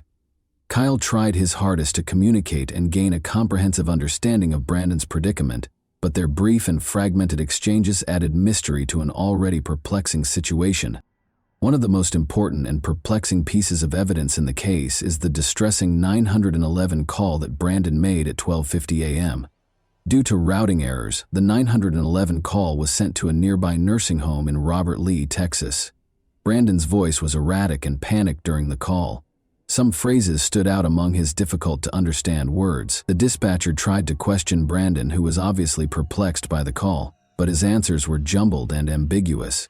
He appeared to be in a panic and said that he was being chased into the woods and that he needed help right away. Even though the call was unclear, it was clear that Brandon was upset and thought someone was chasing him. The phone logs that precede Brandon's disappearance are broken down as follows. Kyle left a voicemail at 12:51 a.m. after Brandon claimed he was being pursued. After their argument, Brandon attempted to call Ledessa, but was unsuccessful because she had left her phone in her car. When Kyle's wife called Brandon as well, and Kyle called him again without getting a response, the urgency increased. Brandon called his neighbor at 12:57 a.m., but this did not provide any answers. Brandon was contacted by a nursing home dispatcher regarding his previous 911 call at 1:04 a.m. Brandon then called Kyle 3 more times at 1:09 a.m. He informed Kyle that he was bleeding while running through a field during one of these calls. In a subsequent interview, Kyle stated that he didn't believe Brandon was gravely injured. He thought his brother had just tripped or been in a small mishap. Brandon then called Kyle one last time at 1:15 a.m. This would be the final calls he made from his phone before it became silent. That night is depicted as chaotic by this series of calls. Brandon was obviously in distress and was attempting to contact his neighbor, brother, girlfriend, and even 911. However, meaningful communication was almost impossible because of bad cell reception, his panic, and perhaps the hazardous and dark terrain. The uncertainty surrounding his last moments was further compounded by the confusion between his calls and his family's efforts to find him. When a truck driver called to report that Brandon's truck was parked dangerously on the side of the road, a Coke County Sheriff's deputy arrived at the scene at around 1 a.m. Kyle had also arrived at the scene by the time the deputy did, but Brandon was nowhere to be seen. During a phone conversation with Kyle at 1:18 a.m., Brandon claimed to be able to see both Kyle and the deputy from his hiding place, saying, "I can see you. I'm right here." However, neither Kyle nor the deputy were able to see Brandon anywhere near the truck or the surrounding area, which further complicated the situation. Kyle believed Brandon was attempting to elude the police because he had an active warrant for his arrest in Johnson County on a charge of drug possession with intent to deliver. Brandon didn't want to be caught, he reasoned, especially since the deputy was already there.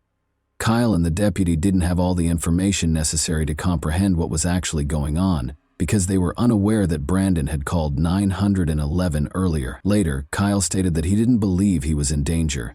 Kyle made the decision to drive a short distance up the road after speaking with the deputy.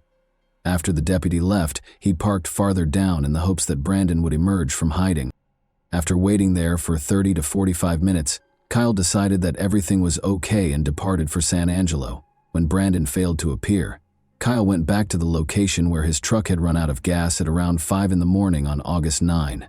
Once more, Brandon failed to show up when he called for his brother. A deputy reported that a small private search team had been assembled to find Brandon on August 11. A few days later, they searched until about noon without discovering anything significant, having begun at about 8 a.m. The only hint they found was a tiny spot beneath a tree where it appeared someone had taken a seat. This location was visible from his truck and near the road. There were no additional indications of Brandon or his whereabouts, despite Kyle and the search team's best efforts, leaving his family with more questions than answers. Many theories have been proposed in the years following Brandon's disappearance. Some stem from the peculiarity of his last phone conversations, while others are based on the case's facts. The notion that Brandon might have been the victim of foul play is one of the most talked about theories. There has been conjecture that Brandon came into contact with someone or something dangerous on the evening of August 9, 2013, after he reported being chased into the woods in his 911 call. Some have even proposed that drug use may have played a role. People question whether Brandon was in danger, possibly a drug deal gone wrong or a run-in with violent people while stuck on the highway, given that he had used methamphetamines just before the incident. But this theory is called into question by the paucity of evidence. There were no reports of other cars in the vicinity at the time, and no evidence of a struggle was discovered close to his truck. Many people were left wondering whether foul play was involved, where it occurred, and who was involved, because the scene surrounding the truck was oddly undisturbed. The idea that Brandon may have intentionally vanished is another theory that has gained some traction. At the time, his life was complicated. Maybe he took extreme action because of his tumultuous relationship with his girlfriend, personal problems, and legal troubles. According to some, Brandon might have taken advantage of the circumstance to flee his life and start over somewhere else. There is some circumstantial evidence to support this theory. The key to Brandon's pickup truck, which had been left partially over the white line on the road, was in his possession, alone. Law enforcement started looking into the incident shortly after the truck was towed on August 9, 2013, at around 8 a.m. Assigned to the case, Deputy Neal looked for indications of activity at a number of nearby properties. The deputy wanted to find out if Brandon might have sought shelter or water on any of these properties, many of which were only used during certain seasons, but Neal couldn't find any evidence that Brandon had been there. After LaDessa formally reported missing on August 13, Texas Ranger Nick Hanna, who was now in charge of the case, searched the area in a helicopter. Brandon was nowhere to be seen when they flew over the area close to Highway 277 and the Colorado River.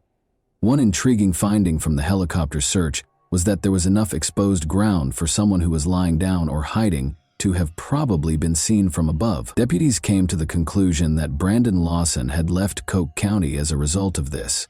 The deputy wrote in his final report that he didn't think Brandon was hiding or lost in the area. He based his conclusion on several factors. According to Kyle Lawson, Brandon was probably hiding in the brush close to his truck so the deputy wouldn't find him. Nevertheless, the truck and its surroundings showed no indications of foul play. Above all, Brandon and LaDessa's text messages from the night of his disappearance suggested a furious dispute. Neal thought Brandon most likely walked back to the road and hitched a ride from a passing car after he and Kyle left the scene. The idea that Brandon purposefully vanished has only grown stronger as a result of his ongoing absence over the years. The region was going through a serious drought when he vanished. They were able to identify small items like corn sacks from the air during aerial searches. They could have easily seen Brandon if he had been on the ground. In addition, the river in the region was incredibly low, only reaching knee-deep in its deepest sections. These circumstances implied that Brandon would have been discovered during their searches if he had been in the region. Brandon's active warrant for possession with intent to deliver was also mentioned by the deputy as a potential explanation for his disappearance. He surmised that Brandon might have chosen to flee in order to stay out of legal hot water. The fact that Brandon cashed in his $401,000 with Renegade Oil Services shortly before going missing, potentially as part of a disappearance plan, lends more credence to this theory. Kyle Lawson was asked to meet with Sheriff McCutcheon, Ranger Hannah, and a Johnson County investigator at the same location where Brandon's warrant had been issued several months after Brandon vanished. They interrogated Kyle about his role, asking whether he had hurt or assisted his brother in getting away. In the end, Kyle asked for a polygraph to clear his name. Kyle claims that he passed the test on hurting his brother, despite some inconsistencies brought on by coughing during the exam. The accidental death or lost in the wilderness theory is another explanation for his disappearance. Arid and rocky, Highway 277 is home to cacti, thorny bushes, and dangerous creatures like wild hogs and rattlesnakes. This belief appears to be supported by the thorough searches that have been conducted, but every lead has ended in disappointment, with no sign of him. According to the final theory, Brandon's recent use of methamphetamines may have caused him to suffer from drug-induced hallucinations or paranoia. Severe paranoia, disorientation, and unpredictable conduct are all possible side effects of methamphetamine, especially if the user has been up for a long time. Brandon may have fled into the wilderness in a confused state, and his references to people chasing him may have been the product of a drug-induced hallucination. The term paranoia describes a strong mistrust or fear of other people, frequently coupled with illogical ideas or convictions that someone or something is trying to hurt them. Even when there are no actual external threats, paranoia in the context of drug use can show up as an elevated sense of threat or danger. Brandon's strange phone calls may be explained by this theory, but it doesn't address the question of what happened to him after he fled his truck. Did the weather get to him? Did he get stuck somewhere inaccessible or fall into a ravine? His family was left in a difficult position after Brandon Lawson vanished, caught between hope and the harsh realities of life. Brad Lawson, his father, struggles with mixed feelings. He is plagued by nightmares in which Brandon is still alive, possibly coerced into slave labor by a cartel, even though he is aware that the likelihood of Brandon surviving is remote. The possibility of foul play seems limitless, and Brad can't get rid of the thought that his son might still be out there somewhere. Is it possible that Brandon was being followed that evening? Did he encounter death when he entered private property? Or was it a crime of opportunity, where someone walked by, saw his weakness, and took advantage of him? Lisa Lofton can't stand the uncertainty. She worries that her kids won't ever know what happened to their father when they grow up, get married, or even start a family of their own. She is troubled by the memory of that night, particularly the altercation they had before he vanished. She battles this guilt every day after hurtful words were exchanged. The odd 911 call Brandon made that evening serves as their final connection to him. It serves as a painful reminder of his last moments for Ledessa and her kids. His two older daughters try to understand his words as they listen to the recording on YouTube, but it only makes their heartache worse. Brad is adamant that his son did not simply flee. He contends that Brandon was not forced to leave his family because the arrest warrant was insufficient. Brandon was always prepared to accept the consequences because he had previously dealt with legal issues.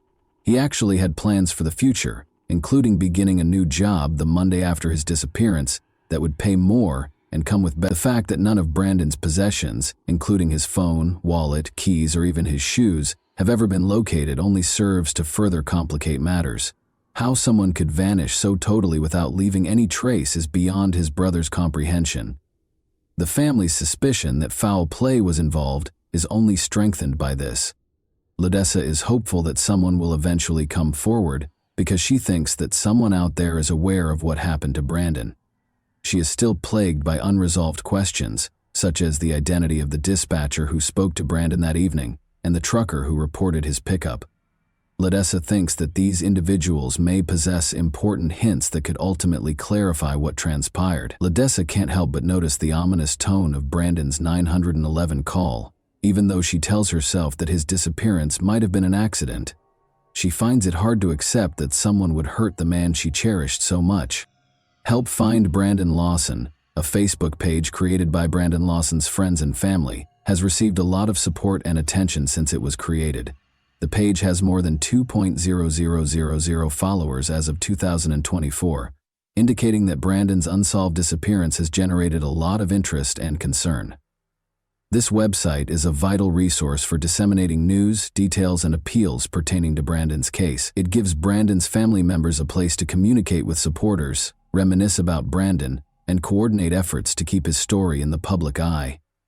The page encourages anyone with information regarding Brandon's whereabouts or the circumstances surrounding his disappearance to come forward, and plays a crucial part in the ongoing search for answers. Paula Boudreau, Ledessa's hired private investigator, has also been putting in a lot of effort to find hints. The sizable community that follows the Help Find Brandon Lawson Facebook page frequently provides her with leads. Boudreau has encountered challenges while searching the land with cadaver dogs and helicopters. On their property, some landowners have refused to permit searches. Prior to 2022, there had been no leads or noteworthy advancements in the hunt for Brandon Lawson. But at Brandon's last known location, a small search team made a breakthrough in early 2022. They notified the authorities after finding a pile of his clothing. Human remains were discovered nearby shortly after.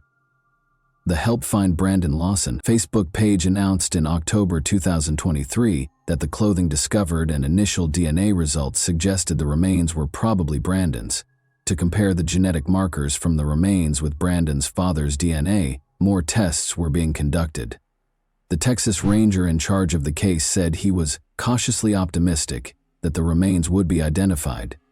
There have been no new developments regarding the identification as of October 2024. 11 years have passed since Brandon vanished, and his family is still looking for answers.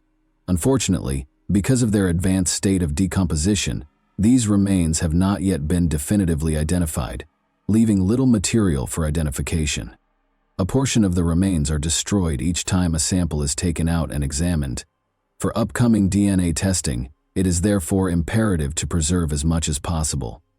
In an attempt to extract enough DNA, the remains have been sent to 2 labs, but the results have been negative thus far. The family is unable to provide additional information regarding the investigation's current status or the other options the Texas Rangers were considering in June 2023 for identifying the remains. The finding of Brandon Lawson's remains is likely to put an end to the tragic and enigmatic case of his disappearance. Even with this possible resolution, there are still a lot of unsolved questions regarding what happened that evening. Even though they are thankful for some closure, his family might never find all the answers they are looking for. The anguish of not knowing a loved one's fate and the unpredictability of life are both highlighted in Brandon's story. It highlights the necessity of continual enhancements to search and rescue operations, particularly in isolated regions such as West Texas. The memories of Brandon Lawson will live on in the hearts of his loved ones and everyone who has followed his tragic story, even though the whole truth may never be known. And that wraps up today's chilling story. If you enjoyed this video, don't forget to like and subscribe so you never miss a new upload. Also, let me know in the comments what part of this story shocked you the most. Thank you for watching, and I'll see you in the next video.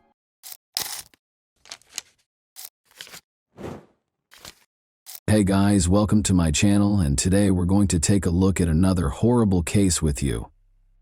It can seem like everything around you is predetermined when the shadows of the past start to close in. Will anyone ever be able to fully avoid what fate has in store for them? The family that disappeared overnight, leaving a trail of unresolved questions and the eerie echoes of unfinished phone calls, is the subject of today's story. This is the tale of Melissa Wolfenbarger, whose abrupt and inexplicable disappearance sparked a true tragedy. On November 26, 1998, a peaceful Thanksgiving night at the Patton home was marred by a feeling of unease. Melissa called to wish her parents a happy Thanksgiving. Melissa is Norma and Carl's youngest daughter. It was a normal and familiar conversation, with topics including Christmas preparations, gift selection, and plans for the approaching holidays. As they did each year, Melissa wanted her kids to spend the holidays at her parents' house. She smiled and said, "Mom, don't forget that old picture of Grandma. I'd love to have it framed under the tree." However, there was neither a phone call nor a knock on the door on Christmas. Despite their concerns, Norma and Carl hoped that their daughter and her family would arrive at the last minute, which they occasionally did. No one showed up as the hours went by. There were gifts under the tree, sparkling with holiday lights, but the atmosphere was solemn, and the quiet became unbearable. It all began on a typical day, but after a few days passed with no communication from their daughter, Norma started to worry. This time it seemed different, but Melissa had always managed to get in touch, especially if plans had changed. When the parents tried to call, no one picked up. Additionally, fruitless were attempts to contact their son-in-law, Christopher. Melissa's parents continued to reside in their comfortable home in Last Grove, Georgia, while Melissa and her spouse and children lived in Atlanta. When the long period of silence became intolerable in January, Norma and Carl got into their car and drove to Atlanta. Their hearts sank when they arrived at the duplex on Brooklyn Avenue after following the well-known streets. Although the apartment doors were open, the interior felt eerily deserted and lifeless. It appeared as though their daughter and her family had never lived there because the rooms were immaculate and well-organized. It appeared as if someone had purposefully removed every indication of their presence. Asking neighbors if they had seen Melissa or her kids, Norma went door to door. No one knew where they were going or why they hadn't left a message or forwarding address, but one man remembered seeing them packing things into a moving truck just before New Year's. It appeared as though they had made the decision to depart suddenly, without warning, and with no intention of coming back. It was intolerable to Carl and Norma. They were aware that Melissa would have contacted them if something had gone wrong. If plans had changed, their daughter would not have concealed it. She had always been forthright and honest. Norma concluded that this could not be ignored. Someone had to know something if Melissa and her family had left. They located the glass manufacturing company where their son-in-law worked, and the management verified that Christopher had worked there as a truck driver, but had recently been fired. He was fired because he was involved in an accident involving one of the company's vehicles. They were unable to respond when questioned about Christopher's future plans. Like his family, he had just disappeared. January and February saw no updates, but time went by. Norma continued to make an effort, but every day only brought more disappointment. Her February birthday was particularly painful. Despite her busy schedule, Melissa had always called to wish her well, but this time the phone was silent. At last, Norma started to understand that her daughter's silence wasn't a coincidence. There had been a horrible incident. What might have caused Melissa to leave her former life behind? Carl and Norma had a hard time understanding it. Their youngest daughter was always happy and affectionate, they recalled. She distinguished herself from her peers early on by actively competing in school pageants and lending a hand with her older sister Tina's projects. Their dreams of starting a veterinary clinic and helping as many animals as they could were dashed when Melissa's adolescent misbehavior landed her in legal troubles, running away from home and falling in love with Christopher for the first time. During those tumultuous years, when she was caught between her desire to discover herself and her parents' expectations, he became her only source of stability. She was altered by marriage. Everything appeared to be coming together at last. She and Christopher seemed to have a happy life together after they moved to the city and had kids.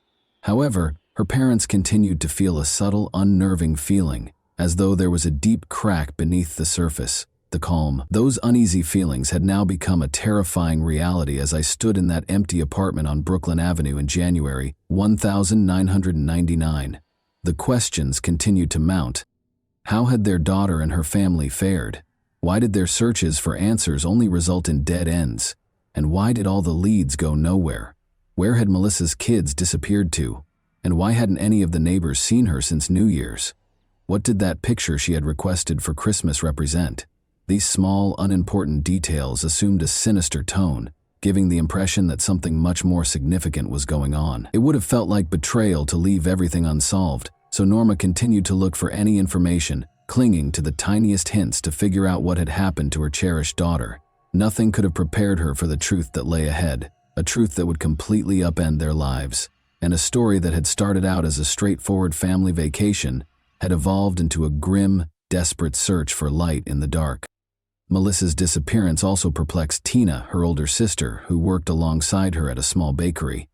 Their co-workers said Melissa just stopped showing up, as if she had disappeared into thin air, and the management at Denny's where they worked reported that she hadn't been there for more than a month. If she had found another job, no one knew. All they said was that she failed to report for work one day without providing any prior notice. Even some of her co-workers paid her a visit, but it didn't help.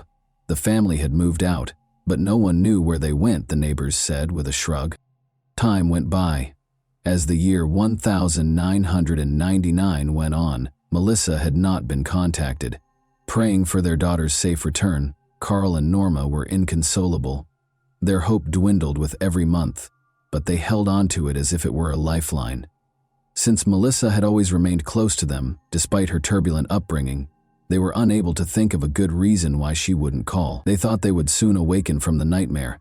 However, reality only became more grim, and the nightmare continued. The Patton family had run out of patience by January 2000. Norma reported a missing person to the authorities.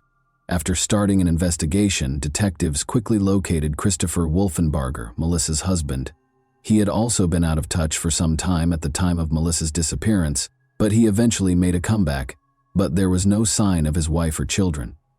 Melissa had gone out on her own, according to Christopher. He claimed that one day she simply made the decision to fulfill her dream of starting over and relocating to California. Carl and Norma, however, knew their daughter. They were positive that she would never simply vanish without a word, and that she would never do that. The parents were adamant that Christopher was concealing something, but the police could find no reason to take any further action. Melissa was an adult, and she had every right to travel to California if she so desired. Without any proof of a crime, the police had no reason to declare her missing because her husband had not filed a missing persons report. The inquiry came to a standstill. According to Christopher, Melissa had been preparing the move for some time. In order to save money, she worked double shifts at the bakery. After long, exhausting days, she occasionally even rented a hotel room to avoid the lengthy commute home. He claimed that this was how she was getting ready for the next phase of her life. When she simply disappeared one day, Christopher assumed she had finally carried out her plan and departed for California alone. He maintained that it was nothing out of the ordinary, citing Melissa's wish to make a new beginning. By bringing up Christopher's past, detectives attempted to exert pressure on him. Wolfenbarger had a very turbulent childhood. "Melissa and I were like Bonnie and Clyde, just on a smaller scale," he grinned while being questioned. They did encounter some minor issues. Even before they were married, their lives appeared to be a succession of snap judgments. However, it quickly became apparent that Christopher was lying. Melissa filed complaints, according to the records. She had repeatedly reported instances of domestic violence. It wasn't just him lifting his hand against her, she said. He allegedly gave her illegal drugs and, despite her protests, pulled her down the street by her hair on one occasion. Christopher filed a counterclaim after learning of these reports. The court case became increasingly complex. Christopher requested authorization to speak with Melissa alone during one of the hearings. Melissa backed off from her complaint and went home with him after a brief, private conversation. That was all she said. "We have kids, after all." Following Melissa's disappearance, Christopher took an unexpected action. He left the house they shared and went to live with family. Christopher rarely paid them a visit. The children lived with their paternal grandmother. He appeared to be making an effort to put his former life behind him. Joy and little Christina adapted to life without their mother very fast, and they only ever thought about their father when he would arrive at his mother's house. Christopher had never been liked by Norma Patton. She thought that shortly after graduating from high school, Melissa fled her home because of him.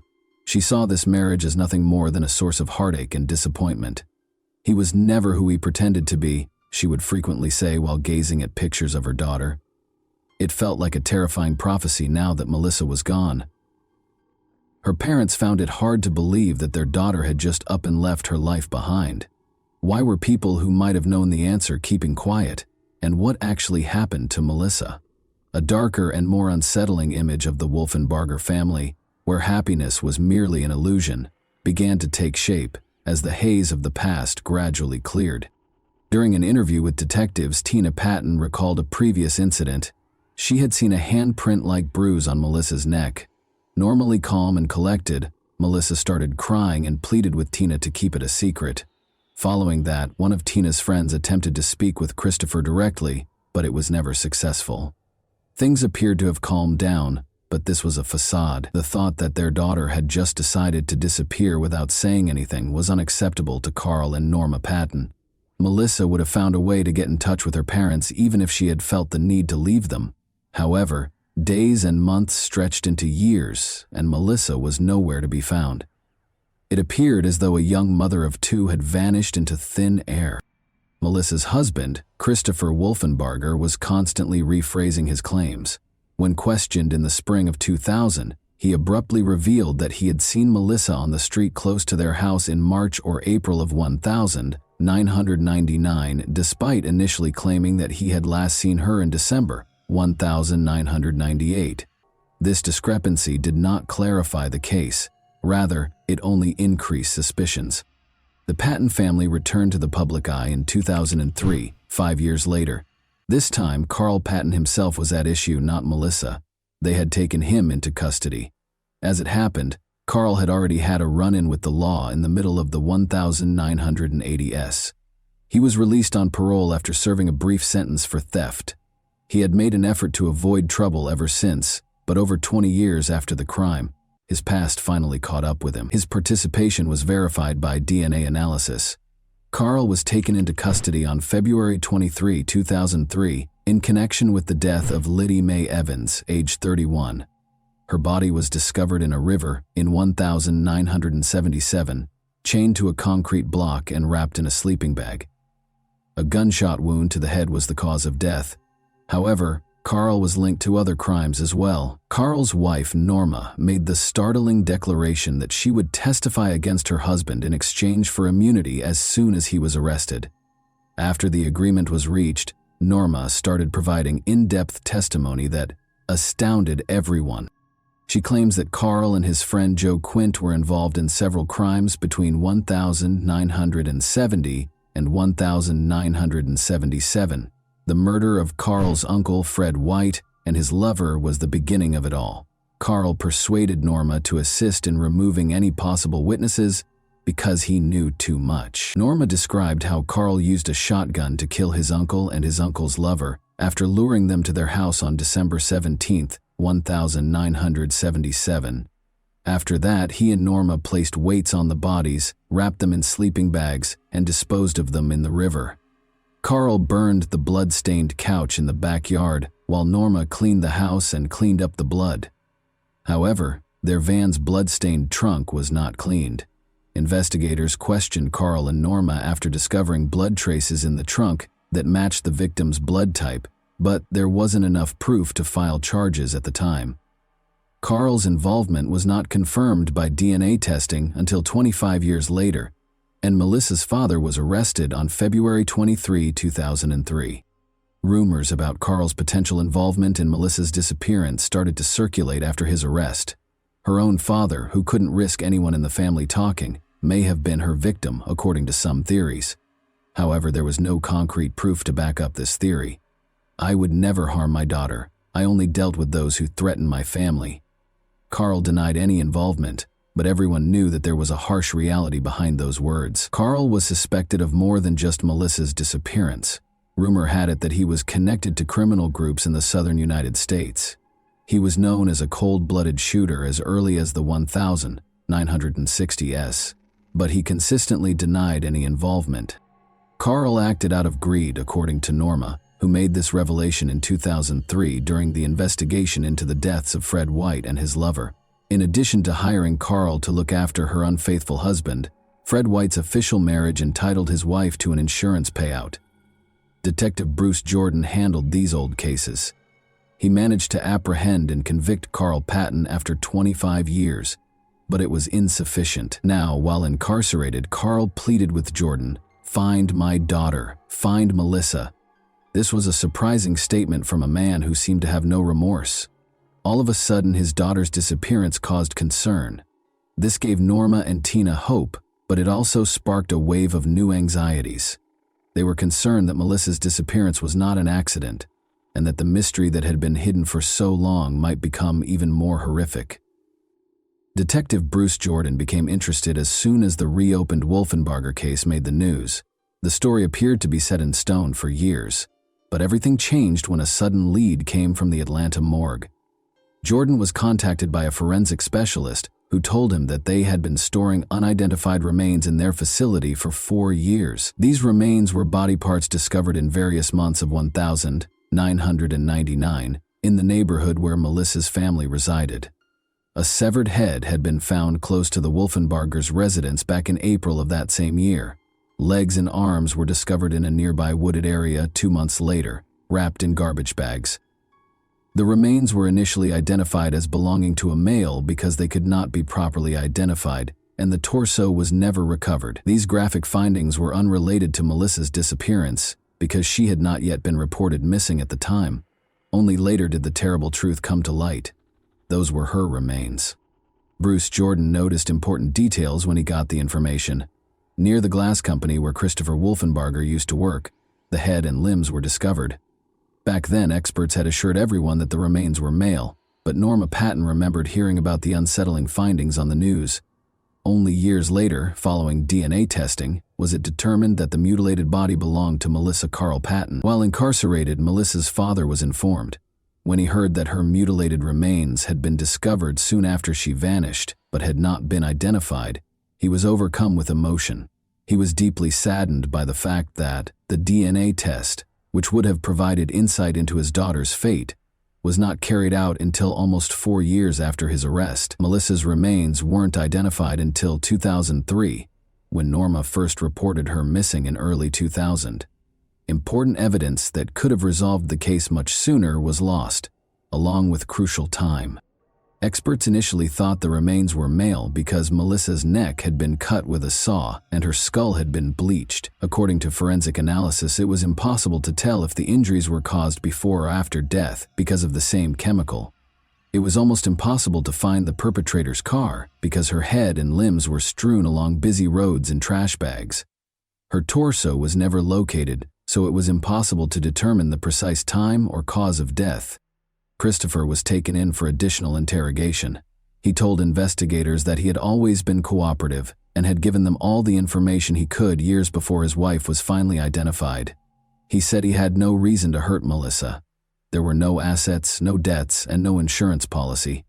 He made it clear that, knowing that it would raise suspicions, he would never have disposed of the remains close to his place of employment. Even in interviews with reporters, Christopher insisted that he sincerely thought Melissa had changed her name and moved to a new place in the hopes that she would eventually come back, if only for their kids. He never submitted a missing persons report because of this. Melissa's older sister Tina was particularly affected by the loss. She saw it as a persistent, eerie pain, rather than merely an unsolved case. She even experienced nightmares in which Tina was unable to reach Melissa when she called out for assistance. Carl also changed while he was incarcerated. He couldn't help but want justice for his daughter. Losing Melissa appeared to be the first time he had ever experienced the depth of the suffering his own victims' families had gone through. The story's most startling element was that Carl, a convicted criminal, devoted his last years to pursuing justice for Melissa. Even though he seemed to love his daughter, her death was still unknown. Although her remains had been located, no one had been charged or arrested. Norma Patton made contact with Cheryl McCollum, a cold case investigator, once more in 2017. Norma and Cheryl first met at an official dinner. Cheryl is well known for her true crime podcasts and shows. A new investigation started when Norma came up to her that night and said, "My daughter was decapitated and I need your help." Cheryl McCollum immediately recommended to Norma that they re-examine all of the evidence, because she knew the case would not be simple. In an attempt to put the pieces of the puzzle together and uncover even one new clue, she planned a fresh search of the forested area where the bags containing remains had been discovered years prior. However, thus far, the endeavors had failed. Norma was determined to persevere. She had faith that eventually the truth about her daughter's death would be revealed. Cheryl kept looking into Melissa Wolfenbarger's case in an effort to find the final piece that would complete the picture. Cheryl McCollum, the investigator, could scarcely have predicted how many shadowy corners she would have to light when she started her work. She was able to get in touch with Melissa's father, Carl Patton, right away. Carl wrote about his personal experiences and his ideas about who he thought was to blame for his daughter's disappearance. Her husband, Christopher Wolfenbarger, was the one name he kept bringing up repeatedly. In regards to his son-in-law, Carl had no illusions. From the first time they met, he thought Christopher had destroyed his daughter's life. Melissa used to be a bright, upbeat person, but after Christopher came into her life, everything changed. Carl claims that Christopher taught her how to steal, persuaded her to sneak out of the house at night to meet him, and twice attempted to take Carl's car so that she and Melissa could flee to California. He gained complete control over her after she became pregnant and gave birth to their daughter. Norma and Carl only ever saw their granddaughter Christina when Christopher was at work, because he made an effort to keep her away from her parents. In a terrified whisper, Melissa said that if her husband discovered that her parents had come to visit, she would be in serious trouble. Carl remembered how Melissa refused to heed Christopher's warnings. Even though he had repeatedly bruised her arms and neck, she thought she could turn her life around, but Carl realized something had gone horribly wrong when she failed to show up for Christmas. Although he was certain Christopher had something to do with her disappearance, proving it was a different story. Knowing that his grandchildren didn't comprehend that their mother had truly left to start a new life, but had instead gone forever, was the thing that tormented Carl the most. Carl wrote about how, despite being incarcerated, he attempted to help with the investigation. He suggested that whoever tied the knots might have left evidence, and he asked the experts to check the trash bags containing the remains for any DNA traces. Although he wrote, "There's no such thing as a perfect crime," the police were never able to find any evidence that connected Christopher to the case. Carl clung to the hope that the inquiry would eventually produce something.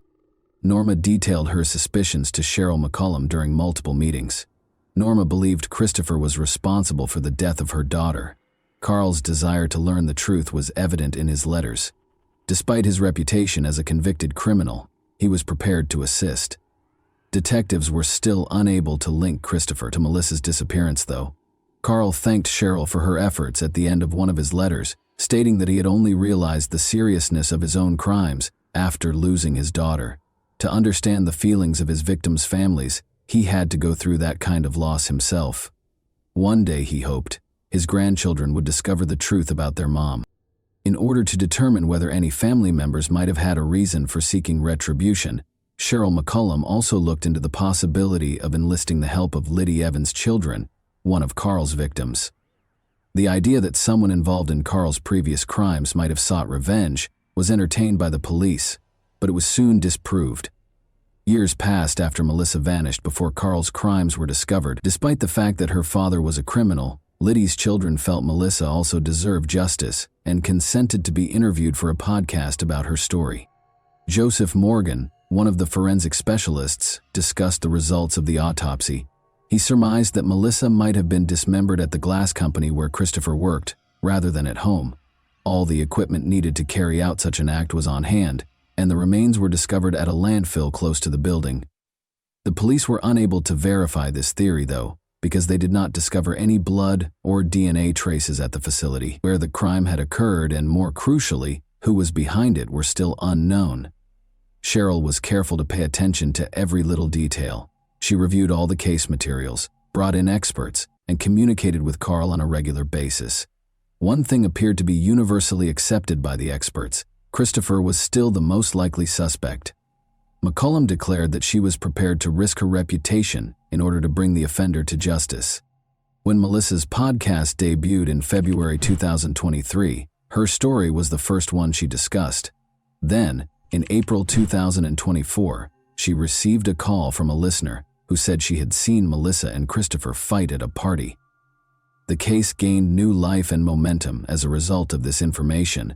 With newfound vigor, investigators resumed their work. After over 20 years of uncertainty, Christopher Wolfenbarger was taken into custody on suspicion of a serious crime in early August. To piece everything together, detectives re-interviewed witnesses, followed up on old leads, and employed new technology. He attempted to hide behind a dryer when the police arrived at his house, which one of the officers remarked was not the conduct of an innocent man. Although Christopher insisted he was innocent, the charges had already been filed.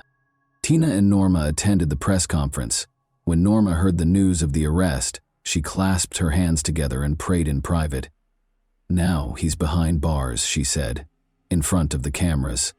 "And I hope he stays there." Christopher's motivations remained unclear, and the police did not reveal all the evidence that led to the arrest.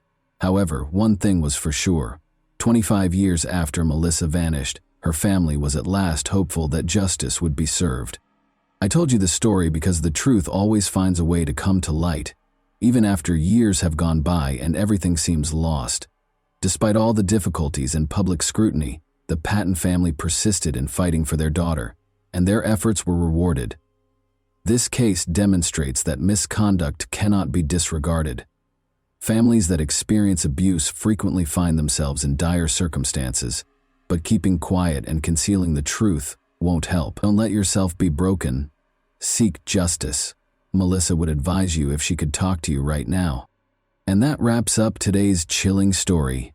If you enjoyed this video, don't forget to like and subscribe so you never miss a new upload. Also, let me know in the comments what part of this story shocked you the most. Thank you for watching, and I'll see you in the next video.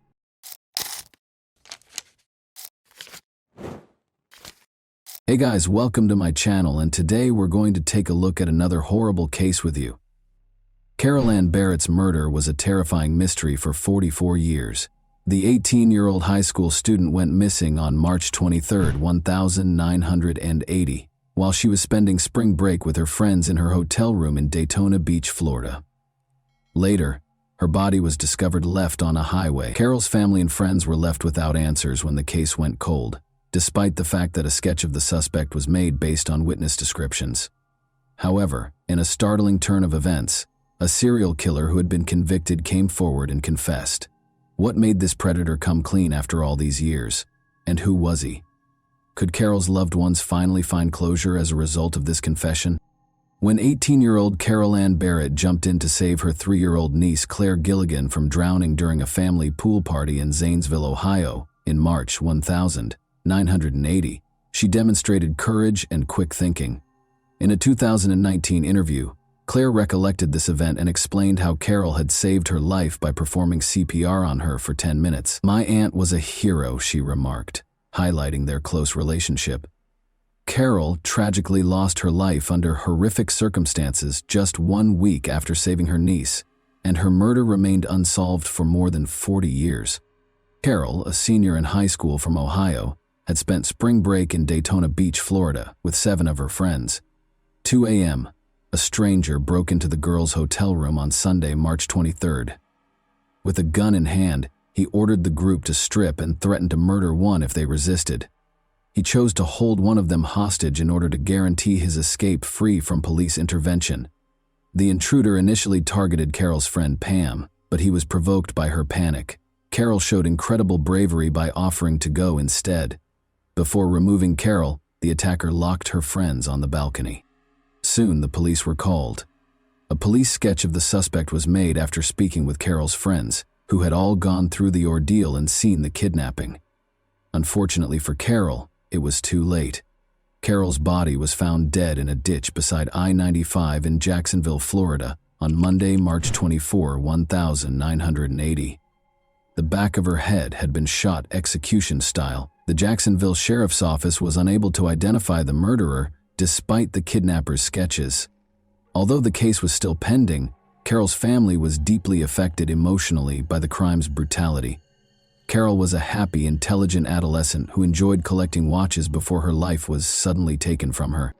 In a 2019 interview, her niece Claire Gilligan stated, "I've held on to one of her watches like it's $1 million. I know it sounds weird, but I'd just like to have her things to remember her by."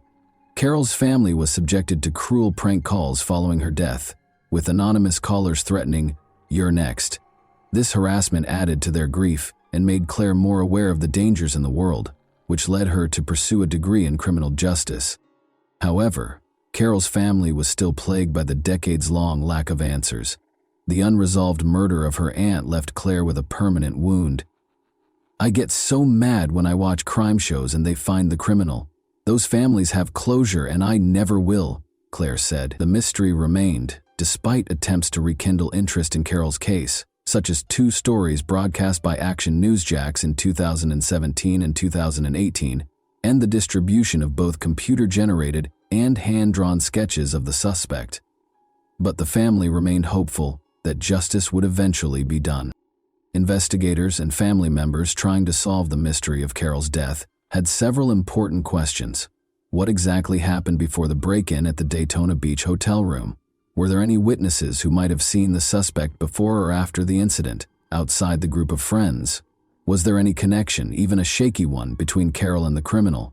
Would they be able to identify the murderer through sophisticated forensic investigation? Had there been any comparable incidents nearby that could point to a trend or offer clues as to the identity of the suspect?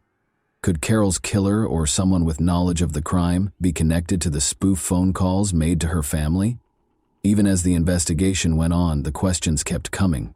Decades passed, but the murderer in the police sketch was never apprehended. Carol's murder was eventually deemed a cold case. The Jacksonville Sheriff's Office, JSO, obtained a confession from a convicted serial killer about the murder of 18-year-old Carol Ann Barrett in a startling turn of events that offered some closure to the long-running cold case.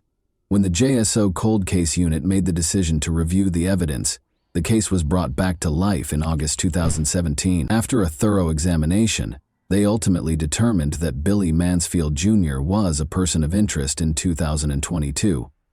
In September 2022, Mansfield, already serving a prison sentence for a string of murders, acknowledged after several interviews that he was the person pictured in the police sketch. He admitted to taking Carol from her Florida hotel room in March 1980 and killing her soon after.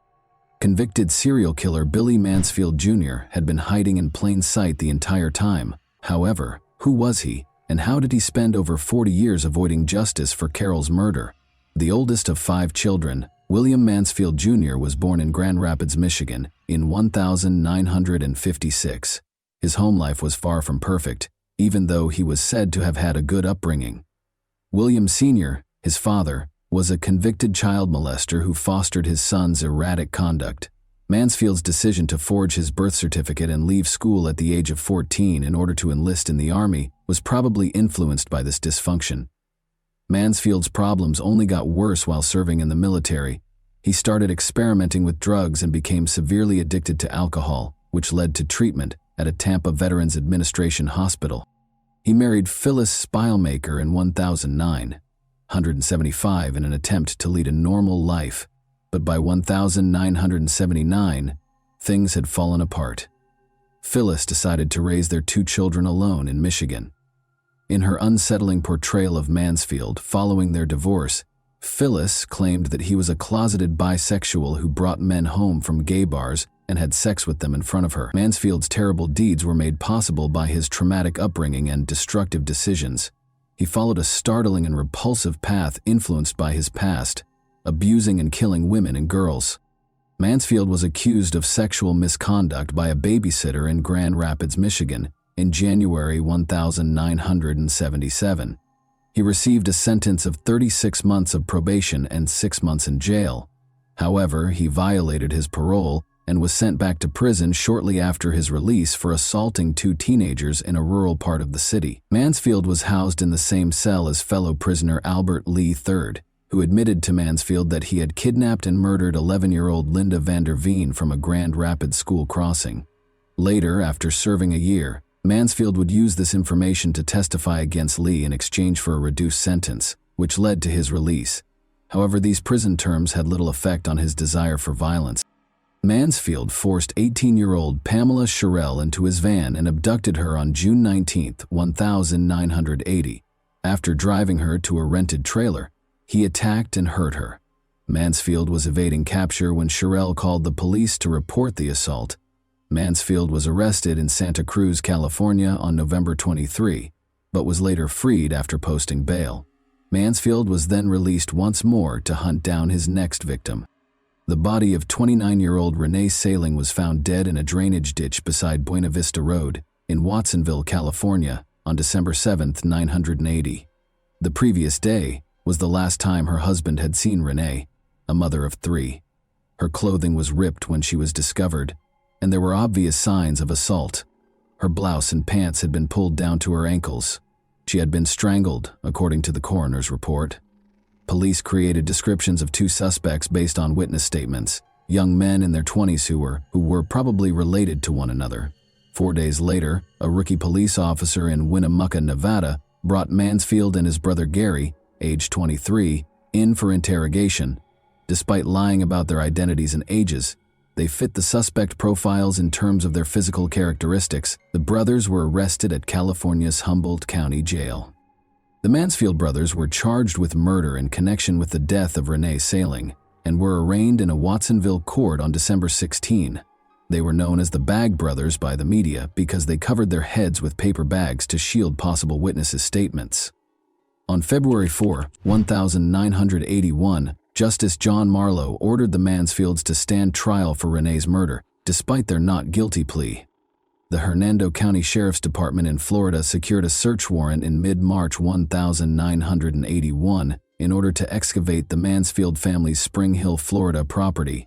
After an informant claimed that a body had been buried on the property, this action was taken.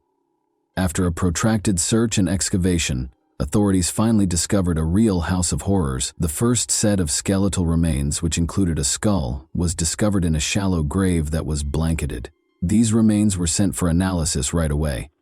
Dr. William Whitman, a pathologist, identified the bones as those of a female under 20 who had passed away approximately 5 years prior.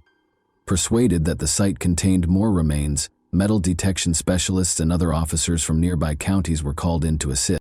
Continued excavations over the next few weeks produced more upsetting findings. On March 24th, investigators found a small sack of human bones beneath the fireplace, after initially finding the bones of cows and chickens. Inspired by this discovery, researchers dug deeper and discovered more skeletons, all of them young women. 4 victims' remains were discovered interred on the Mansfield property in Florida. Elaine Louise Ziegler, a 15-year-old adolescent girl who vanished on New Year's Eve of 1975, was identified as the first body discovered at the property based on the skull, skeletal features, and a missing tooth. Elaine was on vacation with her mother and stepfather when she vanished from a KOA campground near Brooksville, Florida. Elaine is originally from Parkman. Elaine's parents filed a missing persons report after she was last seen leaving for the camp showers and did not return the following day. Initially thinking Elaine was a fugitive, the local police department and volunteers set up search parties to comb the area. Some said they saw a girl who fit her description riding a motorcycle, and when questioned, she said she was going back to Others claimed to have witnessed a girl who fit her description talking to a man in his 20s close to the shower area before he got into his car, which was a light blue Ford with Florida license plates. Among the remains was a young girl's skull, which Dr. Michael Charney, a now retired professor of anthropology, sent to Colorado State University for reconstruction. Jane Doe, the victim's tentative name, was believed to be under 13 years old. Sadly, no conclusive matches were ever found, and her identity is still a mystery. It wasn't until July 2022 that the third body, a white woman between the ages of 22 and 30, was identified, thanks to a breakthrough in genetic genealogy.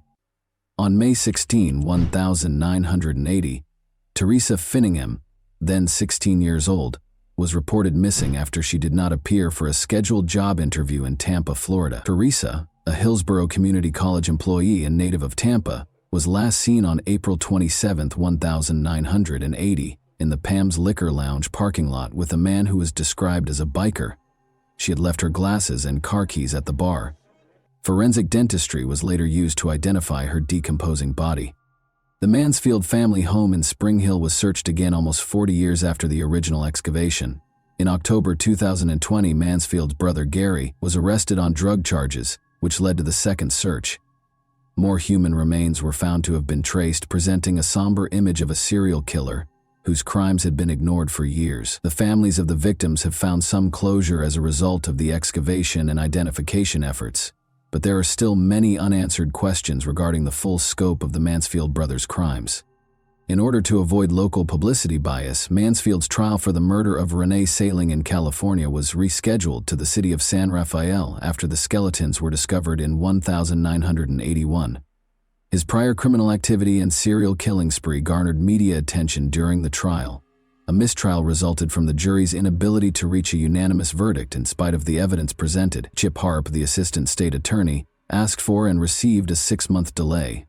On February 8, 1982, the new trial was scheduled to begin.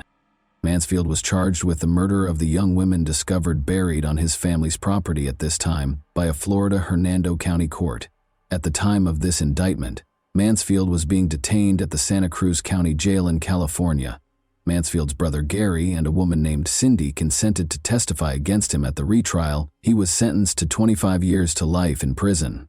Initially claiming innocence, Mansfield entered a guilty plea to all 4 murders as part of a plea deal at the Hernando County trial for the Florida killings, earning him 4 life sentences.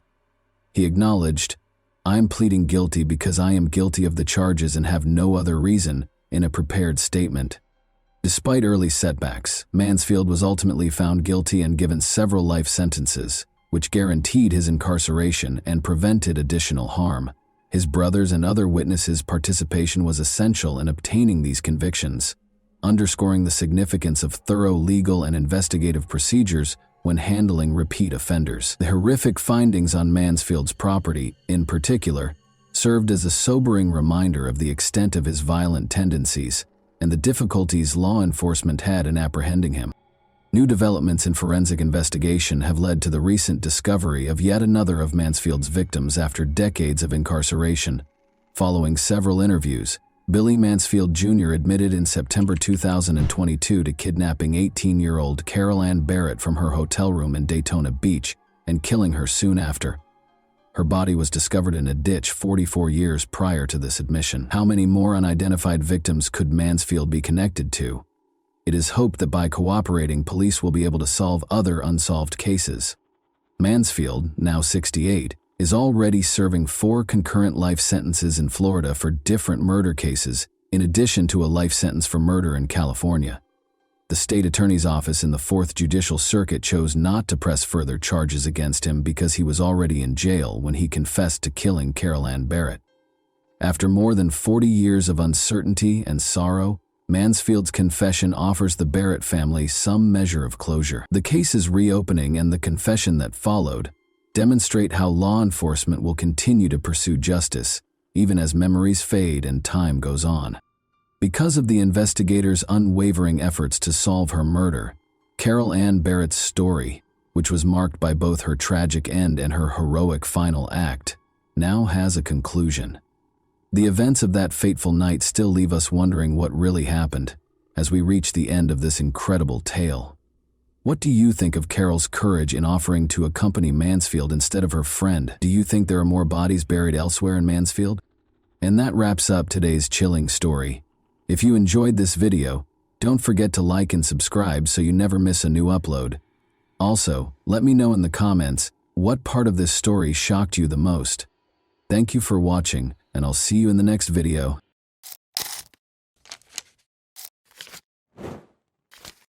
Hey guys, welcome to my channel, and today we're going to take a look at another horrible case with you. A person's life can be completely transformed by the emotion of love. It can be tender and loving, or it can be hurtful and disappointing. Almost everyone has times in their lives when they meet someone who becomes special to them, but occasionally these relationships don't work out as planned.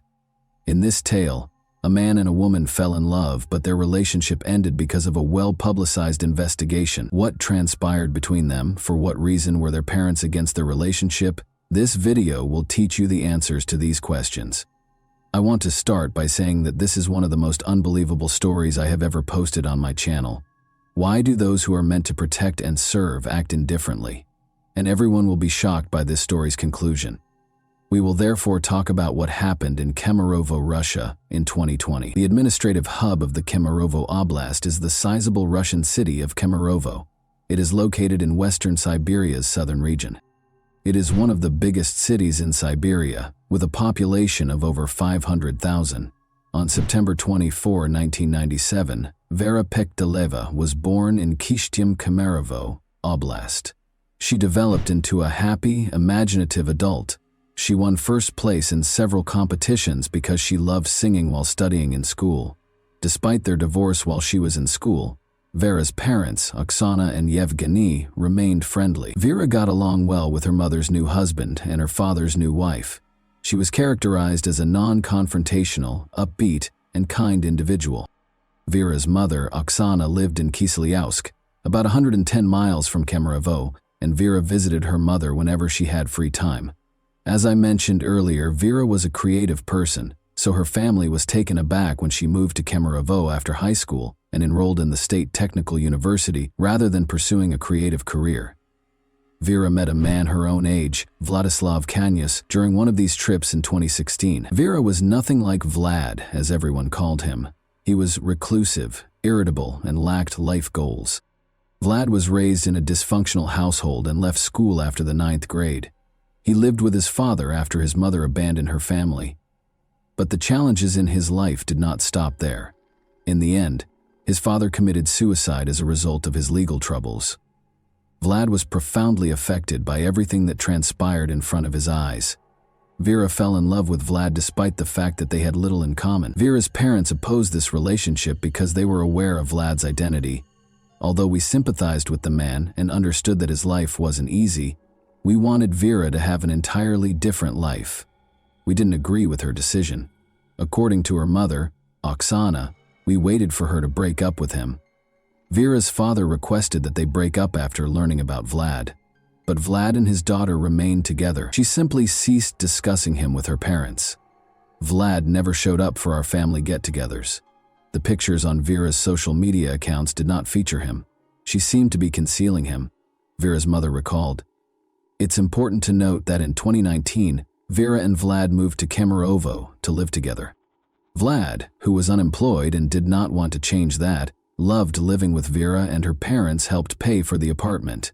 She always had some cash in her wallet and was intelligent and attractive. She gave him financial support. The couple's relationship was strained. It was obvious that Vlad would not stop abusing alcohol. In November 2019, Vlad allegedly beat her, according to her parents. When Vera finally made the decision to end this toxic relationship, her boyfriend was adamantly against it. As previously stated, Vera's parents assisted her in paying for the apartment where she and Vlad resided.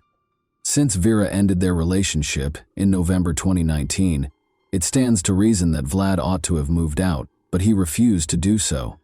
He enjoyed living at the expense of others. This is a passage from Vlad's testimony. It will help you understand what transpired after Vera made the decision to break up with him. However, keep in mind that this is Vlad's testimony. Whether or not you believe what he says in his testimony is up to you. I got into a fight with Vera on December 15, 2019, he said. I wanted to go to a nightclub, but she said no, so we got into a fight. Vera started traveling frequently to Kiselyovsk during our time together. Slowly, she started to distance herself from me. She informed me that she was speaking to someone else. Remember that. Vera had told Vlad she was ending their relationship a month prior, he went on.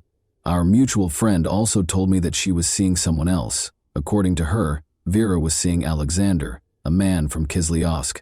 I was not personally acquainted with him. I wanted to speak with Vera after finding out that she was seeing Alexander. During this period, we remained in the same apartment. Following our argument on December 15, 2019, she departed and took a few items with her. At the same time, I kept calling her to stay in contact.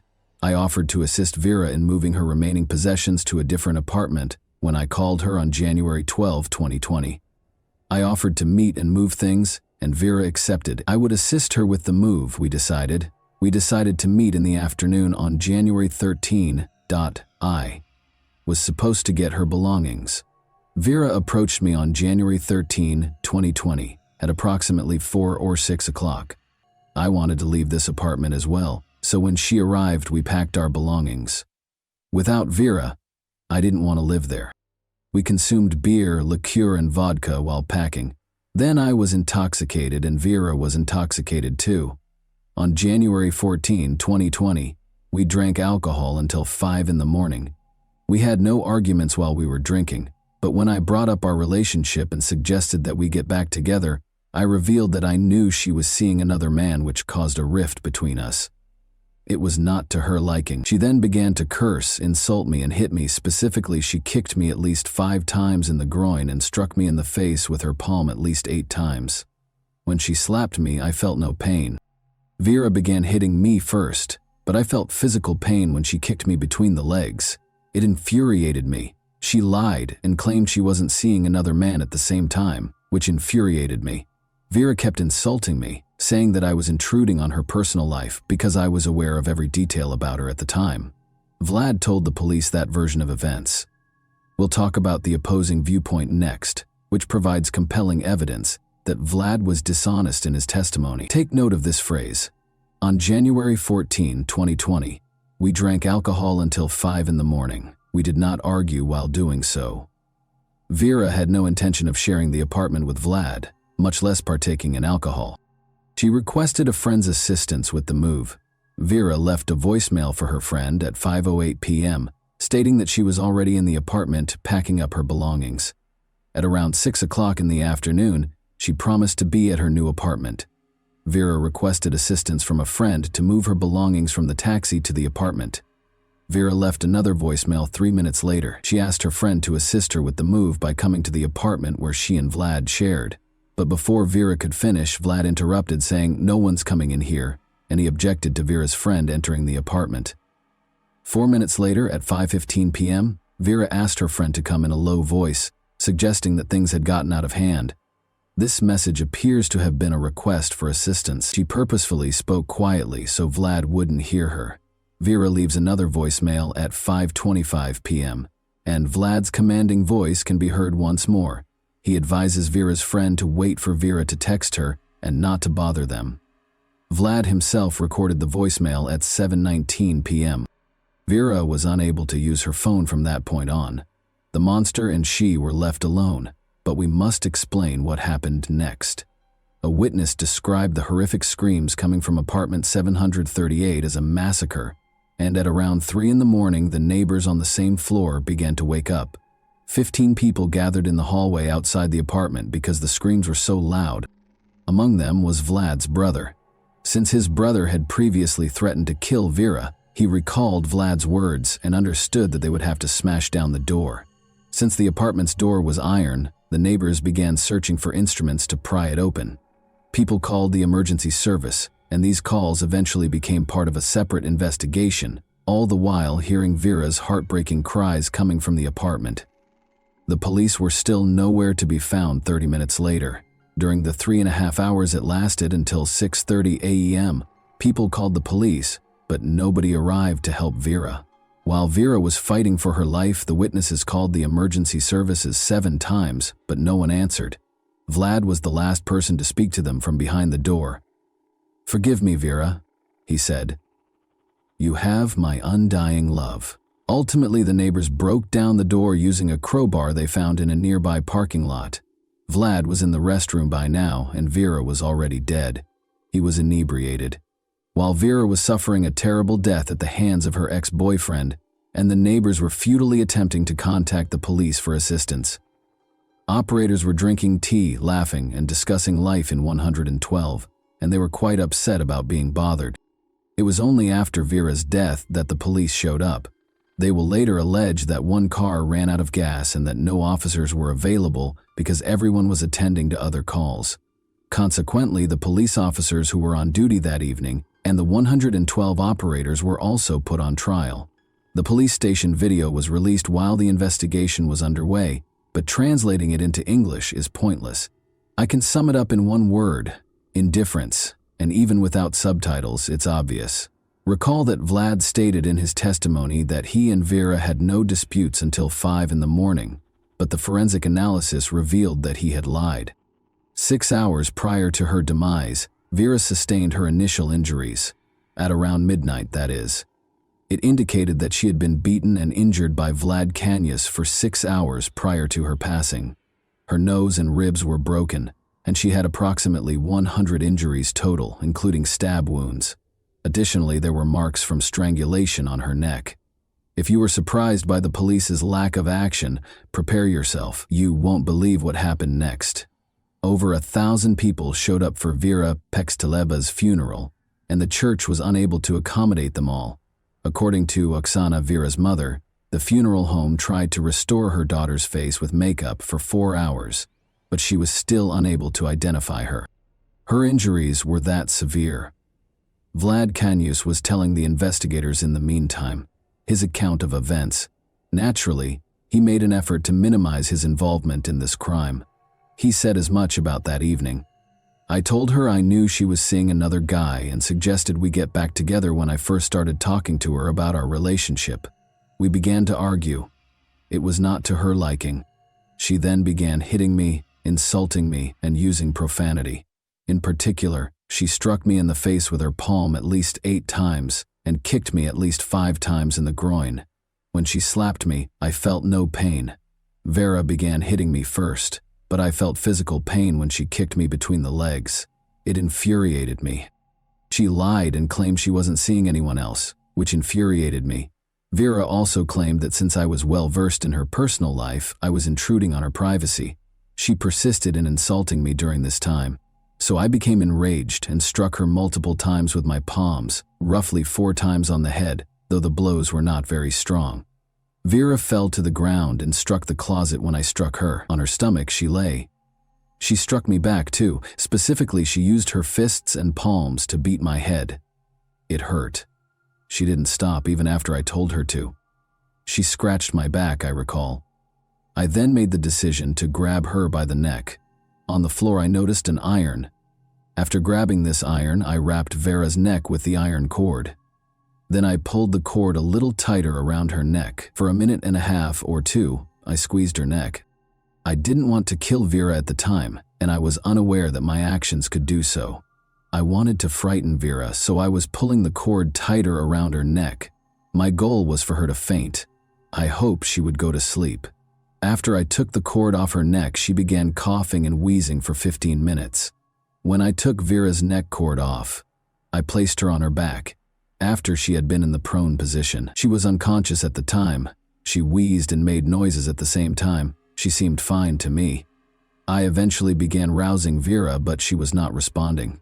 I then began to hear if her heart was pounding. I listened to her mouth and then her heart. Her heart wasn't beating. She was not breathing. I can't recall what came next. I recall that I eventually found myself in the restroom. I was holding a knife at the same time. I wanted to injure myself, so I brought a knife. I knew Vera was dead, and I didn't want to kill her, so I didn't want to live. After a while, my brother and a policeman entered the apartment through the open door. I was then instructed to put on my clothes. The police station is where I was taken. I apologize for my actions. I don't deny that Vera died as a result of what I did. I had no desire to murder her. I would like to express my regret to Vera's family. Vlad has a selective memory, as you have observed. He recalled strangling Vera, but he couldn't recall how he hurt her roughly 100 times. Vera was lying on her stomach on the floor during the interrogation, and it was unclear how she could have scratched his back and punched him in the face. It also became evident how Vlad's brother got to the crime scene. He lived in a different city, after all. This is what Vlad said to the police. I called my brother and informed him of the situation. My brother advised me to call an ambulance and perform cardiopulmonary resuscitation on Vera. After I informed him that she was not breathing, I attempted to administer first aid to her. I attempted to massage her heart and perform CPR. He called his brother around midnight and threatened to kill Vera, according to information uncovered during the investigation. When questioned again about Vera's injuries during the second interrogation, he said, "It was probably me who caused those injuries to Vera. Although I didn't keep track of how many blows I delivered, the expert discovered some injuries on Vera's body that might have been my fault. I can't recall how many times I struck her, but I believe it was the same amount as the expert suggested. I acknowledge that I caused her every injury listed in the report. I desired quiet. I didn't consider how she was suffering. During our argument, she yelled at me and insulted me. When I struck her, I didn't like it. I didn't enjoy her yelling. I wished she would stop talking. At the time, I didn't consider her suffering. Additionally, Vlad Kanyus claimed that he and Vera were intimate by consent. Since it was impossible to prove the opposite, the charges pertaining to this were ultimately dropped that evening. Emergency service operators and police officers were charged with negligence. It's difficult to accept, but throughout the investigation, they continued to give ludicrous justifications for their actions, and no one suspended them from their jobs. For each of the 5 defendants, the prosecutors sought actual prison sentences, but the judge made a different decision. They were given suspended sentences ranging from 1.5 to 2 years. Additionally, the court mandated that each give the victims roughly $350. The police department also had to pay about $11,000 at the same time. Although the ruble is the currency of Russia, I have converted all amounts to US dollars. The indictment claims that the police officers had gasoline, and even if they didn't, they should have taken the proper action to address the situation. However, they did not view going to the scene as an urgent task, so everyone can understand these numbers. According to them, neither police officer admitted guilt and refused to assist with the investigation. The investigation team was at another address where the man's body had been discovered earlier, when witnesses called to report the woman's screams and cries for assistance. Vera had no intention of staying in the apartment that night, so we'll probably never find out what actually transpired. She even asked a friend to assist her in moving.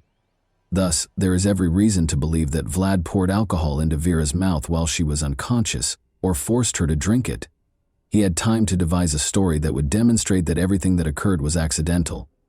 Vlad Kanus was given a 17-year prison sentence by the court in the summer of 2022. He partially acknowledged his guilt. Additionally, he was mandated to make a compensation payment of roughly $45,000. Vera's parents were shocked by what transpired next, since they felt that 17 years was a very light sentence for what Kanus had done to their daughter. They intended to appeal the decision. But Vlad was not even imprisoned for a year. Pictures of Kanus in uniform were broadcast on the network in November 2023, and it was revealed in April 2023 that he had been pardoned by the president following 6 months of involvement in the war. He was also released from the duty to compensate Vera's parents in any way, and you are all aware of the type of conflict Russia is currently embroiled in. In Russia, the case of Vera Pekteleva has generated a lot of interest. Not less poignant was the news of Vlad Kanus's pardon. This is what the Russian president's press secretary had to say about it.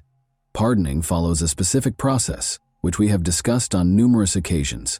The convicted individual should first confess his guilt before the documents are sent to the president for review. This decision is made at the level of the Federal Bureau of Prisons, followed by the regional level, the federal district, the Central Commission, and finally the president. This is one method. Another is for prisoners, including those incarcerated for major offenses, to atone for their crimes with blood on the battlefield.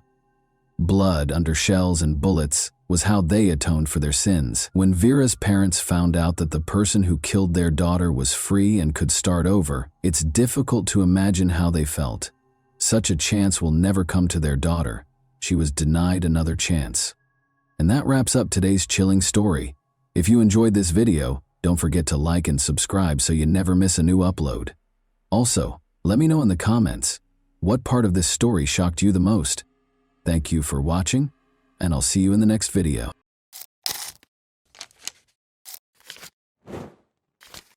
Hey guys, welcome to my channel, and today we're going to take a look at another horrible case with you. Nobody could have guessed that the couple had sinister secrets. She was an accomplished judge, and he was a successful lawyer. But a terrible thing happened. What began as a tale of love turned into an unimaginable tragedy. The Circuit House colony was quiet on a typical Kanpur evening. However, a mystery that would soon upend the life of Pratibha Gautam, a respected judge who had only moved to the neighborhood a few months earlier, was hidden behind the walls of one apartment in a government-provided residence. Pratibha, a civil judge at the local court, was renowned for her honesty and equity. She had gained the respect of her neighbors and the confidence of her co-workers by being modest but resolute. Before one fateful evening altered everything, it appeared that nothing could disrupt the rhythm of her life. Manu Abhishek Rajan, her husband and a lawyer, started a lengthy journey from Delhi to Kanpur on October 8, 2016. Despite their undeniable love, the couple's relationship was strained by the demands of their careers, and they had only been married for less than a year. While working at the Tis Hazari court in Delhi, Abhishek often stayed behind to spend as much time as possible with his wife. As he drove this evening, he thought about their reunion and looked forward to the weekend they would spend together. Despite the long drive, Abhishek, who was used to such trips, made every effort to communicate with his wife. He tried calling her several times, but no one picked up. He initially thought she was working or enjoying some well-earned relaxation, but he became more uneasy as he approached Kanpur. Why didn't she answer? Why is there no sound? When the first light filled Kanpur's streets on the morning of October 9, Abhishek finally made it to the Circuit House colony and parked outside their apartment. He tried calling her again, but the silence on the other end made him even more worried. As he caught his breath, he hurried to the door after getting out of his car and pressed the doorbell. However, there was only a spooky silence within. Again and again he rang, then knocked, softly at first, then more urgently as panic set in. Since the door was locked from the inside, Pratibha ought to be at home. Abhishek became aware that something was seriously amiss. He made the tough choice to break in with a heavy heart. The door flew open after a series of hard blows. The lock gave way, and Abhishek stepped inside while holding his breath. He was paralyzed by what he saw in the living room. His wife was hanging from the ceiling fan. The air was heavy with an unpleasant smell. Her skin was darkened with dried blood, and her wrists were cut. Abhishek's entire world fell apart in that moment. Everything else became inconsequential. He walked cautiously toward her. The rope gave way when he touched her, and Pratibha's body dropped to the ground. Fear and sadness tightened his chest. He stood over her, finding it difficult to believe what he was seeing. Then, as if in a daze, he knew he had to do something. Ignoring the neighbors' shocked looks, Abhishek ran out of the apartment. He got into his vehicle and drove quickly in the direction of Kanpur Kant, the closest police station. With a trembling voice, he reported that his wife had probably committed suicide. The officer sent a team to the scene right away after listening carefully without interjecting. This signaled the start of an inquiry aimed at answering the numerous mysteries surrounding Pratibha Gautam's last hours. What had become of this powerful woman? Why had her life ended in such a terrible way? There was a spooky silence in the Circuit House colony as officers pushed their way into the apartment. They were shocked by the scene at once. The body on the ground was different from what Abhishek had first said. He claimed to have discovered his wife hanging from the ceiling fan. He clarified that he had taken her down in an attempt to assist in his panic. However, the bloodstains on the furniture and floor only strengthened their suspicions, and this particular detail raised more questions. Senior officers and forensic specialists soon showed up to start gathering evidence. While Abhishek watched, his hands shaking and his face displaying a mixture of shock and fear, they took pictures and collected tangible evidence. Neighbors were beginning to congregate outside, whispering and glancing nervously at each other about what might have happened in the judge's house. The small Uttar Pradeshi town of Orai is where Pratibha Gautam was born. Her mother taught her and her younger sister to be independent and persistent, and she grew up in a middle-class family with a father who worked at a bank. Early on, Pratibha showed an interest in law, and she relocated to Lucknow to attend university after high school. There, she not only graduated with honors, but also made the decision to become a lawyer. Her desire to become a judge eventually led her to Delhi, where she enrolled in graduate school. The pivotal moment in her life occurred in Delhi. She met Manu Abhishek Rajan, a young, ambitious lawyer who shared her desire for career advancement.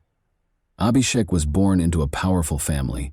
His father, Judge Suresh Chandra Rajan, had a long career that included positions at the CBI and NGT, among other prestigious organizations. What started out as straightforward discussions between Pratibha and Abhishek regarding exam stress and career obstacles quickly developed into something more. Through long walks around the city, study sessions, and library visits, their friendship developed into a romantic partnership, and they soon made the decision to get married. But not everything went as planned. When Pratibha informed her parents that she intended to wed Abhishek, they reacted negatively. Since Abhishek was only an attorney, they felt that he was unfit to be their daughter's partner and that their daughter should have a higher status. Their objections were exacerbated by the caste differences. Nevertheless, the couple decided to fight for their future together because their love was stronger than what society expected. They both made the decision to apply for the junior judge exam in 2013. Pratibha gave her all to the preparation, attending specialized classes, studying at night, and taking practice exams. Her diligence paid off. She started training after passing the competitive exam. Sadly, Abhishek failed the test. Although it was a major setback, he decided to keep going and pursue a career in law, concentrating on criminal cases. They continued to have a solid relationship in spite of the disappointment. Pratibha Gautam began working as an associate civil judge in Kanpur in 2015. She soon proved she was capable of handling the responsibilities and demands of the position, which called for complete dedication. She quickly gained the respect of her peers in the local court due to her fairness and strong work ethic. Abhishek Rajan, meanwhile, pursued his legal career at Delhi's Tis Hazari Court, where his professionalism and tenacity won praise from peers. On January 29, 2016, they took a risky move. They got married in secret at Delhi's Arya Samaj temple. This was a planned move to take charge of their future rather than an act of impulsive behavior. They chose not to tell them since they were aware that neither family would be happy about their union. Only a few close friends who assisted in planning the event attended the low-key ceremony. They kept their marriage a secret from their families until shortly after it was formally registered. The couple made an effort to patch things up with their family after the wedding. Pratibha was eventually accepted as a daughter-in-law by Abhishek's family, who also showed interest in her life. Pratibha's family, however, was adamant in their disapproval. They were unable to forgive her for selecting a partner whose background and status they considered inappropriate. 2 months after the wedding, on April 23rd, Pratibha and Abhishek announced their union with a reception in Delhi. The celebration was lively and joyful, but it was clouded by Pratibha's parents' absence. It wasn't until after the wedding that her parents learned about it. They refused to accept Pratibha's decision and remained aloof, despite her repeated attempts to make amends. Pratibha found this difficult and hoped that their feelings would eventually soften, but that time never arrived. Abhishek and Pratibha ultimately made the decision to relocate to Kanpur. In the respectable Circuit House colony, Pratibha was given government housing. They made this their new home, a peaceful and safe haven where they could put their careers first and avoid family conflicts. After a few months in Kanpur, Abhishek went back to Delhi to carry on with his work. It was 6 months into their marriage. They continued to support one another, stay in close communication, and get together whenever they could in spite of the obstacles, distance, family strife, and the pressure of their demanding careers. Pratibha and Abhishek treasured every second they had together, planning, dreaming, and having faith that their love would triumph over all challenges. When Abhishek got to Kanpur early on October 9 to see Pratibha, he discovered her dead in their apartment. Given that Pratibha was a judge and the police unit arrived quickly, her death was not only a personal tragedy, but also a challenge to the system as a whole. Officers started going through the apartment very carefully and recording any possible evidence. Beside Pratibha's body was the scarf that had been around her neck. Investigators had a lot of questions about the cuts on her arms. Why did the scene seem so strange? And what had actually happened in that room? Shaking from shock and sorrow, Abhishek gave his first statement, explaining how he had discovered Pratibha. She was suspended when he walked in, he said, and he pulled her down until her body hit the floor. Even a preliminary review seemed extremely suspicious, but the police in this case ordered a forensic examination to ascertain the precise cause and time of death. Suspension and wrist cuts, together as a means of self-harm, didn't seem likely. Details that weren't consistent with typical cases were observed by investigators. 3 separate marks in a linear pattern indicated intentional force, and the neck injuries were deep. An O-shaped mark left by the scarf was a noticeable detail in most suspension cases. Although the neck mark typically takes the shape of a V or U, a circular mark might suggest that the patient was compressed while they were in a supine position. The idea that the scene was staged to imply self-harm was raised by this discovery. The 14 deep cuts on Pratibha's arms, 6 on the right and 8 on the left, told a different tale. The cuts were parallel and exact, as if they had been made carefully and without hurry. The police had reason to question the situation's simplicity because this did not fit the typical profile. But the tragedy's news spread swiftly. Camera crews and reporters started congregating outside Pratibha's house. When he heard of her death, her father was devastated. He was so distraught and perplexed by what might have happened to their daughter that he and his wife left right away for Kanpur. A local hospital took Pratibha's body for an autopsy, but there were problems with the procedure. Colleagues and community members criticized the temporary transportation of a judge's body. Her body was left in a corner of the hallway until the examination could start, which sparked criticism from the public and raised concerns about how the police handled the case. Late at night, medical professionals conducted the autopsy and attempted to solve the tragic and intricate puzzle. Abhishek frequently described how he discovered his wife in that depressing condition, but it became evident that something was amiss when the forensic team showed up. He brought up the ceiling fan, which was questioned. He claimed that even though Pratibha had been suspended from it, the mystery was only made more complex by the bloodstains on the fan blade. The smudges were long, as though her arms had simply touched the blades, devoid of the typical patterns of spatter that accompany physical injury. The scene looked too neat, too perfect. There were questions about the ceiling fan itself. It was obviously not strong enough to bear an adult's weight. There were no indications of bending or damage, which would have been expected from a real attempt to use it. Investigators were beginning to suspect a problem. Abhishek claimed that in order to enter the apartment, he had broken down the door. "I have to force it open," he insisted. Investigators soon discovered, though, that the lock was merely minor damage and was still operational. He claimed a forced entry, but the door opened and closed without any problems. It wouldn't have worked so well if it had been disassembled. The police's suspicions of Abhishek were strengthened by this detail. The physical evidence didn't seem to support his version of events. The lead officer concentrated on getting all the details straight during the interrogation.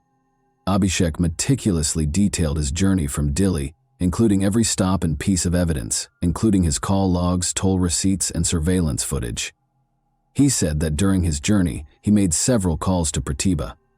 It seemed suspicious that he provided so much information without much prodding, as if he had foreseen the questions and had prepared his responses beforehand. The police demanded that Abhishek stay for additional interrogation, despite his repeated requests to be released, claiming that he had done everything in his power to aid the investigation.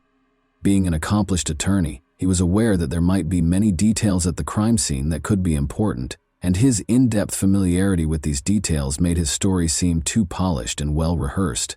But when investigators learned that Abhishek did not call the police right away after finding Pratibha, the real questions started to come to light. The police station was a mile or two from the apartment, so he got in his car and drove there instead. Most people would automatically contact emergency services right away in such a circumstance, but Abhishek would not.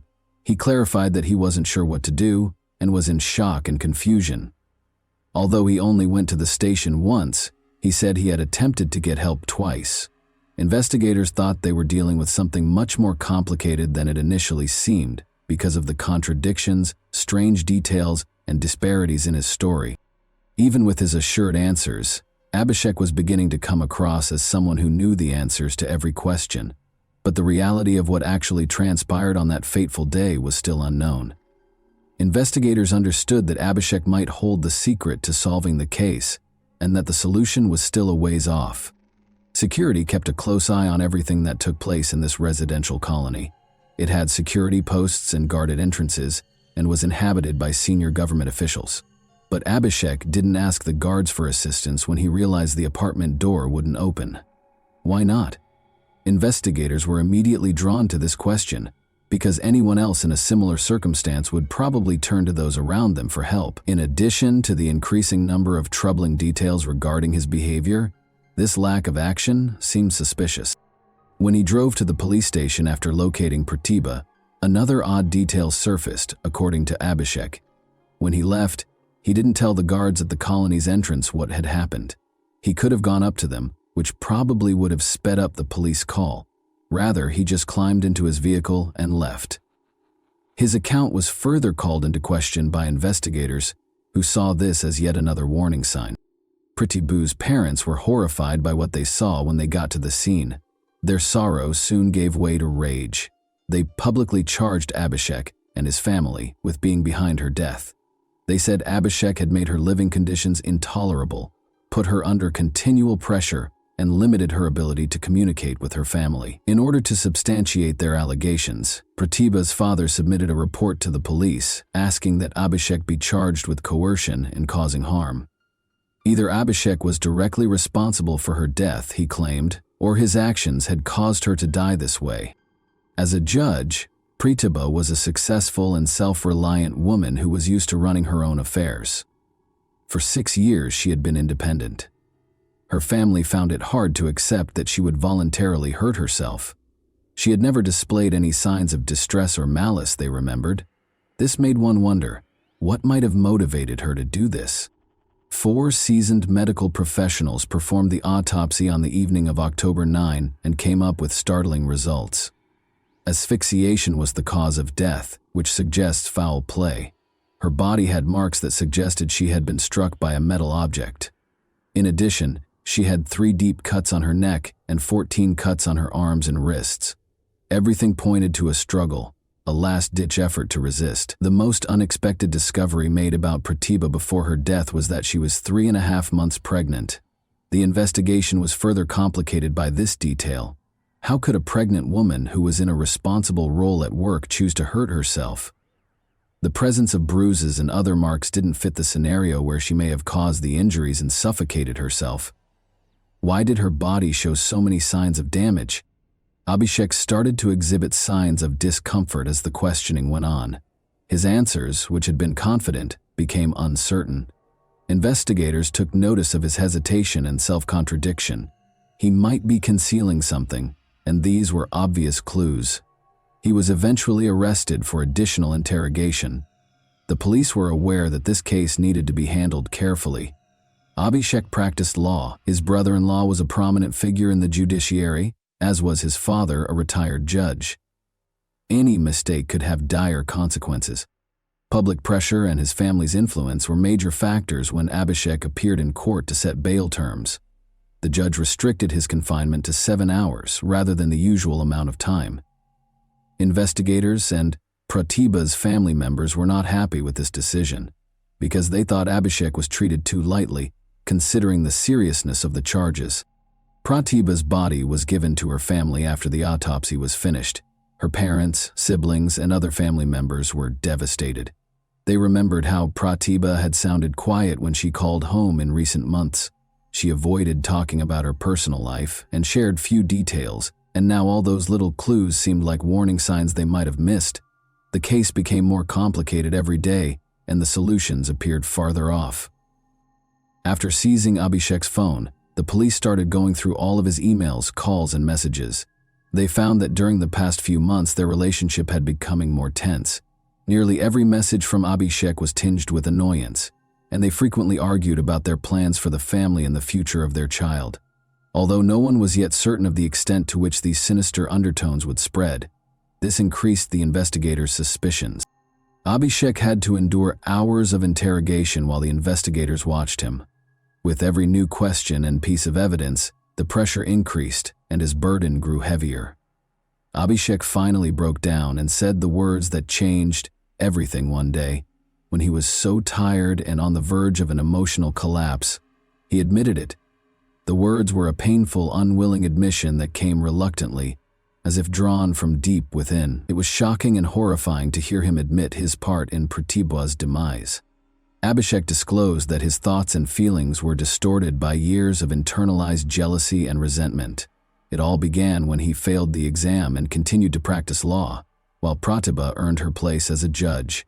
This status difference turned into a major source of internal conflict. He found it hard to believe that his wife had accomplished more than he had, and that her family publicly disapproved of him. His emotions became more destructive with every day that went by. Then she found out she was pregnant. It represented their love and their hope for the future for Pratibha. She thought the baby would improve her relationship with her parents and strengthen their marriage.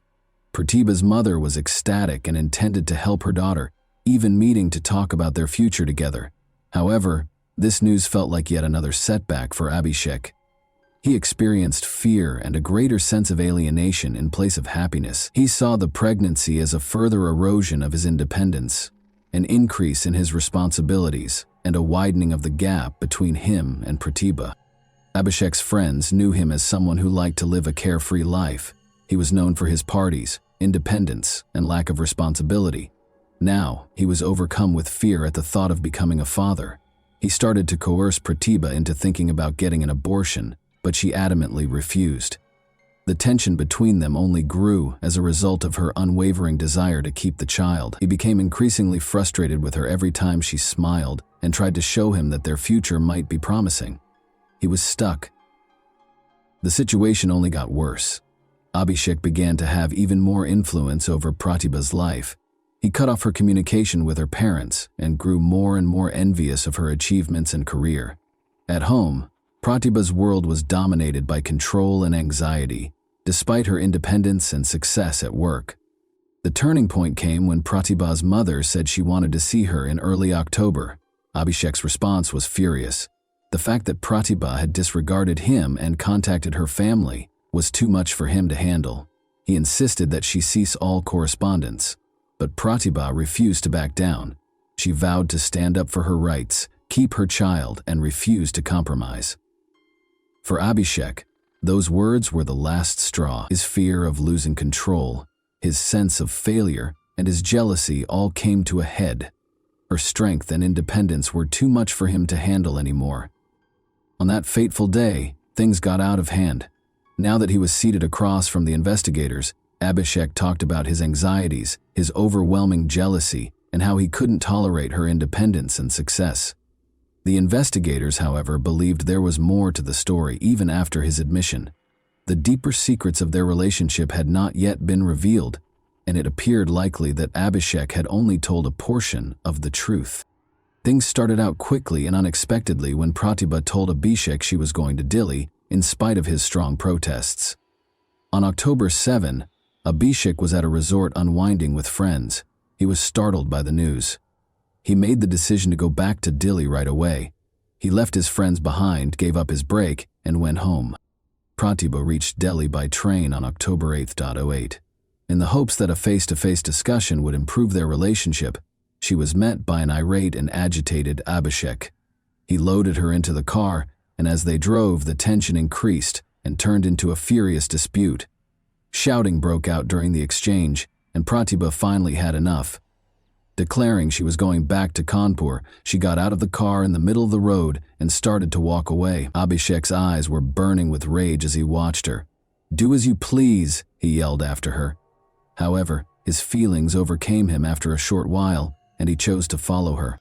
It took Abhishek about 9 hours to drive to Kanpur during the night and arrive at Pratibha's apartment in the posh Circuit House colony. On the morning of October 9, it was around 5 or 5:30 in the morning. Since most neighbors kept to themselves and the colony was known for its security, he had some leeway to act undetected. The tension that had grown over the previous few months exploded when Abhishek walked into the apartment. He started slapping a stick at Pratibha. She tried to stop him, but he persisted. As the blows did not satisfy his rage, he cut her arms, body, and neck with a blade. Despite her best efforts, Pratibha lost consciousness and fell to the ground. Abhishek intensified his actions upon realizing she was still alive. He reached for a scarf, pulled it tight around her neck, and held it there until she exhaled. Breathless, standing over her, he started to realize the seriousness of his actions. He needed to hide his tracks now. He tried to hang Pratibha from the ceiling fan to make it appear as though she had committed suicide, but the fan was not strong enough to support the weight. It looked like it might shatter. Abhishek left her body on the ground after realizing that this plan would fail. Knowing that it might expose his intentions and motivations, he swiftly looked around the apartment for anything that might implicate him and took Pratibha's phone. Trying not to draw attention, he left the apartment at around 6 in the morning and made his way to his car before leaving the Circuit House neighborhood. However, he did not immediately call the police. Rather, Abhishek paused on a calm Kanpur street to collect his thoughts and prepare his statement to the authorities. Every detail would be important, he knew. He didn't visit the Kanpur Cant police station until 3 hours later, at approximately 9 in the morning. He claimed to have discovered Pratibha, dead in the apartment, when he reported her death there. Inconsistencies in his behavior were immediately observed by the police. Why hadn't he reported the incident sooner? Why hadn't he gotten help right away, rather than taking some time to think about what to do next? The investigators were particularly interested in these questions. Abhishek was taken into custody for additional interrogation after making his initial statement. The police started a thorough investigation of the crime scene in the meantime. The scarf that was used to kill Pratibha was discovered, but the blade that was used to injure her was gone. Suspicions increased as a result. Abhishek had obviously tried to conceal evidence and mislead the investigation, indicating that a comprehensive and intricate investigation would be necessary to find the truth. Abhishek put Pratibha's driver and housekeeper on leave the day before the incident, which at first glance appeared to be a random coincidence, but turned out to be a component of his scheme. Following Abhishek's arrest, his parents promptly fled, evading all police requests. After taking notice, the court ordered the seizure of their assets and issued an arrest warrant for them, pending their appearance for interrogation. Abhishek's parents appealed to the Supreme Court in an effort to defend themselves.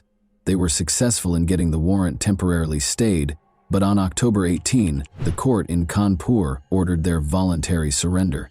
To cooperate with the current investigation, Abhishek's parents showed up at the Chief Magistrate's court. Abhishek, meanwhile, tried several times to get bail. He filed petitions with the Supreme Court, the High Court, and the Session Court, among other courts. But every request was turned down. He could not be released due to the seriousness of the charges and the possible danger to the investigation. After several years, Abhishek had been incarcerated for almost 5 years by 2022. After a protracted legal battle and multiple appeals and counter-motions, the High Court finally granted him bail in April 2022, but this was only a short-term solution. The case was still being reviewed, and a verdict has not yet been rendered. Despite all of their efforts, Abhishek's family persisted in demanding his exoneration, while the police and prosecutors persisted in their attempts to establish his guilt. Both parties are still engaged in a fight for justice, while the investigation continues, and the final ruling is still pending. And that wraps up today's chilling story. If you enjoyed this video, don't forget to like and subscribe so you never miss a new upload. Also, let me know in the comments what part of this story shocked you the most. Thank you for watching, and I'll see you in the next video.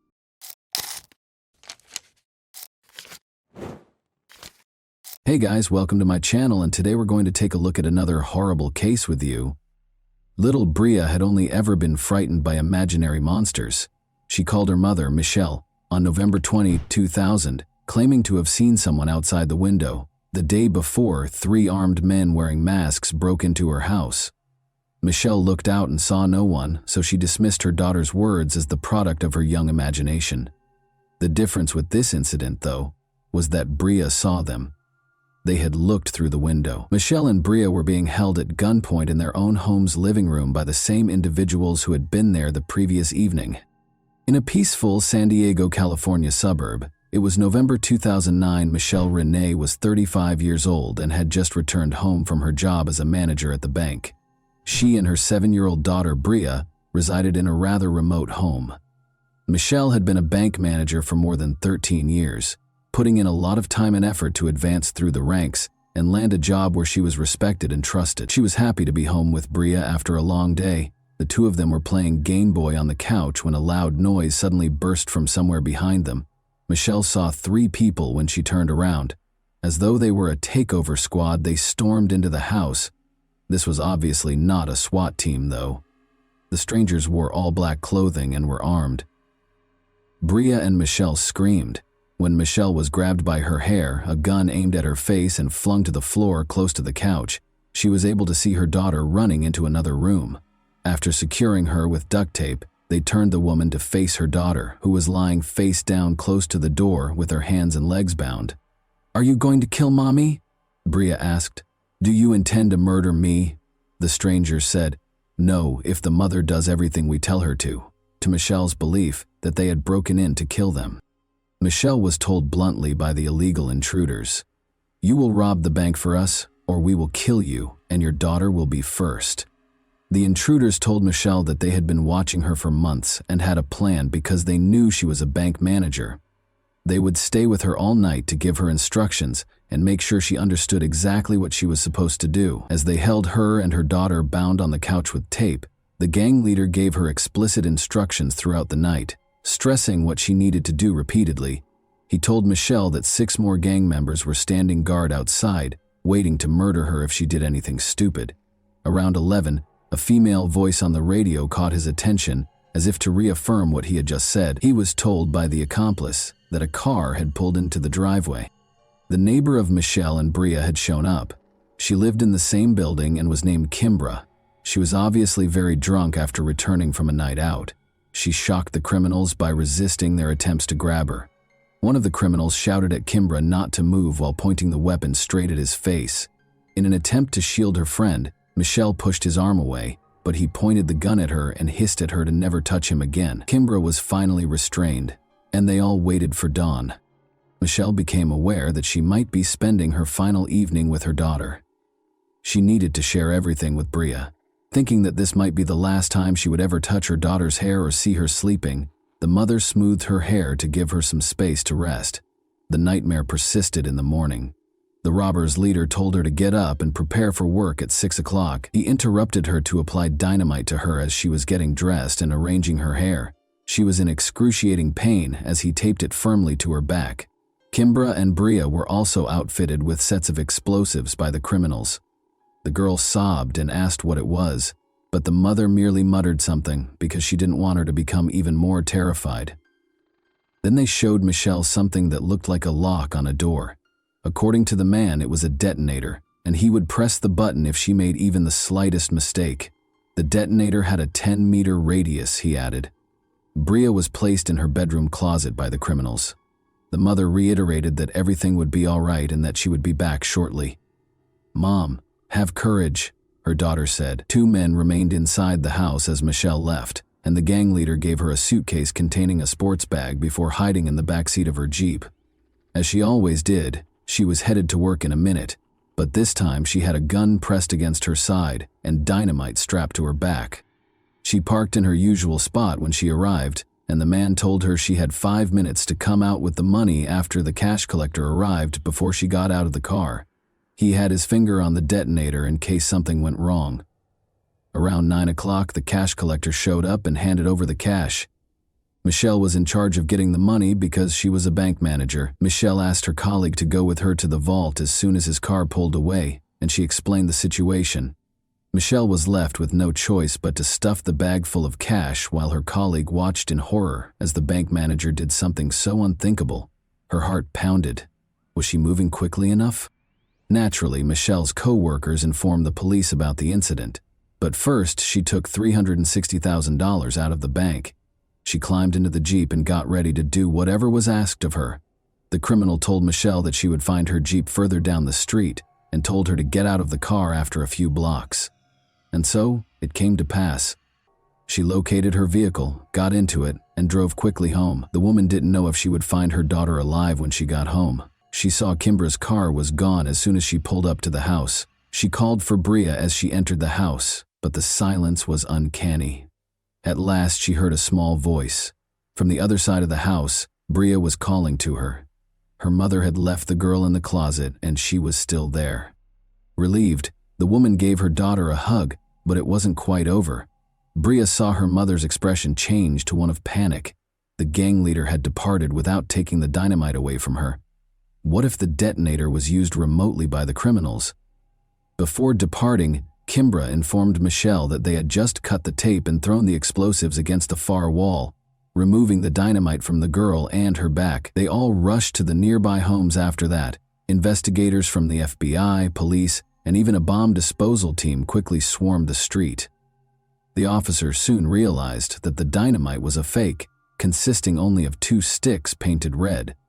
However, no one would risk their lives assuming they were fake, given the low lighting and the fact that they were on the victims' backs in such a dire situation. However, Michelle made an effort to commit every detail that might aid in identifying the criminals to memory during the incredibly terrifying 14 hours that she was held captive. It made it possible for her to concentrate on something else rather than the situation's horror.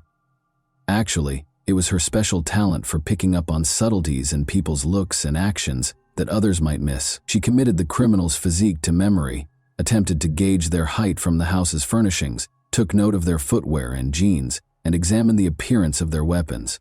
She eventually had to use the restroom, so the gang leader accompanied her. She flipped the switch, brightening the man's face as he led her to the restroom. He was still wearing a mask, of course, but Michelle could see his eyes clearly. They were big, expressive, and a little red at the corner. All of a sudden, she recognized this person from her bank office. She frequently handled new client accounts in her role as bank manager, and on that particular day, a man had visited her office.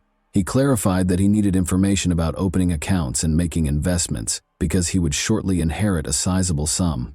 He repeatedly asked the same questions while seated at her desk. The man introduced his companion as Lisa, and they departed when a woman finally came in and said, "Chris, we need to go." However, he gave Michelle his business card before he left. She put it in her desk's top drawer. Michelle's mind was racing with all of these ideas, and she felt that she needed to be extremely careful and not even hint at her recognition of him. Additionally, she recognized his accomplice because she occasionally heard Lisa's voice on the radio. They wouldn't let her die if she messed up. Michelle then requested that the officers immediately check her desk's top drawer. The business card wasn't a fake. It was there. Christopher Butler was the man's name.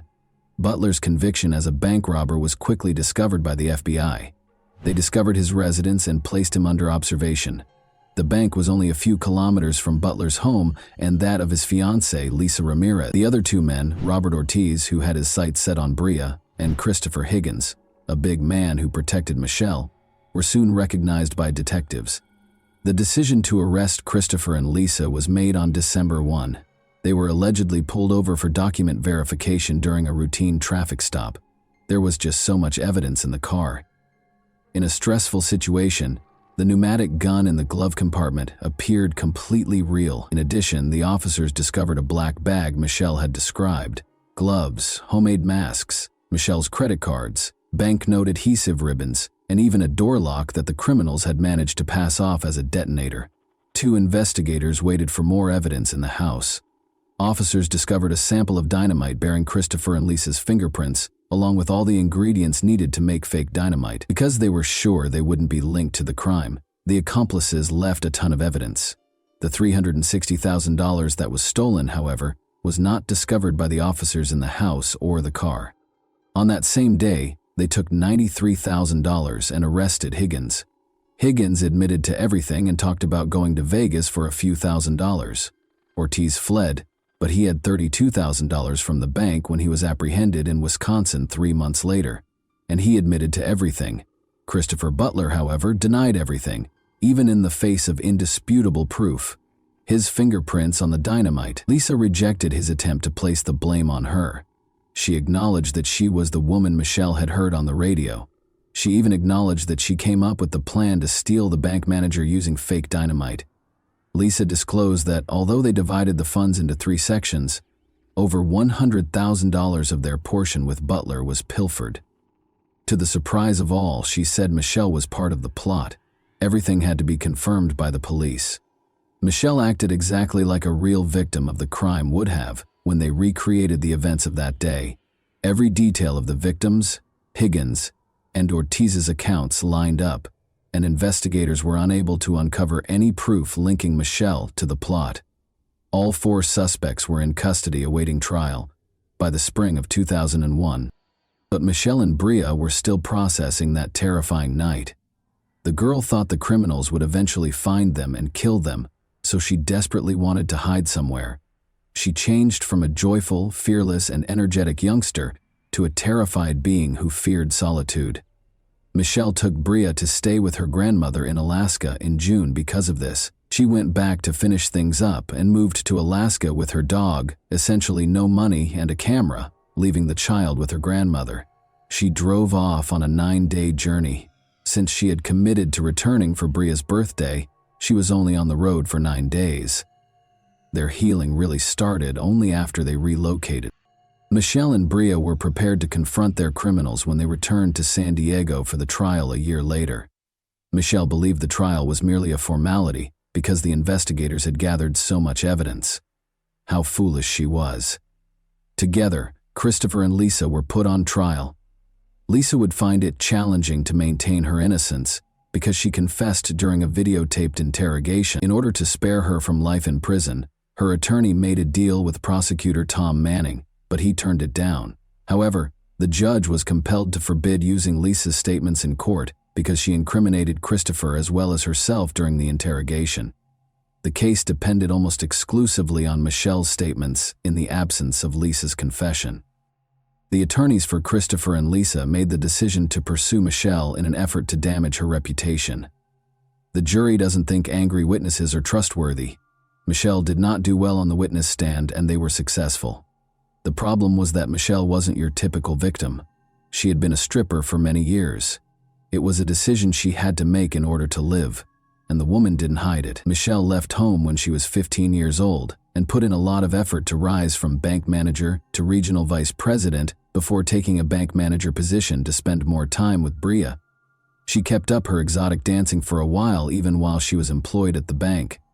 However, Michelle's integrity as a witness was called into question by something else. She falsified her resume and other documents, listing experience and skills she didn't have in order to obtain a job at the bank. This appeared to be less than ideal from a legal standpoint. Butler's attorney also probed her personal life in an attempt to paint her as a careless, egotistical mother who would stop at nothing to get money. Her financial troubles might have served as a catalyst for the conspiracy. Since the FBI reports made no reference to Michelle recognizing Lisa's voice on the radio, Lisa's attorney asserted that Michelle had lied about it, and there was nothing stopping him from adamantly declaring that the voice on the radio was not that of his client, because Lisa's admission was not heard in court. He then asked Michelle about marked bills, which are traceable banknotes that banks store in safes in case of a robbery. She didn't intend to endanger her daughter's life, and the criminals cautioned her against taking such notes. However, the attorney now asserted that it was suspicious. In addition, he questioned her maternal instincts, knowing that her daughter is wearing dynamite. Would a mother rush to the house where she is? Following Michelle's 3-day testimony, Christopher took the stand. He testified that he had a romantic relationship with Michelle and that she was behind it all. He had no proof, of course, but his plan was obvious. First and foremost, he was committed to keeping Lisa safe at all costs. Second, compared to kidnapping for robbery, the robbery was deemed less serious. However, his plan only partially succeeded. After 5 days of deliberation, the jury found Christopher guilty of robbery and kidnapping Kimbra and Bria, but they were unsure about Michelle's abduction. 2 jurors abstained, and 1 juror thought Butler was right. He received 3 consecutive life sentences plus an extra 64 years in prison. Lisa was acquitted of all charges. Both Higgins and Ortiz were swiftly convicted in the second trial, which proceeded completely differently. Each received a 32-year sentence. There was never any trace of the remaining $260,000 in bank funds. Therefore, while the guilty were incarcerated to serve their sentences, Bria and Michelle saw it as only the beginning. It was a difficult road for them to heal, but eventually Michelle understood that she could either take charge and set an example and support system for her daughter, or she could become angry and blame the kidnappers for all of her life's shortcomings. So she did. She began her own public relations firm from the beginning, gave numerous speeches in public, told other assault survivors her story, and penned a book that was made into the movie In Captivity. Bria followed her dreams after being inspired by her mother. Despite receiving a multiple sclerosis diagnosis at the age of 18, she went on to attend college and join the school cheerleading squad, but they had to confront the past once more after their world was destroyed 20 years ago. Christopher was granted parole in June 20. Tom Manning, the prosecutor, made the decision to attend the hearing. He had a strategy. Christopher Butler was questioned by him regarding all of his false statements made in court. Christopher could have insisted on his version and carried the truth to his grave, so it was a dangerous plan. However, he acknowledged that Michelle was never a part of the conspiracy and that they did not have a relationship. He blamed his ex-girlfriend Lisa Ramirez for the crime, but he refused to accept responsibility for it. He conveyed his profound apologies for the suffering his victims had endured as a result of him. Christopher acknowledged that he felt deeply moved by Michelle's book and that he regretted what he had done. Despite their forgiveness, Michelle and Bria opposed his release and repeatedly refused to let him go. They had a fundamentally different attitude toward Ortiz and the other 2 men. In court, he was the one who expressed regret to Michelle. Ortiz was released in January 2021 after Bria spoke favorably during his parole hearing. Working together in Michelle's newly established business, Michelle and Bria are now closer than ever. Michelle's 9-day healing journey to Alaska altered her worldview, and she wrote another book about it. And that wraps up today's chilling story. If you enjoyed this video, don't forget to like and subscribe so you never miss a new upload. Also, let me know in the comments, what part of this story shocked you the most? Thank you for watching, and I'll see you in the next video.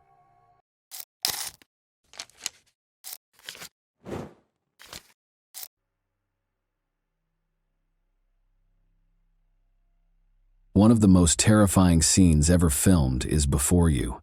Actual video of a serial killer on the loose. Because its owner was already being watched by the police, fate stepped in before the murder kit could take another life. From a sunny UK resort to a charming southern Italian town, he left a bloody trail in his wake. The criminal mastermind ridiculed the investigators and misled them by leaving obvious clues close to his victim. The man's bizarre fetish ultimately brought about his terrible demise, but it also motivated him to carry out unspeakably cruel deeds. Far from their busy hometown of Potenza, Italy, the Claps family was getting ready for a relaxing Sunday retreat at a small cottage in Tito on September 12, 1993. Luciano, their 20-year-old son, was with their parents, Antonio and Filomena.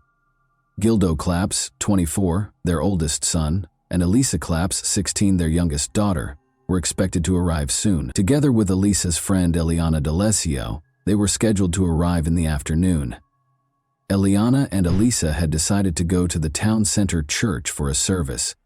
The girls then intended to head back to Elisa's house before having lunch at the cottage with the rest of the family. Gildo started to worry when the girls hadn't returned after an hour. His sister would call home if she was going to be late, and she was always on time. Eliana was the one who rang the doorbell. Eliana assumed her friend had already gone home after they parted ways at the church. The fact that Elisa was still missing shocked Eliana.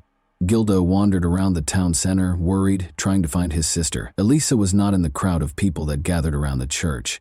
The rest of the family returned to Potenza to inquire about the situation after Gildo and Elisa failed to show up by 2 p.m., and they were shocked to learn that the girl had disappeared. Gildo asked Eliana to describe his sister's precise morning movements. Eliana then admitted that she hadn't been entirely truthful. Elisa used the service as a pretext to meet with her friend, 21-year-old Danilo Restivo, a dental technician student, even though they didn't attend. Despite coming from a well-respected family, his father was the director of the local National Library branch. The young man was unpopular and frequently the object of jeering, particularly from girls. Being a good-hearted and sympathetic person, Elisa felt sorry for him, but she made it plain to him that they could not be together. However, he insisted on giving her a gift to celebrate her passing her exams, so she consented to meet him that day. Danilo and Elisa made plans to meet at the church as the service was coming to an end at 11:30 a.m. Eliana unintentionally ran into Angelica, another friend, while she was waiting outside. The girls thought they might have missed Elisa in the crowd, but they didn't see her leave the church. Gildo called Danilo's house and demanded an explanation because he was the last person to see his sister. According to Danilo, they sat at the altar and talked for 15 minutes during their meeting. Restivo stayed behind to pray after Elisa left the church, and that was the last time he saw her. After a few hours, Elisa didn't come home, so her brother Luciano went to see Restivo in person. Danilo's responses showed signs of nervousness and evasiveness. Luciano inquired as to what had happened after noticing a big bandage on his left hand. Restivo described how he cut his hand after tripping at a construction site. "I don't know where the girl is," he repeated. After Elisa's family called the police to report her missing, they asked that Restivo be questioned. However, their request was denied, and they were told to return home and wait for the girl to come back on her own. Gildo went back to the church because he had run out of options, but the door was locked. He made arrangements to enter and conducted another search of the building. He saw another locked door behind the altar, leading to the church's upper floor.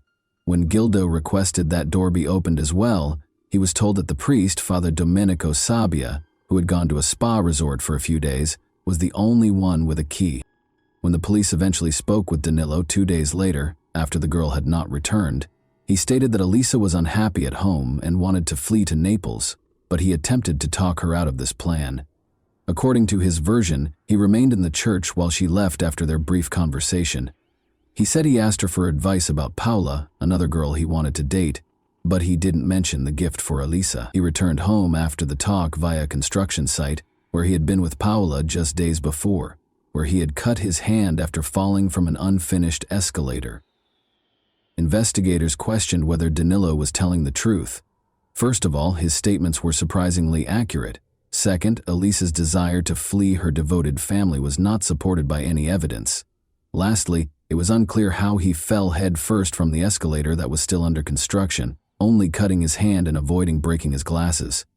When the police came to the Restivos' house, they asked to see the clothes their son was wearing that day. But without a warrant, Danilo's father wouldn't cooperate. Persuaded that Restivo was concealing something, the police checked his name in the database before leaving empty-handed. When he attacked other boys while playing with them at the age of 14, it turned out that he had already run afoul of the law. And it wasn't just that. 3 female students who lived close to his home accused him of stalking a few months ago. By calling girls at home and describing their attire, or playing them spooky music from the horror film Profondo Rosso, he obviously enjoyed making them feel afraid. Additionally, investigators learned that Danielo had a very peculiar habit. He enjoyed chopping off random people's hair while they were on public transit. Despite hearing about these incidents, the police were unable to establish Restivo. Meanwhile, word of Elisa Clapp's disappearance spread swiftly across the nation, and pranksters kept calling the family to say they had the girl and she was okay. While some of the messages claimed to have seen the girl in a white Fiat Uno, the police ignored the majority of these calls. The problem is that on that particular day, Elisa's friend Angelica disclosed that Ercilio Gegari, a 20-year-old admirer of hers, was out and about in the city center. Ercilio and his family had just arrived from Albania. Ercilio denied attending the church when he was asked to testify, and he gave the police the names of friends who could verify his alibi. But not only did his friends not believe his account, they also claimed that he was in the city center on the day the girl vanished. Additionally, one witness named Ercilio as the driver of a white Fiat Uno, which is the same model of vehicle that multiple witnesses reported seeing Elisa in on the day of her disappearance. When the police discovered Elisa's diary, which was missing several pages, suspicions of Ercilio's involvement increased. After reconstructing pieces of those pages, forensic specialists found that some words were written in Albanian. Ercilio was questioned again, and each time his account was altered. He once asserted that Danilo Restivo gave him instructions to deny knowing one another. Ercilio was eventually accused of providing false testimony. The police received an anonymous call in December. According to the female caller, she saw Elisa in Rome. Elisa had reportedly been assaulted and coerced into a white Fiat Uno. "Please help her and help me," the voice said toward the end of the call. The recorded call was analyzed and the results were shocking. Eliana was the caller. Because she was known to alter her version of events, investigators had long been suspicious of her statements. She was accused of providing false testimony, just like Ercilio. Detectives eventually concluded that Elisa was dead and that Danilo was to blame for her disappearance, even though they could not totally rule out the possibility that the girl had fled from home. He might have forced other people she knew to tell lies to the police, but they had nothing to accuse him or any other suspect of, other than false testimony in the absence of a body. However, the Claps family believed that powerful individuals, such as Danilo's father's friends and the priest of the church where she vanished, were defending the reputation of their daughter's murderer, even though all other churches were happy to have a box placed in the building where anyone could anonymously leave a note with information about Elisa. Father Domenico Sabia, in particular, forbade anyone from entering the church's attic. He even made an effort to deny ever knowing Danilo, but this was swiftly refuted when a picture of the two of them together on Danilo's 18th birthday appeared. Danilo Restivo was eventually taken into custody for providing false testimony after all the information was gathered. He received a 20-month prison sentence after being found guilty. Gildo was astounded by the legal system after the trial, questioning how someone could be found guilty of providing false testimony and still not be forced to tell the whole truth. However, Danilo was released after serving half of his sentence. There was nothing else the police could accuse him of. Because Eliana and Ursi allegedly gave false testimony out of fear for their own lives, rather than to muddle the investigation, the judge did not find them guilty of perjury. Numerous rumors surfaced on the second anniversary of Elisa's disappearance in Potenza, including claims that she was being sold by human traffickers, was in the hands of the Sicilian mafia, or had a covert relationship with a priest. People who demanded money in exchange for information about the girl harassed the family on a regular basis. Elisa's family actively promoted public interest in the case in spite of the challenges. They developed a website to offer updates on the investigation as the internet started to gain popularity. An email purportedly written by Elisa appeared on the website on April 23, 1999. She said she was living in Brazil after leaving Potenza. The girl explained that she was unhappy and had to leave forever, but she also begged for forgiveness for hurting her family. "This will be my first and last letter to the family," she added. Filomena fervently hoped her daughter was still alive and well. Her sons weren't persuaded, though.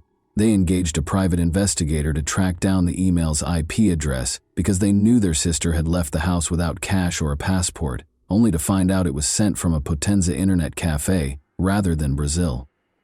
Danilo Restivo was in the cafe when the email was sent, according to a list of all the patrons that day that the cafe staff had provided. Believing that Danilo had come up with this scheme to persuade them to stop looking for the girl, Elisa's family called the police right away and insisted on questioning him. They were informed, nevertheless, that there was nothing further they could do and that the investigation's active phase was over. 2,000 kilometers north of Potenza is the resort town of Bournemouth, which is situated on Britain's southern coast. For the Barnett family in Bournemouth, Tuesday morning, November 12, 2002, began as any other Tuesday morning. After dropping her children, Caitlin, age 11, and Terry, age 14, off at school, Heather Barnett, 48, came home after 8:30 a.m. As usual, Heather was eager to start working and have her morning tea. She made custom pillowcases, curtains, and other items from home. That day was no different from the many orders she always had. Terry and Caitlin came home from school a few hours later.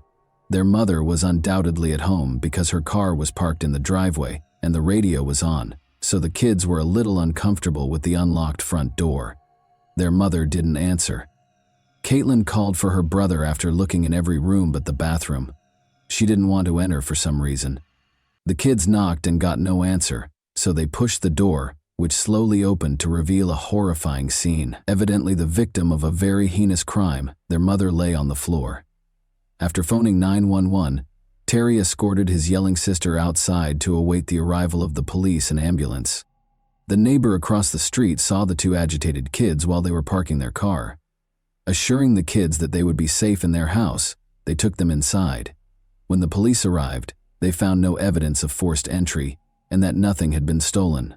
Shortly after the woman dropped her kids off at school, the actual crime took place. Luminol testing showed that the woman's size 9 shoe prints led from the restroom to her workshop before abruptly vanishing in the center of the space. Before leaving the house, the murderer had obviously changed out of their filthy shoes and put on clean ones they had brought. The fibers found on the woman's body suggested that the offender had gloves on. Every piece of evidence suggested that the crime was well planned. The murderer arrived armed with gloves, a knife, a hammer, and a change of clothes and shoes. One piece of evidence, though, was left behind. A green hand towel that had been stained with Heather's blood was resting on the workshop chair. Only the murderer could have put the towel there, given its location and the fact that it did not belong to the family. Before putting on new clothes, they used it to clean their hands and face of the blood. The hair that was discovered in the woman's hands, however, was the most intriguing piece of evidence. At first, the police thought she had successfully removed a hair from the offender, but forensic examination showed something different. The hair in one hand belonged to Heather, but the hair in the other belonged to another woman, and it had been neatly cut with a sharp tool. Speaking with Caitlin and Terry, the detective discovered that their extra house keys had vanished a week prior to the murder. Although they changed the locks, they had suspicions because their neighbor had just come to get curtains for his girlfriend. The children were consoled by the same neighbor, an Italian man they called Danny. After moving to Britain in May 2002, Danilo Restivo, known to his neighbors as Danny, married Fiona Mozingo, an Italian woman he met online. Their residence was right across the street from Heather Barnett's. When the police arrived at the crime scene, they spoke with Danilo right away, and he quickly told them that he had an alibi for the whole morning. He He said he went to classes at a computer center after taking a bus. His statements were fully supported by the police when they looked through his bus ticket and the center's registration log. However, Danilo grudgingly led the detective to the bathroom, where his sneakers were soaking in a bucket of bleach, when an officer came to his house 5 days later to take DNA samples and asked to see the shoes he had on the day of the crime. "I'm cleaning them," he explained. The detective became suspicious of this and seized the shoes. The sneakers did not, however, match the footprints that were discovered in Heather's home. The police had cause to suspect Danilo Restivo, despite the absence of concrete proof, because of his dubious actions when it came to cleaning his sneakers. When they chose to search a database for his name, they discovered something startling. Restivo's name had previously been connected to a criminal investigation. He might have been connected to the disappearance of Elisa Claps, a young Italian girl more than 10 years ago. His alibi for that case was also re-examined by investigators, who discovered that it was not as credible as first believed. He registered at a time that was rather awkwardly changed from 10:28 to 9:28 in the computer center's logbook. Nothing would have stopped him from getting off at the next stop and going back to Heather's house, even though he had a bus ticket with the allotted travel time. Additionally, at 9:24, a man who looked like him was seen on security footage crossing the street close to Heather's residence. Unfortunately, the man could not be precisely identified due to the poor quality of the video. However, Danilo was the main suspect in a case for the second time in his life, but this time, all of the evidence against him was circumstantial. When the detectives called the Potenza police, they learned of Danilo's uncommon fetish of chopping off the hair of unidentified girls. The investigators' conviction that he was involved in the crime was only reinforced by this information. When the police started monitoring Danilo Restivo in April 2004, they soon discovered another questionable behavior. Restivo enjoyed going to a secluded park in Throop, which is close to Bournemouth. There he would hide behind bushes and watch girls walking their dogs or jogging. Wearing 2 sets of clothes, waterproof pants, gloves, sunglasses, and a hooded sweatshirt that covered his face, he was in the park on May 12 despite the nearly summery weather. The police were worried that they wouldn't be able to stop another murder because of his suspicious behavior. A number of uniformed officers approached the suspect while posing as investigators of car thefts in the park and requested to examine his possessions in order to conceal the surveillance. Police discovered what they dubbed Restivo's murder kit, which included a big knife, ski mask, gloves, scissors, wet wipes, and trash bags. Remaining composed, Restivo said he had located the knife in the grass and had taken it to protect the kids. He claimed to be gathering insects for his pet lizard when asked what he was doing in the park. He was hiding in the park bushes, and even the police had to concede that it was a reasonable explanation. Once more, the detectives had nothing tangible to present to Danilo. The decision was made to switch strategies and ask for public support. The goal of the investigation was to identify the owner of the hair strands that were discovered in Heather's hand. They contacted the media in Italy and Britain, and since 2002, when Restivo relocated to Bournemouth, they have received a lot of calls from girls who have had their hair cut in incidents involving public transit in Britain.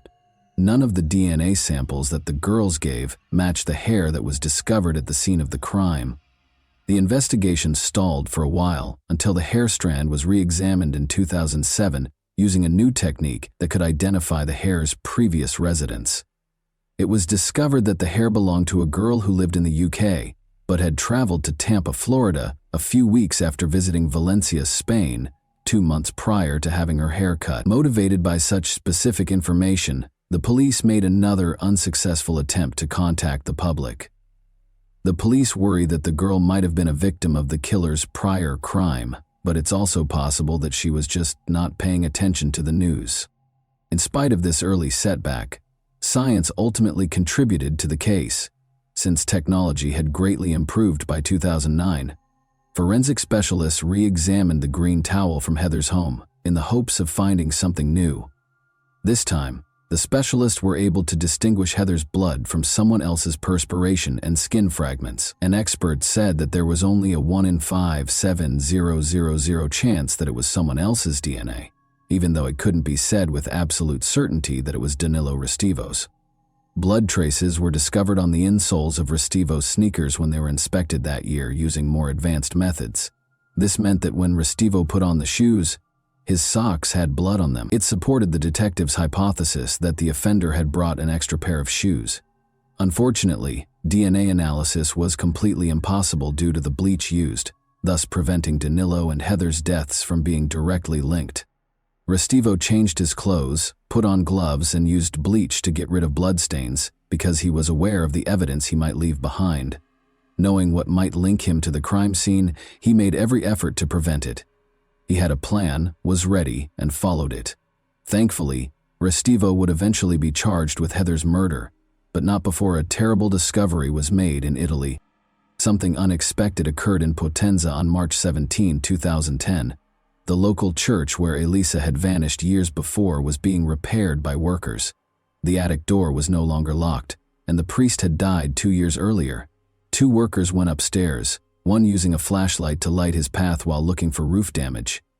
At that moment, he caught sight of something concealed behind construction debris in the room's corner. He was horrified to discover that he was staring at a mummified corpse. The girl's watch, glasses, and shoes were discovered on her body and were used to identify her. 17 years after going missing, Elisa Claps was found in the same church. She had died on the day of her disappearance, and her body had been dragged away and hidden, as the forensic examiner later concluded. Her body was found to have evidence of violence. However, several hair strands discovered in her hands, and a few more close to the body, were the most damning pieces of evidence. Professor Vincenzo Pascali in Rome was tasked with analyzing a sample of foreign DNA discovered on the girl's body, but, to put it mildly, he carried out the investigation rather sloppily and had ties to the church where the crime was committed. He said that the DNA did not match Danilo Restivo, but when the investigator decided to confirm this and sent the sample to another lab, it did match Restivo's DNA. The professor was placed on 18 months of work suspension, and on May 19, 2010, Restivo was arrested. The jury found Danilo guilty of Heather's murder on June 30, 2011. Following 5 hours of deliberation, he received a life sentence without the chance of release. But after he prevailed in an appeal on November 21, 2012, the court modified the punishment for Heather's murder and gave him a minimum of 40 years in prison. Restivo was found guilty of Elisa Claps' murder and given a 30-year prison sentence in absentia on November 11, 2011. Investigators believe it is crucial to look into Danilo Restivo's relationship to other unsolved crimes in both Italy and Britain because of his obvious propensity for murder.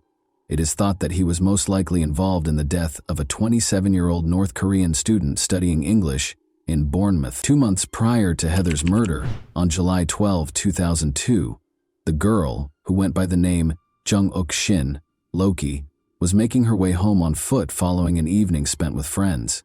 She was fatally injured by an unidentified attacker just 3 blocks from Restivo's residence.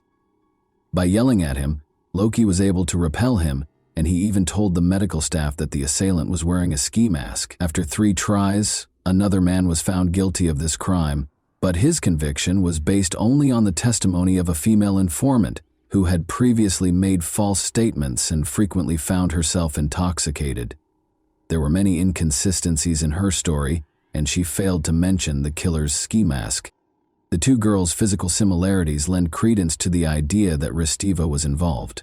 Furthermore, the fact that the murder took place on the 12th of the month, as did the killings of Elisa and Heather, as well as the fact that Restivo visited the park where his murder kit was discovered, indicates the importance of this date to him. The length of the knife found in the park with Danilo is the same as the wound on Loki's body. Furthermore, different hair strands were discovered on the sidewalk close to Loki, but it was challenging to pinpoint their exact origin because of the nearby hair salon. From a legal standpoint, Loki's case is over. 2 murders have been formally charged against Danilo Restivo. Investigators are certain that there might be additional victims, though. Elisa's body was meticulously concealed, but Heather's was cruelly displayed for her own kids to see. Experts say that this shows that the criminal changed and that he was unable to stop on his own. And that wraps up today's chilling story. If you enjoyed this video, don't forget to like and subscribe so you never miss a new upload. Also, let me know in the comments, what part of this story shocked you the most? Thank you for watching, and I'll see you in the next video.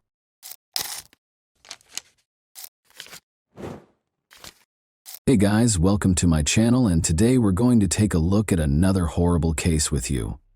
We examine the events that occurred in the U.S. state of Florida today.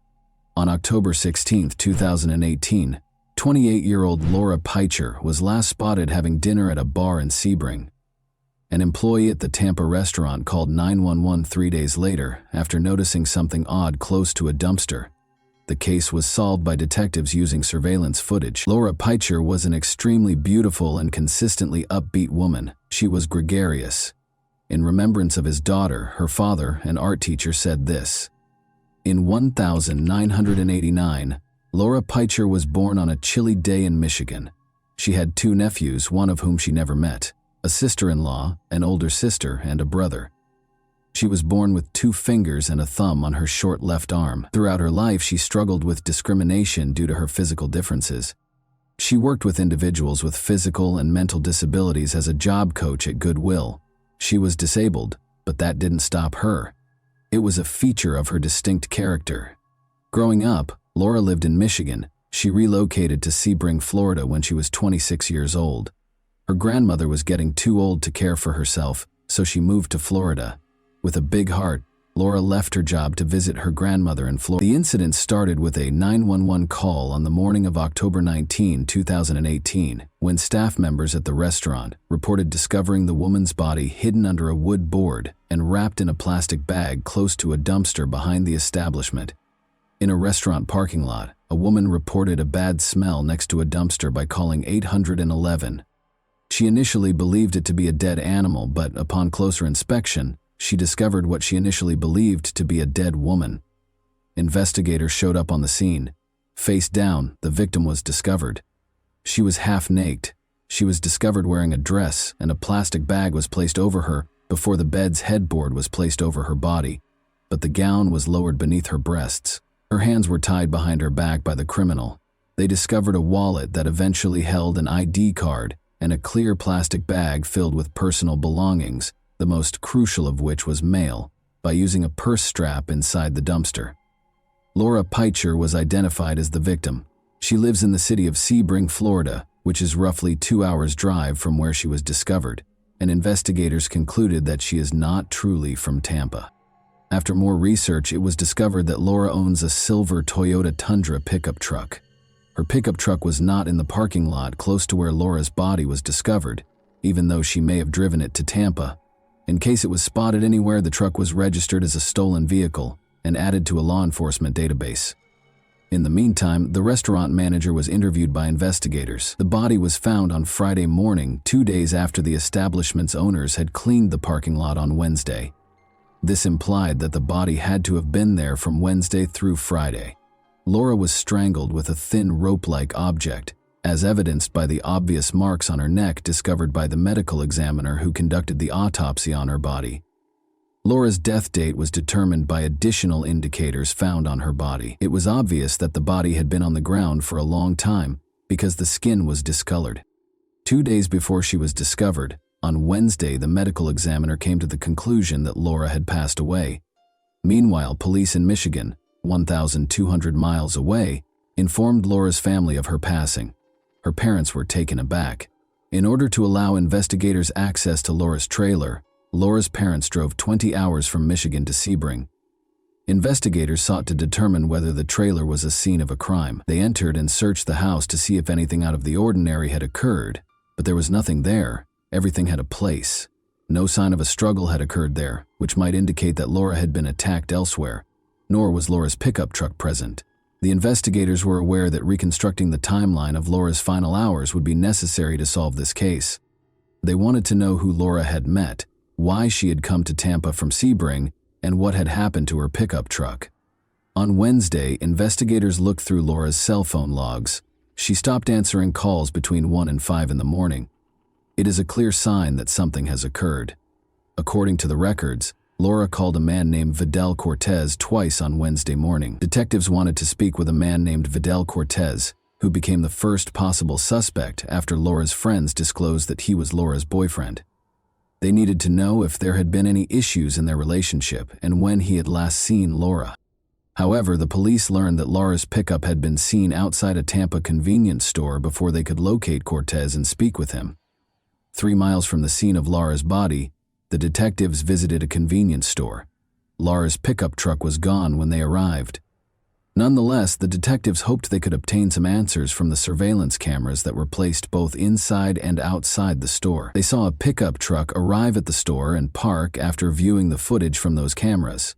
Although they attempted to zoom in, the video quality was subpar, making it impossible to identify the driver. A man exited the passenger seat of the pickup truck after it had parked. This indicated that the pickup truck had a driver and a passenger, or at least 2 people.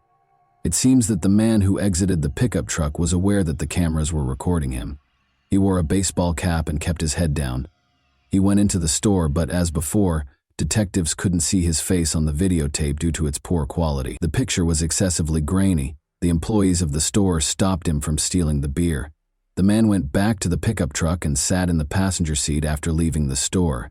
Neither did the driver exit the pickup truck, nor did he appear on any of the cameras. Patrol officers found Laura's pickup truck about an hour later. It looked like it had been in a small collision and was parked in the street. At the time of his arrest, investigators noticed the same man sitting in the passenger seat on the surveillance footage. He introduced himself as Calvin Gary. He wore a tracking monitor on his ankle and was on probation. In the driver's seat was nobody. The pickup truck's driver had clearly run away, as only a pair of shoes remained. The detective started questioning Calvin Gary, while Laura's pickup was turned over to forensic so they could thoroughly inspect it for any evidence. He claimed that a man named Hot had given him the truck. They were going to steal beer from a convenience store, and Hot had just moved into the area. Calvin Gary was asked by detectives if he was aware of how hot the pickup truck got.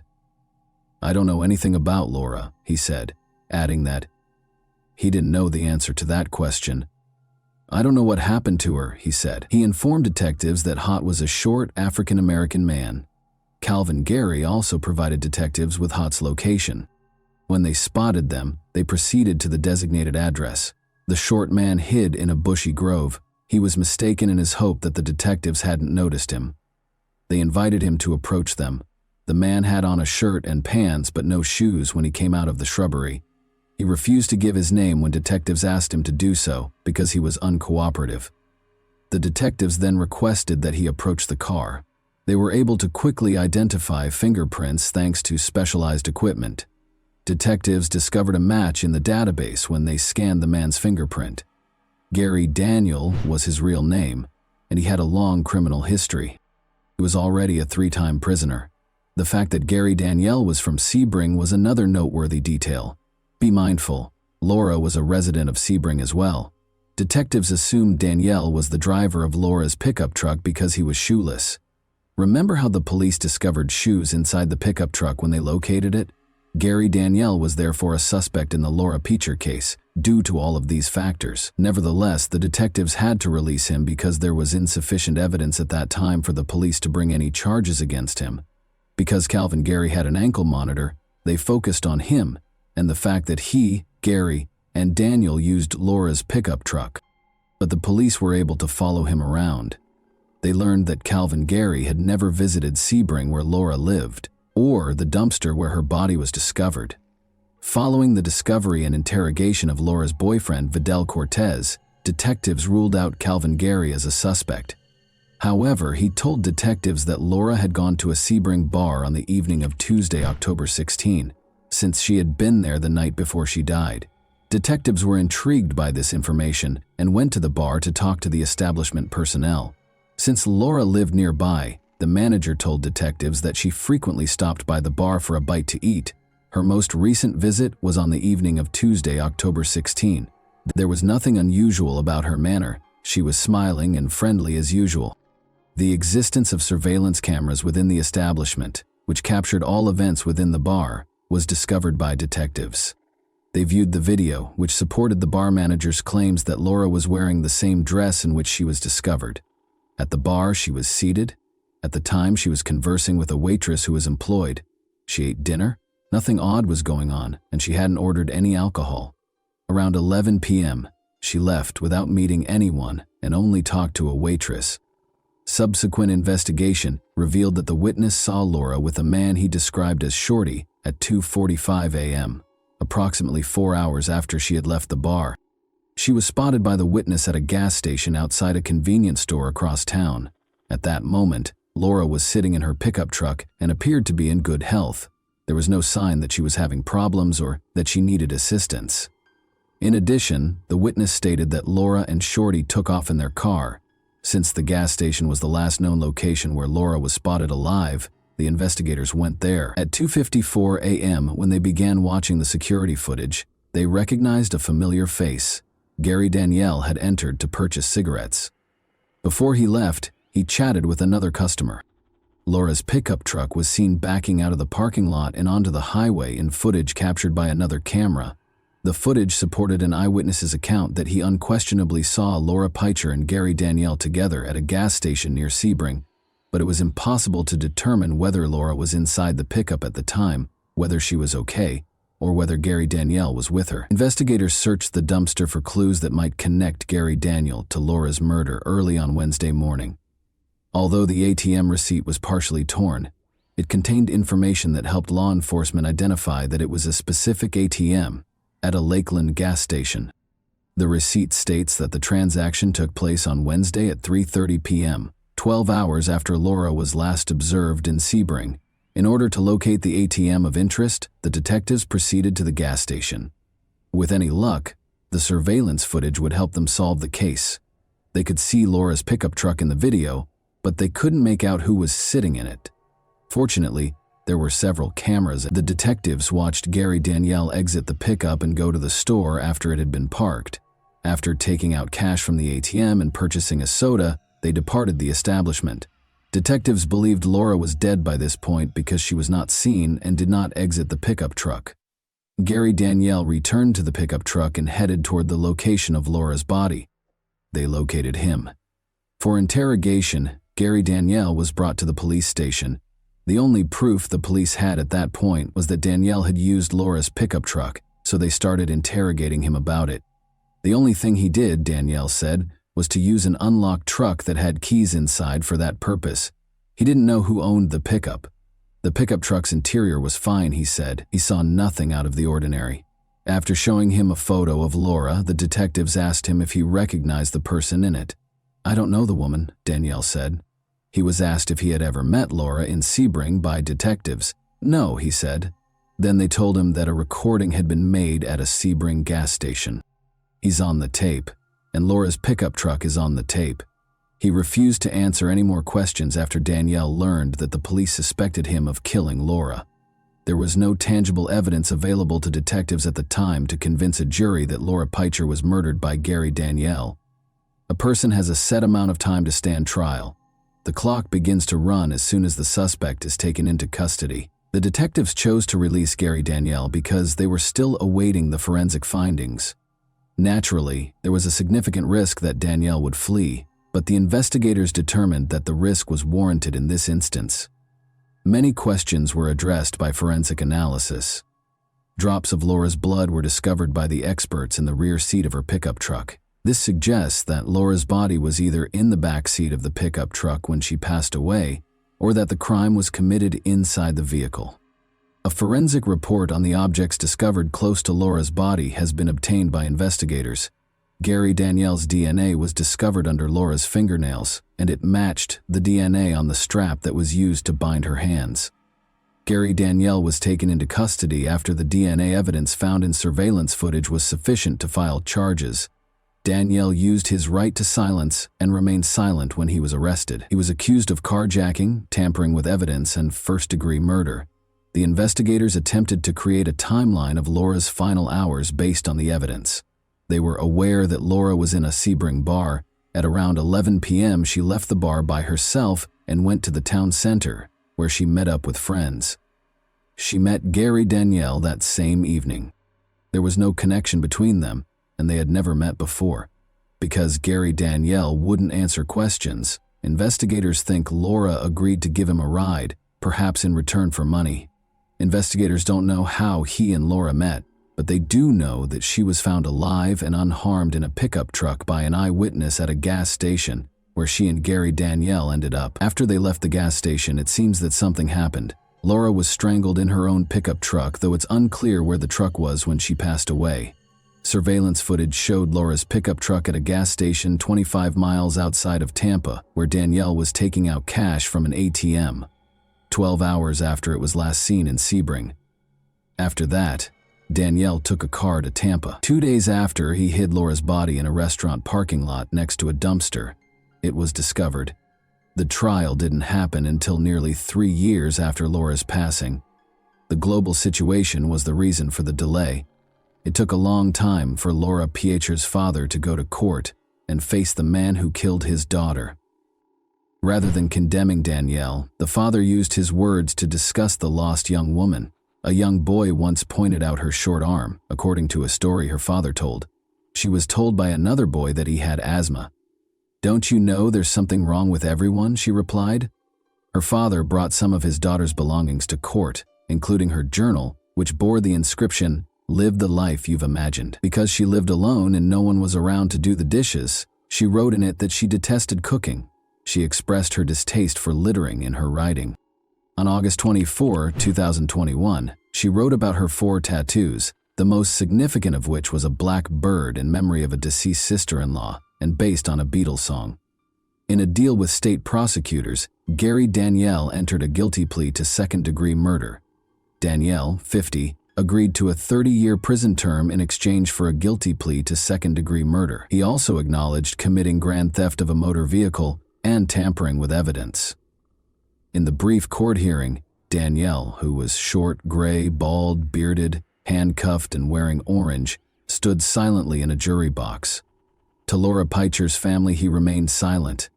The case was punctuated by a guilty plea, but it left many questions unanswered, including how Laura met Danielle and why she was murdered. And that wraps up today's chilling story. If you enjoyed this video, don't forget to like and subscribe so you never miss a new upload.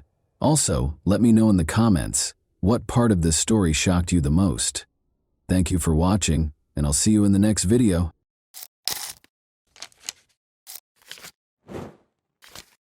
Hey guys, welcome to my channel, and today we're going to take a look at another horrible case with you. Rosemary Silva, 32, and her fiancé, Uderli Damasceno, 30, were getting ready for their wedding ceremony on Sunday, December 4, 2016, which was scheduled to take place in a charming rural setting close to Sao Paulo. To impress the guests and her future husband, Rosemary had orchestrated a spectacular helicopter arrival. But a sudden tragedy made everything into a nightmare just before the ceremony was scheduled to start. Rosemary, a 32-year-old nurse assistant, grew up in a big family in Sao Paulo. Her parents taught her the importance of kindness and compassion at a young age, which led her to pursue a career in helping people.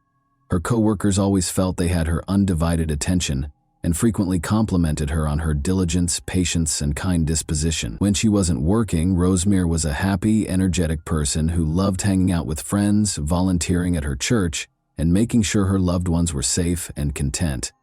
Since she was a young girl, Rosemary had dreamed of her wedding day. She imagined herself wearing a gorgeous white gown, walking down a flower-adorned aisle, and being surrounded by the smiles of loved ones. She had been inspired by these fantasies to diligently save money for the ideal celebration. Her spectacular helicopter arrival was one of the unique touches she had in mind, a surprise that would enthrall everyone present. Uderli, who was 30 at the time, was a mechanic from Sao Paulo who was raised in a hard-working household that valued simplicity and honesty. He had a strong interest in mechanics from an early age and progressively developed into a proficient professional. Uderli had a reputation for always carrying out his duties with honesty and for being steady, collected, and trustworthy. Despite his previous marriage ending in divorce, he remained close to his daughter from that marriage and spent as much time as he could with her. Although they didn't click right away, the two quickly became closer after meeting at an evangelical church. At first, they approached their discussions warily, as if they were two strangers who were not sure what they had in common. But as their relationship deepened, it became clear that they were destined to be together. In 2015, the pair started dating, and a year later, Uderli proposed, which Rosemary happily accepted. Rosemary and Uderli immediately started organizing their wedding after announcing their engagement. From the selection of flowers and music to the seating configurations and venue decor, Rosemary was adamant that everything be flawless. This was supposed to be a fairy tale day, and Rosemary imagined every visitor looking back on it with delight. But one element of the wedding was particularly noteworthy. Rosemary orchestrated a memorable surprise by arriving in a helicopter. Her dream had been to descend from the sky like a vision, to make an entrance that would be remembered. She worked with pilot Peterson Pinheiro to arrange for a Robinson R-44, a light commercial helicopter. While keeping this information confidential, just 6 people were aware of the plan, including her brother Silvano Silva and photographer Nayla Cristina Neves, who was supposed to document the event. Rosemary couldn't sleep on the morning of her wedding because she was so excited. As the stylists meticulously worked on her hair and makeup, she was greeted with smiles and congrats at the beauty salon. She continued to visualize her spectacular arrival, descending from above and witnessing the wonder on her guests' faces. She had been thinking about this vision for months. She was aware that the day's high point would be this surprise. Rosemary arrived at a nearby town by 2 p.m., wearing her white wedding gown, to catch the helicopter's departure. She was accompanied by her 40-year-old brother Silvano, who had always been her rock. He couldn't refuse his sister's wish, even though he, like many members of their family, was nervous about the flight. They were joined by photographer Nayla, who was expecting a child and was prepared to capture every happy moment. The helicopter took off at 3:30 p.m. The flight went smoothly at first. In anticipation of seeing her fiancé and their guests, Rosemary sat next to her brother, smiling and holding his hand. Nayla made sure that every look and smile would be preserved in their wedding album by filming it all. However, things soon changed. The weather started to get worse. The air inside the helicopter became tense as clouds began to gather, then fog and rain. The pilot had to use instruments to guide him through the thick fog as visibility was fading. Already nervous about flying, Silvano displayed obvious signs of anxiety as he tightly grasped Rosemary's hand while she attempted to reassure him. The photographer Nayla continued to record, but her camera trembled every now and then, revealing the tension that had gripped everyone on board. The pilot approached the venue and tried to find a safe landing spot by descending, but the maneuver became dangerous due to the poor visibility. An uncontrollable descent was caused when the helicopter's tail abruptly clipped a tree. The helicopter crashed and caught fire just over a mile from the wedding location. Those involved in Rosemary's surprise plan started to feel apprehensive as time passed. The wedding coordinator, Carlos Eduardo, who had assisted in planning the flight, called the helicopter company to inquire about its progress. He was informed that the flight had left on time and ought to have reached its destination by now. His concern was heightened by this response, which led him to attempt speaking with the pilot directly. Not a single call was answered. When the phone rang and no one answered, Carlos and the other organizers frantically looked for other ways to find out where the helicopter was. Employees of the company also made unsuccessful attempts to contact the pilot. Meanwhile, as the guests became aware of Carlos's nervous manner, whispers and concerned looks began to circulate among them. The air became heavy with uneasiness, but nobody wanted to cause alarm. Anxious waiting gave way to growing panic after another 15 minutes. In an attempt to learn whether there had been any reports of an incident in the area, the organizers made the decision to contact the local authorities.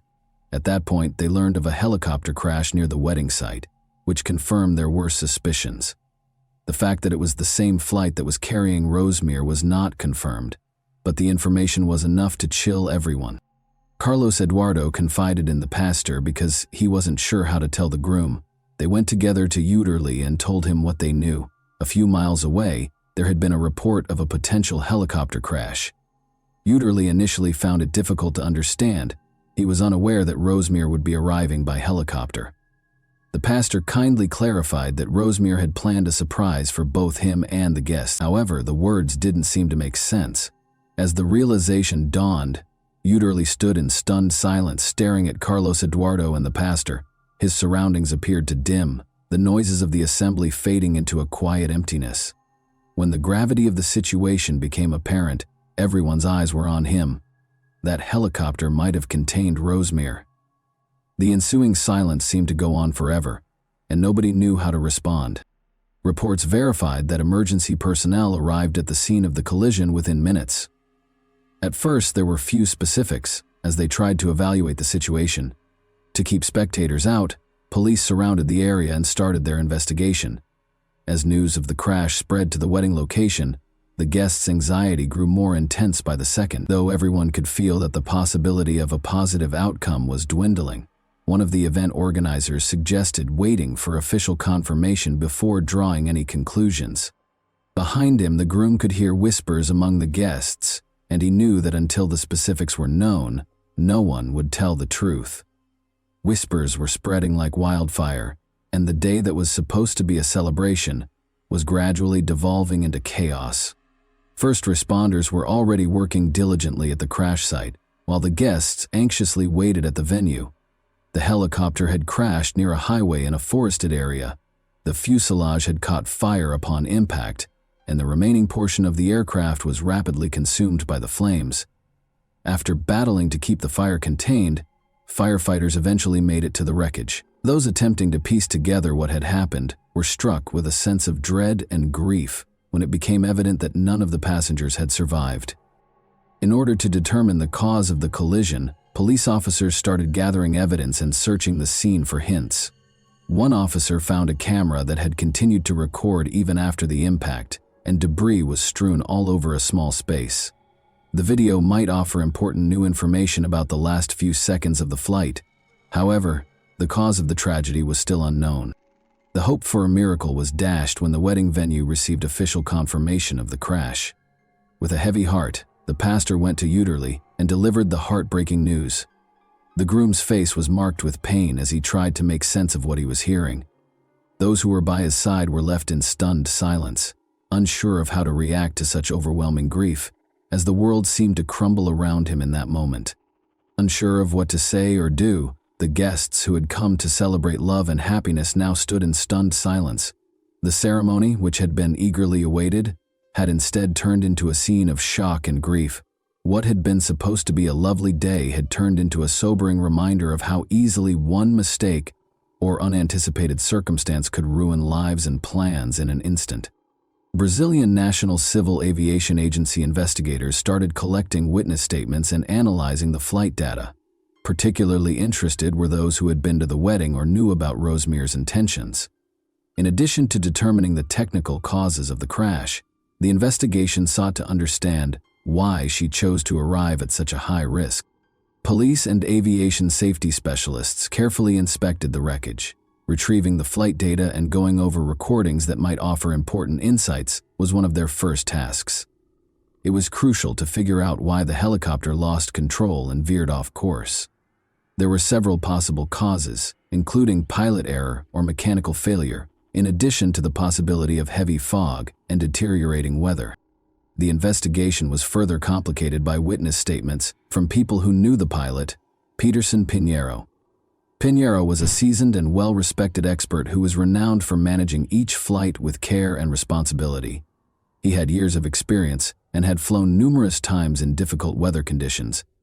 Before taking off, he carefully considered the risks, according to his colleagues. Those who worked with him found the news of the crash even more confusing because of this background.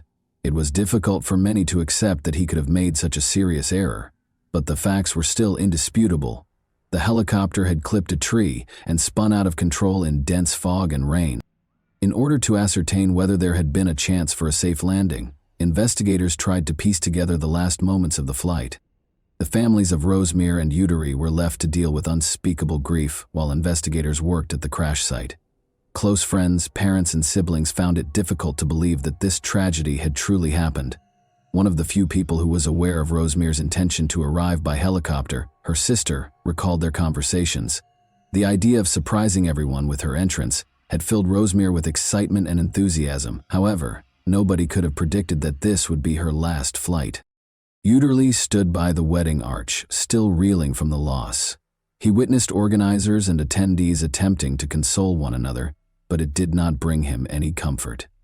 He was troubled by the fact that he had been unaware of Rosemary's surprise. He believed that by failing to protect her, he had let her down. What ought to have been the start of their life together had instead turned into one of his worst memories. Soon after, investigators published an initial report confirming that the weather was a major factor in the collision. Visibility was severely limited due to the thick fog the helicopter had encountered. Pilot Peterson lost control of the aircraft and caused the tragic crash after attempting an emergency landing and clipping a tree with the aircraft's tail. But the inquiry was far from finished. Determining why the pilot was unable to prevent the collision and why the helicopter was flying at such a low altitude was crucial.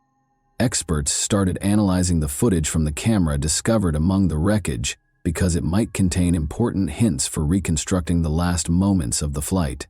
Even though it was painful, this step was essential to comprehending what had transpired in those final moments. An eerie silence descended upon the venue as the guests gradually started to depart. Nobody was strong enough to speak. While Uderli's friends and family provided him with as much support as they could, the organizers worked to coordinate with the local authorities.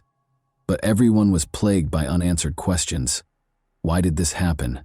What might have led to such a disastrous result? Rosmir's family was also in shock and finding it difficult to accept what had happened. Her mother, who had always been her staunchest ally, was unable to believe that their morning chat would be their final one. She remembered how excitedly Rosmir had described her plan as a gift from the heavens that would astound everyone. Nobody could have predicted that her dream would become such a nightmare. Soon, fresh worries about the flight's actual safety surfaced. Investigators found that the helicopter lacked charter service authorization. Only private flights were allowed under its license. For what reason had the business consented to supply it for the wedding? Who was in charge of failing to notice the weather? These queries sparked additional research and became the main focus of the study. Some witnesses started to remember that bad weather had been predicted in the days before the wedding. However, these warnings received little attention. These circumstances would have needed to be taken into account by pilot Peterson Pinheiro, who is renowned for his meticulous attention to safety. The flight was nevertheless authorized. Who ultimately decided to go ahead with the flight in spite of the obvious risks was now the focus of the investigation. Uderli was trying to think, and every second of waiting was painful. Rosmir had filled his life with so much warmth and light that he couldn't fathom living without her. It was believed that their journey, which began with timid looks at church, would lead to a happy life together. It felt broken now, like a picture that would never be complete. A thick silence fell over the hall, which had once been intended to reverberate with wedding music and exuberant speeches. All that was audible were quiet sobs, consoling words, and reassuring hugs. Nobody knew how to comfort a man who had just lost everything he held dear, or what to say to Udarli. The helicopter crash that killed Rosmir, her brother Silvano, photographer Nayla, and pilot Peterson left a lasting scar on the hearts of their families and the community at large, even though the investigation went on for weeks. As more information became available, one emotion remained constant among those who knew the victims: a deep sense of injustice and loss. The Brazilian National Civil Aviation Agency finished its report a month after the tragic incident. It was verified that the severe weather and poor visibility were the main causes of the collision. When the helicopter lost control at a low altitude, pilot Peterson Pinheiro was in a dire situation after trying to navigate through heavy fog and rain. The collision with a tree, which resulted in the fatal crash, was the crucial moment. Additionally, the report disclosed that Rosmir's helicopter lacked authorization for charter flights. Its registration only allowed for private use, and it was against safety rules to let it be used for a wedding. In addition to drawing attention to the company that rented out the helicopter, this revelation infuriated the relatives of the victims. Subsequent analysis revealed that the helicopter's leasing company had neglected to adequately evaluate the weather and permitted the flight to continue in spite of warnings of poor visibility. After the investigation was finished, the company and its owners were the target of multiple lawsuits because this was considered a serious breach. The relatives of the victims wanted to know why the flight had been authorized in these circumstances and who was responsible for the cancellation. The pilot independently assessed that the flight could be conducted safely, according to the helicopter company.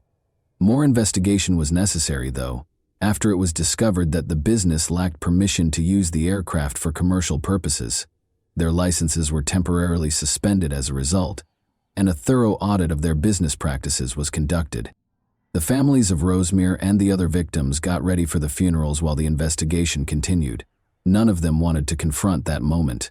Seeing dreams dashed is one thing, but accepting the loss of loved ones is quite another. Hundreds of people came to pay their respects at the solemn funeral. Tears and silence conveyed more than words could ever convey. Unable to express his sorrow, Durley stood by Rosemere's coffin. His spirit appeared hardened by the weight of his grief, and his eyes were hollow. He had dreamed of being with Rosemere all his life, but in a flash everything was different. He thought his heart might burst as he stood in front of her coffin. He was unable to accept that this was really the end, and couldn't say goodbye. Following the funeral, Rosemere's friends and family started a campaign to call for more safety regulations in private aviation. They hoped that no one else would ever experience such a terrible loss as a result of carelessness or oversight. This tragedy struck a chord with the public, leading to broad support for more stringent laws and mandatory supervision to guarantee adherence to flight safety standards. Their local church, which they frequently visited, honored Rosemere's memory as well as that of her brother and the other victims. Durley made the decision to preserve their legacy in spite of his suffering, in order to provide families impacted by comparable tragedies with tools to deal with their loss. He set up a small fund. Investigators published their final report after several months.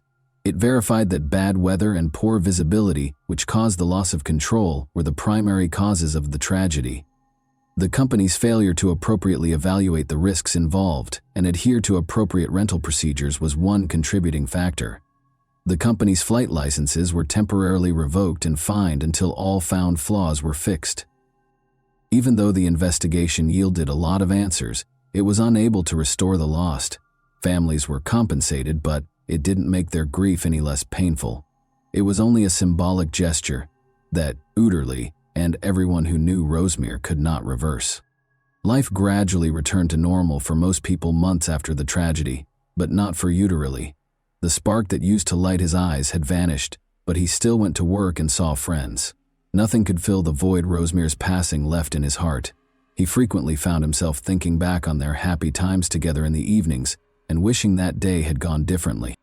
What started out as a dream for an amazing surprise showed how fleeting life is and how one bad choice can alter everything. Tragically, Rosemere's wedding day was not what she had hoped for, but it was still memorable. And that wraps up today's chilling story. If you enjoyed this video, don't forget to like and subscribe so you never miss a new upload. Also, let me know in the comments, what part of this story shocked you the most? Thank you for watching, and I'll see you in the next video.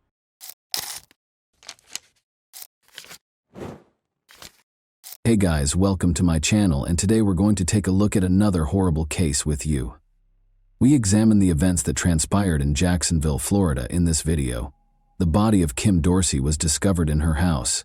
Detectives discovered during the scene that she had attempted, but failed, to flee through her bedroom window. With multiple suspects, detectives had to put in a lot of effort to solve this case. Kim Dorsey was 38 years old in 2012. She earned a degree in civil engineering from the University of North Florida. She owned her own construction company, was a certified general contractor, and served as the director of training for Inspection Depot's Quality Assurance Division. She and her husband, Derek Dorsey, occupied a lovely home. Derek was a respected member of his community and had been a firefighter for 20 years. Everyone believed that Kim had the ideal marriage and that she was a lovely person. But when the front door of a perfect couple's house closes, nobody knows what happens inside. When Derek returned home from work on October 28, 2012, he found Kim's lifeless body. He dialed 911 right away. Though he believed Kim was dead, he told the operator that he was performing CPR on her. Derek responded that Kim might have hurt herself when the operator asked him what had happened to her. Police and an ambulance arrived on the scene. At the scene, Kim was declared dead. Derek suggested that Kim might have hurt herself to the 911 operator, but detectives investigating the scene knew right away that foul play was involved. Derek covered his wife's body with a blanket after locating her. Upon the arrival of the medical examiner, they took off the blanket and witnessed the severity of Kim's ordeal. Detectives were informed by Derek that he had left for work the morning before. Firefighters are on duty all day and all night. He expected to find Kim in bed when he entered the bedroom on Sunday morning just after 8 o'clock. It was very dark in there because of the heavy curtains. At the foot of the bed, he noticed Kim sprawled on the floor. Kim had already passed away when he dialed 911. Experts concluded during the autopsy that Kim Dorsey had passed away about 24 hours prior to Derek dialing 999. Police discovered a lot of evidence at the crime scene. Kim had a plastic tie around her wrists and ankles. On the floor was a broken pool stick. On the floor beside it was a gun. In addition, there was a knife on the ground near Kim's body. Both the bedroom doorway and the wall had bullet marks on them. The bedroom appeared to have been the scene of a firing incident. There were numerous things that required clarification. By examining the remainder of the house, investigators were able to determine the cause. The contents of drawers had been dumped out by someone who had gone through the kitchen. There was definitely someone searching. It was quite strange that the kitchen sink had a keypad that was connected to a surround sound system and 3 or 4 remote controls. The front door was undamaged and showed no signs of having been broken into. Nevertheless, investigators did observe an oddity. It was knocked over, a ceramic dog statue by the front door. They immediately reached their first conclusion. It didn't seem possible that a stranger could have broken into the house, stabbed Kim, beat her with a pool stick, and bound her with plastic ties. Either the intruder knew how to enter the house, or Kim Dorsey knew who had attacked her. The fact that Derek was the first suspect and brought to the police station to be questioned was not surprising. Derek was asked to provide more details about his work, his wife, and the previous weekend by the detective. He claimed that Kim spent a few hours shopping on Friday after leaving the house. They watched a movie at home in the evening. Derek rose early on Saturday and headed to work at around 7 in the morning, as he usually does. At 8 a.m. on Sunday, he concluded his shift. Kim was at home by herself during those 24 hours that he was away. He made multiple attempts to reach her on her cell phone on Saturday. In the far north of the county, Derek was employed at a fire station. The call didn't go through, and the cell coverage wasn't always good. With one exception, he is an experienced professional with years of experience. Everything Derek had told them so far made sense, but when he called 911, he informed the operator that Kim most likely hurt herself. How could he have failed to recognize that this was a crime? Did he know? Derek discussed his relationship with Kim, saying that it was basically free. They permitted one another to have relationships with other people. However, Derek went on to say that Kim stopped because she was grieving the loss of her mother, who passed away 3 or 4 years ago. Kim sought medical assistance from a professional. She may not feel as attractive as she once did because she gained a little weight while taking medication. Detectives needed to know whether Derek had adopted a more relaxed lifestyle since Kim had stopped doing so. Frequently, someone dies as a result of marital infidelity. Derek acknowledged that he was seeing another woman at the moment. Investigators wanted to know if Derek intended to divorce Kim. Would her passing have brought him any financial gain? Kim's life was uninsured when Derek was asked if his wife had a life insurance policy. For example, the detectives considered the amount of time it would take Derek to drive home from the fire station. It would take nearly an hour to travel the 15 miles between the two places. He was employed at a small fire station. After speaking with every firefighter, detectives came to the conclusion that Derek had a perfect alibi. The investigators then made the decision to consider an alternative. They were aware that Derek was referring to a girlfriend. Perhaps this woman wished to remove Kim from the situation. Someone may believe they were treated unfairly in a love triangle. Perhaps Derek didn't follow through on his promise to his girlfriend that he would divorce Kim. After being questioned by detectives, Derek's girlfriend was promptly ruled out as a suspect because she had a strong alibi. To examine everything again, investigators went back to the crime scene. Investigations may involve experts like blood spatter analysts in specific situations where it is unclear what happened and who was involved. They are able to elaborate on the specifics of what transpired. It was crucial to comprehend the events that led up to the fight, its beginning, and its conclusion. Experts concluded that Kim was hurt close to the bedside table in the first place. The left side of the bed was heavily covered in blood. She spent a considerable amount of time there after suffering severe injuries. Kim then regained consciousness and started to fight back, according to the evidence. She managed to reach her gun storage area. It was a revolver with 5 shots. She shot at whoever might have been standing in the doorway, using all 5 shots. Kim fired 5 shots, but she never hit her assailant. Kim must have been sitting or lying on the bedroom floor when she fired the shots because, as you can see, the bullets flew from bottom to top. She missed 5 shots, as I mentioned. The offender came back into the room with a pool stick and hit her until the stick broke after realizing she had run out of ammunition. The pool stick was broken against Kim's body, and it would take a lot of force to break one. Additionally, the offender stabbed her in the neck. New information about the crime and its possible perpetrator was revealed by the thorough investigation. A pool stick kept on the second floor was the most obvious murder weapon. Kim had plastic ties on her wrists and ankles, which investigators were able to find were also kept in an upstairs office. It was one of a set of knives in the kitchen. All of this suggested that the person who committed this crime knew the house well. He knew Kim well enough to enter her house and was aware of its contents and location. Investigators believed this suggested that the crime was committed by a family member. Kim had contact with a man prior to her death, and that contact was against her will, according to injuries discovered on her body during the autopsy. You understand what I mean. Thus, the police had the offender's DNA sample. There might have been other men in the house while he was at work, according to what Derek Dorsey told them. This increased the number of possible suspects, and all of them needed to be tested by the police. Derek was asked by detectives to provide the names of any men who might have been in the house. Derek worked as a general contractor at a construction site in addition to being a firefighter. Derek's home was once occupied by some of the people he used for his contracting business. According to Derek, he used to work with a man named Lance Kirkpatrick, with whom he became friends. Derek allowed Lance to stay in his home for a few months while he dealt with his issues. Derek, however, requested that Lance leave after he began abusing drugs. Derek claims that Lance was on a boat in the Atlantic Ocean the weekend the crime was committed. Derek mentioned a man by the name of Joshua Veal as the second individual. Derek tried to assist Joshua, made friends with him, and gave him some work. After some arguments, Derek and Kim allowed Joshua to live in their home before Joshua eventually moved out.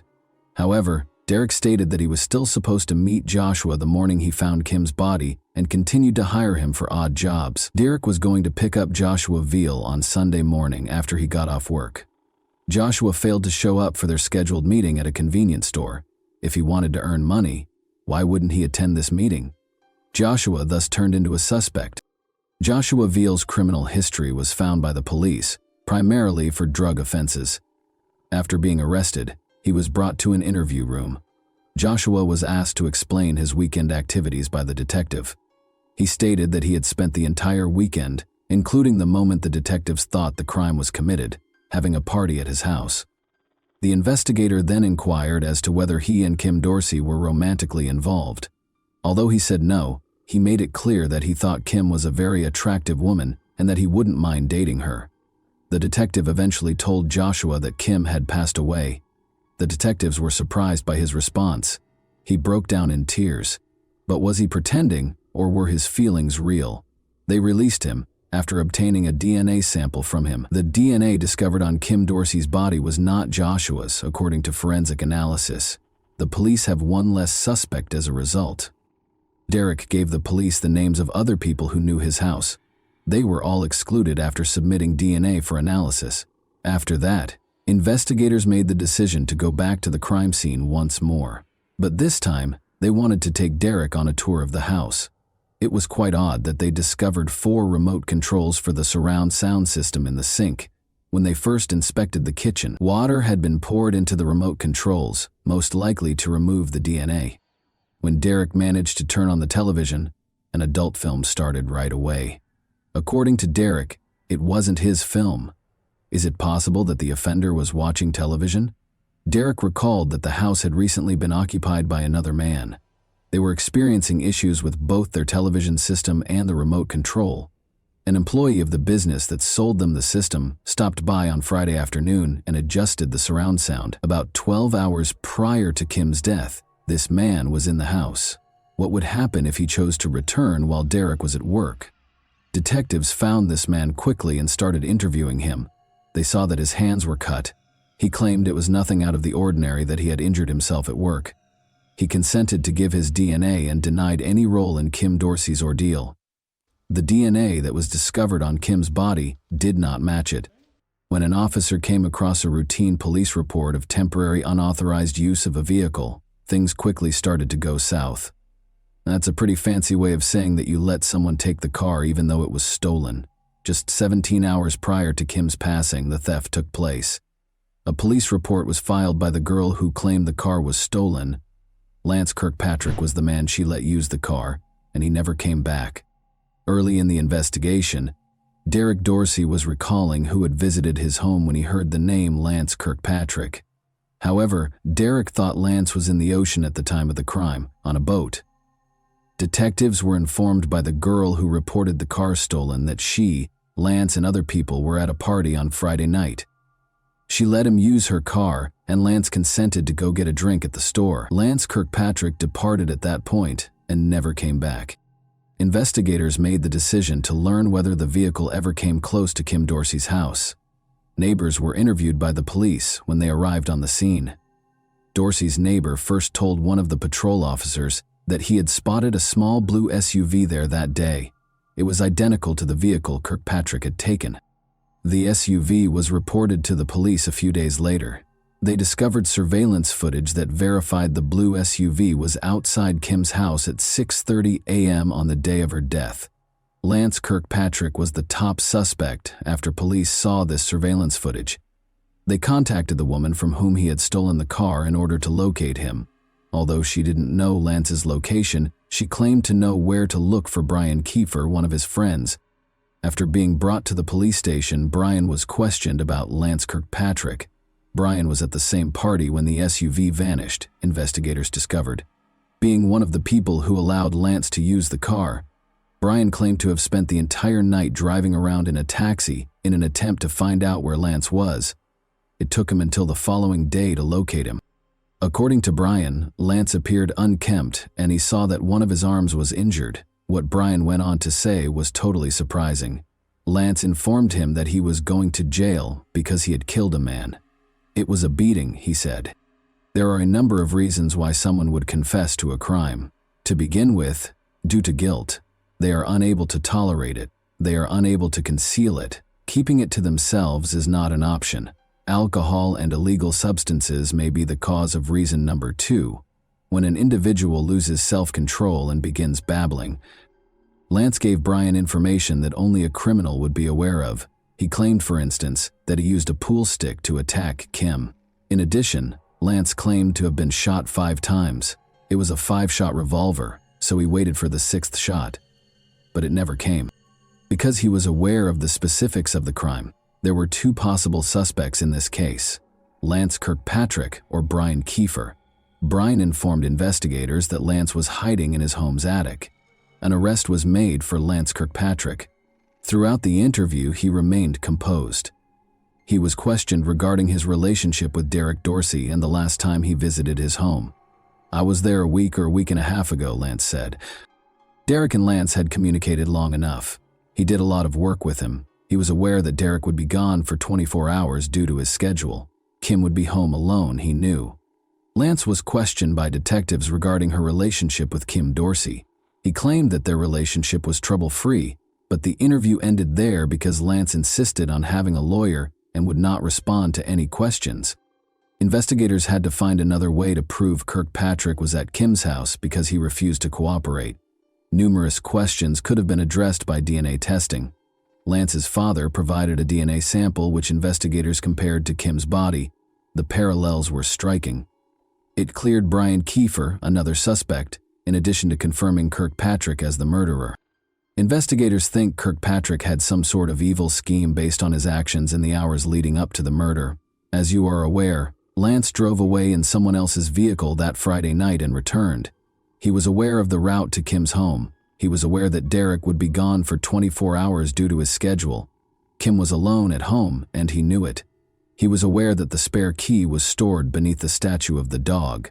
Taking that key, he went inside the house. Kim Dorsey most likely heard him at that point. The specifics of what transpired next, however, remain unclear. Lance Kirkpatrick first entered a not guilty plea in spite of the overwhelming evidence. However, Kirkpatrick acknowledged that he was responsible for Kim's death during a trial that took place almost 2 years after her passing, but he maintained that he had no intention of killing her. Kirkpatrick claimed that Kim Dorsey was training him and that he was good friends with the Dorseys. He claimed that after going to the gym 3 or 4 times a week with Kim Dorsey, they occasionally got together for drinks and flirted, which occasionally resulted in intimate contact. It wasn't anything constant. It was random. It wasn't planned, Kirkpatrick remarked when discussing his private meetings with Kim Dorsey. According to Lance, on the day of Kim's passing, they had intimate, consenting contact. He acknowledged that he was the owner of the adult film's DVD. He asserted that after they were done, Kim Dorsey was upset with him for assisting her husband in meeting other women. She snatched up a gun in her anger and began shooting him. He claimed that everything that transpired after that was because he was essentially attempting to defend himself by fighting back. He claimed that after leaving the pool stick in the kitchen, he fled and hid there. He claimed that in an attempt to seize the gun from Kim, he dashed over and swung the pool stick wildly. He claimed that after knocking her unconscious, he tied her up with plastic ties and placed the gun in his back pocket. He claimed that after the shooting, he decided against tying her up because he believed it would look bad when the police showed up.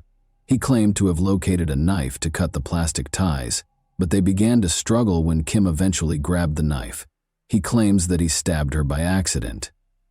The police never showed up, and he fled because he was too scared to dial 911. I was frantic. I didn't know what to do. I was scared. I just sat and was waiting for the police, Kirkpatrick recalled. The prosecutor tried to expose Kirkpatrick's deceit and inconsistencies in his testimony to the jury during cross-examination. Finally, the state wanted Kirkpatrick to explain to the jury the punishment he believes he should receive. "I'm guilty," revealed Kirkpatrick. "I don't know what I want right now."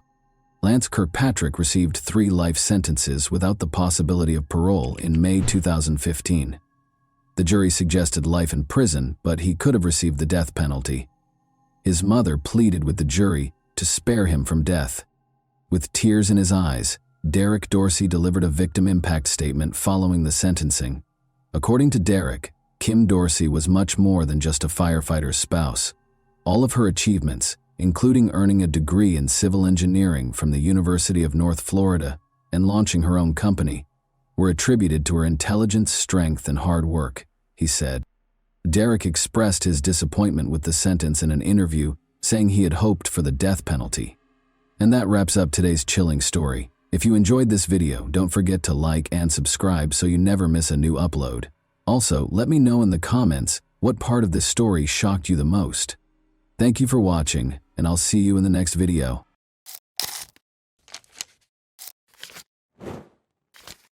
Hey guys, welcome to my channel, and today we're going to take a look at another horrible case with you. Many people can get to the point where they suspect a loved one of betraying them. Others may give in to the influence of fantasies of retaliation against the betrayer, while others may decide to end the relationship due to such suspicions. However, what if a katana were to make these fantasies come true? The setting for this story was Camas, Washington, in 2018. The topic of discussion was a woman who lived in a nice home in a quiet neighborhood. Alex Lovell was the man's name. For 29-year-old Alex, playing video games was his main passion. He was in front of the computer for about 12 or 13 hours every day. Alex took his pastime so seriously that he routinely performed shoulder, wrist, and hand exercises. He even worked on a unique mouse control method to improve his efficiency as a gamer or player. At the age of 30, Alex's girlfriend Emily Javier was not pleased with his obsession. After 2 years of dating, the young couple noticed that Alex was spending more and more time playing games and having less time for her. Emily, of course, did not like this situation. When Alex made the decision to pursue a career in professional gaming, her patience reached a breaking point. Emily struggled to accept a gaming rival, even though she was somewhat comfortable sharing her boyfriend's gaming habits. When she found the Tinder dating app on Alex's phone, her resentment reached new heights. She became very suspicious of this.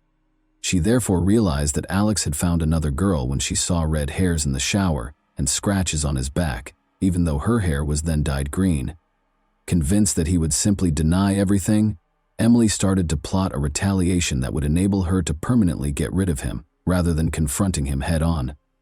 She considered purchasing poison, getting a gun, or hiring a killer. No, she purchased a katana at a shopping center.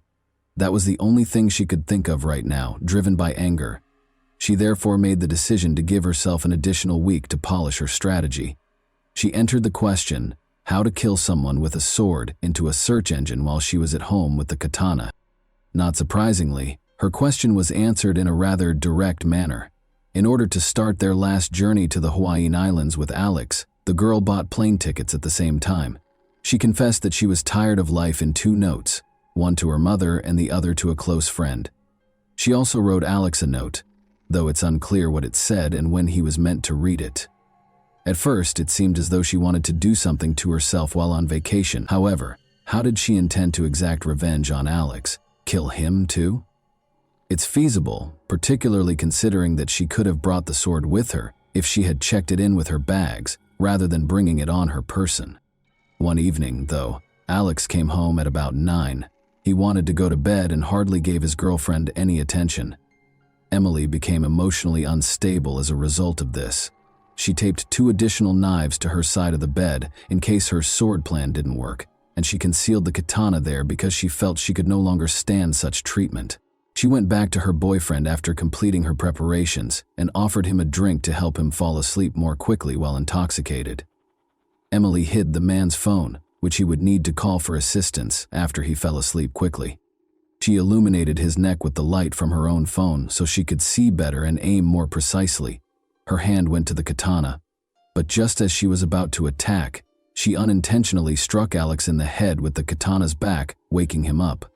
An adrenaline rush helped Alex quickly regain his sense of direction and start using his hands and feet to block Emily's next blows. At last, he was able to hold her tightly. He exclaimed in his final moments that he loved her and was shocked that she was attempting to murder him. Alex was on the verge of fainting and begged her to call for assistance or he would perish. Emily, oddly enough, listened. A dispatcher received a call from a girl who was hysterical at 1:54 a.m. on March 3rd.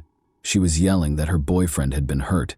When she inquired as to where the girl had hurt her boyfriend, Emily exclaimed, "Everywhere! Everywhere!" The dispatcher wanted to know where the knife was. The girl responded, shocked, that she had used a samurai sword to attack her boyfriend. The dispatcher advised her to bandage her boyfriend's wounds and asked her to go back to the bedroom where he was to see if he was still breathing. Emily, however, insisted that she couldn't go there because there was too much blood. She snapped back to reality and saw that her boyfriend was actually dying. She even considered the possibility that he was already dead. Officers soon showed up on the scene. Alex was curled up, covered in blood when they entered the bedroom. He had deep gashes on the left side of his head, neck, and torso, among other potentially fatal injuries. Emily had nearly severed 3 fingers on his hand, cut his legs, and broken his wrist. Emily was taken into custody without protest and with tears in her eyes. While Alex was taken to the hospital, she let the legal system take care of her. A $350,000 bail was set for her. Alex's body had 26 wounds, according to the doctors. 6 major surgeries were required for him. 45 of the 150 staples they applied to him were on his head alone. However, the medical staff miraculously succeeded in reattaching his fingers. He would undoubtedly need to see a physical therapist for a while, but the fact that he lived was more significant.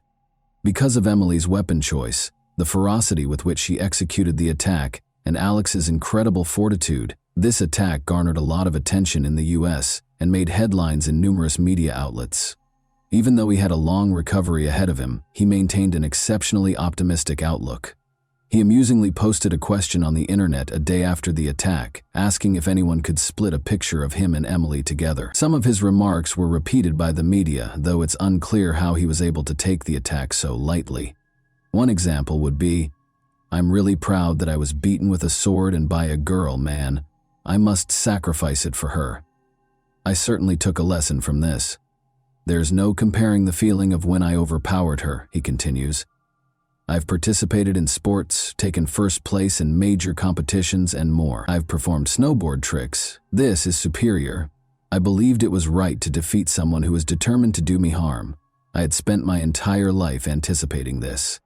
Alex credits his love of kung fu movies and his habit of competing against other gamers with helping him win.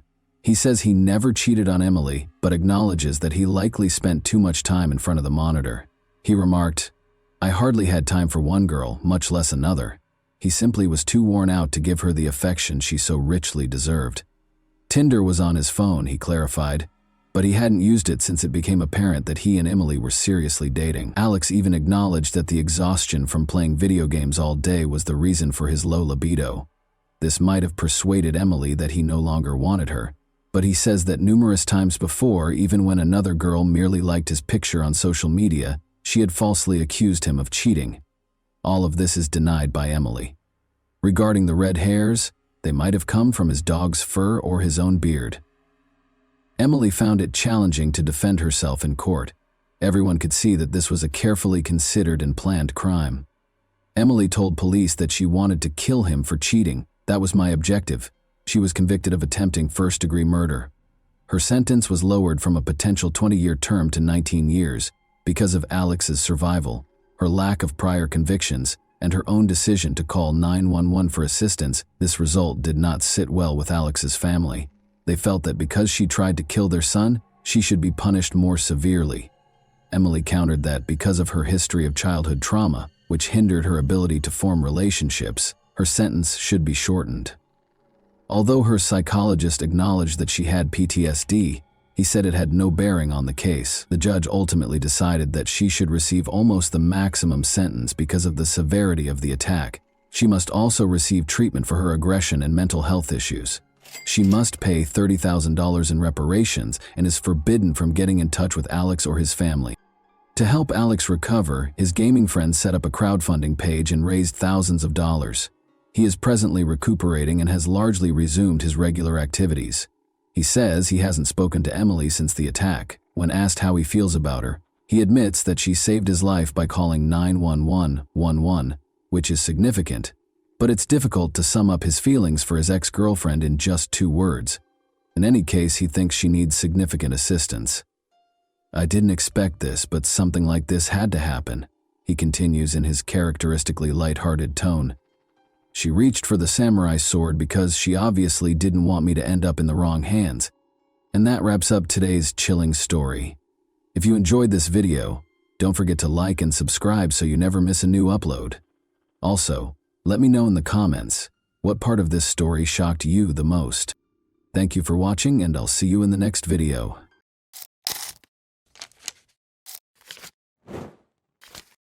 Hey guys, welcome to my channel, and today we're going to take a look at another horrible case with you.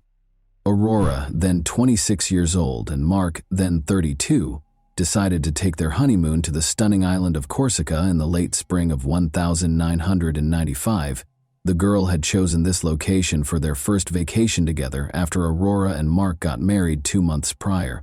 The young wife was eager to see Corsica's villages, mountains, and beautiful scenery. They made a stop in the quaint little town of Calvi that day. Here, a restaurant with a view of the bay hosted a candlelit dinner for the newlyweds in the harbor. Following dinner, Aurora and Mark made their way to the Notre Dame de la Serra Chapel, a well-liked tourist destination where lovers go to watch the sunset, the perfect location for a romantic day's end. Around 10:30 in the evening, they got into their car and drove back to the hotel. Right at the end of the railing, some animals abruptly leaped onto the road in front of the car, putting the young couple on a very dangerous road that descended sharply. The car plunged off the cliff as Mark swiftly turned the wheel. Aurora remained calm in spite of the dire circumstances. Before the car fell, she jumped out and opened the door. Mark was less fortunate. He and the car fell 140 meters. Aurora was alive, but she was in shock. In the middle of the night, in complete darkness, she bravely decided to go down barefoot to assist her husband. After locating Mark inside the vehicle, Aurora dragged him out. She washed his face and pulled him by the legs toward the sea. The girl then ascended the cliff once more in order to signal for assistance and stop a passing vehicle. Calvi firefighters showed up on the scene. Her husband was down there with a head injury and unconscious, and Aurora was screaming and sobbing in hysteria. In order to save him, she pleaded with the rescuers to descend as soon as possible. The firefighters immediately made their way to the cliff's base in an attempt to locate Mark, but their search was severely hampered by the night's darkness and the uneven ground. Just finding the car, which was empty, took them 30 minutes. But they saw that the man had a serious head injury and there was a lot of blood. When divers signaled that they had found something at 6 a.m., the weary firefighters were about to give up after hours of unrelenting searching. Mark's body was 3 meters deep in the water, floating next to the car. Unfortunately, it was too late for the newlyweds when they managed to bring his body to the surface. After compiling a report on yet another regrettable incident along that particular stretch of road, the police closed the case. The body of Mark was taken back to his home country of Belgium. The young widow was in complete despair. She spent several days in a specialized clinic after being unable to handle the grief on her own. As Mark's family hurried to comfort her, she proclaimed that she didn't want to see anyone and cut herself off from the outside world. Mark's family didn't press because they understood her mental state. She had lost her husband on their honeymoon when she was 26 years old. However, her actions captivated Mark's family more and more in the days that followed. Slowly, suspicion replaced concern. His parents strongly objected to Aurora's insistence that her husband be cremated. She left the farewell ceremony earlier than anticipated on the day of the funeral, shocking the family even more. The relationship between her and Mark's family has grown more complex ever since. When she got back to the family home, she changed the locks and refused to let her mother-in-law in, who had come to pick up some of her son's sentimental but cheap possessions. Aurora listed the house for sale in the weeks that followed. In addition to the EUR 25000 she received from the sale of the house, there was more. After her husband passed away, it was discovered that she had gotten 7 insurance payouts. Aurora was given EUR 75000 in total. The Van Burr couple, who were shocked by their daughter-in-law's actions, took legal action and complained about the suspicious death. As a result, the coroner demanded that Mark's death circumstances be looked into.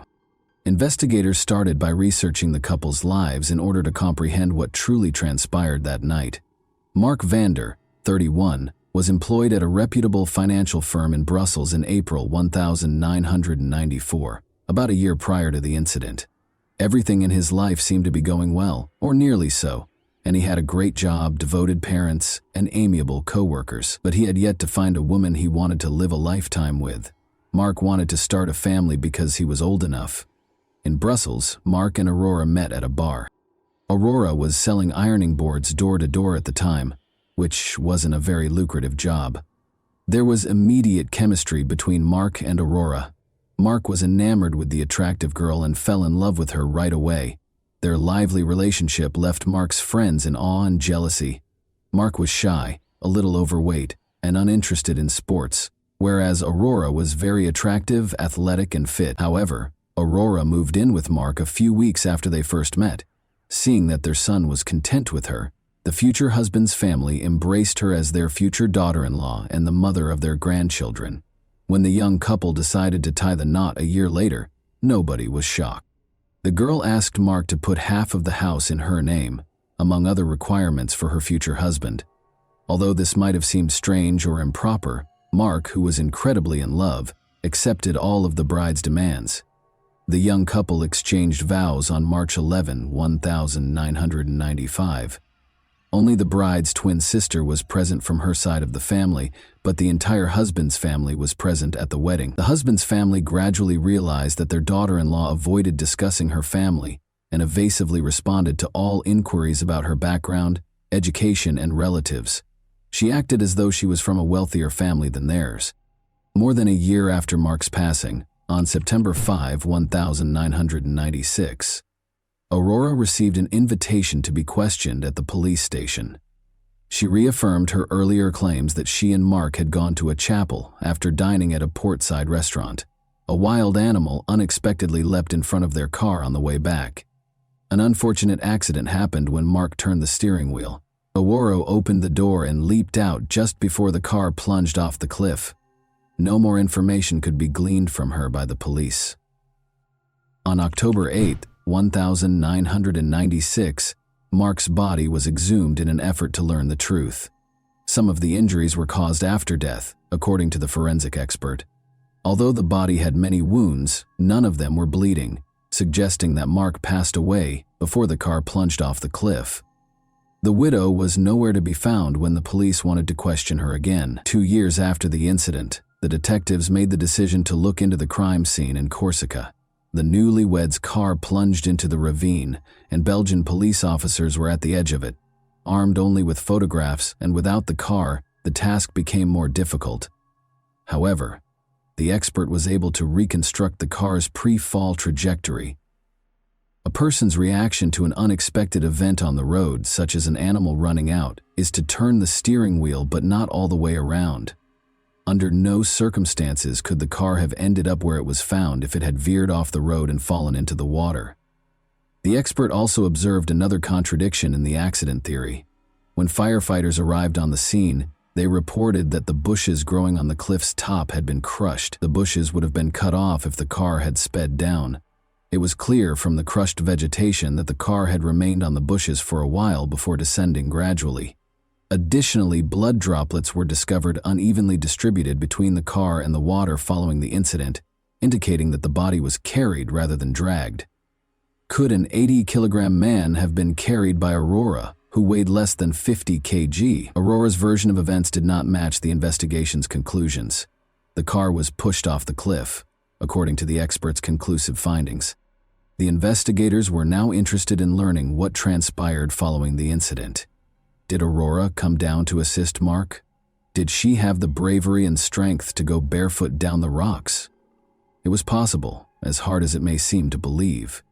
Since Aurora Martin was a skilled athlete and a champion rock climber, the police found it difficult to deny that she had truly gone down to assist her husband. For them, it was a dead end.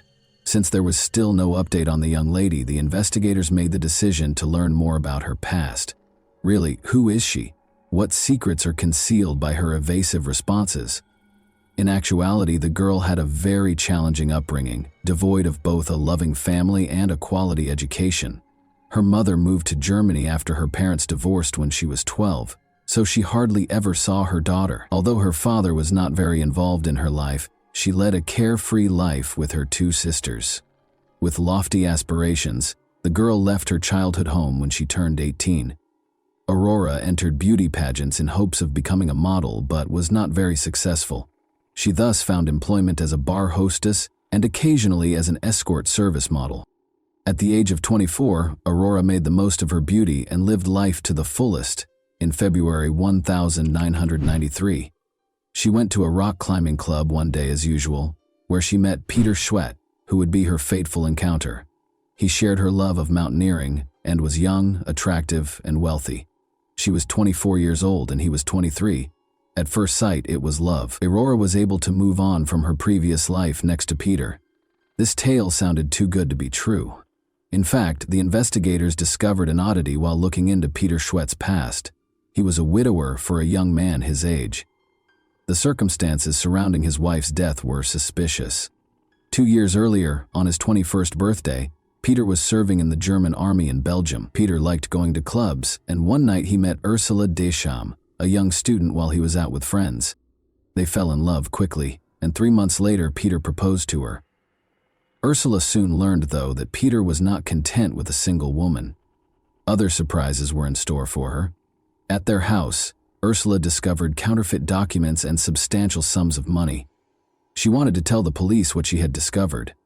Their young marriage became strained, and they made the decision to file for divorce. However, Peter was supposed to teach his wife how to drive, so he and Ursula got into a convertible and left on a trip on the evening of August 29, 1992.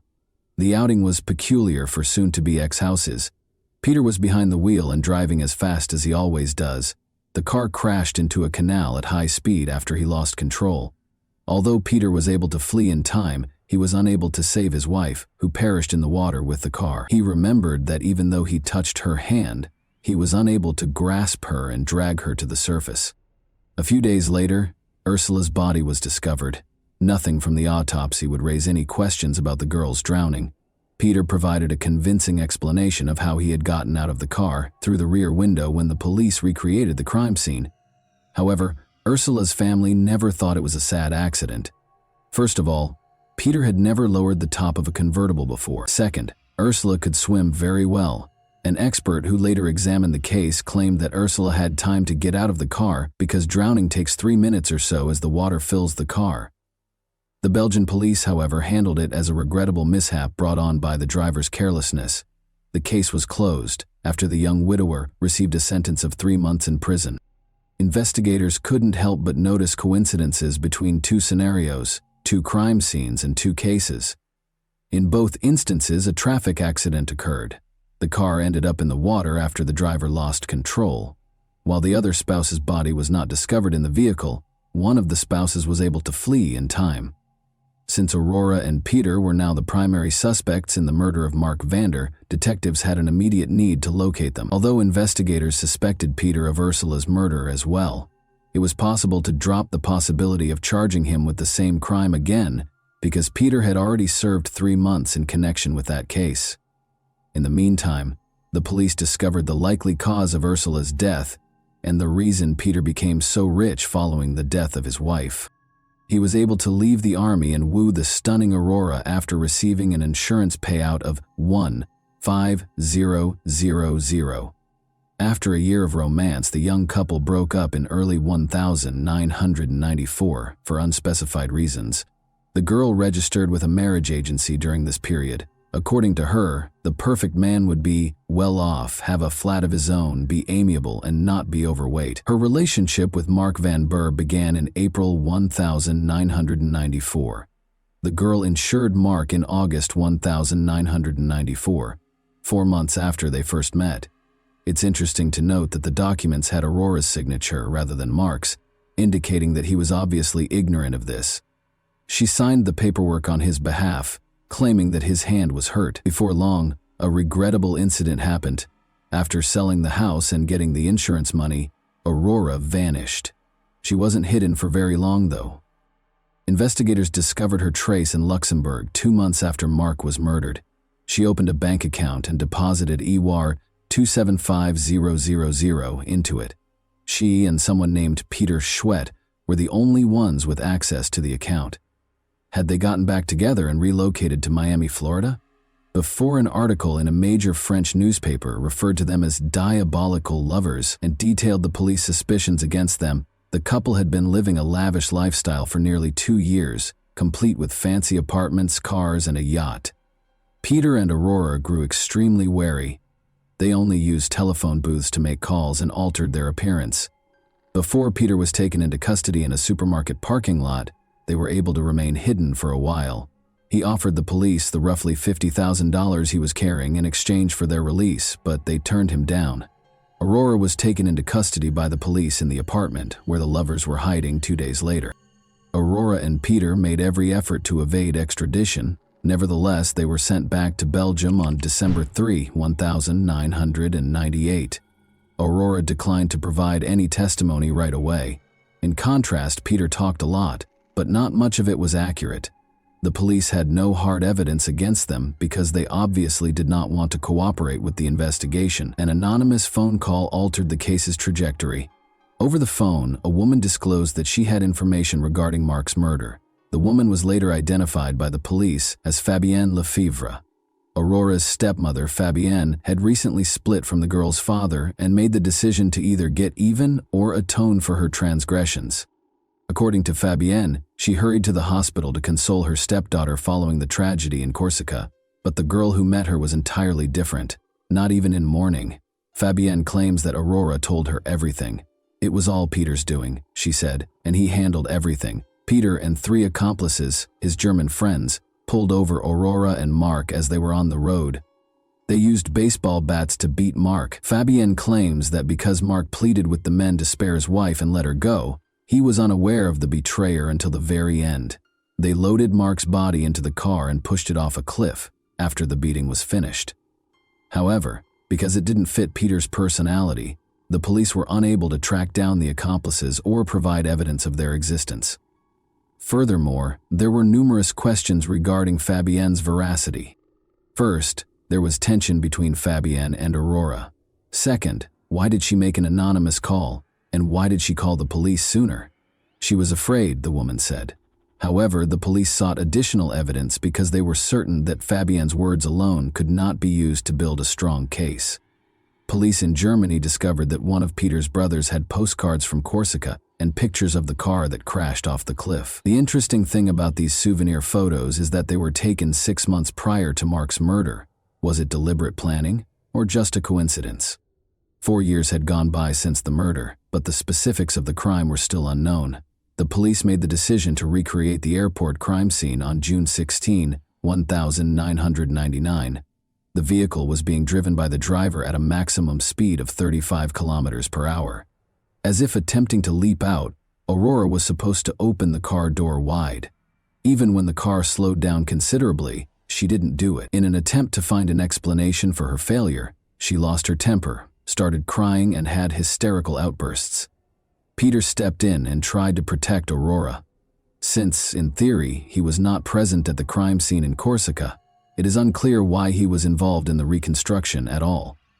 Following this experiment, the researchers were certain that Mark Van Burr was murdered rather than killed in an accident. The trial started. A revised version of events was put forth by the defendant's attorneys, who claimed that Mark had a heart attack shortly before he fell from a height. Put another way, since he passed away just seconds before the collision, all of his subsequent injuries were post-mortem. This hypothesis had the potential to disprove the prosecution's entire theory. Such a version did not match the autopsy results, but even the forensic expert thought it was a smart move. Another crucial detail that the forensic expert disclosed during the trial was that Mark had not eaten anything for several hours prior to the crime. He was starving. The juror's last straw was when Aurora even made up a story about having a romantic dinner with her husband that night. Both of them were convicted. Peter received a 20-year sentence, and Aurora received a 15-year sentence. They probably didn't even complete half of their sentences. They were made available a long time ago. As of 2021, they remained together even after Aurora was forbidden from leaving the country, and Peter was deported to Germany. Peter secured employment as a carpenter, and Aurora is employed due to her multilingualism. The most amazing aspect of this case is that Aurora and Peter committed 2 nearly flawless murders. If Aurora had been a little more patient and hadn't slammed the door in front of her husband's family, the second murder would have probably gone undetected. She would have quietly left after a few months if she had continued to be the kind girl they knew, and the Van Burr family would never have suspected her of anything. And that wraps up today's chilling story. If you enjoyed this video, don't forget to like and subscribe so you never miss a new upload. Also, let me know in the comments what part of this story shocked you the most. Thank you for watching, and I'll see you in the next video.